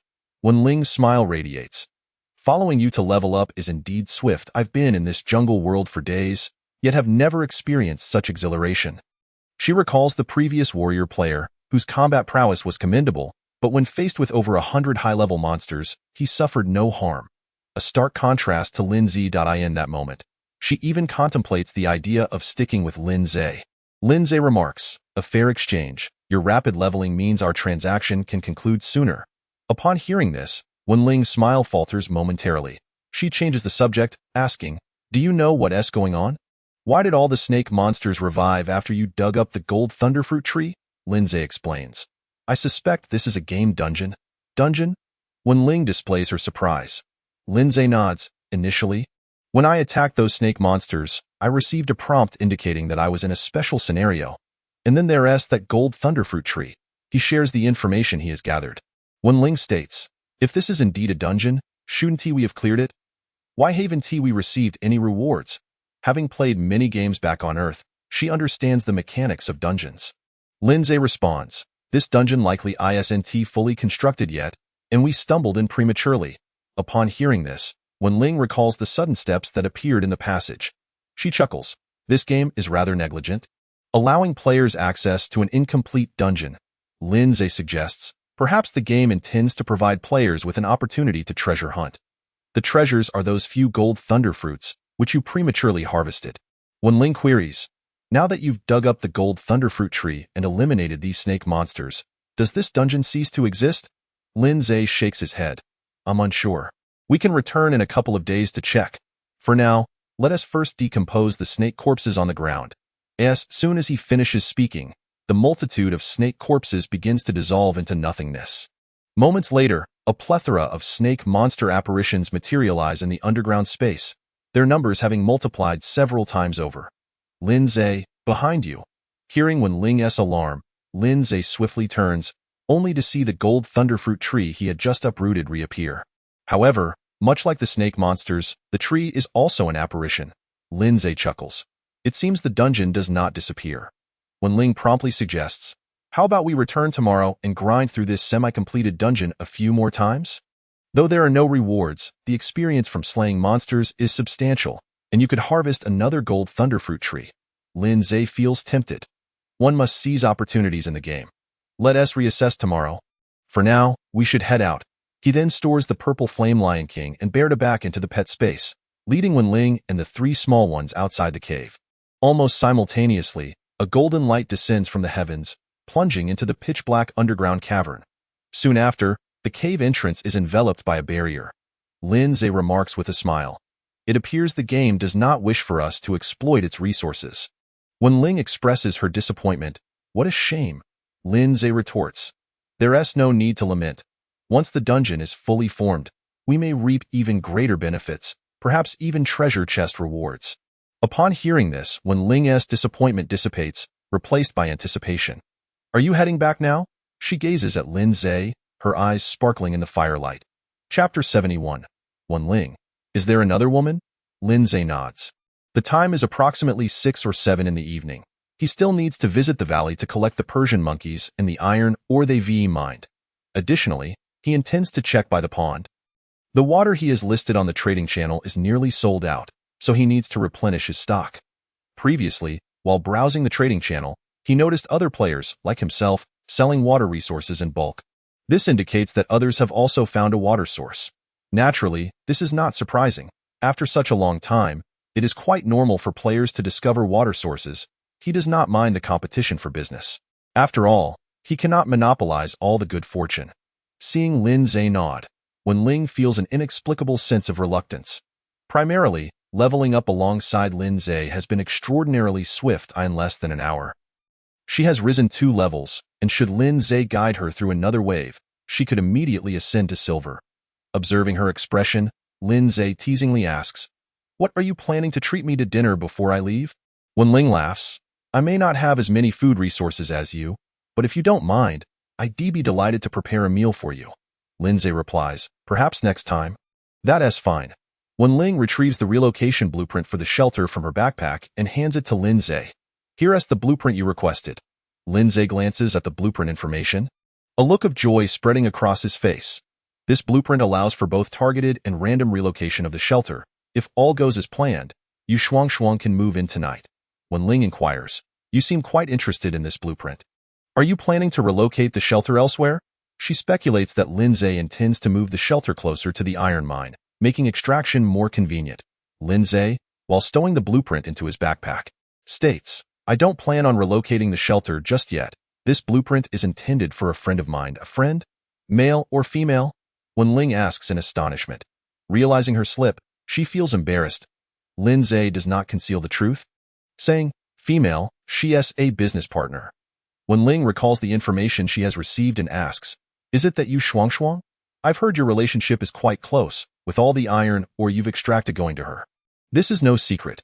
Many players are aware. As a player of a living profession, Yu Shuangshuang has accumulated substantial merit points, consistently ranking in the top 3, primarily due to the vast quantities of iron ore provided by Lin Zhe. It as her, Lin Zhe nods, but he refrains from delving deeper into Yu Shuangshuang's matters. He releases the purple flame Lion King and Berde from the pet space, telling Wenling, "I'll leave Berde in your care for now. It will return on its own once you level up to silver." Wenling nods. In truth, as a bronze-level player, she feels unqualified to care for a silver-level boss. Her responsibility is merely to ensure Berde's meals are well prepared. Other matters will be handled by Berde itself. It's about time. I should be heading back. Lin Zhe gestures to the purple flame Lion King, which obediently crouches down, allowing Lin Zhe to mount its back. Riding the purple flame Lion King is undeniably a more exhilarating experience than riding Berde. The former's larger size affords a higher vantage point and a more commanding presence. Additionally, the purple flame Lion King's fur is incredibly soft, unlike Berde's coarse fur, which can be prickly at times. And there's one more thing. What is it? Wenling asks. Lin Zhe remarked. Once you ascend to silver rank, there should be 1 to 3 mineral resources randomly respawning near your shelter. Powerful monstrous forces will guard these resources, but fret not. I shall handle it when the time comes. All right, you can manage the minerals, Wenling replied. After all, I am but one person, stretched too thin and lacking the time to mine. However, should there be ores that I require, you must prioritize selling some to me. She understood Lin Zhe's implication, seeking to seize the respawning mineral resources adjacent to her shelter. This was merely a courteous advance notice. She did not mind. Indeed, she was overwhelmed. Moreover, she was not a player focused on crafting or gathering. Her primary occupation lay in hunting monsters and leveling up. If Lin Zhe claimed the mineral resources, so be it. As long as she could purchase the ores she needed from him, she would be content. Most importantly, would Lin Zhe relinquish his claim on the respawning minerals if she objected? If she were in his position, she too would not exhibit such benevolence. It was paramount to build a favorable rapport with Lin Zhe by conceding the contest for the mineral resources. She certainly did not wish to find herself on his blacklist. This was a non-issue. Lin Zhe chuckled. I have already pinpointed a salt mine. Once I secure it, you can buy as much salt as you desire. Upon hearing that Lin Zhe had discovered a salt mine, Wenling's eyes widened. Both she and Lin Zhe understood the significance of a salt mine. It represented a wealth far exceeding that of iron ore, a continuous source of fortune. Wenling smiled. Thank you. I wish you abundant riches in advance. Ha ha. Lin Zhe laughed heartily, then waved to Wenling before riding off on his purple flame lion, disappearing into the darkness. Watching Lin Zhe depart with a retinue of pets, Wenling's expression grew somewhat complex. The thought of her blueprints being utilized by Lin Zhe for another female player made her feel a pang of envy, not from jealousy, but from a sense of normalcy. She took a deep breath and looked up at the imposing bear, Shtongda, asking, Shtongda, can you understand what I am saying? Shtongda sat on the ground, its small eyes looking down at Wenling with disdain. After a prolonged silence, it lazily nodded its head. It regarded this woman as beneath its notice, believing her capabilities to be inadequate. Were it not for its master's orders, it would have no desire to engage. Wenling smiled and said, It's getting late. We should return to the shelter. I have plenty of meat. You can eat as much as you like. Later, I will also get you some fruits and honey. Xiongda promptly stood up, letting out a low growl of appreciation towards Wenling.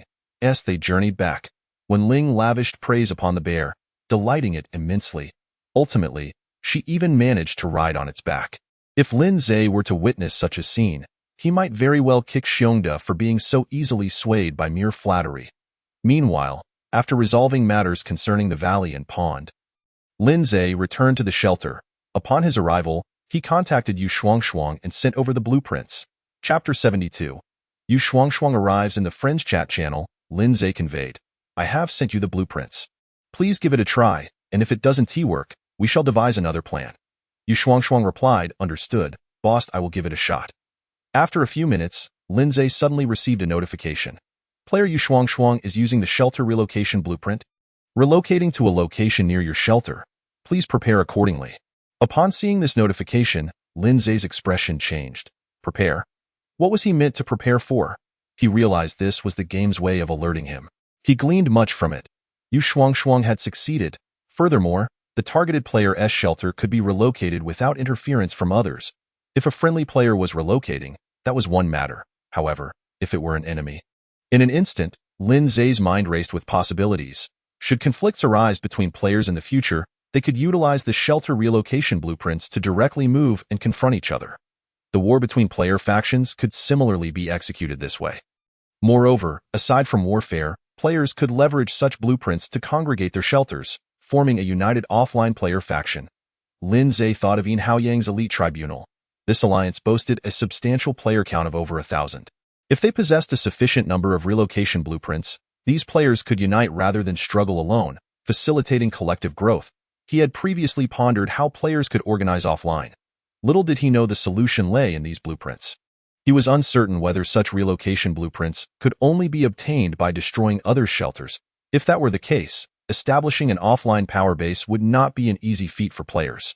Wenling had been fortunate to have a good neighbor to acquire the blueprints. In contrast, most players' shelters were situated far apart, making it challenging to destroy another's. Of course, other methods to procure such blueprints might exist. It seemed imperative for him to expedite the strengthening of his shelter to prevent scenarios where he would be out hunting while his base was compromised.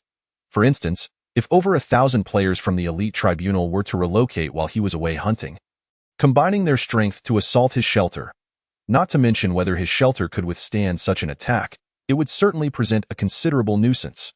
Thus, to avert encountering such troubles, Lin Zhe needed to bolster his shelter from all angles, ensuring that if enemies approached, they could only kneel before him in conversation. That moment, Lin Zhe suddenly felt the earth tremble slightly. He immediately recognized that Yu Shuangshuang's shelter was relocating. He promptly stepped outside the stone house. Beside his shelter, a forested area was enveloped in golden light. Through the radiant glow, he could faintly discern the ethereal outline of a wooden house. As the golden light gradually dissipated, the wooden house's silhouette became increasingly distinct until it materialized into a tangible structure. The previously golden-tinged forest transformed into an open space. A true pinpoint deployment, Lin Zhe gasped in astonishment. Yu Shuangshuang's shelter was situated right next to his, a mere 20 to 30 meters apart. Lin Zhe's gaze could even penetrate the wooden house's windows, glimpsing a delicate figure within. Apart from the enclosing electric fence, he could step just a few paces to directly enter Yu Shuangshuang's shelter. As Lin Zhe marveled at the proximity, the door of the wooden house across from him swung open, revealing a petite figure. The figure spotted Lin Zhe standing outside the stone house and illuminated by the light. Lin Zhe's silhouette appeared quite clear. "Boss!" Yu Shuangshuang exclaimed excitedly, waving as she approached with a torch in hand. She soon reached the vicinity of the electric fence, beaming as she addressed Lin Zhe. "Boss, did you come out here specifically to welcome me?" Lin Zhe smiled. "If you say so, then it is indeed so. Come in, do not linger outside." He opened the gate to the electric fence, allowing Yu Shuangshuang entry. Yu Shuangshuang joyfully bounded towards Lin Zhe but quickly halted, her expression turning to one of terror as she gazed past him. Lin Zhe turned to see the purple flame lion emerging from the shadows. Standing tall, the lion reached a height exceeding 2 stories, its fur resembling golden flames, both majestic and imposing. The young girl was seeing such a large lion for the first time and stood frozen in fear. "Do not be afraid," Lin Zhe reassured her. "Its name is Simba. It is my newly contracted pet."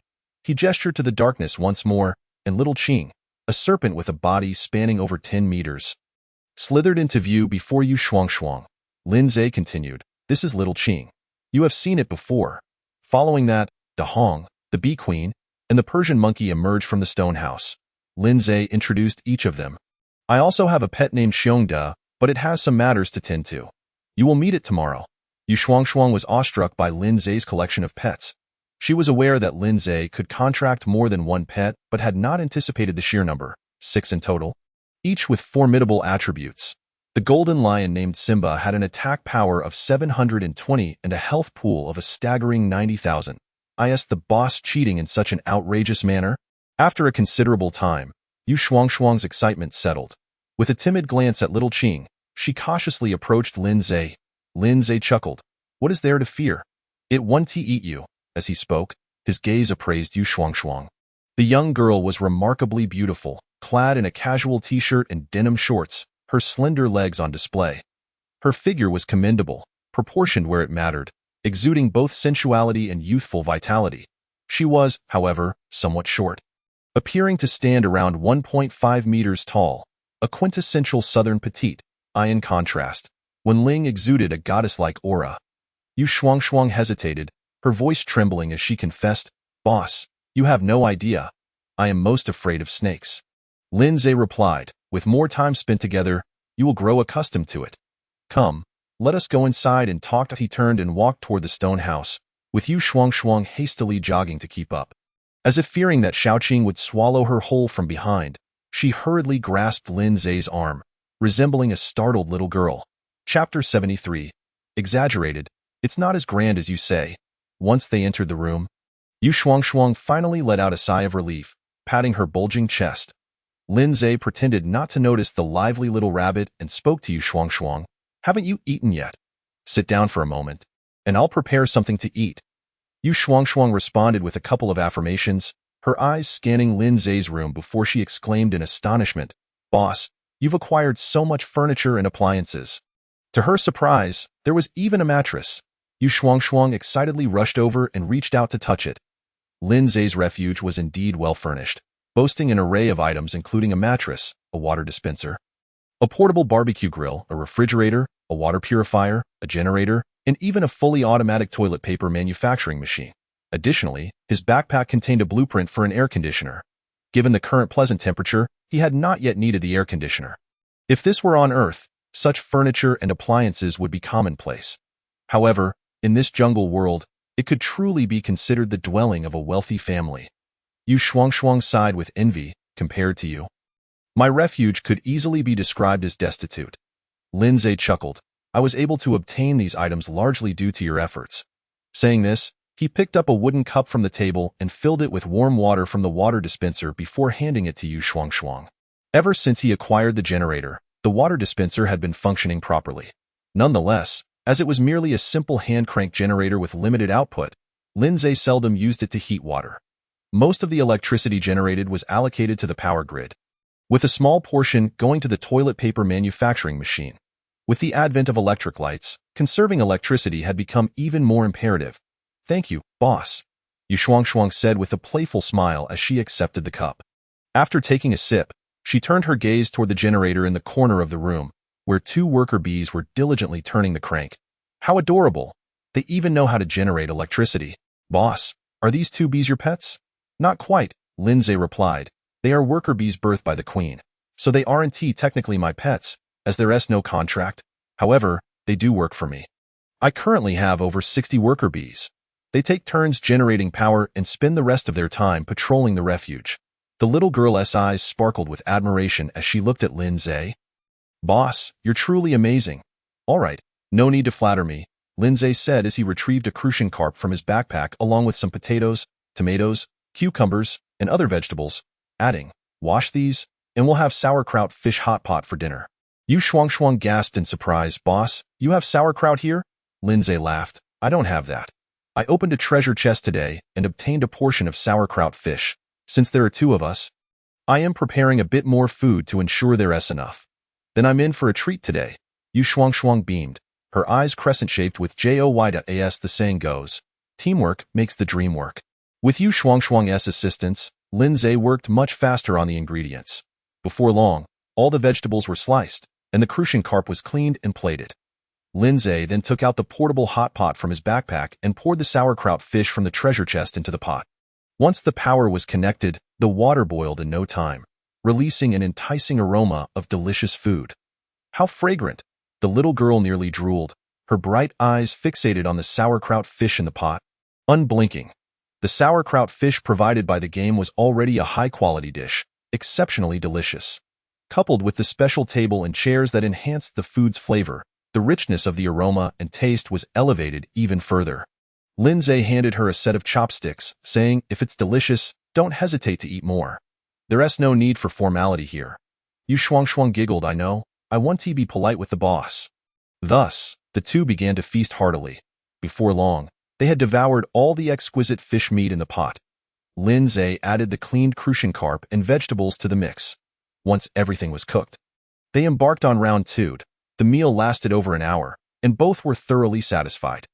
Yu Shuangshuang rubbed her round belly and remarked, "This is the most sumptuous and delicious meal I've had since arriving in the jungle world. Compared to what I ate before, even dogs wouldn't touch it." Lin Zai's lips twitched slightly. Just as he was about to say something, Yu Shuangshuang promptly tidied up the table, taking the hot pot and utensils to wash them. Seeing this, Lin Zai did not intervene. It was likely that Yu Shuangshuang would frequently come over to share meals, which he considered a fair trade for her help. In truth, having someone around made him quite happy. After all, humans are social creatures. Living alone for an extended period could lead to loneliness. While Yu Shuangshuang was washing the utensils, Lin Zai took out a substantial amount of meat, fruits, and nuts from his backpack to feed his pets. Among his pets, the Flame Lion King and Shaoqing had the largest appetites, consuming several hundred units of beast meat between them. Thankfully, Xiongda was not around. Otherwise, they would have devoured at least another 100 units.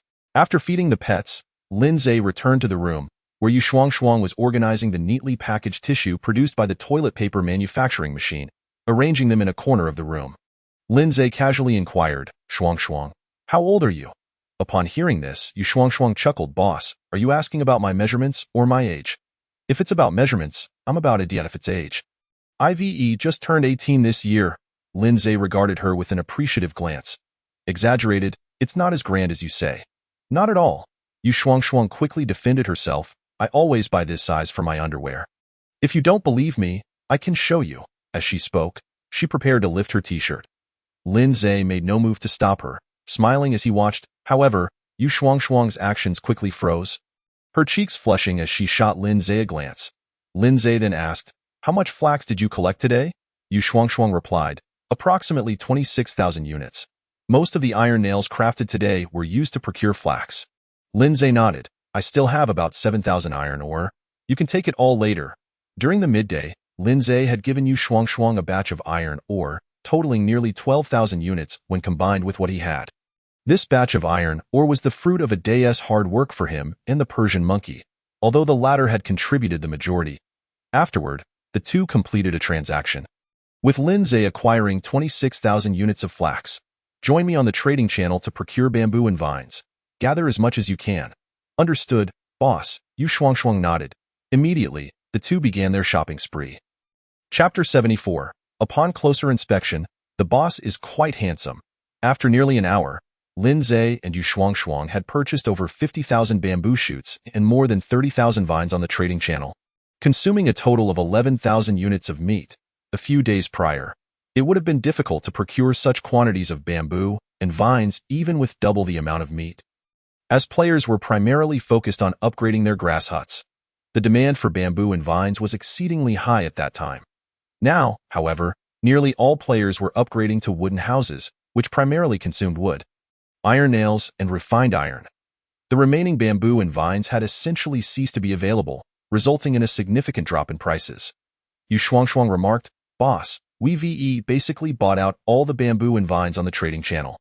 It will be hard to find more next time. Players won't collect bamboo and vines unless there's a specific need." Lin Zai replied, "No problem. I'll put up another batch of water for exchange specifically for bamboo and vines. I believe not many players will be able to resist that temptation." "Smart boss." Yu Shuangshuang immediately flattered him with a smile. She was aware that Lin Zai had ample water resources and was not in need of such items. Unlike other players on the trading channel, the price of water had not significantly decreased and remained more expensive than meat. Using water resources to encourage players to collect bamboo and vines for him was indeed a viable strategy. Lin Zai then proceeded to input the 26,000 units of flax, along with an equivalent quantity of bamboo and vines, into the fully automatic toilet paper manufacturing machine. Before long, the machine's outlet began to spew out neatly packaged toilet paper. Yu Shuangshuang inquired, "Boss, how many packages can this machine produce in a day?" Lin Zai replied, 3 packages per minute. Do the math."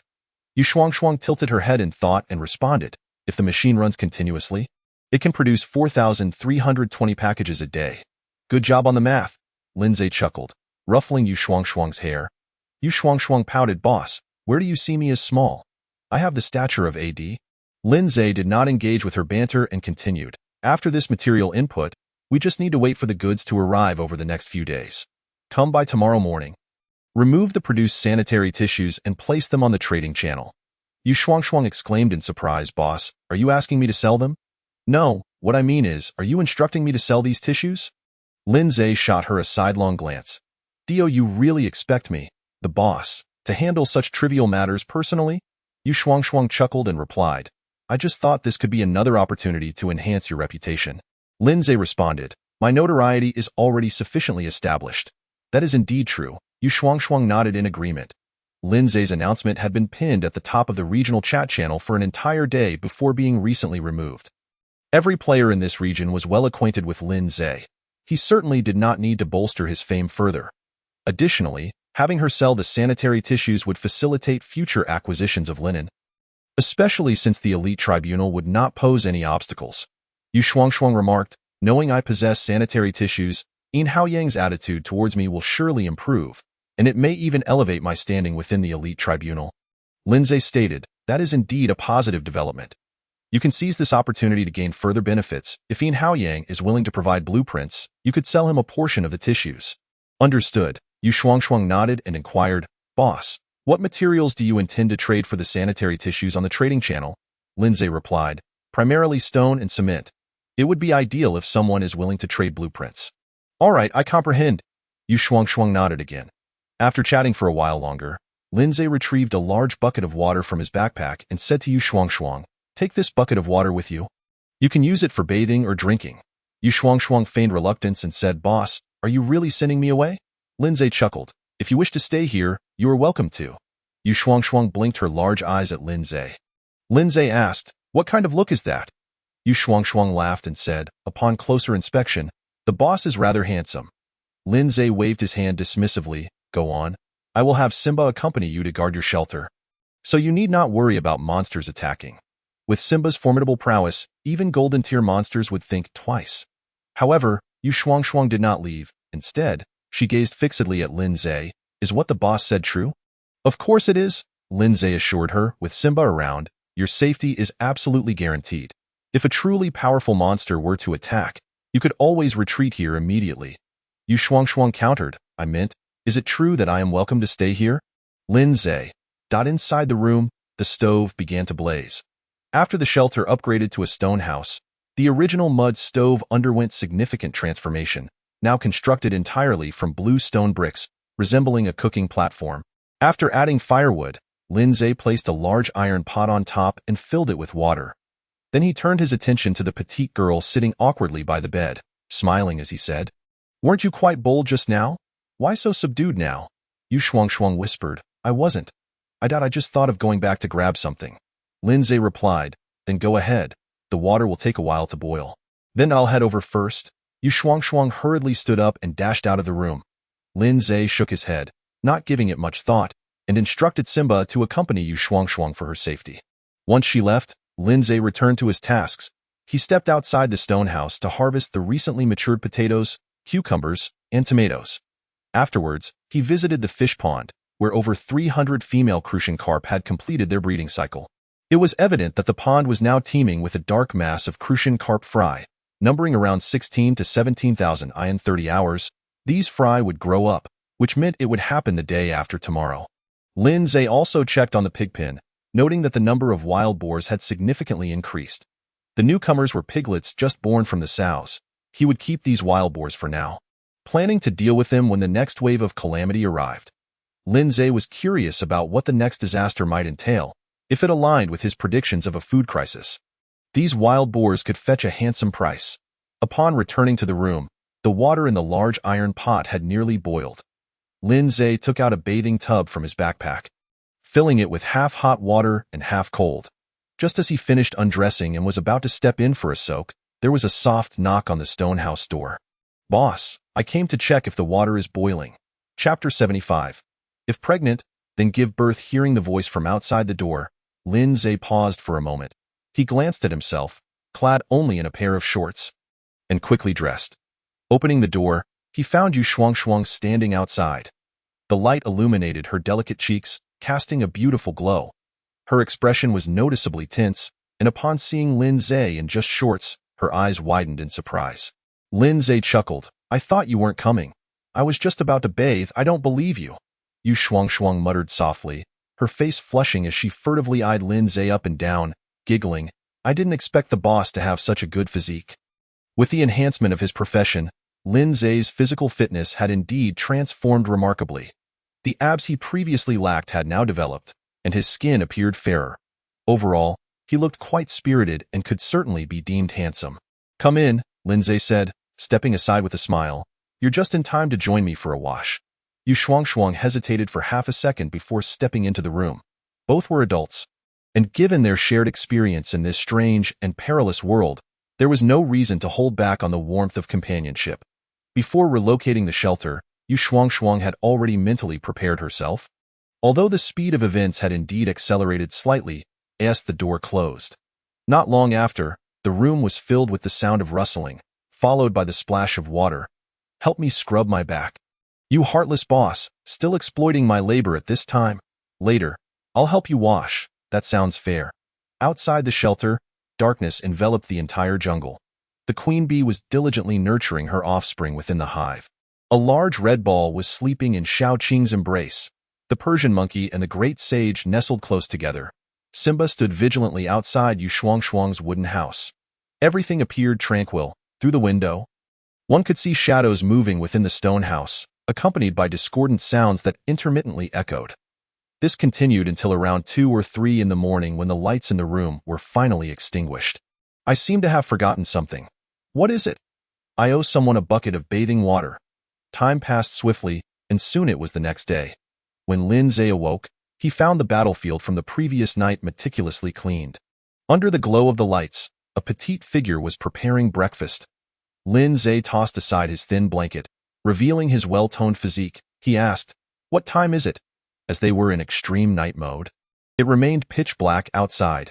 Players had not seen the sun for several days, nor even the moon or stars. The petite figure turned her head, revealing a bright face. Yu Shuangshuang giggled. It's almost 9 o'clock. Boss, you were so tired last night. Why not sleep a little longer? How could a young man in his 20s be tired? I'll do some morning exercises first. Lin Zhe beckoned to the petite girl. Yu Shuangshuang immediately squinted her crescent-like eyes and jogged over, removing her shoes and diving into the blanket. An hour later, the two sat at the table enjoying breakfast.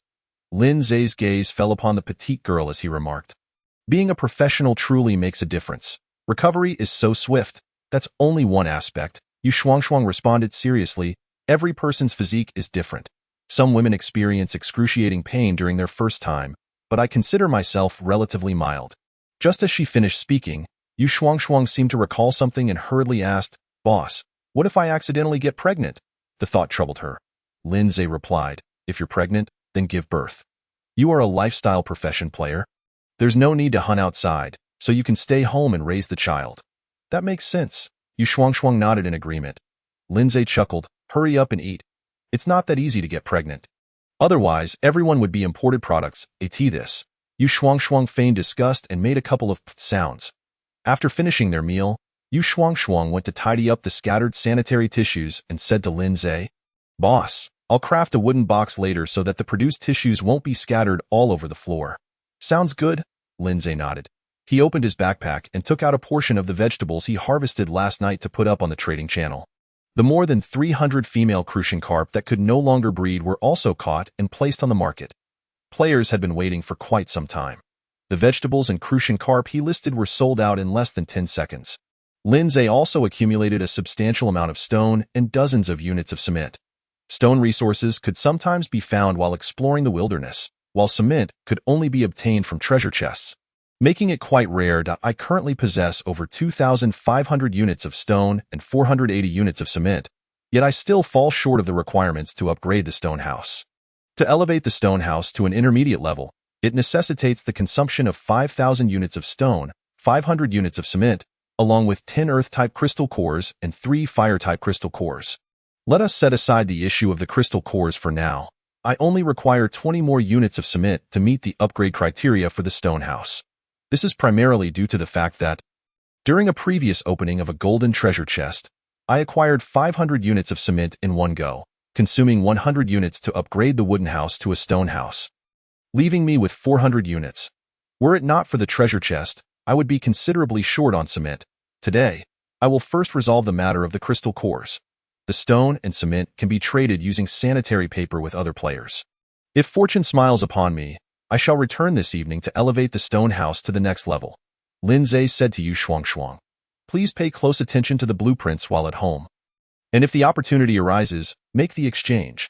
Additionally, bring over the workbench and your belongings. I am not entirely at ease with you being over there. His stone house boasts a formidable defense value of 10,000. Fortified by electric nets, rendering it far safer than Yu Shuangshuang's wooden house. Understood, boss. I will move everything shortly, Yu Shuangshuang replied. She recognized that the monsters in Lin Zhe's vicinity had evolved, with numerous silver-tier monsters present. Thus she obediently nodded her head. Yu Shuangshuang inquired, Boss, should I still retain my shelter? Given her relocation, it was highly likely she would not return. Wherever Lin Zhe was, she would be as well. Lin Zhe pondered for a moment and replied, Let us keep it for now. I will decide how to handle it later. Yu Shuangshuang responded with a soft affirmation. As before, she would follow Lin Zhe's instructions without question. Lin Zhe continued, Once the workbench is moved over, take stock of what we may still need in our home. Craft anything that can be of use. If materials are insufficient, exchange for them in the trading channel. As he spoke, he transferred iron nails, various meats, and the extracted refined iron from his backpack to Yu Shuangshuang.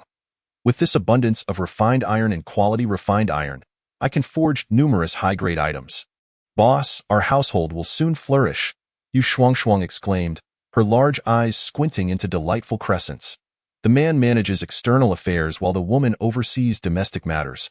She too must strive for the happiness of their little family. Chapter 76. Selling sanitary paper. The two then proceeded outside the shelter. Yu Shuangshuang went next door to gather her belongings, while Lin Zhe inspected the state of the vegetable garden, pig pen, and other structures within the shelter. The vegetables harvested last night had already regrown, and by this evening, they would be ready for another harvest.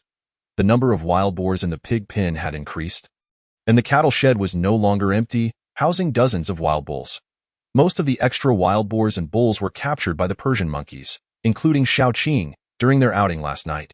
In the orchard, the pear and apple trees had matured beyond mere saplings, with the former reaching several meters in height. In a couple of days, these fruit trees should blossom and bear fruit.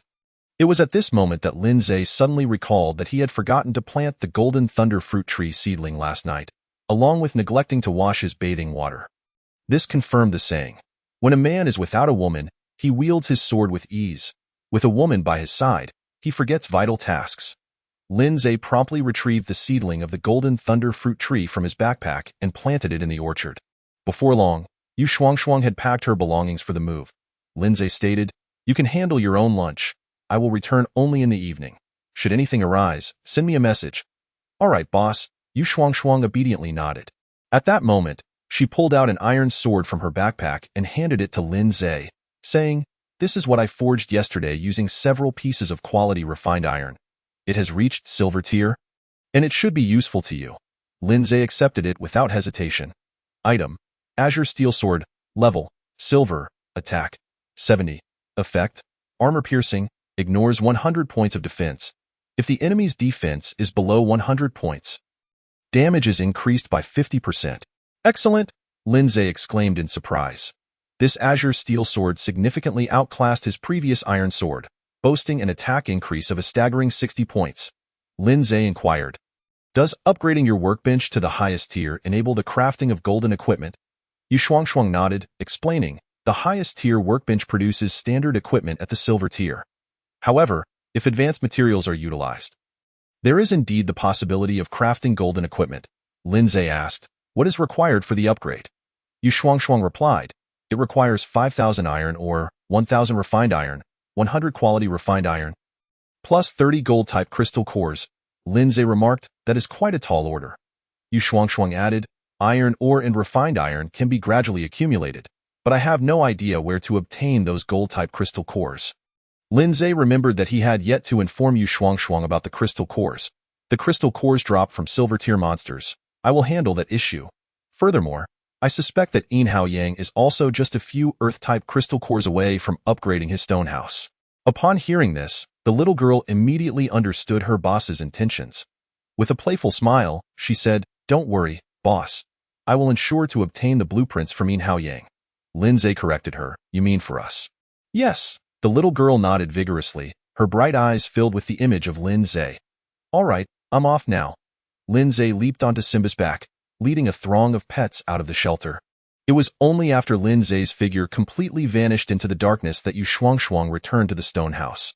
First, she would sell the sanitary paper, and then create the necessary items for their home: wardrobe, storage cabinet, bedside table, all of which were essential. Additionally, she needed a larger wooden bucket, as the one mentioned by the boss last night was somewhat small. As Yu Shuangshuang contemplated, she began to batch list the sanitary paper on the trading channel. With the listing of the sanitary paper, players quickly descended into a frenzy. Nearly every player possessing cement or stone rushed to purchase it at the earliest opportunity. Those without such materials sought alternatives in the trading channel or elsewhere. This situation caused the prices of cement and stone to soar. The players' madness was not exaggerated, particularly among the female players. The absence of paper was brutal for them. Setting aside the issue of menstruation, using the restroom necessitated paper, leaves or bamboo strips were utterly torturous for them. In the upper echelons of the elite judging court, a group of elite players frantically Yu Shuangshuang.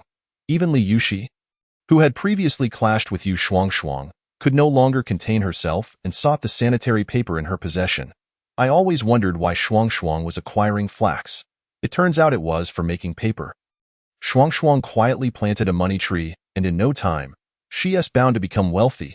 Shuangshuang, I want 5 packs. No, 10 packs of paper. I also want to buy paper. Although I lack stone and cement, I can trade high-quality wood. Yu Shuangshuang.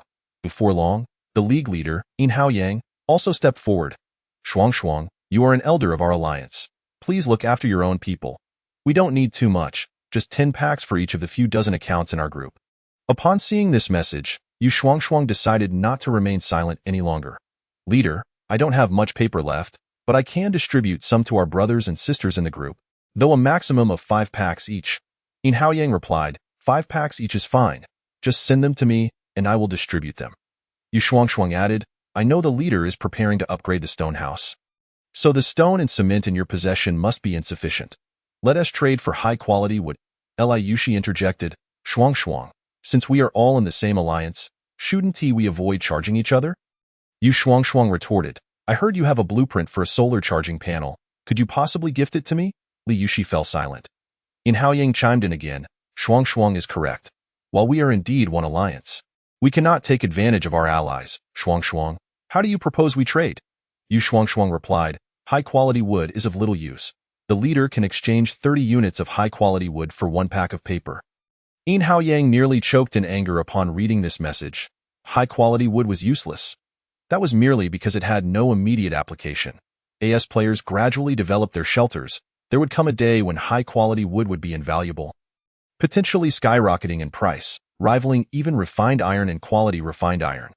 Yu Shuangshuang's approach clearly indicated an intention to undermine their alliance, showing no regard for his position as leader. Yu Shuangshuang continued, Leader, if our alliance lacks high-quality wood, then let's trade for stone and cement. I am just about ready to upgrade my stone house. To be honest, if it weren't for the sake of our brothers and sisters in the group, I wouldn't even want the wood, as it serves no purpose for the development of my shelter. Yin Haoyang replied through gritted teeth, I can give you a maximum of 10 units of high-quality wood for 1 pack of paper. Yu Shuangshuang decisively closed the chat group.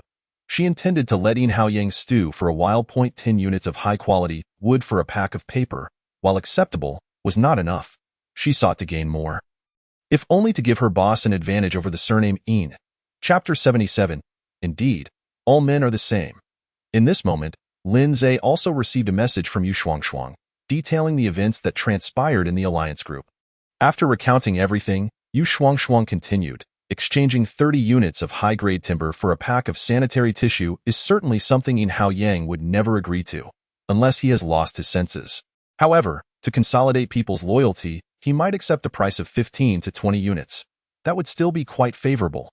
Lin Zhe responded, once the high-grade timber arrives, it will undoubtedly be of use. You should find a way to procure more from Yin Haoyang. How you go about it is entirely up to you. Okay, Yu Shuangshuang replied.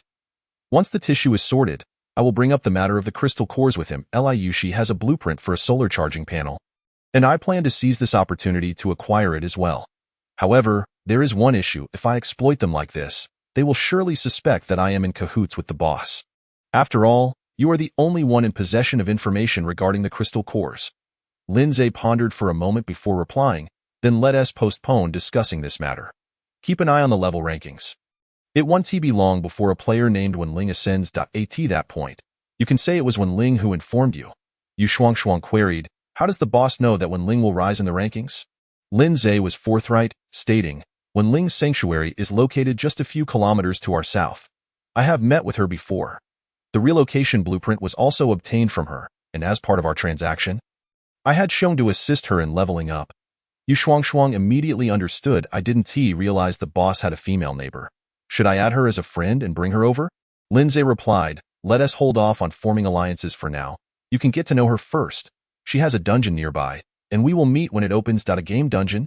Yu Shuangshuang's surprise quickly turned into excitement. She understood what a game dungeon entailed. Rest assured, boss, I will certainly cultivate a good relationship with her. Lindsay cautioned, there's no need to rush into making friends. We hold the dominant position regarding the dungeon matter. Let things unfold naturally. Understood, boss, Yu Shuangshuang said, feeling a warm glow in her heart, realizing Lindsay was looking out for her. After concluding the conversation, Lindsay glanced at his information panel. A new day had dawned, and the number of pets he could contract had increased by 1. The level remained at Silver Tier 3, but experience had surpassed 1,000. He needed just over 200 more points to advance to Silver Tier 4. The surge in experience was largely due to his battle yesterday in the dungeon, where he had slain over 100 snake monsters, yielding substantial experience points. Lindsay checked the kill notifications again. Throughout the morning, a series of kill notifications appeared intermittently, evidently indicating that Xiongda was guiding Wenling in her leveling. Unfortunately, most of these notifications did not grant experience rewards, as the monsters slain were too low in level. Failing to reach Bronze Tier 9, had there been experience gains, his level would have long since surpassed Silver Tier 4. Lindsay addressed Simba, Xiaoqing, and the other pets, you all go hunt on your own without following me. If you encounter any king-level monsters, notify me from the valley. Understood, master. The pets nodded in unison. Lindsay then turned his attention to Deshang and Ershang. You two will accompany Simba. It will help you level up. Once you advance a level or two, you can take over your mother's duties. Deshang and Ershang responded a beat too late, only to be playfully slapped on the back of their heads by Xiongda.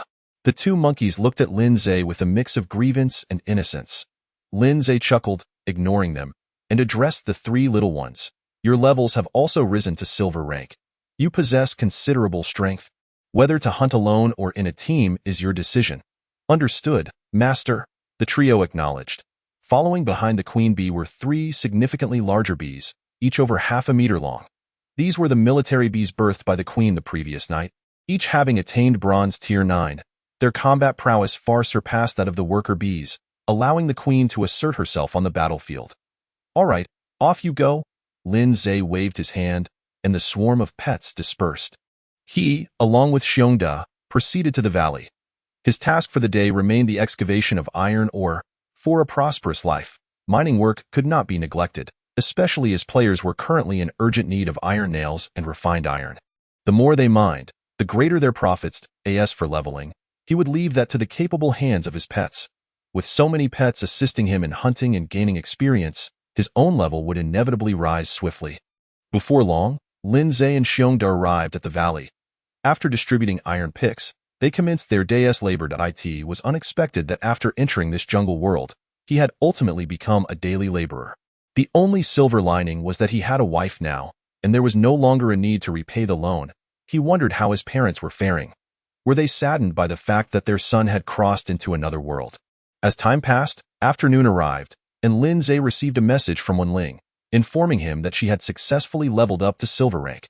Upon receiving the news, Lindsay sent a video reply. Soon, a tall and stunning figure appeared in his view. Did you receive the game notification? Lindsay inquired. I in the video. Wenling held a torch, the flickering light illuminating her exquisite and beautiful face. With bright eyes and a captivating smile. Yes, it informed me that nearby monsters are evolving and that 2 mineral resources have respawned, though I am uncertain of the specific types. Lindsay chuckled. You in luck. I only found a salt mine. Let Xiongda know to locate the positions of those 2 resources. All right, Wenling nodded, albeit reluctantly. It wasn't the resources she was hesitant about, but rather the thought of parting with Xiongda, such a formidable monster-slaying machine. After witnessing Xiongda's performance on the battlefield, she realized that defeating monsters could indeed be that effortless. Wenling suddenly asked, "Did you Shuang move in with you?" Lindsay replied, "She moved in last night. Your blueprint is indeed quite effective." Wenling pouted her lips, saying, "I knew it. Otherwise, you wouldn't have forgotten your promise to me." "Truly, men are all the same," Lindsay laughed. "It sounds as if I have wronged you, if you don't mind. I can send you the bathwater after we finish bathing tonight." Upon hearing this, Wenling's eyes widened in shock. How could he say such a thing? She could accept Lindsay's bathwater alone, but bathwater shared with other women was entirely unacceptable to her. Who knows what might have transpired between them in the water? Wenling shot Lindsay an indignant glare. "You can keep it for yourself. I'm hanging up." In an instant, the screen went dark. Lindsay merely chuckled, unperturbed by whether Wenling was genuinely angry. He had no intention of being a heartbreaker. Chapter 78. The twists and turns of Xiongda's journey. Wenling's temper was not truly severe, and she soon calmed down. She turned to Xiongda, who was sitting nearby, and said, "Your master has asked you not to rush back. First, find the 2 newly respawned mineral resources near my sanctuary." "It shouldn't be difficult." Xiongda growled in acknowledgement. It then pointed its paw at the monster corpses on the ground. Wenling replied, "I'm aware. The spoils belong to you. Once I finish dismantling them, I will send the items to your master." Only then did Xiongda nod, rising to its feet and bounding away with heavy thuds. Wenling muttered under her breath, "After consuming so much good food from me last night, he leaves without a word. What a heartless fellow." Wenling feigned annoyance as she huffed. Arriving at the battlefield, Wenling utilized the game's function to dismantle the monster corpses. Suddenly, a notification appeared in her view. "Do you have successfully dismantled the corpse of a silver tier 1 forest giant lizard? You have obtained 536 units of lizard meat, 1 lizard skin, and 1 water-type crystal core." "This is a crystal core?" Wenling picked up a crystal emitting a faint blue light from the ground, and its information appeared. It turned out that crystal cores were obtained from silver tier monsters, but not all silver monsters produced them. There was only a certain probability. "Yesterday, I inquired about crystal cores from Lindsay. He chose to remain silent. It seems this secret was waiting for me here. He knew that after I leveled up to silver, I would have the capability to slay silver monsters and would inevitably discover this not-so-secret sooner or later." Wenling swiftly dismantled all the corpses on the battlefield, ultimately obtaining another gold-type crystal core. The probability was quite favorable. Additionally, the property of the crystal core was related to the attributes of the monsters themselves, which could often be inferred from the skills they possessed. For instance, Xiongda.it possesses the ability to unleash Earth Spike and Earth Collapse, and it is inherently of the Earth element. Lindsay's lion and squirrel command the power of flames, characterized by the fire attribute. If one seeks to procure a substantial quantity of a specific crystal core, it suffices to hunt down silver monsters of the same attribute. Wenling contemplated this. She traded all the spoils she had gathered to Lindsay, even the crystal cores she acquired, as she still held onto her integrity. With the transaction with Lindsay concluded, she resolved to rely on herself from this point onward. Gripping her magic wand tightly, she brandished a torch in the other hand and fearlessly ventured deeper into the forest. On the other side of the valley, Lindsay received the supplies traded by Wenling. He merely opened his backpack and glanced inside before resuming his vigorous mining efforts. Before long, he felt a surge of formidable energy swell within him, flooding his entire being and enhancing his physique. This sensation lingered for several seconds before dissipating.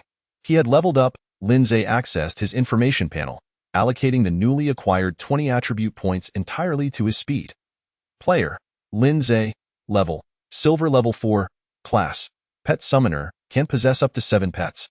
Skills: Pet Summon, Pet Space, Copy, Attack, 425, Defense, 305, 225 80, Speed, 325, 265 60, Health, 4,100, 3,100 1000, Mana, 1750, Experience, 3,1400, Attribute Points, 0, Talent, Super S-Class.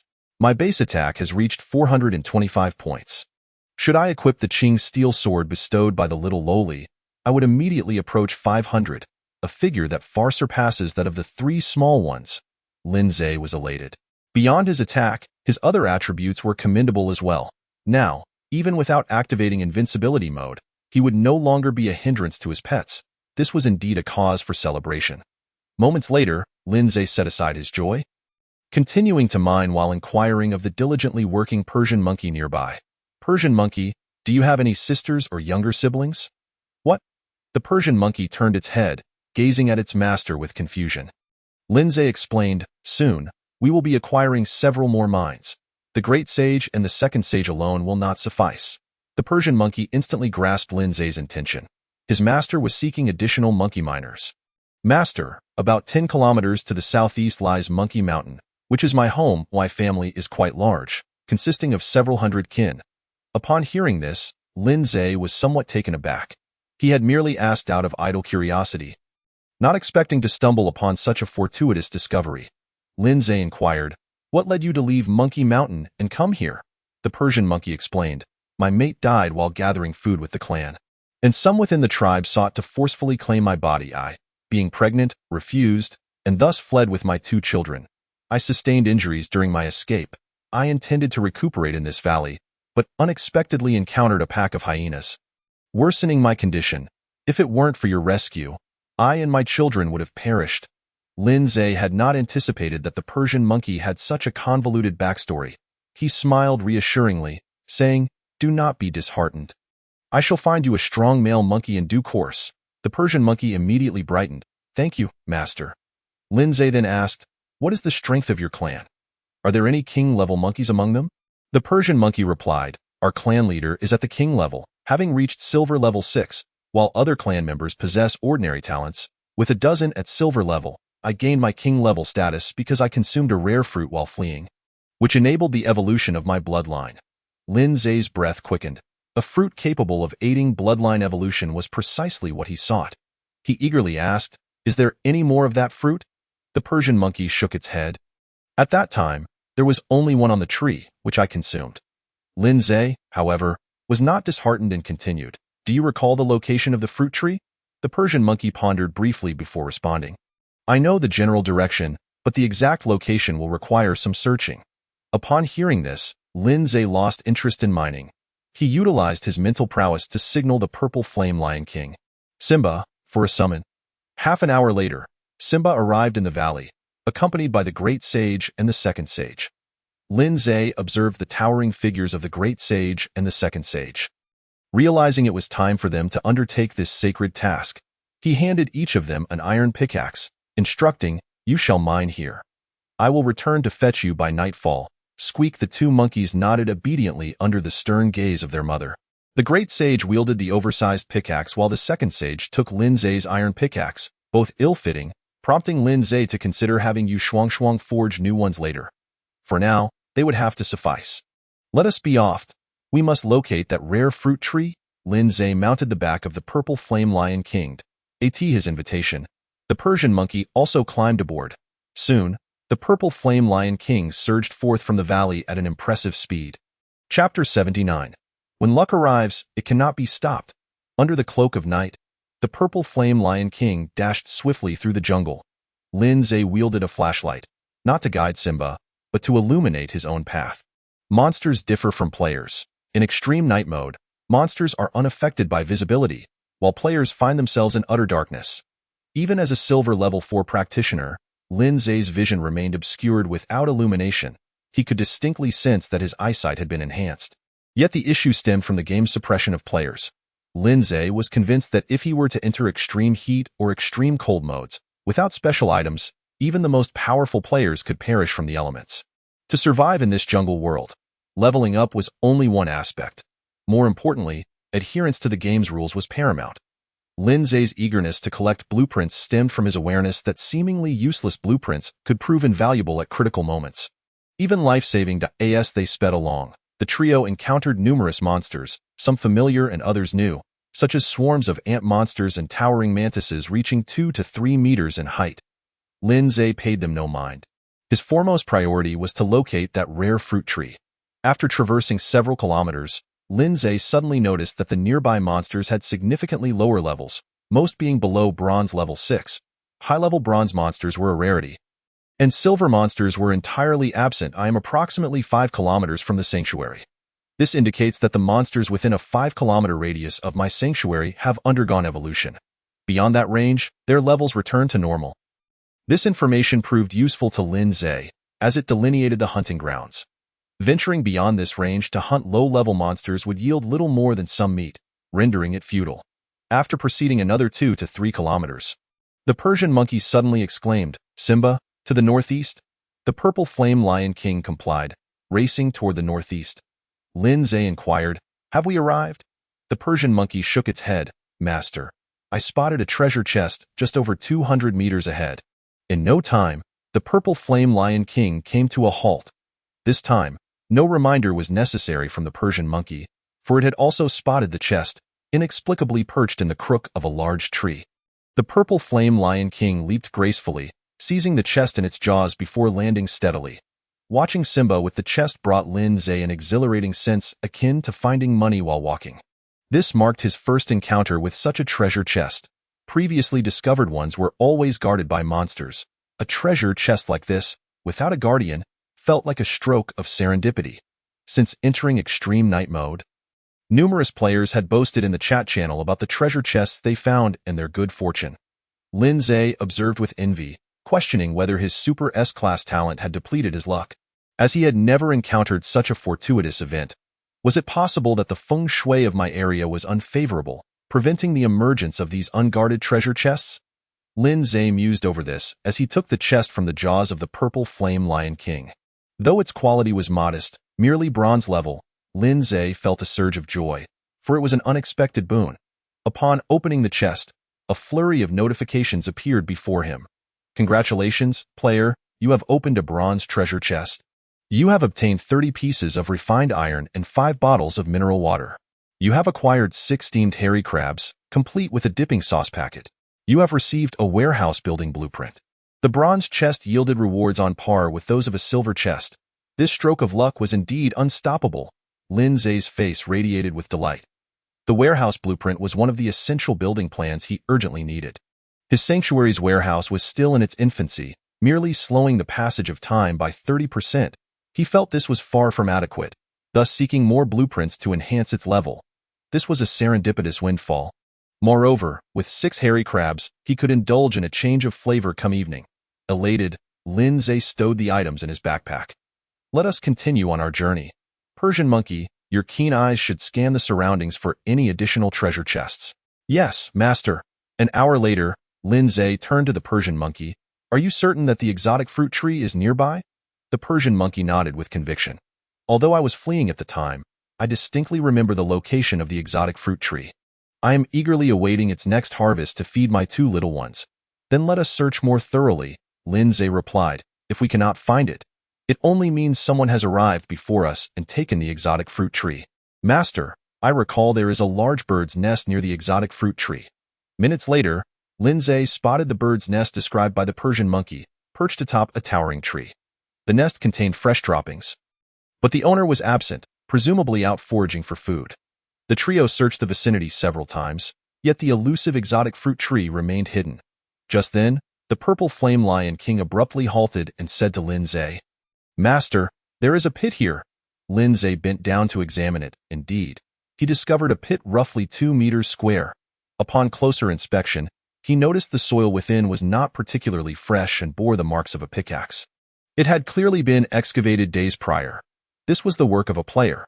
Another player was nearby. It was not unusual for another player to be 6 or 7 kilometers away, and Lin Zhe felt no surprise. The Persian monkey suggested, "Master, shall we recover it?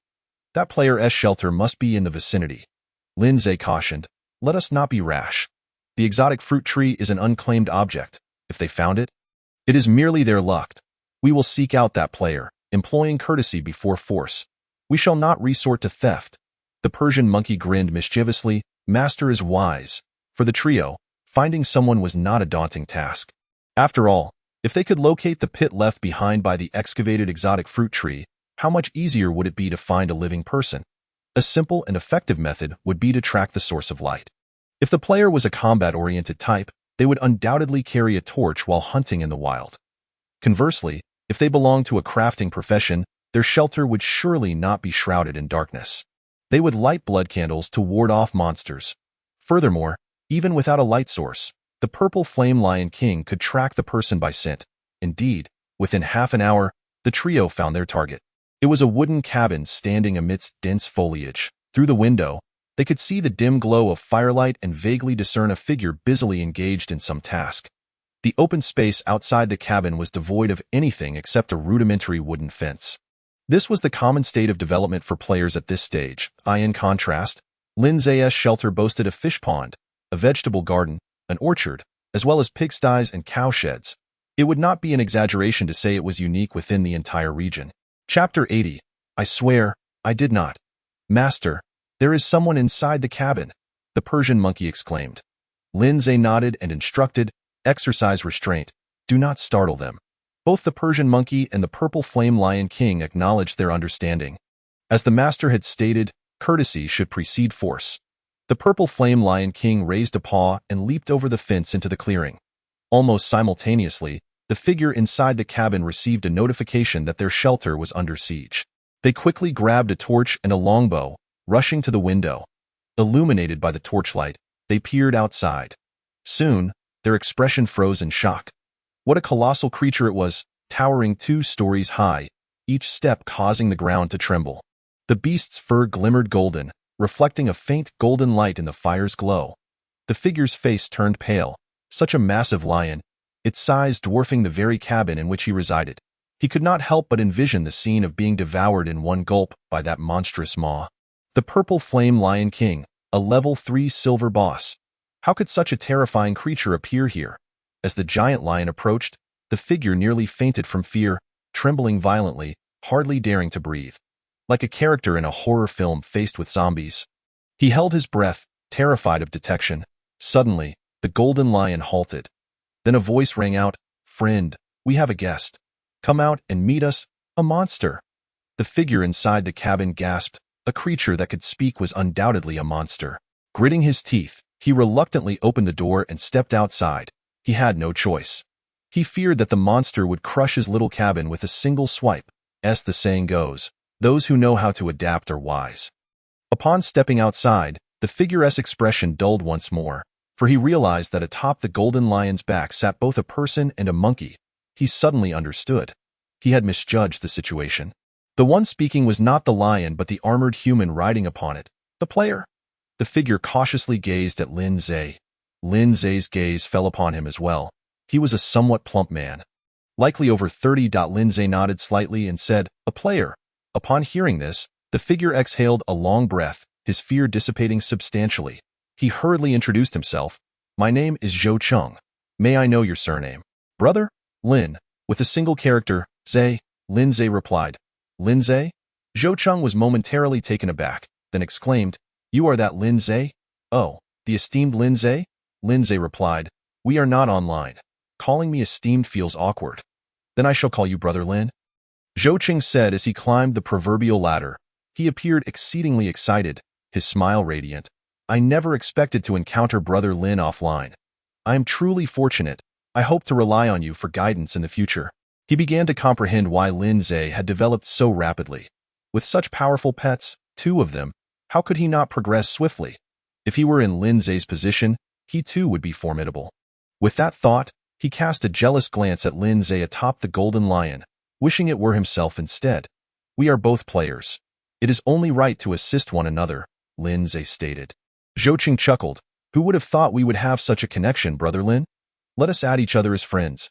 "Not so fast," Lin Zay interjected. "I have a matter to discuss with you." Zhou Cheng's demeanor shifted to one of caution, though he maintained a cheerful facade. "Feel free to speak, Brother Lin." "I will certainly assist in any way I can," Lin Zay said, "approximately 800 meters from here. You excavated a fruit tree. That tree is of great importance to me. Name your price."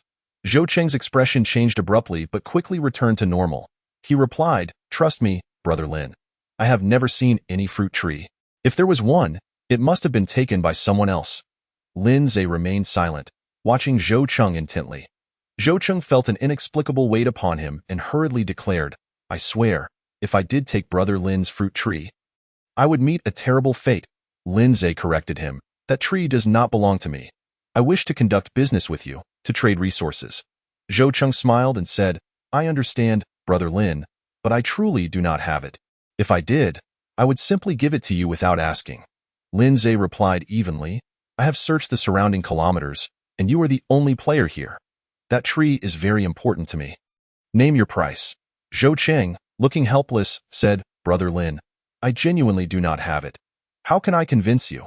I have already sworn an oath, if I took that tree, I would meet a terrible fate. Are you certain? Truly certain? Absolutely certain. I swear. That will not be necessary. As Lin Zai's words fell, the purple flame Lion King unleashed a torrent of searing flames upon Zhou Cheng's wooden cabin. Before the naked eye, the cabin rapidly ignited, its defense value plummeting. Zhou Cheng, startled and enraged, exclaimed, Lin Zai, have you lost your mind? Are you not afraid I will spread word of your banditry through the chat channel, inciting all players to despise you? Lin Zai gazed at him calmly. I'm giving you time to spread the news. Zhou Cheng was at a loss. He had not anticipated that Lin Zai would be unfazed by his threat. As he watched the defense value of his shelter continue to dwindle, Zhou Cheng could no longer maintain his faade and hastily shouted, The fruit tree is in my possession. If you give me 10,000 iron nails and 300 pieces of fine iron, I will return it to you. Lin Zai regarded him coolly. Too late. Zhou Cheng, in a panic, added, In addition to the fruit tree, I have a ripe fruit, which can aid your pets in evolving. Lin Zai responded, I will give you 1 unit of meat. Zhou Cheng's eyes widened in shock. Isn't this outright robbery? Lin Zai stated, You have approximately 30 seconds to consider. Zhou Cheng, no longer daring to hesitate, immediately retrieved the fruit tree and the fruit from his backpack and tossed them to Lin Zai. The fruit was blood red, and the tree radiated a faint sanguine glow. Just like the pear and apple trees Lin Zai had previously unearthed, this tree was also a sapling, suitable for planting in the orchard. Lin Zai honored their agreement, tossing a unit of meat in return. Zhou Cheng did not attempt to catch it, allowing the perfectly good piece of venison to fall to the ground. Grinding his teeth, he said, Now you can help me extinguish the flames, right? Lin Zai replied, Extinguishing the fire is your own responsibility. Zhou Cheng. Moments later, Zhou Cheng's wooden cabin collapsed amidst the flames. Lin Zai received a notification from the game. You have destroyed player Zhou Cheng's shelter, acquiring all the resources within, including 10 units of meat, an electric fan, and a complete set of wooden furniture. Congratulations, you have received a silver treasure chest. Experience 200. Meanwhile, Zhou Cheng also received a game notification. Player Zhou Cheng, your shelter has been destroyed, and you are temporarily unable to use any blueprints including those for construction. You can regain your footing by occupying other players' shelters.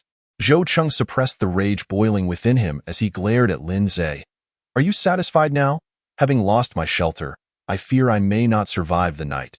You have indirectly condemned me. You are a murderer. If you had revealed this sooner, we could have coexisted peacefully. Why must it come to this? Lin Zai, mounted on the purple flame lion, turned away, stating, I must remind you, this is the jungle world. I have already been quite courteous. As his words faded, the Persian monkey somersaulted off the back of the purple flame lion, brandishing a massive iron rod as it approached Zhou Cheng. Zhou Cheng, terrified, fell to the ground, his face ashen. Chapter 81. The Obsequious One. Lin Zai did not venture far, waiting in the thicket for the Persian monkey to return. Before long, cries for mercy were heard. Followed by a sudden, chilling silence, a slight tremor stirred within him, but it subsided swiftly. As he had previously stated, this is the jungle world, a survival realm where numerous players perish daily. If one exists in this world, one must adhere to its rules. Had Zhou Cheng submitted the fruit tree from the outset, he would have been rewarded handsomely, sparing him from loss. Regrettably, Zhou Cheng failed to grasp the rules of this game and openly displayed his animosity. Such a person deserves no mercy. Lin Zai retrieved the silver treasure chest awarded to him from his backpack. Upon opening it, he discovered dozens of units of refined iron and a blueprint. Indeed, destroying a player's shelter yields a relocation blueprint. Lin Zai examined the shelter relocation blueprint in his hands, confirming his expectations. The relocation blueprint he had previously acquired from Wen Ling had come by the same means. He stored the blueprint away and turned his attention to his other spoils. an electric floor fan, and a complete set of wooden furniture. These items belonged to Zhou Cheng's shelter. With the destruction of the shelter, they now belonged to Lin Zhe. The wooden furniture offered no special bonuses and was of little interest to Lin Zhe, so he casually set a price and listed it in the trading channel. Confident it would soon be sold, he decided to keep the electric fan, sensing that its value would soon soar. Next, Lin Zhe took out the fruit tree and the exotic fruit from his backpack. Having not thoroughly examined their details earlier, item, Blood Spirit Fruit Tree Seedling, grade, superior, germination period, 3 days, description, plant the Blood Spirit Fruit Tree Seedling in an orchard. You will receive 3 Blood Spirit fruits each germination cycle. Item, mature Blood Spirit Fruit, grade, superior, description, consuming it will enhance your pet's growth potential, up to a maximum of 3 stars, with a chance to facilitate bloodline evolution, a means to enhance growth potential. It is indeed a valuable item. Unfortunately, the maximum enhancement is limited to 3 stars. However, this is of little concern. Since there exists a Blood Spirit fruit, there must be other fruits or items that can enhance growth potential. As for bloodline evolution.it, likely refers to the transformation from an ordinary pet into a boss-level pet, significantly boosting attributes and combat prowess. The Persian monkey exemplifies this. After consuming the Blood Spirit fruit, it evolved from an ordinary monkey into the kingly Crimson Blood monkey. Lin Zhe stored the seedling and Blood Spirit fruit in his backpack. He intended to reserve the Blood Spirit fruit for Xiaoqing, planning to share the next batch of fruits with his other pets once they matured. After waiting for about 10 minutes, the Persian monkey finally returned, presenting Lin Zhe with a collection of golden orbs. Master, these items dropped from that individual. Most of the contents within the golden orbs were meat, wood, a few iron nails, and a rather ordinary longbow. Beyond that, there was nothing else of note. Lin Zhe rummaged through the items, finding no additional Blood Spirit fruits. After a moment's contemplation, he inquired of the Persian monkey, "When did you consume the Blood Spirit fruit?" The Persian monkey replied, 5 days ago. There was only 1 fruit on the tree at that time. Lin Zhe deduced, this means Zhou Cheng must have excavated the fruit tree 2 days ago, and the Blood Spirit fruit tree has entered a new growth cycle. There should have been 3 Blood Spirit fruits. Yet he only possesses 1. Could it be that he sold the others? Lin Zhe considered, finding this possibility slim. The Blood Spirit fruit is a superior item, exceedingly precious to a pet summoner.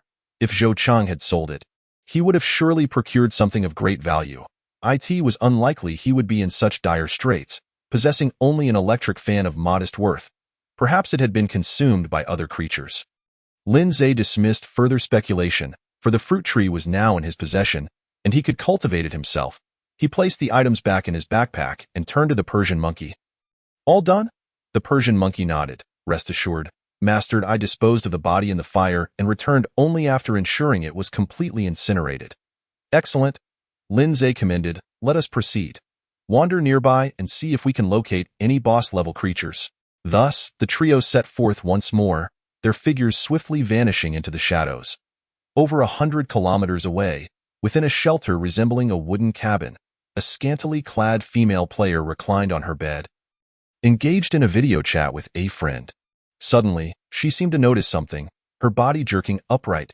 Why you she? What's wrong? Came the voice of a man from the video. The female player, named Yushi, hurriedly replied, Hao Yang, please hold on a moment. I have something to attend to. I'll call you back shortly. All right, take your time. Let me know if you need anything. Yes, you're the best, Hao Yang. Ending the video call, Li Yushi once again directed her gaze to the now open friends list, her alluring eyes fixated on a gray avatar. Dead? How could this happen so suddenly? She clicked on the avatar, revealing a brief last message. I encountered Lin Zhe. He intends to kill me. He has taken both the Blood Spirit fruit and the fruit tree. Help me take revenge. Li Yushi's expression morphed into one of shock and fury. Shocked that her little sycophant had encountered Lin Zhe and met his demise, and enraged that Zhou Cheng had deceived her, hoarding the Blood Spirit fruit and even the fruit tree. Serves you right for lying to me. If you had given me the fruit tree sooner, I could have at least offered you some benefits, yet now all the rewards have gone to Lin Zhe. This cannot stand. Li Yushi contacted Yin Hao Yang once more, recounting the events while omitting the fact that Zhou Cheng was her little sycophant. Yin Hao Yang expressed his confusion. What is the Blood Spirit fruit? Li Yushi explained, it's a superior fruit that can enhance a pet's growth potential. You know I'm also a pet summoner. This fruit is immensely beneficial to me. Unfortunately, it has all been seized by Lin Zhe. Yin Haoyang smirked. Understood.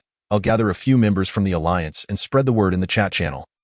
He must not be allowed to profit from this, Li Yushi lamented. It's also Zhou Qing's fault. If he had given me the fruit tree and blood spirit fruit sooner, none of this would have happened. Once the items were secured, whether the person lived or died was of no consequence to her. She was enraged. Now she had lost her little sycophant and her precious items, empty-handed. The thought of the blood spirit fruit tree being taken from her made her want to spit blood in frustration, cursing Zhou Qing in her heart countless times. Before long, a message began to circulate wildly in the regional chat channel.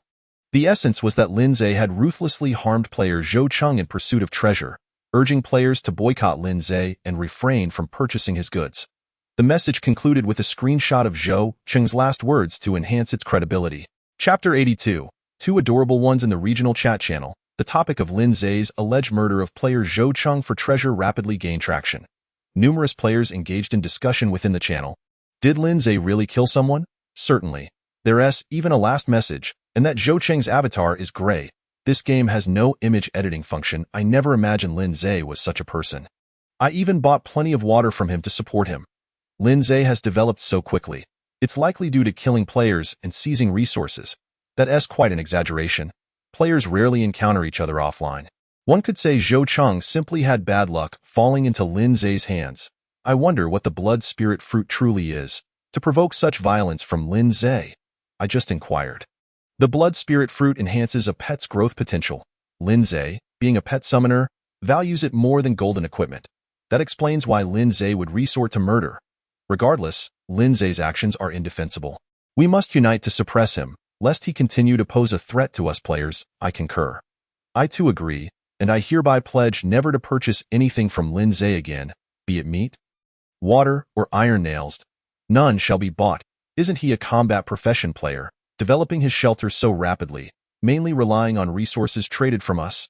He is currently engaged in a substantial acquisition of stone and cement. Clearly intending to upgrade his stone house, we should refrain from engaging in any transactions with him, lest we become accomplices to his schemes. That makes sense. Without our assistance, he can forget about being the first to upgrade his stone house. In an instant, the regional chat channel erupted with indignation.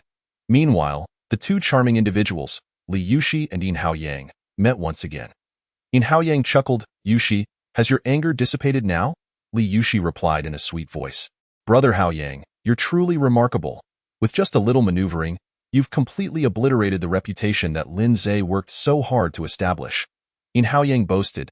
He brought this upon himself at this stage, engaging in acts of murder and treasure theft. Who would players resist if not him? Li Yushi inquired. So, Brother Haoyang, does this mean such incidents are likely to happen again in the future? Yin Haoyang asserted. It's not a matter of possibility, it's inevitable.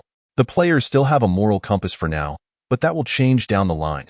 Remember, our greatest adversary is not this world, but players just like us. Yes, I will remember, Li Yushi said, her eyes sparkling.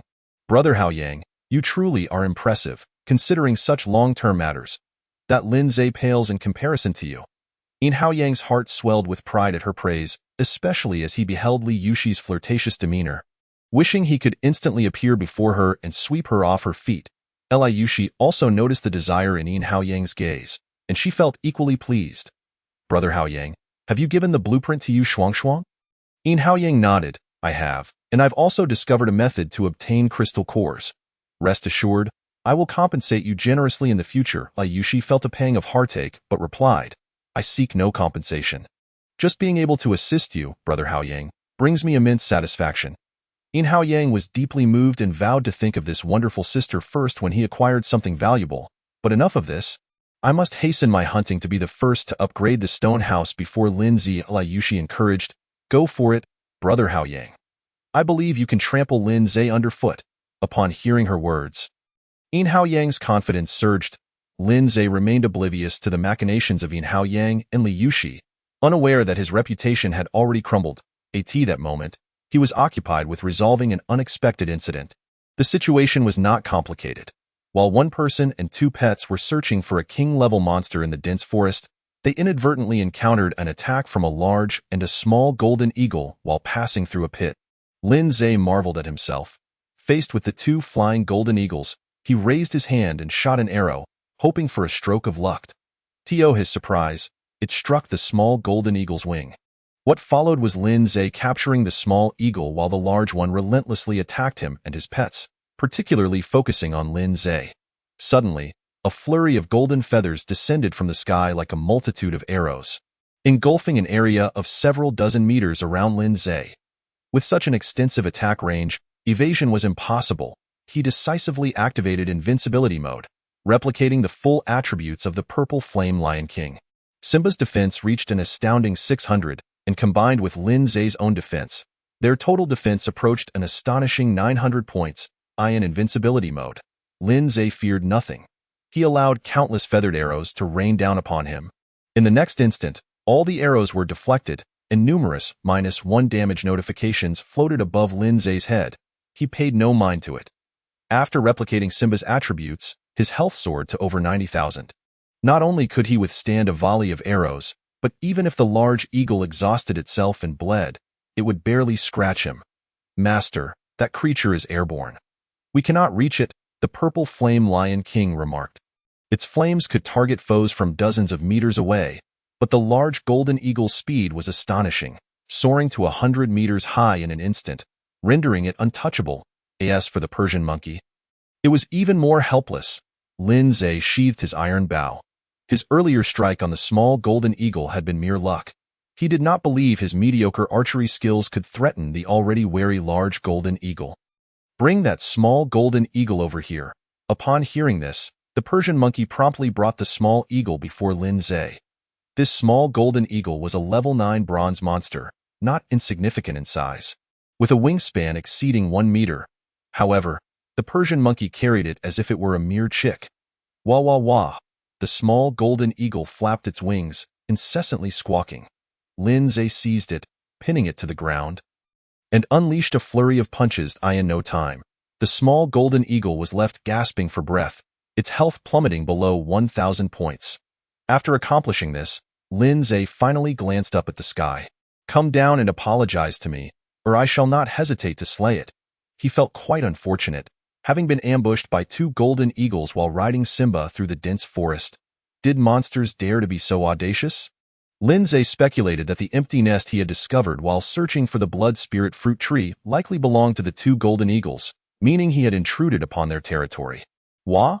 The large golden eagle circled overhead, letting out a piercing screech. Seeing this, Lin Zhe delivered another punch to the small golden eagle's head, causing a stun effect, reducing its health to less than 300 points. Witnessing this, the large golden eagle screeched even louder, filled with rage. Yet, it remained aloft, aware that descending could result in a 2-for-1 deal. Lin Zhe retrieved his iron sword from his backpack, placing it against the small golden eagle's neck. "This is your final chance. If you don't come down, prepare to retrieve its corpse." The large golden eagle dove down fiercely but did not land. Instead, it perched on a tree branch several dozen meters away, its sharp eagle eyes fixated on Lin Zhe. Lin Zhe remained undeterred, lightly slicing the small golden eagle's neck, causing blood to flow. The hatred in the large golden eagle's eyes intensified. Moments later, it let out a furious cry, flapping its wings and soaring into the sky, vanishing into the darkness. "What speed!" Lin Zhe scoffed, tossing the half-dead small golden eagle to the Persian monkey before swiftly mounting the Purple Flame Lion King's back. "Let us return home." He understood the large golden eagle would not easily relent. Of course, he had no intention of giving up either. After all, it was a level 3 silver boss monster, and an aerial one at that. He planned to return and confer with Yu Shuangshuang to devise a strategy to bring the large golden eagle down. Once that was settled, he would head directly to the salt mine. Lin Zhe had not forgotten about the level 9 Silver Tiger King. Chapter 83. The Monkey King's Journey of the Persian Monkey. The Purple Flame Lion King raced swiftly through the dense forest. It was pitch dark all around, with occasional roars from monsters, but predominantly the cries of the small golden eagle. The Persian monkey held it firmly, its wings folded behind its back, leaving only its head able to move slightly. It was far too weak, struggling even to fight back. Lin Zhe, fearing it might inadvertently perish, specifically instructed the Persian monkey to be gentle. The little creature was the large golden eagle's Achilles heel. and he needed it to capture the golden eagle. So he could not afford any accidents. At this moment, the Persian monkey suddenly spoke to Lin Zhe. Master, are we not going to Monkey Mountain? It's quite close, only 2 or 3 kilometers away. Lin Zhe replied. Not for now. We must first deal with the large golden eagle and the salt mine. He had not yet reached the point of urgently needing miners. Once he captured the large golden eagle and claimed the salt mine, he could then head to Monkey Mountain to recruit miners at his leisure. The Persian monkey said, I understand what you wish to do, and I want to assist you. Lin Zhe looked at the Persian monkey in surprise and laughed. How do you plan to help me? The Persian monkey responded. A monkey troop can only have one monkey king. If I go to Monkey Mountain and defeat the old monkey king, the others will have to obey me. Then I can command them to mine for you. Hearing this, Lin Zhe's eyes lit up. He had initially considered capturing the old monkey king as a pet and leveraging its authority to compel the other monkeys to mine for him. This process would undoubtedly result in casualties, with many monkeys perishing in the battle. After all, a human could not suppress the old monkey king without facing resistance from the other monkeys. The more monkeys that died, the greater his loss would be. To him, those monkeys were born miners who could earn him a fortune. Your plan is feasible, Lin Zhe nodded. Moreover, you're one of them, so you'll have the sense not to go overboard in a fight. Just be sure you can defeat the old monkey king. I don't want you getting hurt. The Persian monkey had previously mentioned that the old monkey king was a level 6 silver king level monster, while it was only a level 1 silver. The Persian monkey replied, Master, you need not worry. With your talent enhancement, my combat power surpasses that of the old monkey king, Lin Zhe cautioned, but it has more than a dozen regular silver-level monkeys under its command. The Persian monkey assured, I will publicly challenge the old monkey king for its throne.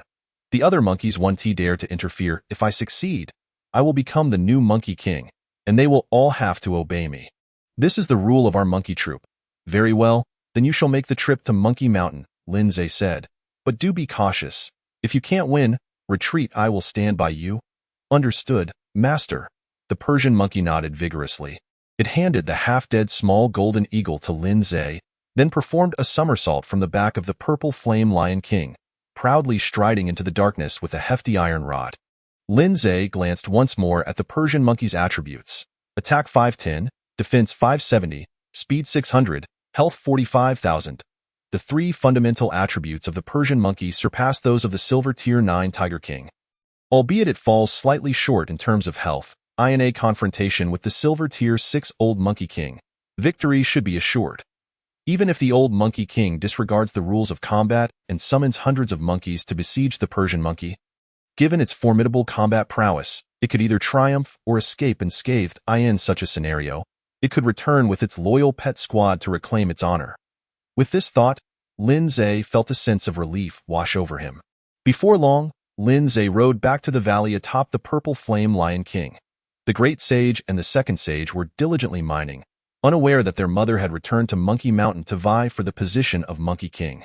If all went well, the 2 monkeys would soon become the privileged offspring of a powerful figure. Upon seeing Lin Zhe, the great sage and the second sage hurried over with eager expressions, resembling loyal lackeys. Though they were not Lin Zhe's pets, under the affectionate care of the Persian monkey, they understood who the true master of the household was. Lin Zhe glanced at the fruits of their labor. Despite the brief duration, the 2 monkeys had unearthed around 6,000 to 7,000 pieces of iron ore, along with hundreds of fine iron ingots and dozens of high-quality ones. Excellent work. Lin Zhe generously lavished them with praise and affectionately patted their heads like a proud father. Overwhelmed by Lin Zhe's warmth, the great sage and the second sage were on the verge of tears. All right, you may continue your work. I shall return to fetch you later, he said, while carefully stowing away the iron ore and fine iron into his backpack. Before departing, he rewarded each monkey with an apple as a token of appreciation for their diligent efforts. The 2 monkeys were ecstatic. Had Lin Zhe not anticipated the moment and swiftly ridden away on the purple flame lion king, they would undoubtedly have clung to his legs, weeping profusely. In that brief moment, they had come to regard Lin Zhe as their father. Nay, even more than a father, for their biological father had perished before their birth. Simba's speed was remarkable. Just a few minutes later, he returned Lin Zhe to the shelter. Lin Zhe instructed Simba to remain vigilant outside, keeping a watchful eye on the night sky while he entered the stone house holding the small golden eagle. Yu Shuangshuang was busily working at the tool bench. With the abundant fine iron and high-quality iron provided by Lin Zhe, coupled with the premium wood acquired from the pits, she was capable of crafting numerous high-quality tools. Including special equipment, these creations would not only yield her significant merit points, but also allow her to exchange for more resources and various treasures, such as blueprints. In truth, many players possess such blueprints. But their scarcity stemmed from the fact that most players opted to use or hoard them upon acquisition rather than sell them. Those willing to part with blueprints were exceedingly rare. And even then, it was typically due to the allure of something far more enticing. The high-quality tools and special equipment crafted by Yu Shuangshuang could ignite the passions of players, and any who were interested would not hesitate to trade blueprints for them. "Boss, what brings you back?" Yu Shuangshuang exclaimed, surprised by Lin Zhe's sudden return. After a moment's thought, she inquired, "Is it related to the events in the chat channel?" Lin Zhe tossed the small golden eagle onto the ground. "I caught one, but a larger one escaped. So I came back to see if you had any tools for capturing birds." "What a magnificent eagle!" Yu Shuangshuang gasped, observing the small golden eagle flapping about. "And it's a bronze tier 9 creature?" Lin Zhe chuckled. "The larger one is even more impressive, silver tier 3, with boss-level attributes. I plan to capture it as a pet. However, there's a challenge. That creature is quite cunning and remains airborne, offering no opportunity for capture." Yu Shuangshuang pondered for a moment and suggested, "I could craft a catapult net with a range of about 100 meters. However, ensnaring a bird in flight will not be easy." "Then let us produce several," Lin Zhe replied. "I will summon Bear Big later. He possesses a stunning skill that, combined with your catapult net, should significantly increase our chances of bringing it down." "Sounds good." Yu Shuangshuang agreed with ANOD.AT that moment. Lin Zhe asked, "By the way, what did you mean about the chat channel earlier?" "Don't you know, boss? I've been busy and had no time to keep up." Chapter 84. A Grand Move? Yu Shuangshuang recounted the unfolding events, emphasizing that someone was manipulating matters from the shadows, or else the situation would not have escalated so drastically. As Lin Zhe listened to Yu Shuangshuang's account, he opened the regional chat channel. Nearly an hour had passed since the incident erupted, yet the turmoil showed no signs of abating. Sporadically, players emerged to reinforce the players' memories. Almost all messages condemned Lin Zhe, calling for his ostracism, with scarcely anyone defending him. Even those who attempted to argue in his favor were quickly drowned out by a chorus of vitriol. It was no longer a matter of whether someone was behind the scenes. The overwhelming majority of players had aligned against Lin Zhe. Among these players were those who envied him, those who sought to join the fray, and some who genuinely sympathized with Zhou Cheng. Lin Zhe perused his friends' list, noting messages from several acquaintances, including Wen Ling and Electric Net players, all inquiring if he had truly eliminated Zhou Cheng and seized his treasures. One friend even asked Lin Zhe what it felt like to kill someone.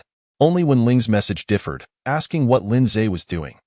After a moment's contemplation, Lin Zhe replied, "I just returned to the shelter."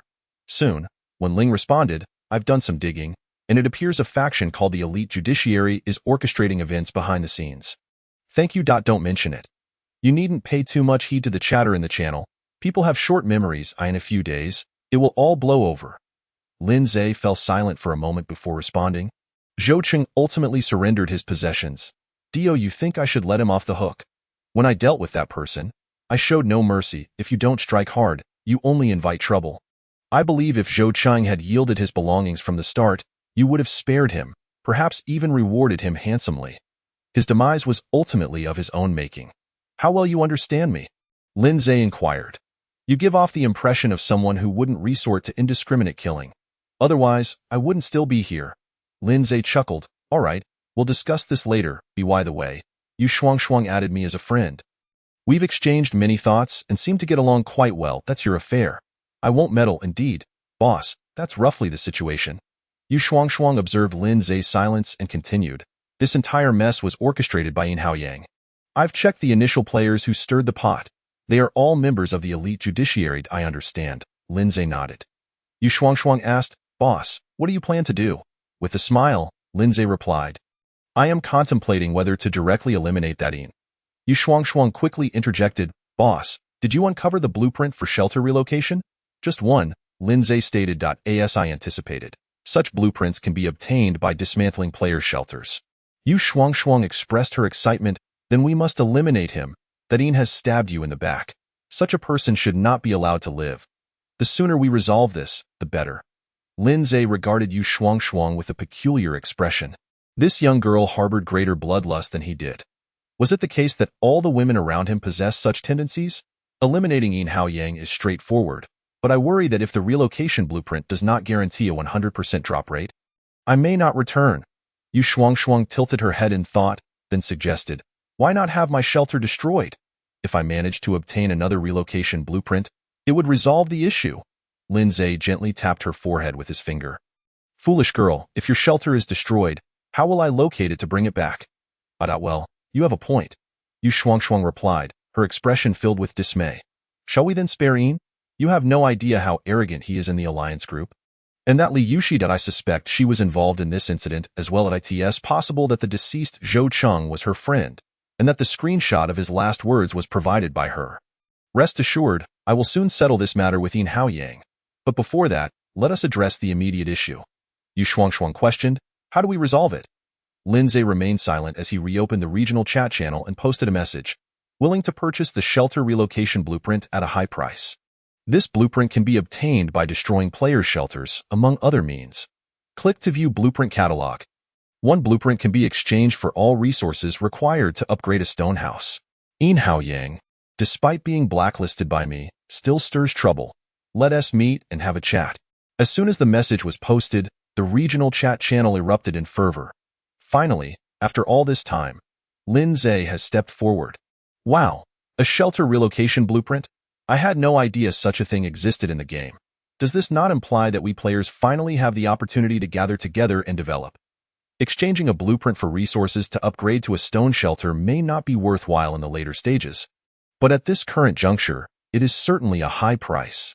With such an abundance of resources, it seems only Lin Zhe could possibly provide them.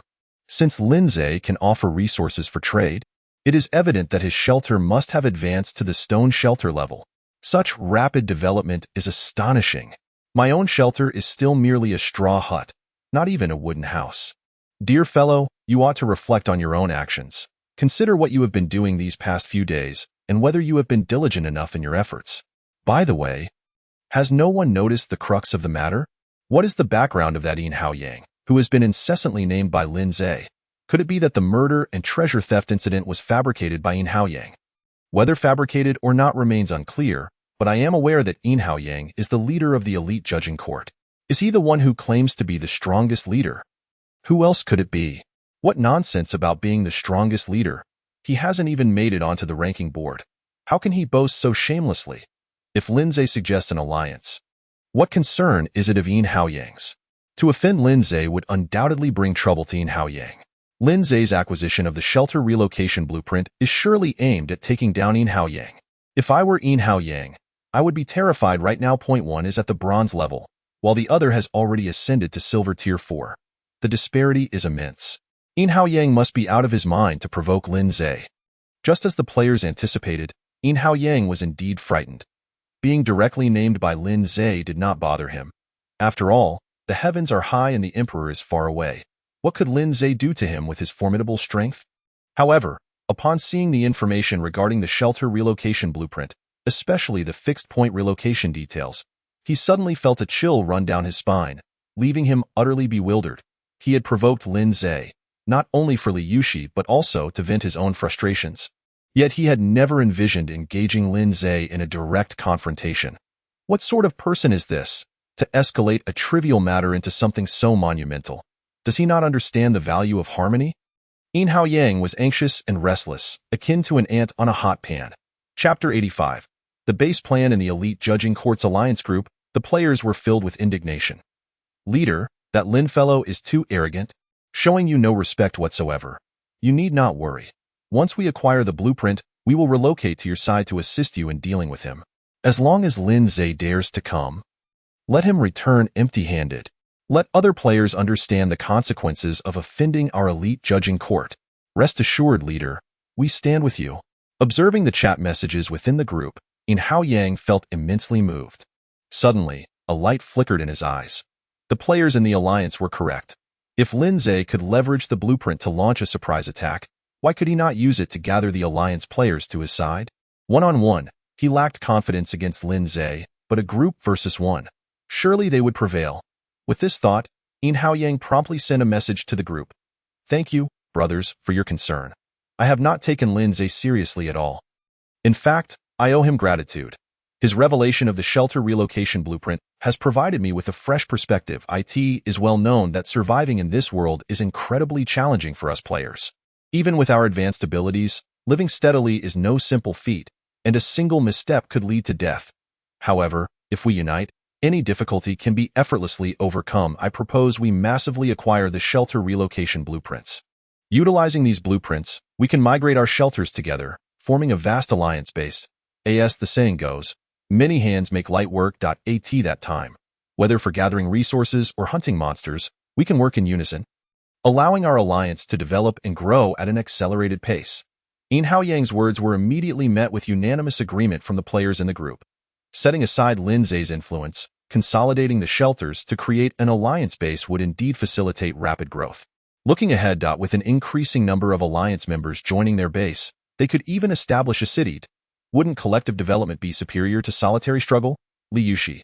Following the leader's guidance, we will also acquire the shelter relocation blueprints, using the leader's shelter as our focal point for relocation. If Lin Zhe dares to come, we will join forces to take him down. He is the strongest player in our region. If we eliminate him, our alliance's prestige will undoubtedly soar, attracting even more players to join us.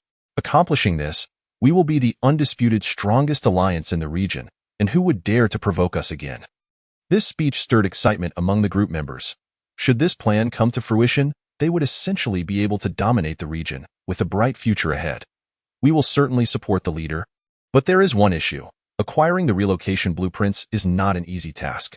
Players rarely meet offline, let alone destroying their shelters to obtain the blueprints. Whether it be Lin Zhe or ourselves, procuring the blueprints is quite difficult. Yin Haoyang, let's first spread the word. What Lin Zhe offers, we may not be able to match, but we can provide ample basic resources and even elite slots within our alliance. We can also make an effort to explore the vicinity of our shelters. Perhaps we will encounter other players. If we do meet, we must negotiate amicably, assuring them that our alliance will offer substantial compensation. Li Yushi. In addition to compensation, we can invite them to join our alliance, bringing them to our base for development. The leaders in Yushi's plan is highly feasible. With such an arrangement, I believe no player would refuse. They would willingly allow us to dismantle their shelter. Yin Haoyang. Then it is settled. Everyone, spring into action immediately and promote this within our ordinary member group. We currently have nearly 2,000 alliance members. With so many people, how can we not acquire a few blueprints? As the saying goes, many hands make light work. I believe our alliance base will soon be established. Received 1. Shortly after, numerous members from the Elite Judging Court Alliance emerged, posting in the regional chat channel, high price for shelter relocation blueprints. The Elite Judging Court was not a monolith. Yin Haoyang's base plan quickly spread, garnering attention not only from players, but also from other alliances. Various player alliances deemed the base plan viable and promptly began acquiring shelter relocation blueprints in an instant. The regional chat channel was flooded with all manner of advertisements. Terms like sky-high purchase and artifact trade became increasingly extravagant. Nevertheless, the shelter relocation blueprint had suddenly transformed into a highly sought-after item among player alliances. Has this resolved the issue? Yu Shuangshuang stared blankly at the bustling regional chat channel. No one was discussing Lin Zhe's murder and treasure theft anymore. The conversation had shifted entirely to the shelter relocation blueprints and the topic of establishing an offline base. Lin Zhe remarked, "People are indeed forgetful." Yu Shuangshuang replied, "Yet with so many player alliances involved, it will be quite challenging for the boss to acquire the relocation blueprints." Lin Zhe smiled. "Fear not, those alliances are issuing empty promises. Only a fool would believe them. If anyone truly manages to obtain the relocation blueprints and seeks to trade, they will most likely come to me. The resources for upgrading to a stone shelter are sufficient to entice countless players. For someone like Yin Haoyang to offer an elite slot within the Elite Judging Court, is he not treating players like fools? Indeed." Yu Shuangshuang relayed the detailed plans discussed by Yin Haoyang and his group within the alliance chat to Lin Zhe. "Boss, we must act swiftly. It would be best to eliminate him before those high-level talent players gather around Yin Haoyang. No need to concern yourself. They are all mere amateurs." Lin Zhe did not regard those so-called high-level talent players. None of them even reached silver. What audacity do they have to confront him? I would welcome it if someone were to assist Yin Hao Yang when I take action. That would allow me to reap considerable rewards. Taking down Yin Hao Yang would yield far greater benefits than eliminating a group of players.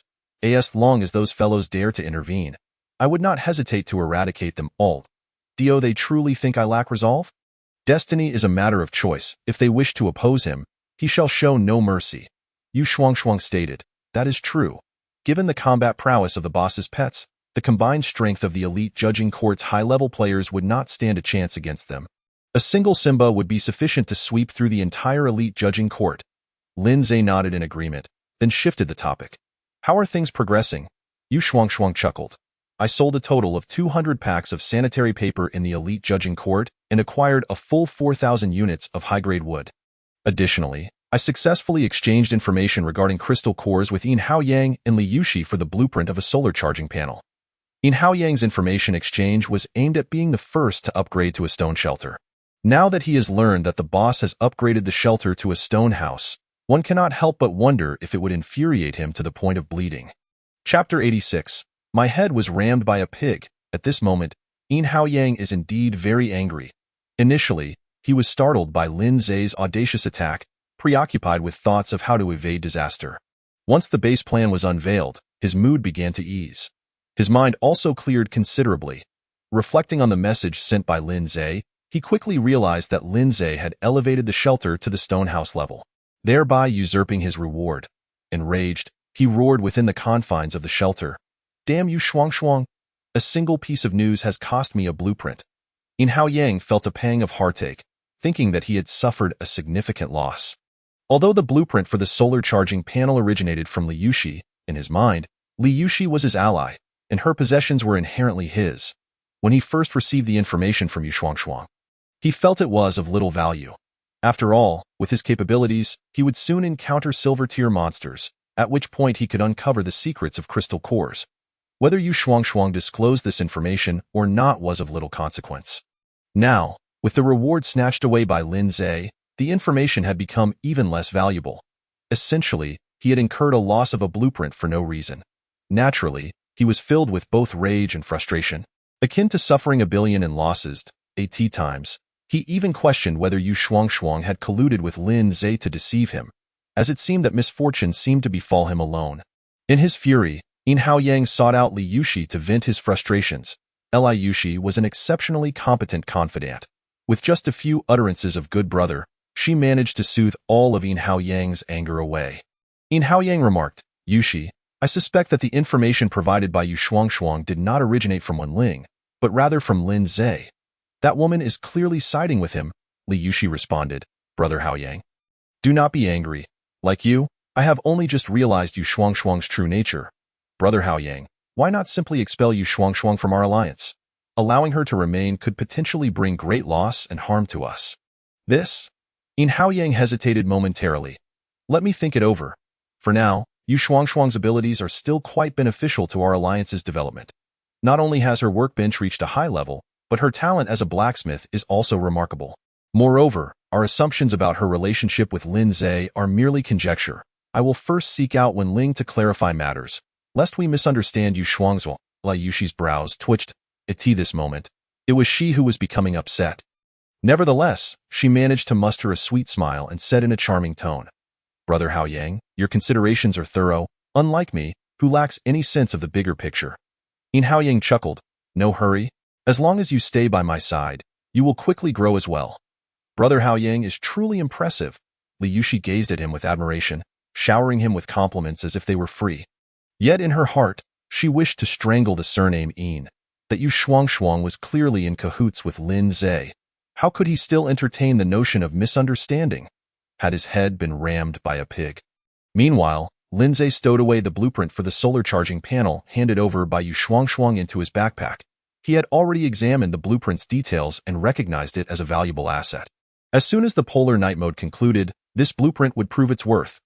With a solar charging panel combined with a hand crank generator, his shelter would no longer face power shortages, at least for an extended period.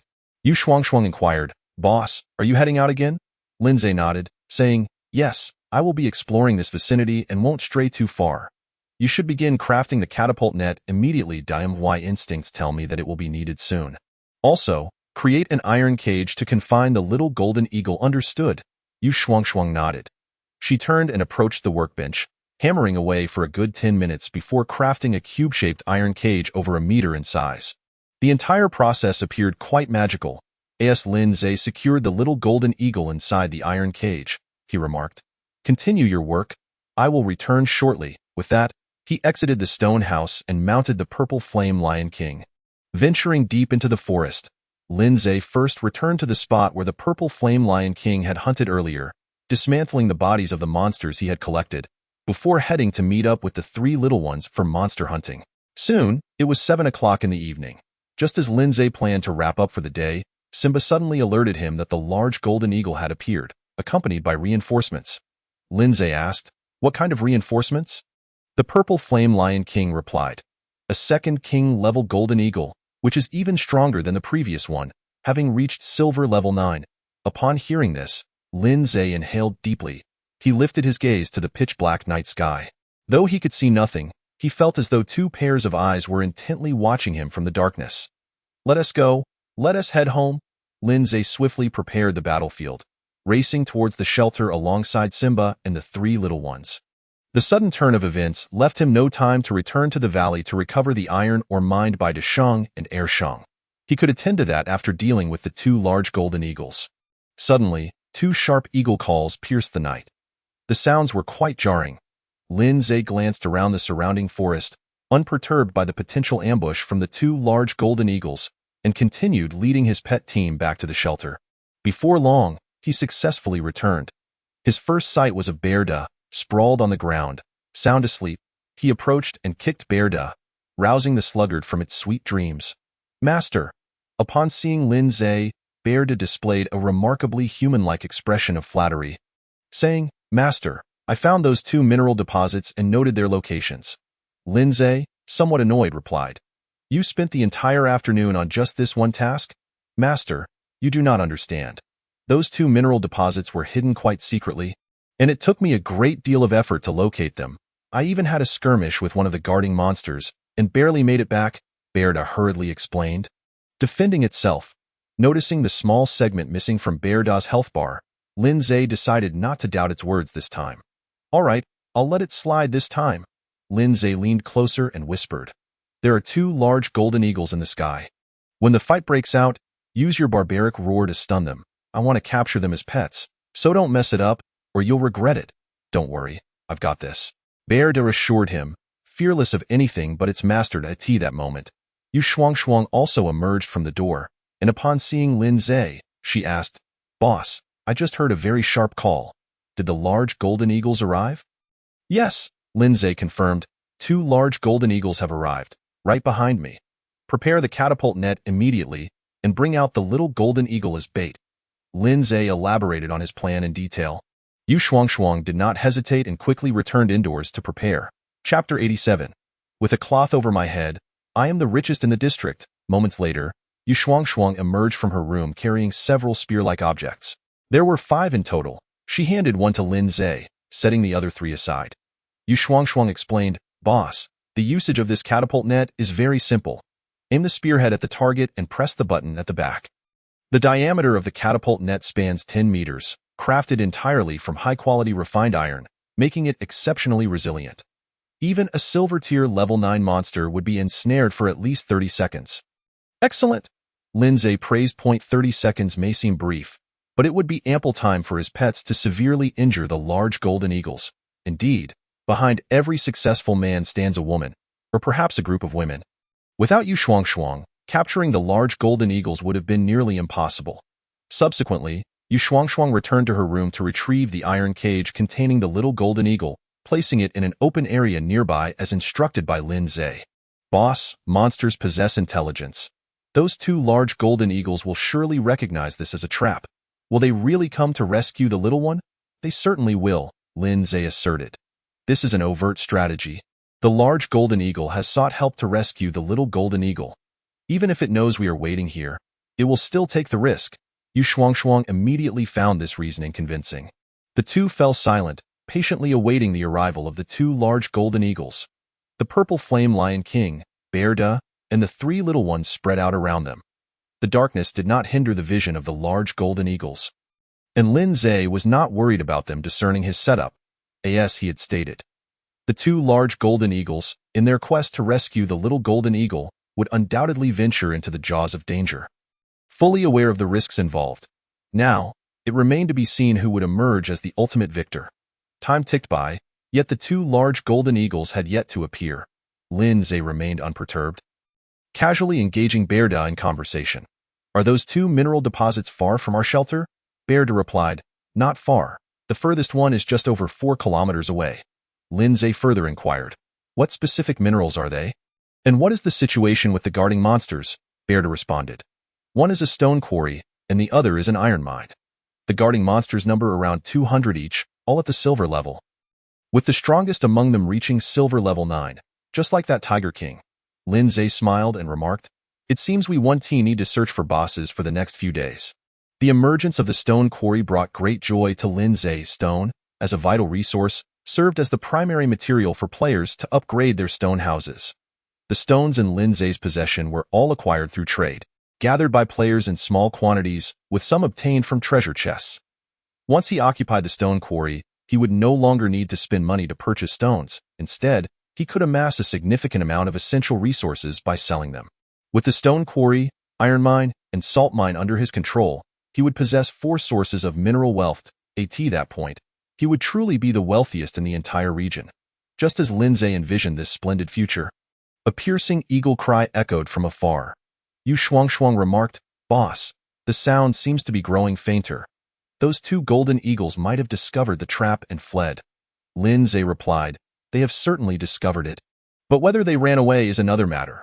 Let us wait another half hour. If they don't return by then, we will head back."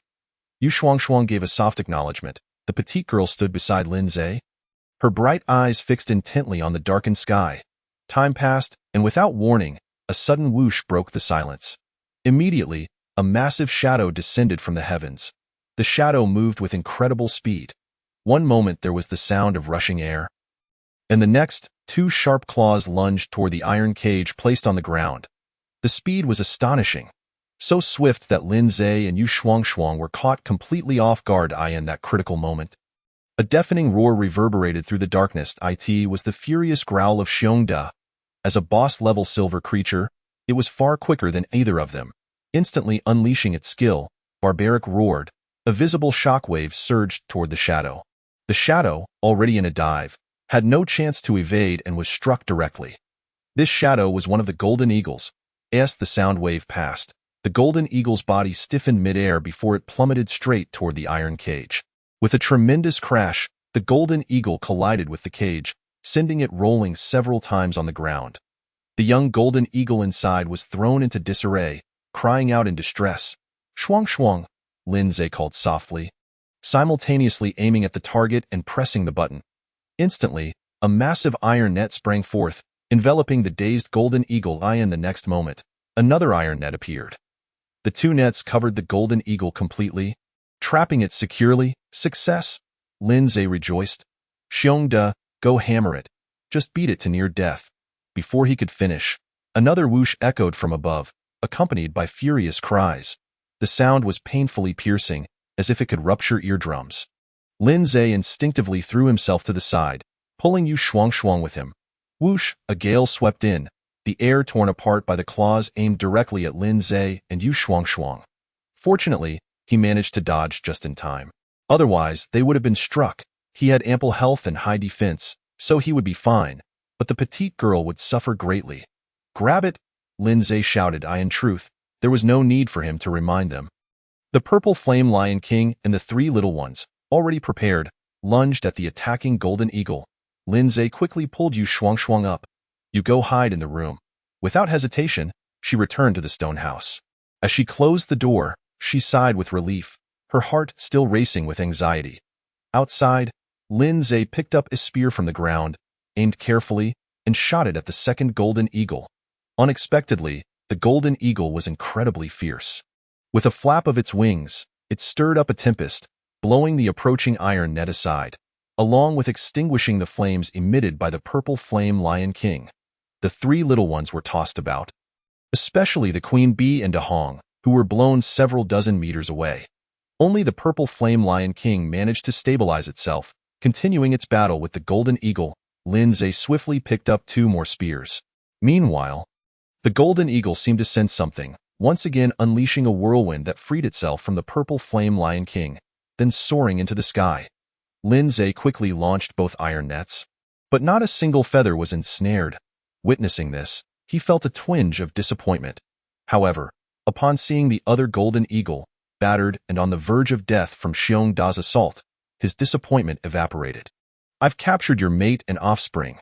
Where can you flee?" Lin Zhe gazed at the retreating shadow. The fleeing golden eagle was the one that had summoned help of a higher level and larger size, which he presumed to be male. Chapter 88. Maya. The subsequent events were rather straightforward. The nearly lifeless female golden eagle, battered by Xiongda, could not withstand the power of the contract and was soon successfully tamed by Lin Zhe. He removed the iron net from the female eagle, and without the constraints of the net, she finally spread her wings and soared into the sky. Lin Zhe was unconcerned about her escaping. During this moment, he retrieved the remaining iron nets, which were reusable tools. Once everything was in order, the female golden eagle returned, landing gracefully before Lin Zhe amidst a rushing wind. Her wingspan reached nearly 4 meters, and she stood over 2 meters tall. That on Earth, she would undoubtedly be classified as a monstrous raptor. Folding her wings, the female golden eagle bowed her head obediently to Lin Zhe, simultaneously using her mental consciousness to acknowledge him as her master. Lin Zhe felt elated and reached out to stroke her head. Compared to the escaping male golden eagle, the female was somewhat smaller, yet her feathers were even more stunning. After a moment of contemplation, Lin Zhe declared, "From now on, you shall be called Maya." "Yes, my master." Maya nodded submissively. Meanwhile, the young golden eagle remained trapped in the cage, witnessing its mother's transformation. It immediately began to squawk loudly. Maya hastily interjected. "Master, can you release my child? With me here, it won't run away." Lin Zhe replied, "It's fine.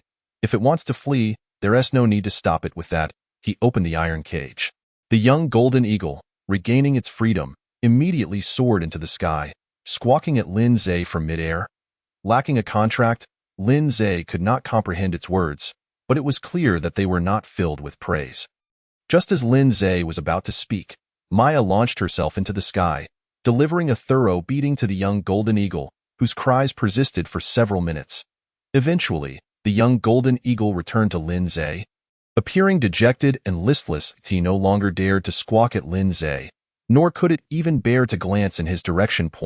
One could only say that Maya's maternal instinct was profoundly authentic. Pet. Maya, golden eagle, level, silver level 3, attack, 660, defense, 500, speed, 780, health, 2,464, 60,000. Special abilities: Wind of Magical Feathers, Gleaming Golden Feathers, Energy Wave, Growth Potential, 2 stars, Experience, 355, 1300. The attributes were of boss-level quality. However, compared to the Purple Flame Lion King, Maya's attributes were slightly lower, with speed being her only advantage. Lin Zhe examined Maya's skills one by one. The Wind of Magical Feathers increased speed. Gleaming Golden Feathers and Energy Wave were both offensive skills, the former summoning numerous arrow-like golden feathers to attack over a range of dozens of meters, while the latter was a single-target attack skill. Overall, Maya's combat prowess was still formidable, especially as a flying creature. She possessed an undeniable advantage. Had she not been ensnared by the iron net and lost her ability to act, capturing her would have been nearly impossible. Lin Zhe inquired, "Is the golden eagle that escaped your mate?" "Yes, my master," Maya nodded, saying, "He resides 30 kilometers away at Golden Eagle Ridge, which is our territory as avian creatures." Lin Zhe questioned, "Why aren't you living together?" Maya explained, "When the day of darkness descends, Golden Eagle Ridge was invaded by countless bloodthirsty bats. He feared for my and our child's safety, so he sent us away to take refuge." The day of darkness Maya referred to was the phenomenon of polar nights. Lin Zhe became intrigued. He anticipated that conflicts could arise among monsters. He asked, "What is the current situation at Golden Eagle Ridge? Have the invading bats been driven away?" Maya shook her head. "The bloodthirsty bats are not particularly powerful, but they are numerous, numbering in the millions. Golden Eagle Ridge suffered significant losses, and the surviving avian creatures have mostly fled. Your child's father likely cannot return now. Lindsay chuckled. Well, that's splendid. Tell him that as long as he is willing to become my pet, I can offer him protection. Maya replied, Master, I can only say I will try. Your child's father is very proud. He is the true king of golden eagles, having activated his golden bloodline and is on the verge of ascending to the golden tier. Even because of my relationship with the child, he will not easily bow his head. However, rest assured, with me and the child around, he will not come to trouble you. Just then, a shadow suddenly descended from the sky, crashing heavily to the ground with a dull thud. Lindsay turned to look, only to discover that it was the corpse of a nearly 10-meter-long forest giant python. The python bore numerous claw marks, and a bloody hole in its head was the cause of its demise. Lindsay looked up at the sky, faintly seeing a gigantic shadow circling above. It was the father of Maya's child. Had it come to deliver food? Gong Jindiao must be aware that it cannot alter the fate of its wife and children. And fearing that Lindsay might mistreat them, it deliberately brought food over. This gesture could be seen as a sign of submission. It marks a promising beginning. Lindsay believes that with such an initiation, Gong Jindiao will inevitably become his pet, unless it forsakes its family. Lindsay addressed Maya. Your condition seems a bit poor. You should rest in the pet space for a while, good master. Maya called out twice towards the sky, likely to inform her mate. Indeed, upon witnessing Maya and her offspring vanish into thin air, Gong Jindiao did not erupt in fury but rather flapped its wings and soared into the distance. At that moment, the purple flame lion king approached Lindsay, saying, Master, I nearly caught it. Lindsay rolled his eyes. The difference between almost and not at all was negligible. However, he did not express anger. Instead, he patted the purple flame lion king appreciatively and reassured the three small creatures that had gathered around. As for Xiongda, he received commendation for his significant contribution in capturing Maya. Lindsay then retrieved a substantial quantity of meat, fruits, and nuts from his backpack, along with several common carp from the fish pond. These would serve as dinner for the pets, as well as a reward for them. Upon returning to his room, Yu Shuangshuang immediately rushed over, exclaiming, Boss, I was truly terrified just now. If it weren't for you, that large golden eagle would have certainly taken me away. Lindsay wrapped his arm around her slender waist, chuckling. Now you understand how perilous it is to be a combat profession player? You are fortunate to have obtained the blacksmith profession with an A-grade talent. From now on, stay home obediently and don't venture outside the stone house unnecessarily. I will listen to you, she nodded vigorously. Lindsay playfully patted her curvaceous backside, saying, Let us prepare dinner first. After we eat, I need to head out again. Yu Shuangshuang questioned, You still need to go out at this late hour? Lindsay replied.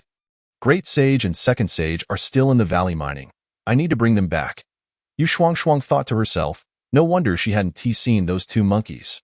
Dinner was prepared by Yu Shuangshuang, consisting of a stewing pot filled with various meats and vegetables. Apart from salt and chili, no other seasonings were used. Nevertheless, under the special dining table's culinary enhancement, the taste remained delightful. Lindsay also brought out the 6 large crabs, which were still steaming hot despite being in his backpack for several hours. Yu Shuangshuang exclaimed in astonishment, Boss, where did you acquire these crabs? From a treasure chest? Lindsay nodded. I opened a treasure chest this afternoon. Luck was on my side. Yu Shuangshuang's delicate face radiated joy. Indeed, following the boss guarantees endless delicious treats. In the jungle world, such crabs were considered a delicacy, with few sources apart from treasure chests. With 6 crabs, they could each have 3, supplemented by the stew, ensuring both were thoroughly satisfied. Of course, Lindsay did not forget to snap a photo before they began eating and shared it in the chat channel. After the incident with Zhou Cheng, his reputation in the area had taken a hit. The moment the photo was posted, several envious players emerged to stir up trouble. However, Lindsay paid them no mind. Life is fleeting, and as long as he enjoyed himself, others' opinions were irrelevant. Should they provoke him, he could simply blacklist them, and any grievances could be settled in person later. While savoring the crab meat and roe that Yu Shuangshuang had peeled for him, Lindsay observed the regional chat channel, remarking, Currently, the number of players has dwindled to less than 65,000. Upon hearing this, Yu Shuangshuang sighed. Today marked the 7th day since they had crossed into the jungle world. In just 7 days, 35,000 players had perished, averaging 5,000 deaths daily, a brutal reality. Yu Shuangshuang noted, at this rate, by the time the polar night mode ends, Our region may not even have 50,000 players remaining. Lindsay reassured her that should not be the case. Players are continuously growing stronger. Unless an unexpected event occurs, maintaining a population of 50,000 is feasible. Yu Shuangshuang exclaimed, the polar night mode is already harsh enough. If another crisis arises, will there be any players left at all? Lindsay chuckled. Why are you so anxious? I merely spoke casually. Yu Shuangshuang admitted, I am genuinely frightened. If I hadn't encountered you, my life would undoubtedly be much worse. Lindsay replied, no need to dwell on it. Our future will only improve. Yu Shuangshuang nodded, stating, today, I crafted a storage cabinet, a bedside table, and a large box for sanitary tissues.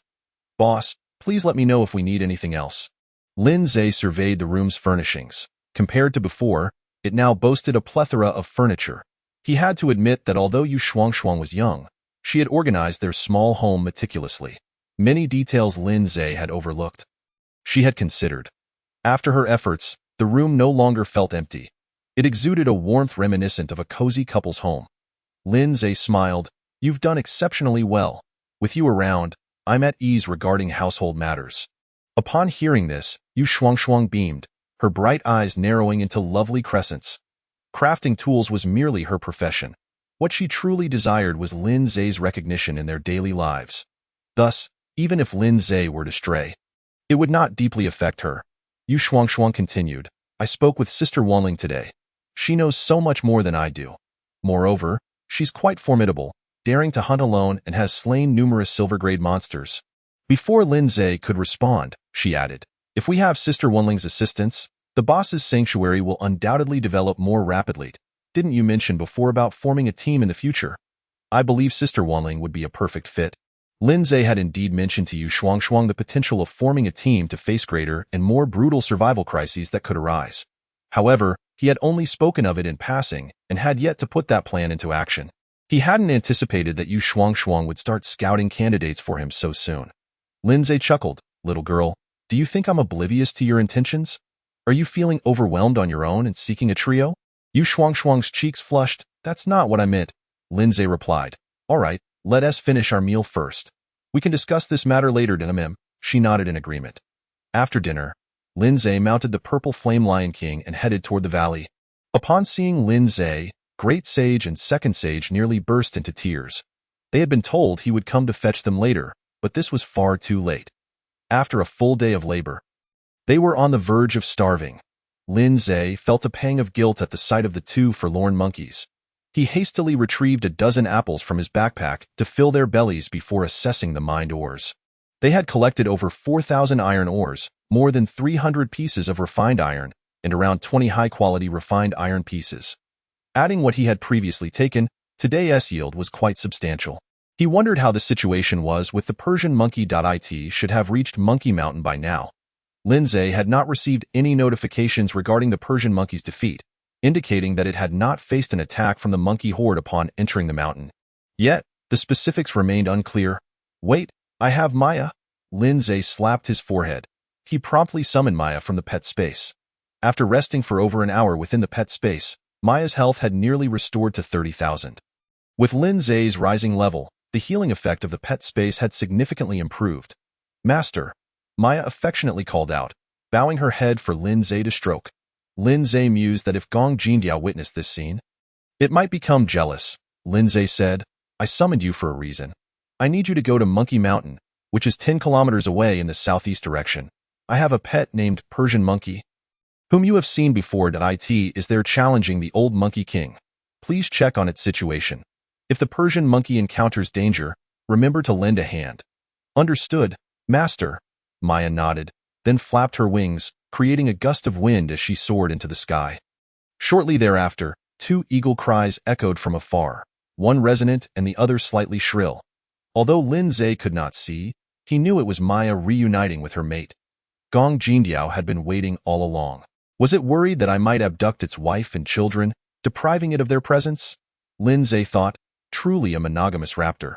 Such a strong bond between them. Without lingering in the valley, Lindsay collected all the ores and rode the purple flame Lion King back to the sanctuary. Upon returning to the sanctuary, Lindsay noticed Yu Shuangshuang engaged in a video call with someone. By the sound of it, it was Wanling. The two appear to be enjoying themselves, laughing occasionally in the center of the room. A large pot of water was boiling on the green brick stove, prepared by Yu Shuangshuang, alongside a significantly larger wooden tub than the day before. Sister Wanling, the boss is back. I'll talk to you tomorrow. He can come back whenever he pleases. It's after hours now. Can he dictate who you converse with? No, the boss is very kind. He just wants to take a bath later. Remember to ensure safety precautions? Understood, Sister Wanling. Yu Shuangshuang swiftly closed the video. When she turned to look at Lin Zhe, her pretty face flushed a deep crimson. Boss, I said nothing. It was Sister Wanling who deduced it. Lin Zhe chuckled. You didn't inform her that my hard-earned results were all consumed by you? Yu Shuangshuang giggled. I'm not foolish. How could I possibly divulge such matters? Lin Zhe mused to himself that compared to Wanling, her cleverness was rather limited. He could easily surmise that with Wanling's astuteness and experience, she could extract the girl's secrets with just a few words.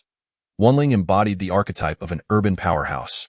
Although Yu Shuangshuang was no naive fool, her depth of character paled in comparison to Wanling's.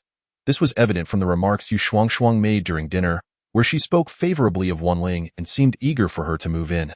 While the girl had her own ulterior motives for the three of them, it also subtly indicated that she was under Wanling's influence.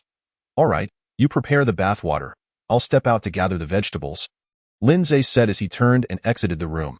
After a span of 24 hours, the vegetables in the garden had all ripened, with vibrant red peppers and tomatoes, and lush green cucumbers adorning the branches. The potato vines yielded an abundant harvest as well. Lin Zhe once again experienced the joy of reaping a bountiful harvest. However, that fleeting joy soon dissipated, for after he completed the gathering, all the remaining vines vanished in an instant, and the entire garden was restored to its original state by the game's power. As expected, there was no possibility for infinite harvesting, akin to the reproductive limits of a female crucian carp. The difference being that while the female crucian carp could only reproduce once, vegetables could be harvested thrice. After completing 3 harvests, aside from those he had sold previously, Lin Zhe found himself with over 1,000 pounds of vegetables in stock. He had no intention of selling these vegetables, at least not at the moment. He preferred to wait until the impending natural disaster arrived in a couple of days. He had a premonition that players would soon face a genuine food crisis. Subsequently, Lin Zhe made his way to the orchard. The pear and apple trees he had planted a few days prior had successfully borne fruit, and their growth was markedly superior to those encountered in the wild. Each tree was expected to yield over 1,000 pounds of fruit. Utilizing the game's functionality, he performed a one-click harvest on the pear and apple trees, ultimately collecting nearly 3,000 pounds of snow pears and apples. With these snow pears and apples, the food supply for the Persian monkeys and the 2 saints was secured. The primary diet of the 3 monkeys consisted of fruits and nuts. Previously, Lin Zhe had observed the Persian monkey catching insects and spiders in the woods, as well as consuming tender leaves and flowers. However, they refused to eat meat. If it weren't for Lin Zhe's earlier collection of a substantial amount of fruit, and now with the 2 fruit trees providing sustenance, the food issue for the 3 monkeys would have to be resolved by them. Next, Lin Zhe examined the growth of the Gold Thunder fruit tree and the Blood Spirit fruit tree. The former had reached a height of over 2 meters, while the latter, having been planted not long ago, had only grown a small segment. The pig pen and cattle shed were also in good condition, with numerous piglets and calves born throughout the day. The total number had already surpassed 100. Notably, the game conferred extraordinary powers upon the shelter buildings. He did not need to provide food for the wild boars and wild cattle he was raising. Just as planting vegetables required no watering, and raising fish did not necessitate concerns about oxygen levels, all he needed to do was establish a solid foundation, and the game would take care of the rest.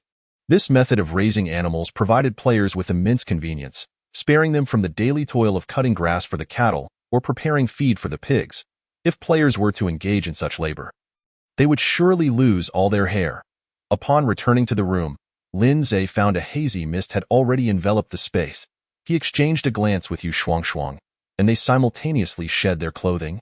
Stepping into the wooden tub together, before long, a series of inhalations echoed sharply, followed by the rhythmic sound of water splashing. The mist in the room thickened with the ebb and flow of the water.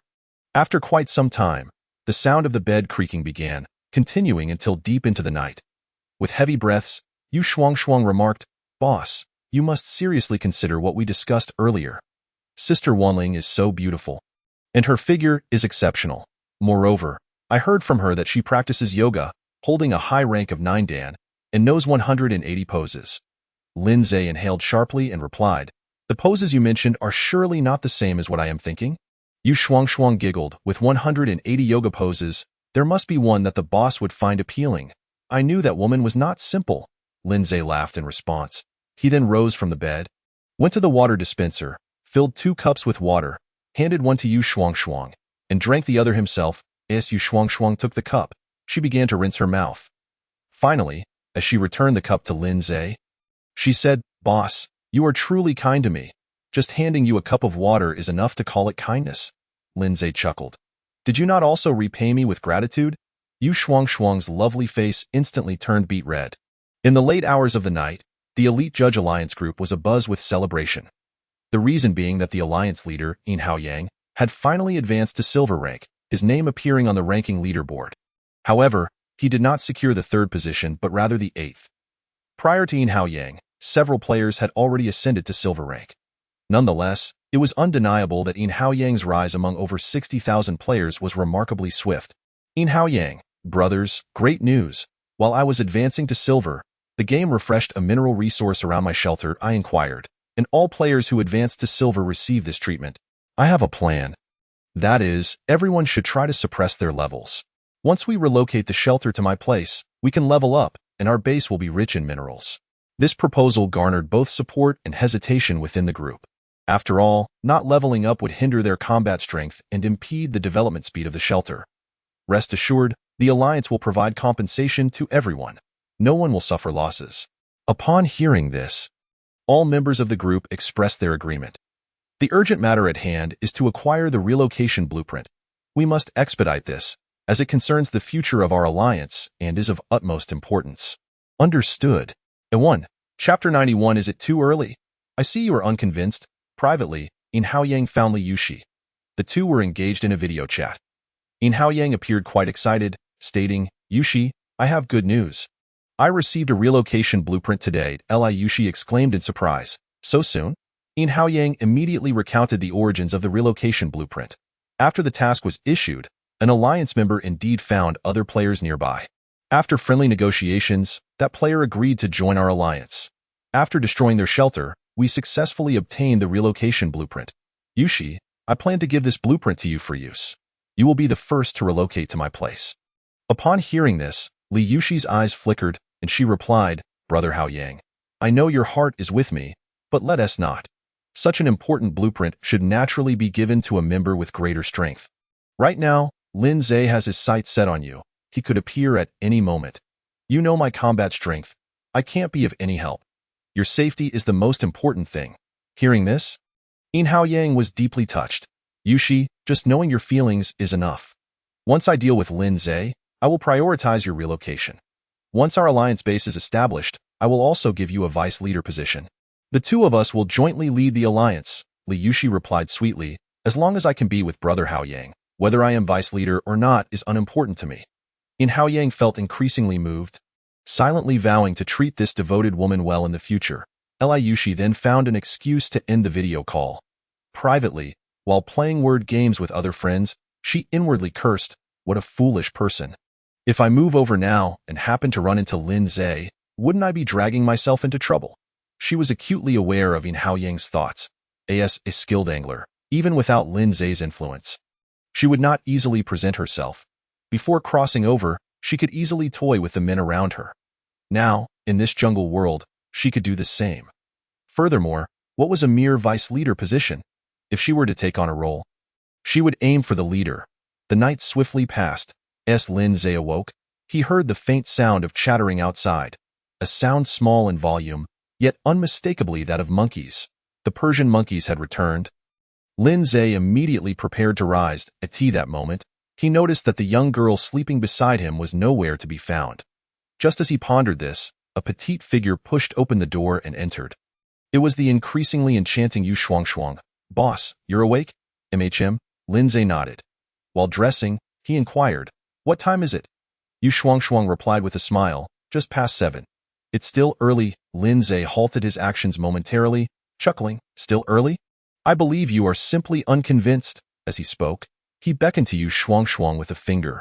With a playful laugh, she dashed over, skillfully shedding her clothes and diving under the covers. 2 hours later, Lin Zhe rose alone to finish his breakfast. Grasping a flashlight, he stepped outside the stone house, only to behold dozens of adult monkeys sprawled, crouched, or standing in the clearing.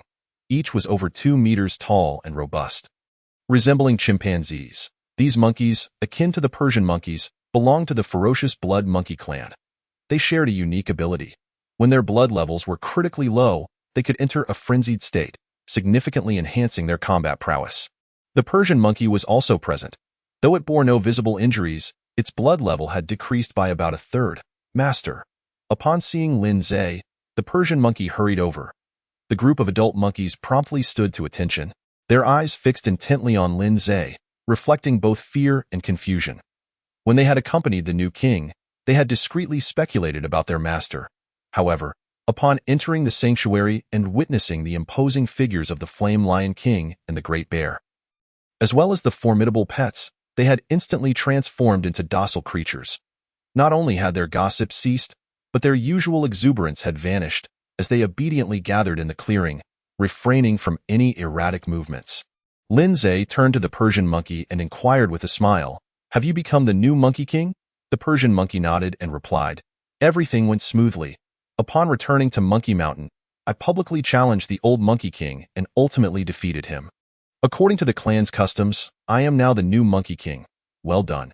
You have not disappointed me," Lin Zhe praised, then asked, "What about the old Monkey King?" The Persian monkey explained, "After being defeated, the old Monkey King intended to leave with a few monkeys. But I stopped him. I allowed him to remain at Monkey Mountain to help manage the clan, as I need to follow my master. These monkeys are the elite I brought from Monkey Mountain. The lowest among them is at Bronze Level 8, while the highest has reached Silver Level 4. Silver Level 4 exceeds even the rank of the Flame Lion King, while the Persian monkey itself is only at Silver Level 1. However, level does not necessarily denote capability. Lin Zhe scanned the area and noted that there were a total of 45 monkeys, 6 of which were at the silver level. These monkeys were merely ordinary creatures. Even that Silver Level 4 monkey had not attained the status of a king-level creature, nor had it received Lin Zhe's talent enhancement, leaving its attributes rather meager. Any of the 3 smaller ones could easily defeat it. The Persian monkey remarked, "In my eagerness to report to you, I only brought these. If you require, I can relocate the entire monkey clan." "Let us keep it this way for now," Lin Zhe replied. Relocating hundreds of monkeys would be unsustainable for him. Even for the current few dozen, providing sufficient food posed a significant challenge. He could only offer a limited supply of fruits and nuts. With the remainder left for the monkeys to procure themselves, there was little choice, as he currently possessed only 2 fruit trees. At that moment, Lin Zhe seemed to recall something and asked, "How do so many monkeys on Monkey Mountain sustain themselves?" "My kin have planted a large number of fruit trees on Monkey Mountain, ensuring a self-sufficient food supply," the Persian monkey answered. Lin Zhe's eyes lit up. He told the Persian monkey, "Inform these monkeys to stay here and not roam. We will visit Monkey Mountain shortly to dig up some fruit trees." This task was one he needed to undertake personally, as he was the player. If he let the monkeys dig up the trees, there was no guarantee they could successfully plant them in the orchard. Returning to the stone house, he addressed Yu Shuang, who was preparing to rise. "The monkeys outside are our miners. Provide each with a pickaxe made from high-quality refined iron. I will venture to Monkey Mountain and return shortly." "Understood, boss," the young girl responded obediently, her fair, luminous cheeks still tinged with a lingering blush. The youthful charm she possessed was unmatched by Wenling. Chapter 92. Monkey Mountain, Monkey Clan, Monkey Wine. For his journey to Monkey Mountain, Lin Zhe chose to ride the Flame Lion King once more. In truth, he preferred to ride Maya, the golden eagle, whose wings could carry him far with a single flap. Swiftly reaching Monkey Mountain. However, Maya was still a bit small. If it were her father, it would suffice. The male golden eagle had wings spanning at least 6 meters and could easily carry a rider. The issue was that the male golden eagle was not yet his pet, and it was uncertain whether it might suddenly drop him from the sky. In such a scenario, even entering invincibility mode might not save him from a fatal fall. Thus, Lin Zhe deemed it wiser to exercise caution. Accompanying him was the newly crowned Monkey King, the Persian monkey. The 10-kilometer distance took about half an hour to traverse, primarily due to the dense jungle filled with obstacles. Were it an open area, the Flame Lion King could have easily multiplied its speed several times over. Master, we are approaching Monkey Mountain, the Persian monkey, seated atop the Flame Lion King, informed Lin Zhe. Lin Zhe illuminated the path with his flashlight, revealing a dense forest extending upward, obscuring the entirety of Monkey Mountain from view. Let us proceed directly to find the old Monkey King. The Flame Lion King galloped forward, swiftly entering the territory of Monkey Mountain.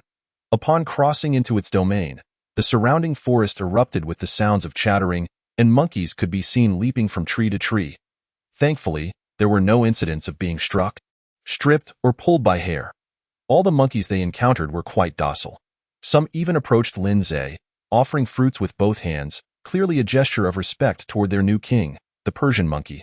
Before long, the trio arrived at a flat area halfway up the mountain, where a dozen older monkeys had gathered. Behind them lay a cave, dimly lit. Upon the appearance of the Persian monkey, the elder monkeys promptly rose to their feet. At last, an older monkey with graying fur stepped forward, engaging in conversation with the Persian monkey in a language Lin Zhe could not comprehend. Lin Zhe glanced at the elder monkey's information. Silver level 6. Possessing king-level attributes and skills. This was indeed the old Monkey King who had been vanquished by the Persian monkey. Had Lin Zhe not intended to contract the Tiger King for the salt mine today, and had the old Monkey King not already submitted to the Persian monkey, he might have considered using today's pet slot for this elder monkey. After conversing for a moment, the old Monkey King bowed his head in greeting to Lin Zhe, who sat atop the Flame Lion King, before turning to lead the way. The Persian monkey translated for Lin Zhe, saying, "Master, the old Monkey King welcomes your arrival and will now take us to the orchard." "Then let us proceed," Lin Zhe said, patting Simba. The Flame Lion King immediately followed the old Monkey King's lead. To Lin Zhe's surprise, the old Monkey King led them toward the cave. Due to Simba's large size, Lin Zhe had to store him in the pet space. The cave descended deep underground, extending at least 200 to 300 meters. It appeared to be a natural formation rather than a human-made structure. The cave walls were embedded with luminous stones, which the Persian monkey explained were glowstones, emitting a faint light. Lin Zhe examined the glowstones and found that aside from their luminescence, they held no other special properties. So he chose not to dwell on them further. He could dig up some of these glowstones later. The young girl would likely appreciate the shimmering stones, reminiscent of pearls in the night. Moments later, under the guidance of the old Monkey King, Lin Zhe entered a vast underground chamber.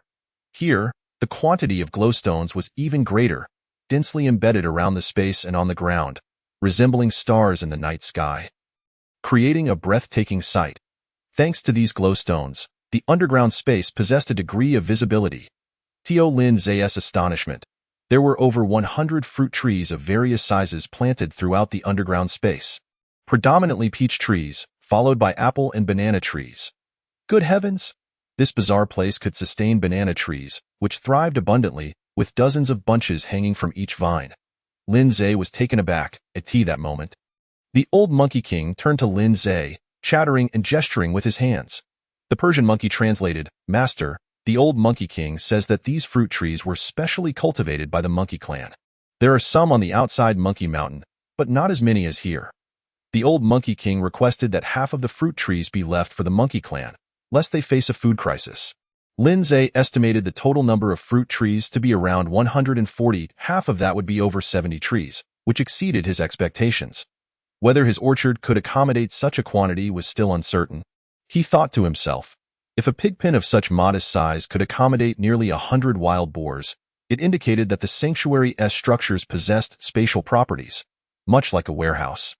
It appeared small from the outside but could be as large as a football field within. He addressed the Persian monkey. "Let us follow the old Monkey King's suggestion. I will only take half of the fruit trees." Upon hearing this, the old Monkey King expressed his profound gratitude. Lin Zhe did not understand the monkey language, but the old Monkey King could comprehend his words. Without delay, Lin Zhe commenced the task of uprooting the trees. Each tree required only a few strikes to yield a seedling along with all the fruits it bore. In less than an hour, he completed the task, collecting various fruit trees. Besides securing over 70 seedlings, he amassed nearly 50,000 units of assorted fruits. With such an abundance, sustaining the few dozen monkeys would be effortless. Subsequently, the old Monkey King led Lin Zhe to the location where the Monkey Clan stored their food. a vast cavern brimming with an abundance of fruits. As soon as Lin Zhe stepped inside the cave, he was greeted by an intoxicating aroma of wine, the scent of fermented fruit liquor. The old Monkey King guided Lin Zhe towards the source of the fragrance, which emanated from several large wooden barrels. One barrel stood open, exuding a rich scent of alcohol, while the others were tightly sealed. Lin Zhe cast a glance around, and the information instantly materialized before him. Item: 100 fruit wine effect. Increases attack and speed by 30 points each, and cold resistance by 1 point. Lasting for 10 minutes with a cooldown of 24 hours. Description: a high-quality fruit wine brewed by the Blood Monkey clan. Exceedingly rare. Is this the legendary monkey wine? A sense of delight washed over Lin Zhe. On Earth, monkey wine is indeed referred to as 100 fruit wine, crafted from a blend of various fruits through fermentation. True monkey wine is a purely wild brew, incredibly rare, with the probability of encountering it lower than winning the lottery. The monkey wine available on the market is artificially fermented and pales in comparison to the genuine article. That moment, the old Monkey King rummaged through a corner and retrieved a palm-sized jar. Presenting it to Lin Zhe as if it were a treasure, Lin Zhe accepted it with his hand, his eyes gleaming with even greater excitement. Premium monkey wine. It permanently increases attack and speed by 50 points each, in addition to permanently enhancing cold resistance by 2 points. Chapter 93. Blueprint for the Slaughter Workshop. This premium monkey wine surpasses the effects of the Golden Thunder fruit, which only adds 100 points to attack. Besides the 50 points increase to attack and speed, the premium monkey wine also grants an additional 2 points of cold resistance.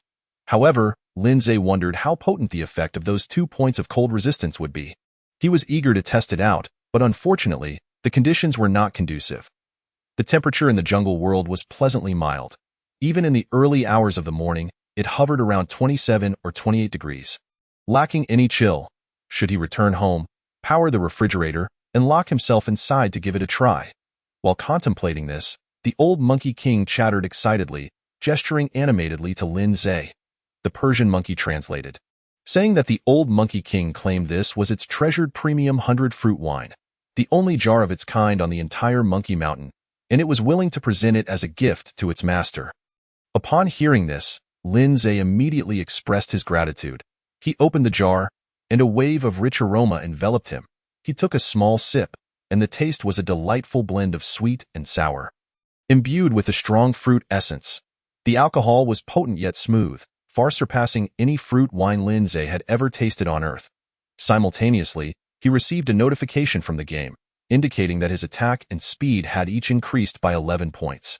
Lin Zhe continued to sip until the boost to attack and speed reached their maximum, also adding 2 points to cold resistance before he finally stopped, estimating that he had consumed about 2 liang, approximately 100 grams. This small jar contained roughly 1 jin, about 500 grams, and could be divided into 4 portions.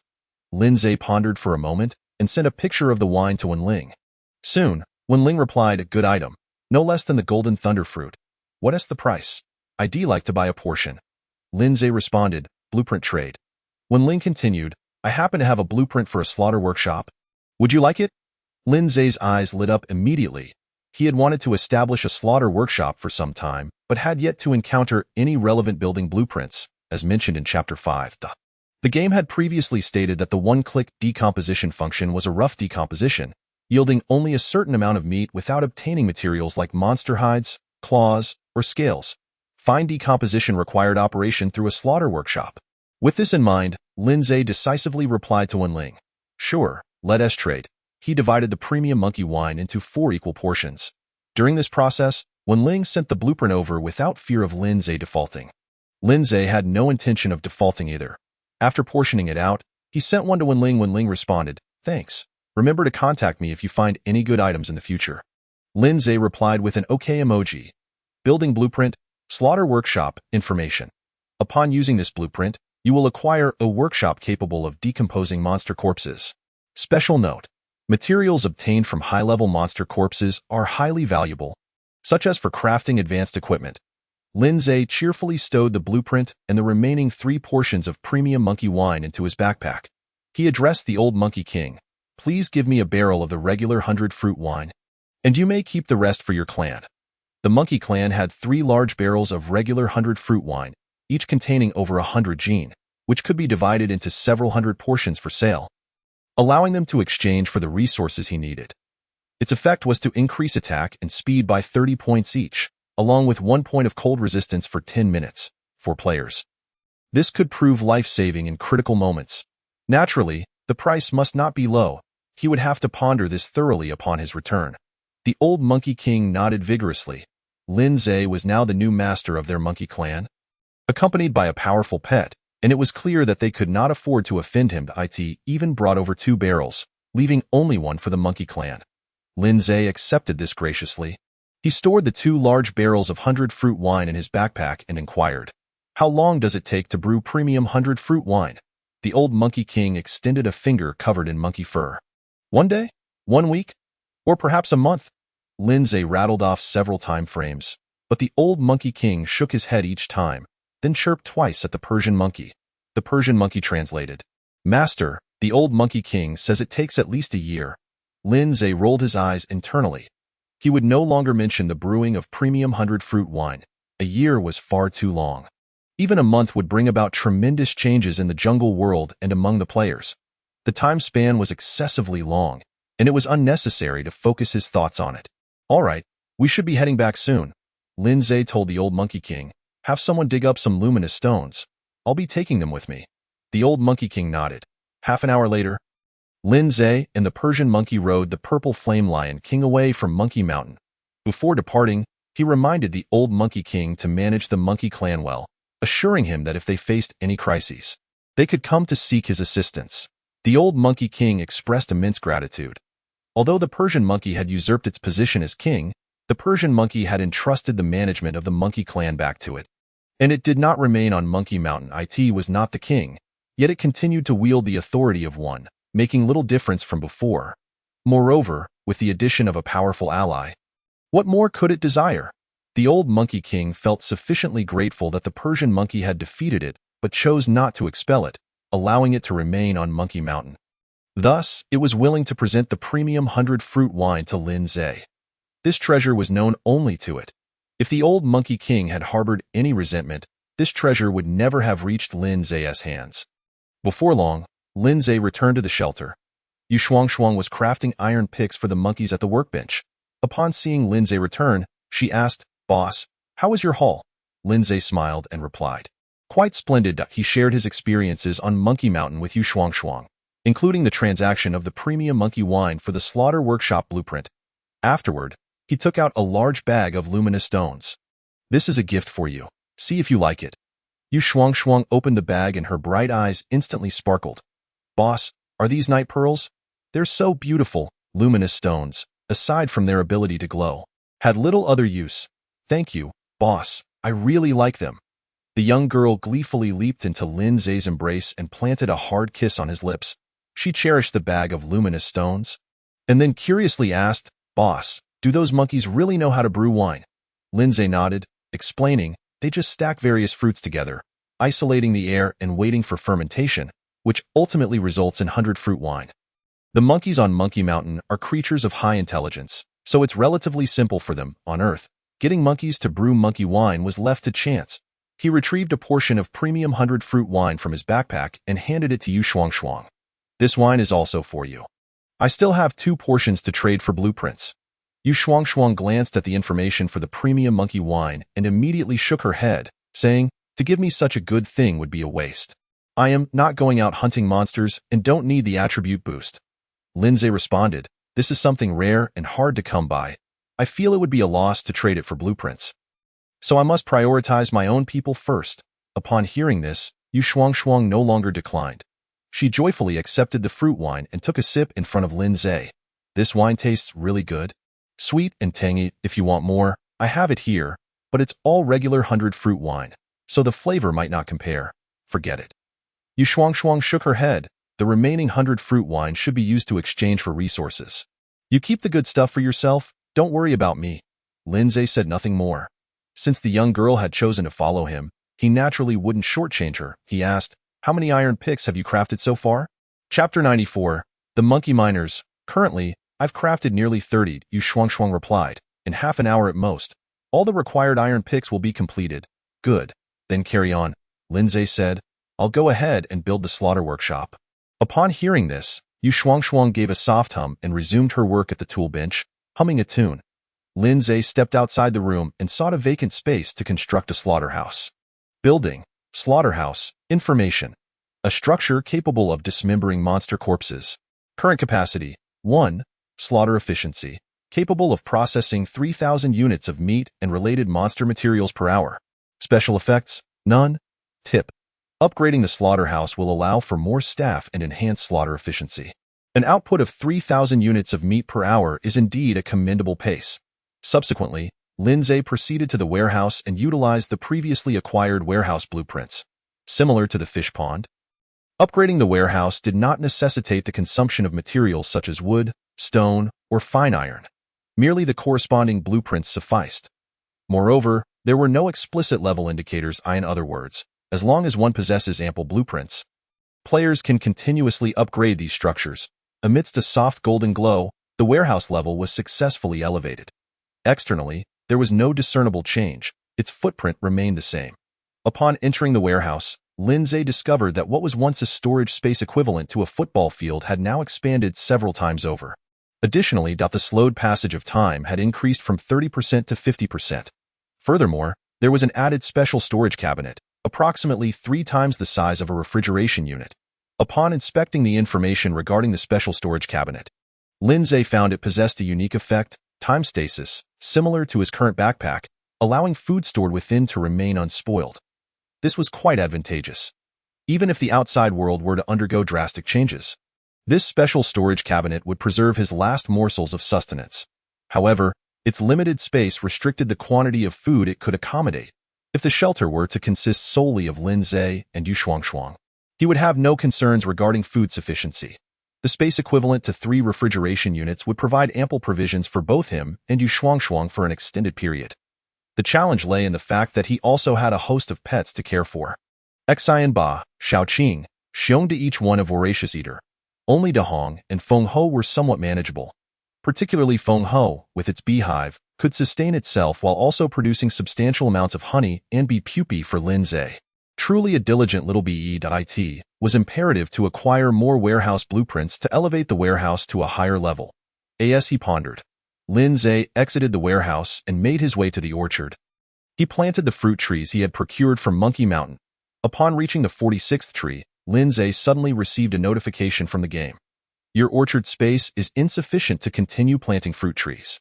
To plant more fruit trees, you need to upgrade the orchard's level to expand the planting area.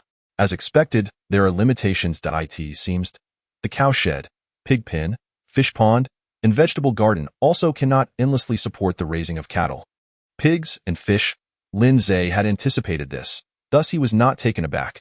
With 46 fruit trees, combined with the previous 4, the total reached 50. This was the current planting limit of the orchard. He would need to investigate the limits of the cowshed and other buildings. Additionally, he ought to gather more blueprints in this regard. These structures were unaffected by natural disasters, and at times, their utility could surpass that of the warehouse. Lindsay turned and returned to the stone house. He spoke to Yu Shuangshuang. I have completed the construction of the slaughterhouse. When I go hunting, I will bring back some high-level monster corpses for you to process.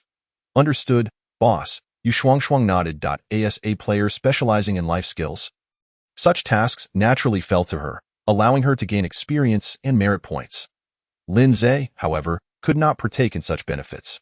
Much like mining iron ore, he received no experience at all. Before long, over 40 iron picks were successfully forged, all crafted from high-quality fine iron, consuming nearly 200 pieces in total. At this stage, only Lindsay could afford such extravagance. No other players possessed the capital for it. High-quality fine iron was far rarer than ordinary fine iron. Such premium minerals required the extraction of 100 pieces of iron, or to yield even one, and that was under the condition of using a silver-grade pickaxe. Ordinary pickaxes could not extract high-quality fine iron. Yu Shuangshuang informed Lindsay, boss, we have a total of 47 iron picks, including those for Desheng and Ersheng, all crafted to silver grade. The consumption to forge these picks was considerable. We used up most of our high-quality fine iron. No matter, Lindsay replied with a smile. There is no reward without effort. With these silver-grade picks, the monkeys will be able to extract even more high-quality fine iron, with returns soaring to several dozen times. Upon hearing this, Yu Shuangshuang nodded. She was not particularly distressed over the consumption of fine iron. It was merely a habit to report to Lin Zhe. Meanwhile, Lin Zhe instructed the Persian monkeys to line up and collect their iron picks. These would serve as their primary tools for the foreseeable future. In addition to mining, silver-grade picks also provided an attack bonus of 20 points and could be utilized in combat under special circumstances. Once all the picks were distributed, Lin Zhe further instructed the Persian monkeys. Take them to the valley and teach them how to use the picks and extract ore. After a brief pause, Lin Zhe continued, additionally, dig a few caves on one side of the valley. They will reside there. I will provide food to ensure they are well fed. The valley was over a kilometer away from his shelter. It would be somewhat inconvenient to shuttle so many monkeys back and forth. In the event they encountered formidable monsters on the way, casualties could not be ruled out. Allowing the monkeys to reside in the valley would alleviate these issues and extend their working hours, leading to the extraction of more ore. With dozens of monkey miners living on-site 24 hours a day, Lin Zhe's daily yield would be substantial. Understood, Master. The Persian monkey nodded enthusiastically and led a group of monkeys, each carrying pickaxes, out of the shelter. At first glance, the spectacle was quite impressive. All right, I'm off as well. Stay home and message me if anything comes up, Lin Zhe called out to Yu Shuangshuang. He then leaped onto the back of the Purple Flame Lion King and set off, accompanied by a large entourage of pets. The following pets included Xiaoqing, Dahong, Feng Ho, the Purple Flame Lion King, Xiongde, Maya, and 6 bronze-grade military bees led by Feng Ho.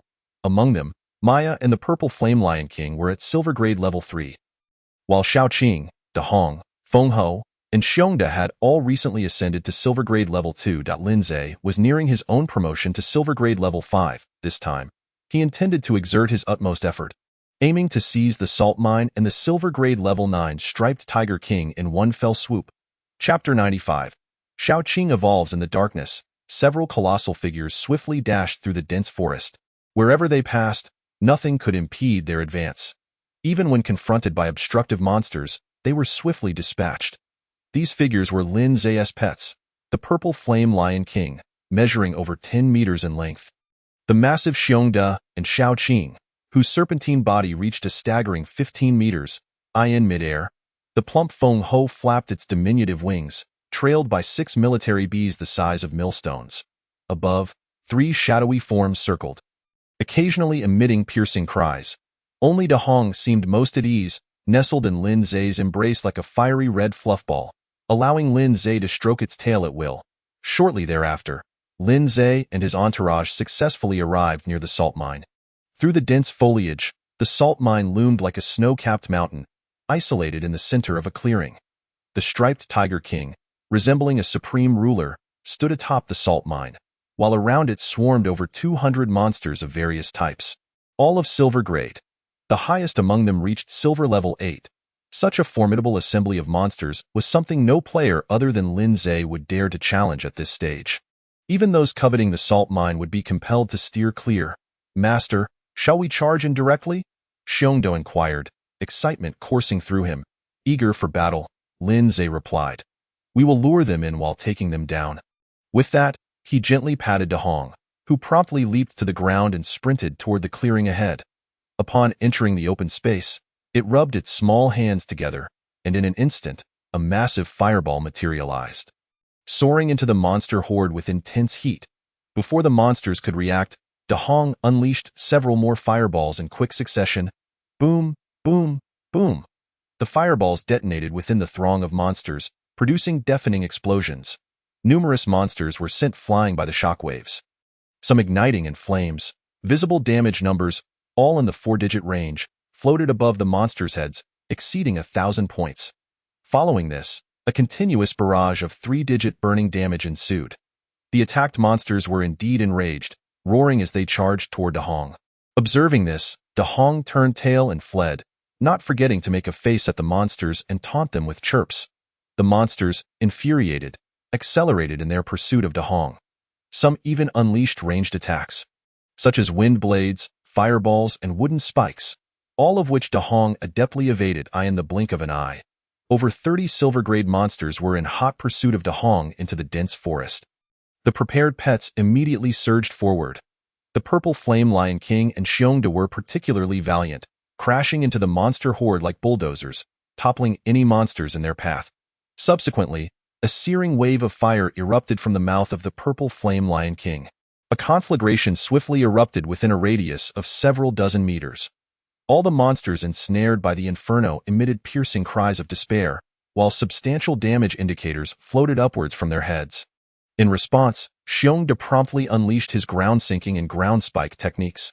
The creatures surrounding him either sank into the mire, unable to extricate themselves, or were impaled by sharp earth spikes.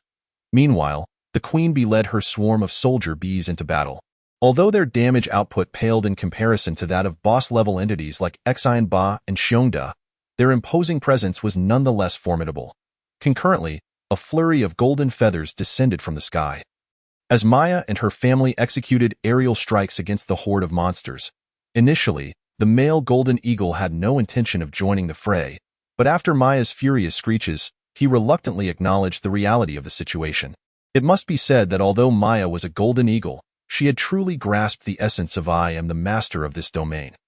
At the rear of the battlefield, Lin Zhe, wielding an iron bow, shot arrows toward the monsters while keeping a vigilant eye on Shao Qing's condition. He had just fed Shao Qing a blood spirit fruit, intending merely to elevate her star rating and enhance her growth potential. To his astonishment, Shao Qing underwent a bloodline evolution. According to the game's information, the blood spirit fruit primarily boosts a pet star rating, and whether a bloodline evolution occurs during this process depends solely on the pet's luck, an event governed by probability. Shao Qing was indeed fortunate. It was evident that her size was rapidly increasing, her serpentine form soon exceeding 16 meters. The entire evolution process lasted about a minute, culminating in Shao Qing's size swelling to nearly 18 meters. Her aura significantly more powerful than before.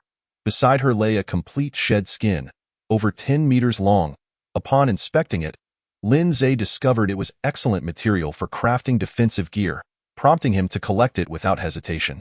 Shao Qing had grown tremendously, her length extending from a mere 2 meters to over 10, yet she had never shed skin before.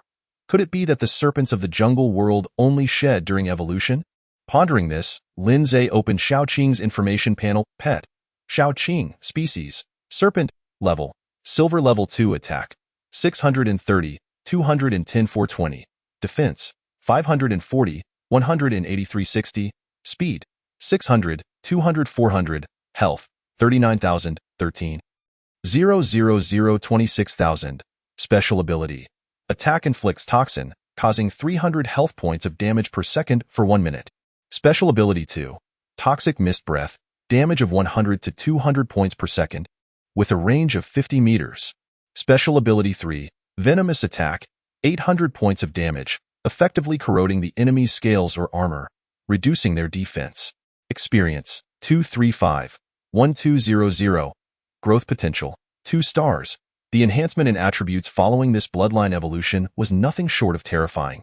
Lin Zhe recalled that prior to the evolution, Shao Qing's initial attack was a mere 150 points, which surged to 210 points post-evolution. Both speed and defense underwent substantial boosts as well. However, the most astonishing increase was in her health, previously below 4,000. It now soared to 13,000, an increase of nearly 10,000. Shao Qing's skill damage had also risen, and a new venomous attack had been added, boasting not only significant damage but also the ability to breach the enemy's defenses. At this point, Shao Qing had undoubtedly reached boss level, and Lin Zhe found himself increasingly fond of her. Truly, as his first pet, she had not disappointed him. "Master, I have evolved," Shao Qing exclaimed, her excitement palpable as she nudged her massive head affectionately against Lin Zhe's arm. "I know you are happy," Lin Zhe replied with a smile, reaching out to stroke her head. The texture was cool and smooth, akin to polished jade. After the evolution, Shao Qing's scales had become more resilient.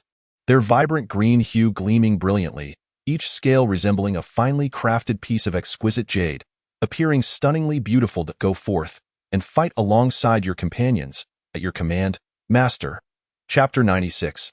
The battle at the salt mine under the relentless assault of the pets. Over 30 silver-level monsters swiftly succumbed, falling into pools of blood, Lin Zhe reaped a bounty of several hundred experience points and a substantial amount of merit points. Now, he stood far ahead on the merit leaderboard, with a gap of at least 2,000 points separating him from the second-ranked Yu Shuangshuang. His pets had dispatched a significant number of high-level monsters. MY level is nearing promotion, BY eliminating the remaining monsters in the salt mine. Not only could he smoothly ascend to silver level 5, but there was also a substantial possibility of directly breaking through to silver level 6, despite the absence of new player benefits, which had drastically reduced experience gains. The salt mine harbored over 200 silver level monsters. Each yielded about 10 points of experience, cumulatively amounting to nearly 3,000. If he could wipe them out in one fell swoop, it was almost certain that he would achieve a 2-level leap. Meanwhile, De Hong bounced into the clearing, preparing to lure the next wave of monsters as per their previous strategy. This tactic proved effective, as soon dozens of monsters were drawn towards De Hong, roaring in pursuit. However, just as the monsters were about to breach the forest, a thunderous tiger roar echoed, shaking the earth and startling countless hidden creatures in the dark. The sound wave reverberated outward, causing the towering trees surrounding the clearing to sway, shedding countless leaves. The monsters, as if jolted from a stupor, ceased their pursuit of De Hong and retreated en masse back to the vicinity of the salt mine. Unwilling to concede, De Hong attempted once more, but before it could approach the monster horde, it was met with a barrage of ranged magical attacks, prompting the little creature to flee back in fright. Master, those monsters have wised up. They no longer fall for the trick. Lin Zhe mused that it was not the monsters that had become clever, but rather that the Tiger King had grown wise. Learning from its previous encounter, since the lure plan had failed, they would charge directly into battle. Xian Ba, your task is to distract the Tiger King. The Purple Flame Lion King confidently declared, Master, there is no need for distraction. I alone can handle that fellow. Lin Zhe glanced at it, chuckling, then I entrust this to you. Just injure it, but do not kill it. Understood, Master. Xian Ba nodded eagerly. Immediately, a throng of pets surged forth from the forest. The vibrant Tiger King atop the salt mine witnessed this spectacle and roared in defiance. In an instant, all the monsters in the vicinity of the salt mine converged, launching a counteroffensive against Lin Zhe's pet squad. With the Purple Flame Lion King and Xiongda serving as their heavy tanks at the forefront, the pet squad showed no signs of retreating, resembling a sharp arrow piercing through the throng of monsters. Chaos erupted as a fierce battle ensued. Lin Zhe remained stationed at the rear of the battlefield, refraining from plunging into the fray. He stood on the outskirts, shooting arrows from his iron bow.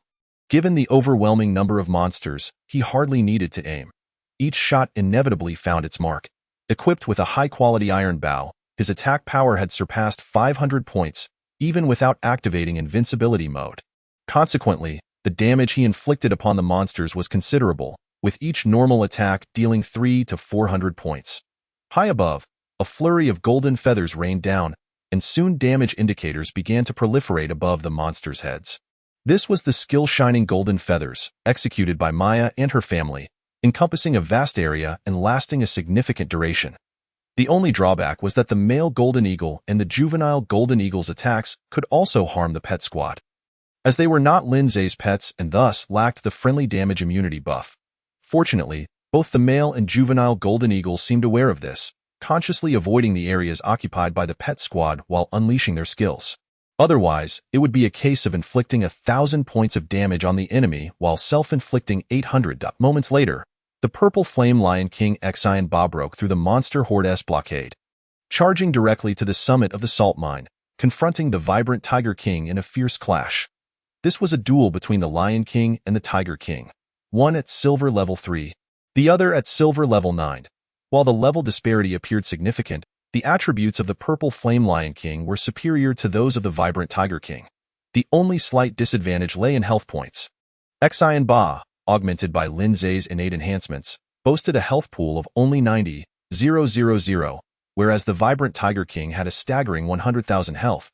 Should it become Lin Zhe's pet, its health would skyrocket to a terrifying 300,000 points. Truly a formidable prospect with the monster's aggro drawn away by the pet squad. None approached Lin Zhe, allowing him a moment of respite to simply draw his bow and shoot arrows. He even found time to browse the trading platform, searching for items that might catch his fancy. At that moment, Lindsay noticed the chat channel icon flicker. Upon checking, he found a message from Wenling. Wenling, I heard a resounding tiger roar, accompanied by the growls of many monsters. Have you come to hunt? The location of the salt mine lay roughly between the two players' shelters, just over a kilometer from Wenling's. The roar of the vibrant Tiger King reverberated through the mountains and forests, and since Wenling was hunting in that direction, she heard it quite clearly. Lindsay, I am currently assaulting that salt mine. Wenling, do you need assistance? Observing the monsters being systematically dispatched by the pet squad, Lindsay replied, No need, you carry on with your endeavors. Wenling, please take care and let me know if you need any assistance. My location is not far from you. Lindsay responded with an OK emoji. After ending the chat, he continued to browse the trading platform while simultaneously shooting arrows at the monsters on the battlefield. In no time, he had fired off a total of 300 iron arrows. The young girl was aware of his fondness for archery, so she had specially crafted over 200 additional iron arrows for him. Yet they proved insufficient. The sheer number of participating monsters was overwhelming. If there had only been a few dozen, 300 arrows would have been more than adequate. Moreover, arrows are not consumed in a single use. They can be recovered during the battlefield cleanup. Lindsay promptly stowed his iron bow and retrieved the Qinggang sword from his backpack. The Qinggang sword was a piece of silver-grade equipment crafted for him by the young girl. Boasting an attack power of 70, along with 100 points of armor penetration, inflicting an astonishing 150 damage on monsters with defenses below 100. The lethality of the Qinggang sword far surpassed that of the iron bow. With a swift motion, Lindsay plunged into the throng of monsters, simultaneously copying the attributes of the purple flame lion king, Simba, and activating his invincibility mode in an instant. His attack power soared past 1,000. Reaching nearly 1,200. Coupled with the armor penetration of the Qinggang sword, his basic attacks could inflict over 1,000 points of damage on the monsters in the battlefield. A few strikes were sufficient to fell a monster, akin to slicing through vegetables with ease. Just when Lindsay lost track of how many monsters he had slain, a surge of powerful energy erupted from within him, enhancing and transforming his body. His level surged, advancing to silver level 5. Chapter 97. The Battle of the Salt Mine, Part 2. Lindsay had no time to check his notifications. He was caught in a frenzy of slaughter. Surrounding him were monsters galore, raining down all manner of skills upon him. Earlier, while in invincibility mode, no skill could penetrate his formidable defense of nearly 1,000 points. They merely chipped away at his health by a trivial amount. Furthermore, with the health pool granted by the Purple Flame Lion King, his total health exceeded 94,000. The monster's attacks felt like mere scratches to him, utterly devoid of threat. However, as the duration of invincibility waned, he suddenly felt the strain. First and foremost, his health began to plummet rapidly. Moreover, his attacks were no longer as sharp as before. Even against a monster of a lower level, he often required a dozen strikes to bring it down. This was the disadvantage of lacking combat skills. If only he possessed warrior skills at this moment, his efficiency in slaying monsters would undoubtedly multiply. Lindsay swung the Qinggang sword with great force, repelling a silver level 4 silver fox, swiftly grabbing a jar of premium honey from his backpack and consuming it, instantly recovering 300 health points. He then took a substantial swig of Baigua wine, boosting his attack and speed by 30 points each, along with a slight increase in cold resistance. Following this, he activated the auxiliary ability of the Gale Armor, forming a shield around him with a defense value of 1,000 points. This 1,000 points referred not to a static defense, but to damage absorption. Having completed his preparations, Lindsay rejoined the fray against the horde of monsters, his Qinggang sword slicing through the darkness, leaving trails of cold light in its wake. Time slipped away, and Lindsay found himself surrounded by the corpses of various monsters. His buffs had all dissipated, and his health was reduced to merely a third of its maximum capacity. It was time to withdraw. With dozens of monsters still remaining on the battlefield, he could leave the cleanup to his pet team. He could no longer afford to continue fighting. After this relentless onslaught, his bloodlust had been thoroughly sated. After all, he was not a true battle fanatic. He merely sought a thrill. Just then, several half-meter-long wind blades tore through the air, slicing towards Lindsay. A flash of light enveloped him, and he vanished from his spot, leaving behind a fading afterimage. When he reappeared, he stood before a wind wolf that stretched several meters in length. With a swift thrust, he pierced the wolf's neck. Minus 1,276, critical hit. Minus 438, minus 397-406. After a fierce struggle lasting several dozen seconds, Lin Zhe delivered a flurry of strikes upon the Wind Wolf, ultimately sending the silver level 5 monster to its demise. His health dwindled to below 1,000 points. Without hesitation, he activated the healing ability of the Gale Pants, restoring 500 health points, followed by several large gulps of premium honey, bringing his health above 2,000 points. Shielded by Shaoqing and Dahong, he honorably retreated from the battlefield.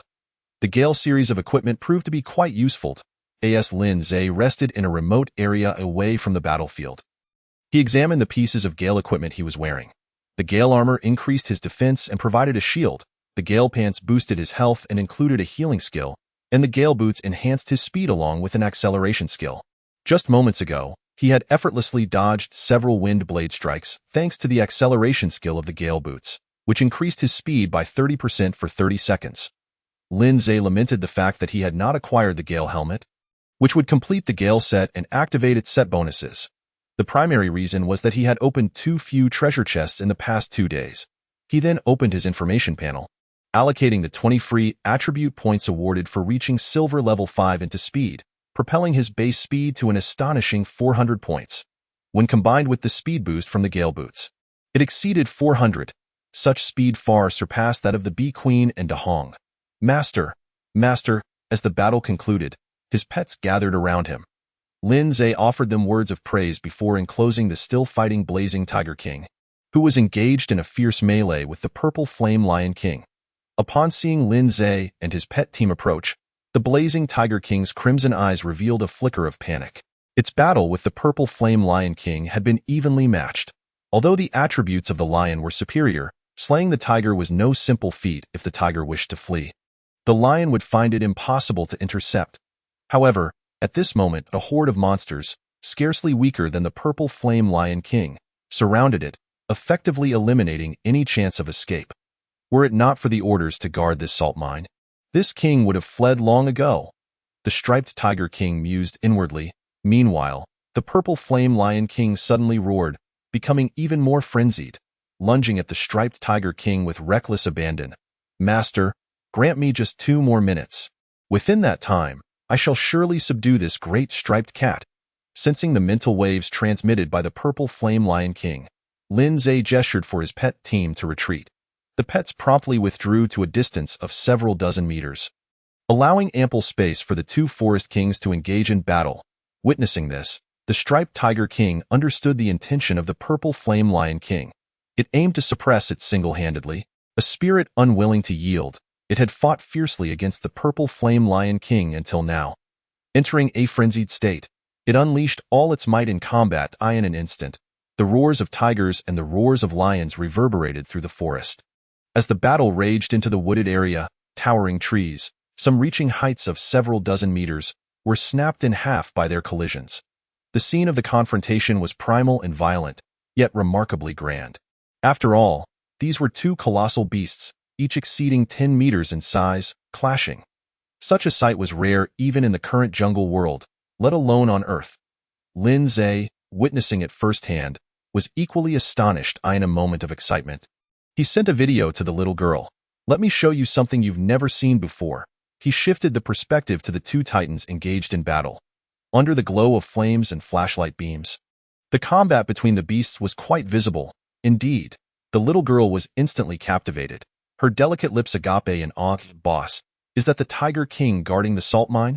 Lin Zhe nodded, replying, a level 9 silver boss. With a growth potential reaching 3 stars. The pets under my command are only at 2 stars, and no wonder it was so strong, able to contend with Simba like this. The little girl was also aware of how exaggerated the attributes of the Purple Flame Lion King were. Ordinary silver monsters would have been defeated in an instant. Boss, what does star level mean? She inquired. In response, Lin Zhe provided a brief explanation. Upon hearing it, she remarked, so, this Tiger King's future achievements could reach diamond level. Lin Zhe nodded in affirmation. It was precisely for this reason that he had been fixated on this tiger. He was primarily drawn to the Striped Tiger King's potential for growth. After more than a minute of fierce combat, the Striped Tiger King, at a disadvantage in attributes, ultimately succumbed, being swatted